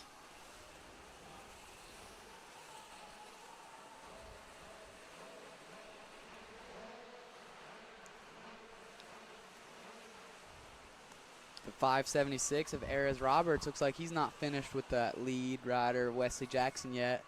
He's starting to close that gap up.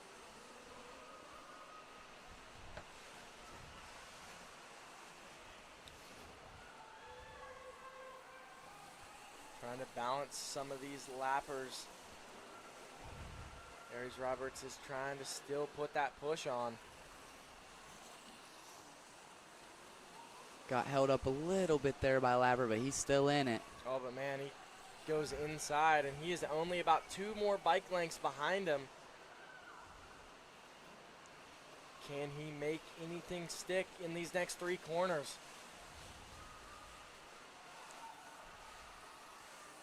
He might be able to make this move in this final finish line corner. Wesley went outside that last lap, and he went inside and Got Right. it really close. Let's see what he's going to Here happen. they come. Wesley Jackson protects inside. Smart racing and takes the win in your e-bike junior class. Here's some happy fans over there cheering for him. That's right. He's got a fan club. Aries Roberts in that second position. Great ride by him. I think it's still the 737 of Jude Lennon crossing the finish line in your third position. And then here comes another battle for fourth place. Inside, outside, the 925 Levi Bond holds off the 131 of Rhett Sears. And here comes the 287 of Cooper Salerno.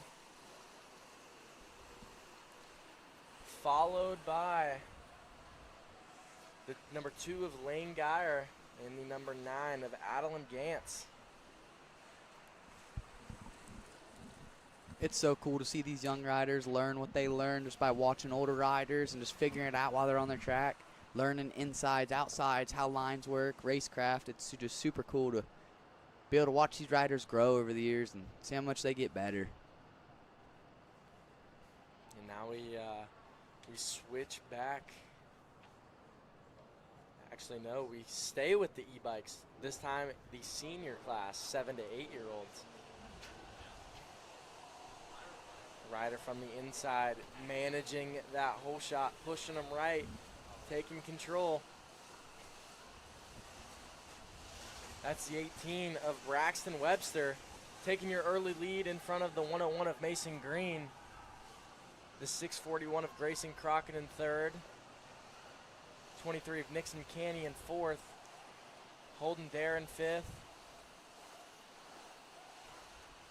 And that 101 of Mason Green in second place. He did have a heat race win earlier today. Also, the rider that just made the pass in the third, the 23 of Nixon Canny, had a heat race win earlier. So those are two riders to watch out for in this main event. All these front runners know the pack is tight. They got to guard their insides.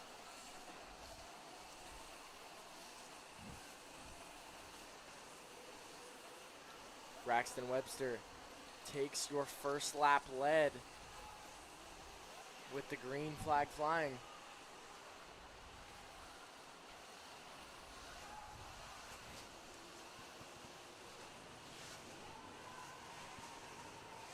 Mason Green in second, Nixon Canny third.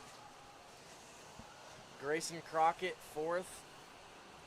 Holden Dare fifth with Mark Marker still there in sixth. This is a tight 1 through 6. London Ringler there in seventh. On the outside, kind of looking in, seeing if she can make some moves to catch up to this pack. They're freight train around this track. 5'11", Jet Starkey. 5'43", Kuzminski. The 6'19" of Easton Holiday. The 101 of Mason Green starting to try some insides before the finish. Just going wherever the leader of Braxton Webster is not. As they go side by side, and the 101 of Mason Green makes the pass in the lane closest to us. Let's see if Braxton Webster can mount a charge back up to that lead position.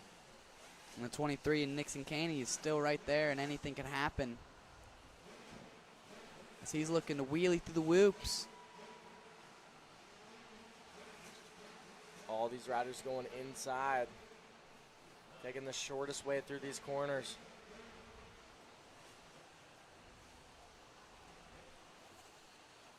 And Mason Green starts to pull a little bit of a gap while Webster and Canny start to have their own battle. Canny to the inside. Still able to table the finish line. And there is Crockett and Dare. The 23 in Nixon Canny passes the 18 of Webster the same way the 101 got Webster.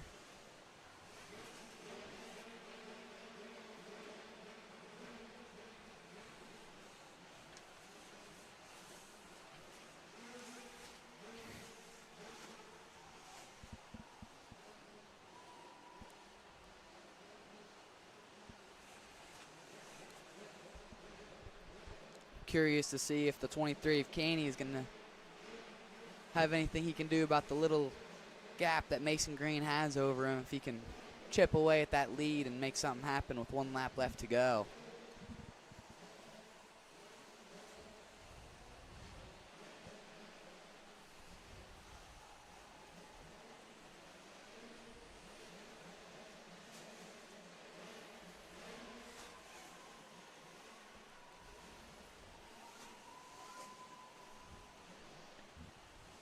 Go a little further back, and we got the 641 of Grayson Crockett in that 4th place spot, followed closely by the 374 of Holden Dare trying to grab that spot.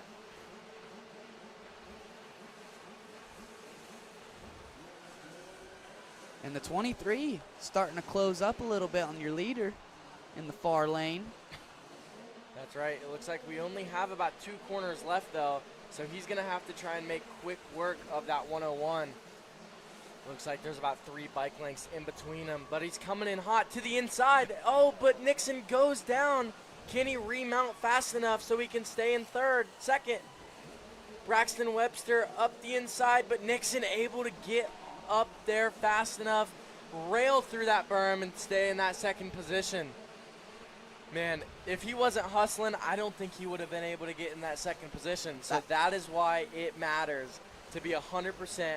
Whether you're on your bike, on the ground periodically, picking up your bike, it all matters, because that just saved Nixon Caney a whole position.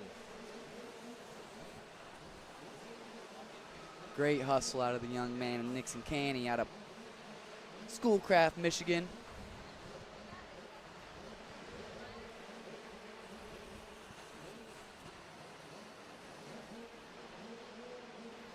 He was sending it in that last corner.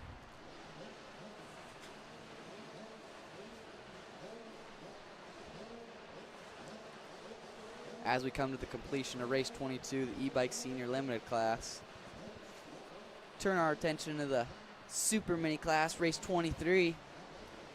This is another good one to watch. We've got the number 7 and 79, Gage Hall and Uriah Methersmith lined up side by side. Uriah pulling a great start. Able to go triple right off the rip and pull a gap. That number 7 of Gage Hall slots in the 2nd real quick. Let's see what he can do this race. That is Alex Ackerman in 3rd. Ashley Card 4th. Brayton McWaters 5th.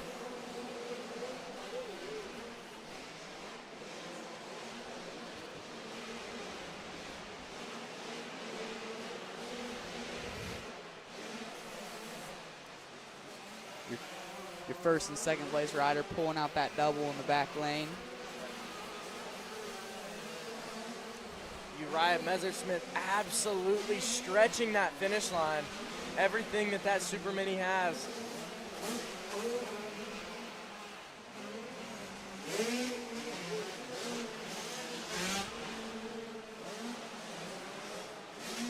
Take a look here at Uriah Methersmith's whoop speed. This is incredible. Trying to get on top of those things. Getting a little bucked around that set. Looks like he got a little deep in one of the whoops at the entrance. But he has been killing those whoops all day, getting on top, trying to skim them just like the big bikes do. Just wide open, stretching as hard as he can to get over that finish line. Landing right on that knuckle, but it's working because he is making up time every single lap.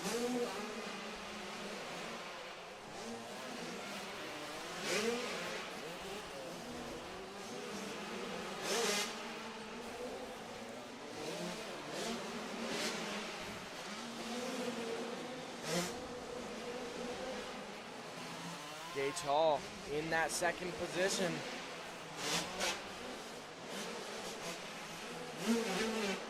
You know, I'm impressed with the number 7 of Gage Hall. Every moto today, he just got better and better and kept Uriah more in his sights all day long. He just keeps chipping away, and that's right. He's super smooth, and I like what I see out of the number 7 of Gage Hall out of Mount Vernon, Ohio. Always putting in those good, consistent motos. And that's still the 050. Alex Ackerman in third. The 112 of Brayton McWaters in fourth. And the number 1 of Ashley Card rounding out your top 5. In that 6th spot is the 230 of Ollie Brunner. 7th, the 282, Carter Craig. The 109, Balin Russell. And the 24, Xavier Fogel.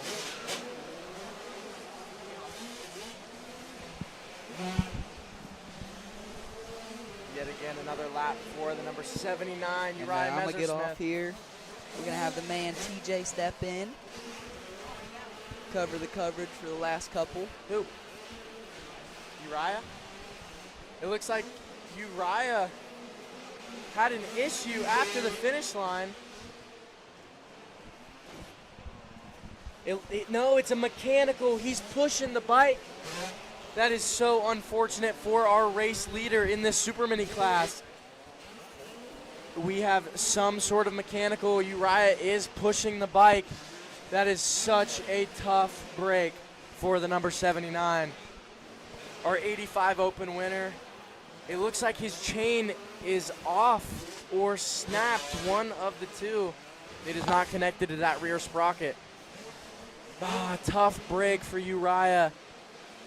Such a solid ride all day long and in this race 23. 1 lap away from taking that AMA Ohio State Championship. And that moves positions up to the number 1 of Gage Hall. Gage Hall is your Super Mini State champion. Alex Ackerman 2nd, Brayton McWaters 3rd, Ashley Card 4th. And that brings the number 230 of Ollie Brunner into your top 5. And what a tough break for Uriah Messersmith.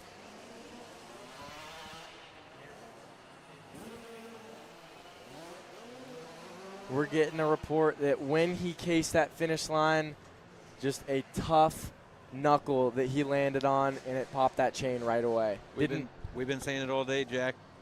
It's not over till it's over. He looked like he had that one in hand, and boom. That's right. It is never over till it's over.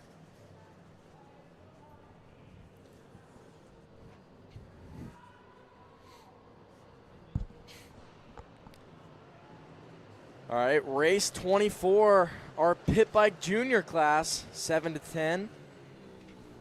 We have 4 riders in this. Again, the electric X of Casey Kersey out front early, just like in the qualifiers.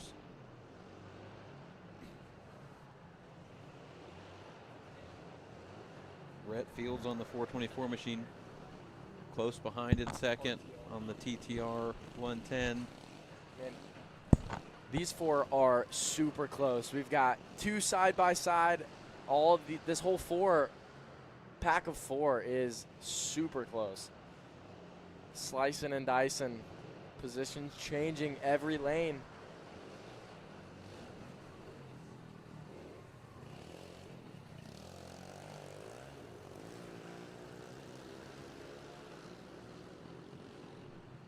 Looks like the 524 Paxton Gasway has worked his way to the lead. He was also our qualifier number 1 finisher earlier today.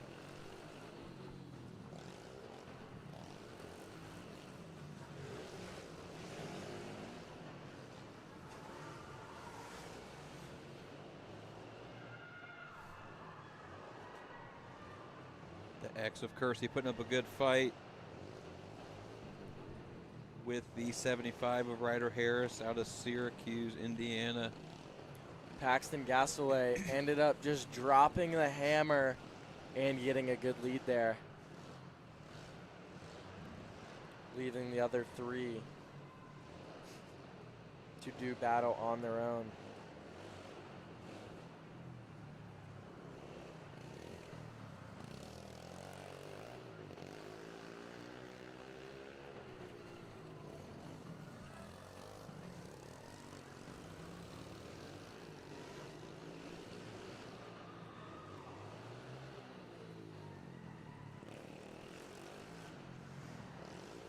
Kersey holding strong in that second place position. Harris running third on that Kawasaki. And not far behind in fourth. We got the 424 of Rhett Fields. Second and third are definitely going out of here. This is a great battle between the electric pit bike and the gas pit bike. Looks like the Kawasaki of Harris got the better in there. But Kersey's not giving up here in this. We've got our whoop cam of the second, third, and fourth place positions.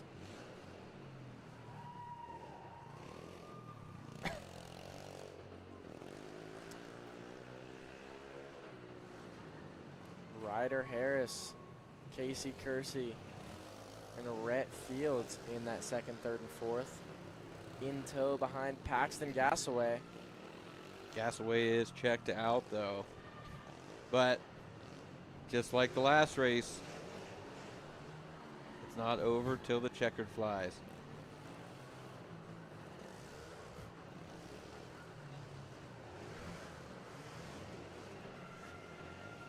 The 524 ride of Paxton Gasaway coming through these whoops. Backed by Gaffney Insurance Agency, Surface Aesthetics, Westfield Powersports, Renthal, OGO, 100%, Moto Option Clothing, Cardo Systems, Clean Freak, Boyson, and Matrix Concepts. And there's the 75 Ryder Harris in second. The X of Casey Kersey out of Ravenswood, West Virginia, backed by the Dog Pound and Riverton Tavern and Grill. And rounding out your fourth position is the 424 of Rhett Fields out of Gay, West Virginia, also backed by Fine Line Excavating, LLC, Mom and Dad. What do you think about that, TJ? I think every sponsor list on this sheet probably should have Mom and Dad on there somewhere. Every class, every rider, somebody's getting these racers to the track. That's right. Overlooked.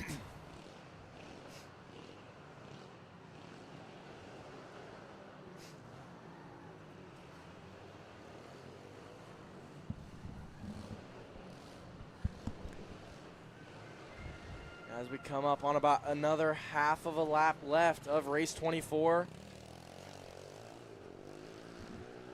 Down the straightaway one last time. The 524 Paxton Gasaway.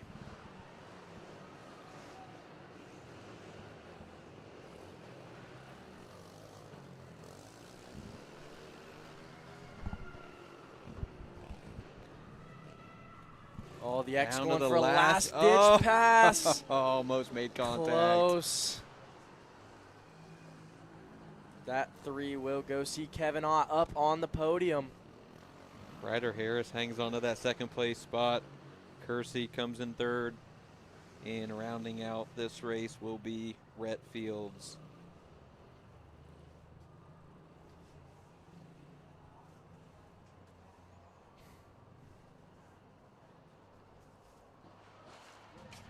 Race 25. Gates are down. Could hear the gate drop. That's right. And the dad's telling him to go. This is the electric balance bike 16-inch class. Our riders' ages from 4 to 8.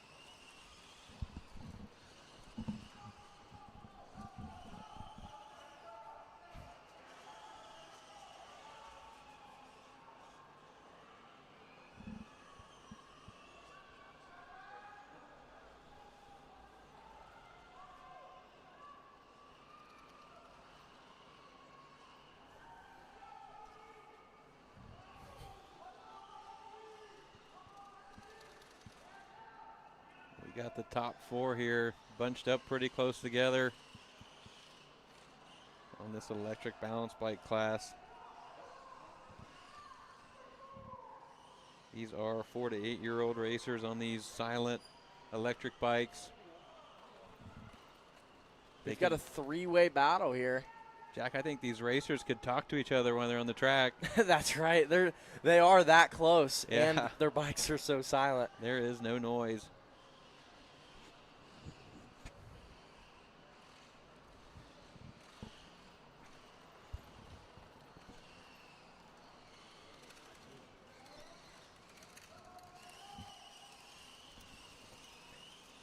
And that is number 24 and the 227. So Brickman on the 24 machine out front. Siegel on the 227 in tow.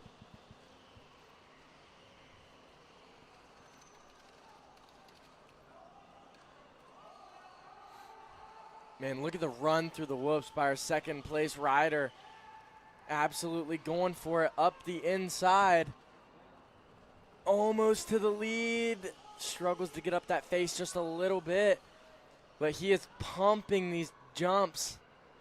It's like he's on a BMX bike on a pump track. That's what the bikes, that's what these things look like. They got those extended out frames. They look like electric BMX bikes. Looks like our leader is pulling a little bit down that straightaway. But the 444 is trying everything he can do. If he can get another run like that through the whoops, he might be able to make a pass stick. He can make it stick, yeah. Good drive that last lap. Got the 21 machine of Amelia Raber in third here. Oop, no, I believe that's a lapper. Oh, they are getting through the field here. All right, here we go. Super tight battle, 444 up the inside. Shuts the door. Getting a really good run through these whoops. But I tell you what, that second place rider, he was getting a really good run down that final straightaway. So maybe if he can get out of that corner clean and just hold that thing wide open. Make a move, get that spot back. Right.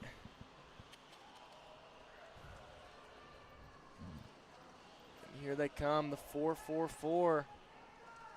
Coming in one last corner, locking up those brakes.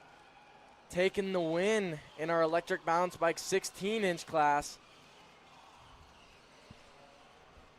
In third, we've got the 227. In fourth, the number 5.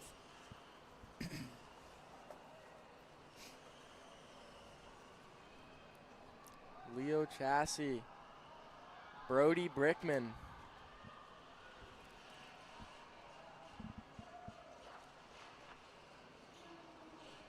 Maximus Siegel rounding out your top 3.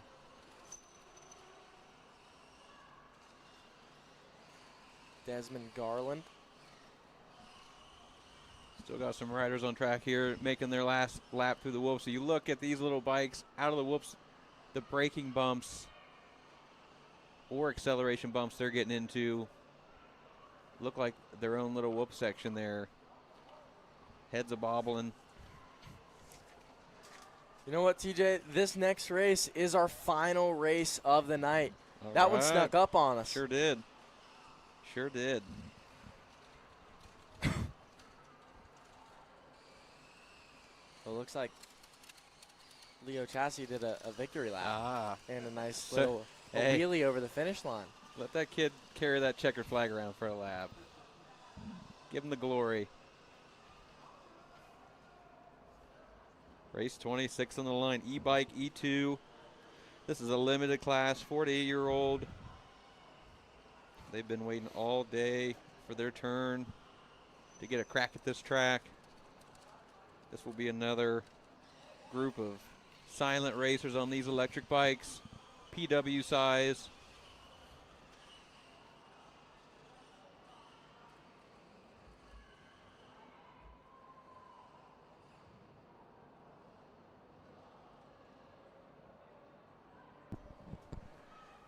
All right, with the gate getting ready to drop here, just a reminder, folks, if you are watching this on the Route 62 Facebook page, we will have this available to rewatch for about 30 days. But if you go on over to the Apex Motoworks page on YouTube, you can watch this any race forever. It is on there.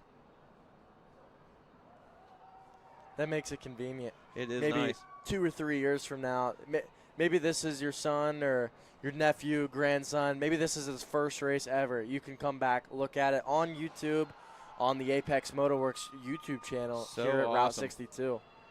Great jump here.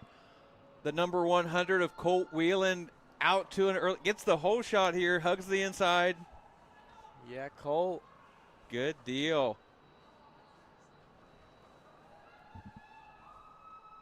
Colt Can out hear the front. crowd. The crowd is loving it. Colt is a local here from Utica, Ohio, just down the road. Three-way battle.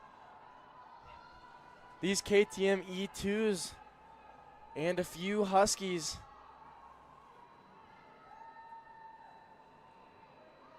Oh, 7 Colt and loses some 28. positions. Snuck around the inside there.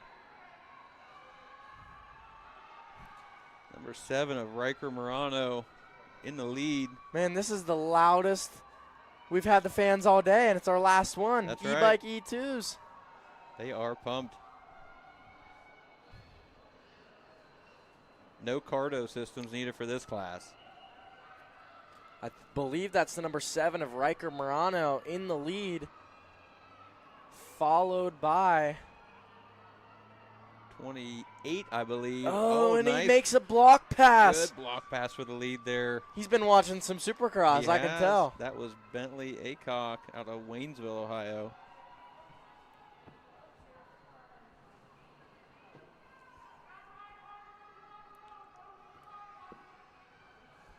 We've got the 175 machine running third.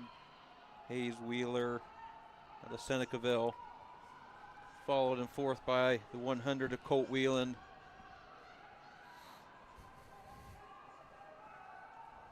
Man, what a great shot we've got showing these next 3 sections. We've got the whoops. Oh, small mistake by our leader, 28. Able to keep it on 2.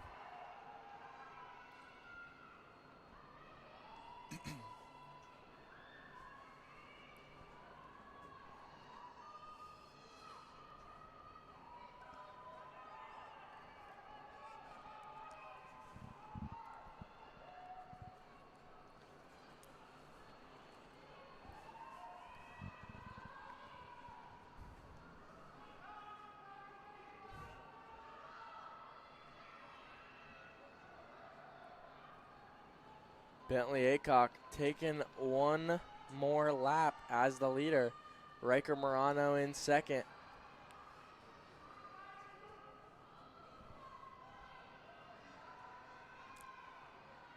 Number 100 of Colt Wheeland falling back just a little bit.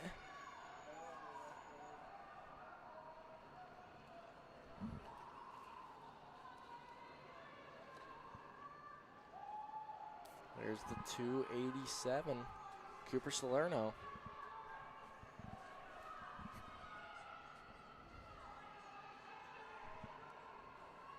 We have the 28, the number 7.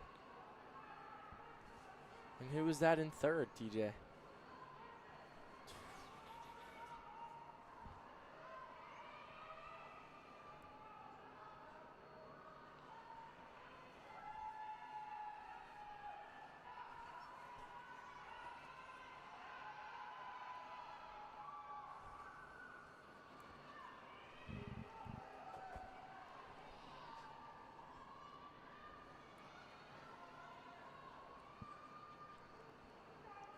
Another lap, Aycock leading, Morano second.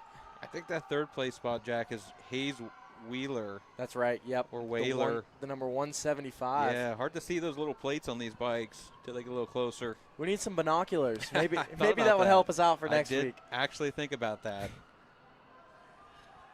That's what the scorers were thinking too, because now they're out there on the finish line getting an up close Yes, look. they are. Yep. They are on it.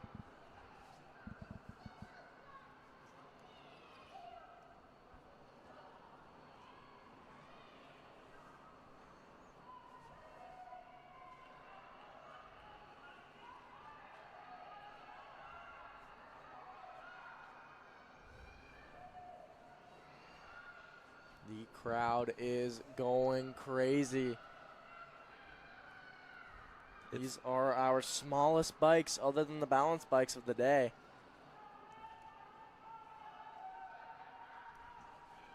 And I'm hearing go, go, go. We must have a battle on our hands. We do, coming down this start straight.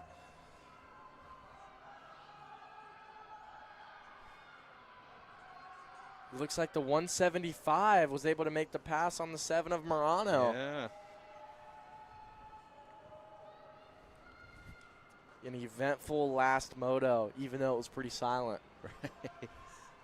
The crowd is probably the thinnest it's been all day, but I think it's definitely the loudest, even though, you know, it's the last race of the day here. So that's right. Our racers and families are packing up. But they are going crazy in the stands.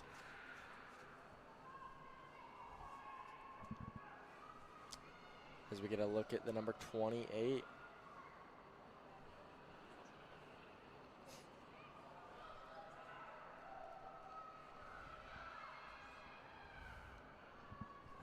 That's Bentley Aycock.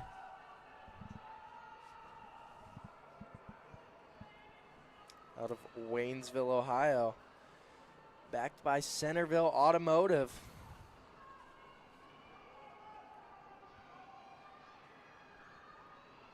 Looks like our leader's coming around to take that white flag. 1 to go. Oh, but look, there's the 287 Cooper Salerno. Came out of nowhere. Yes, he did. Up to that second spot. I think that. Oh, you know what? He's still in that third spot. Oh, yeah. Hayes Weller still has the second position. Yeah. But with only 1 lap left, they are rolling side by side through this next section. I don't think Whaler ever heard him coming. I don't think he did. He'd have to yell at him or use a horn. Here we've got our whoop cam. Salerno, there he goes. Salerno back in the second spot there.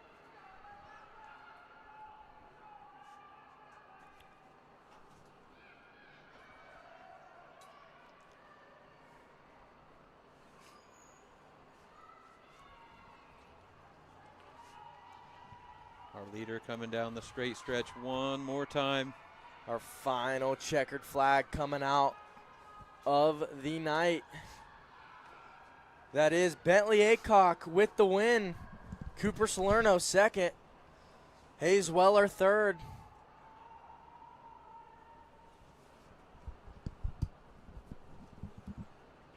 Riker Murano in that fourth spot.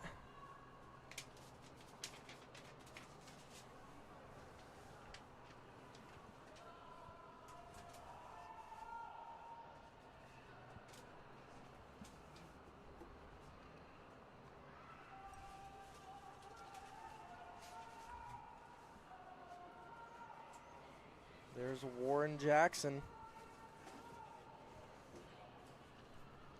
Andy Marshall. Rhett Riker. Colt Wheeland. Adeline Gantz.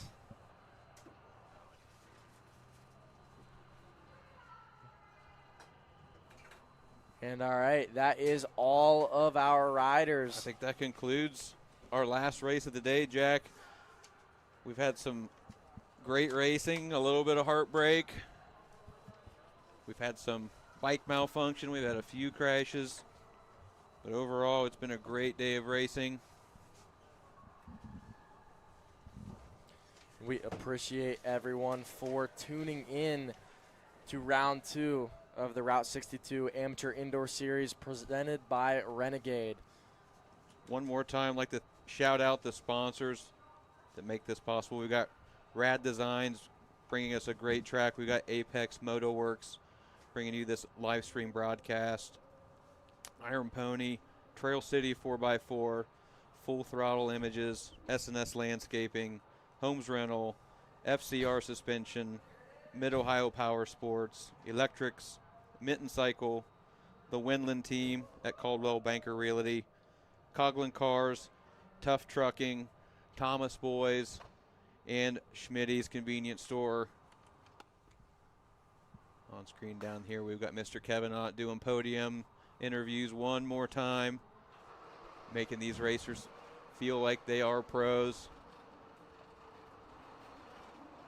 Reminder, folks, we will be back in the morning for the second day of round 2 of this Route 62 Amateur Supercross Series brought to you by Renegade Racing Fuels. We will begin streaming about 9 o'clock for practice. Join us again. Have a good evening. Have a good evening.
Racers that win, pour it in, and we appreciate you.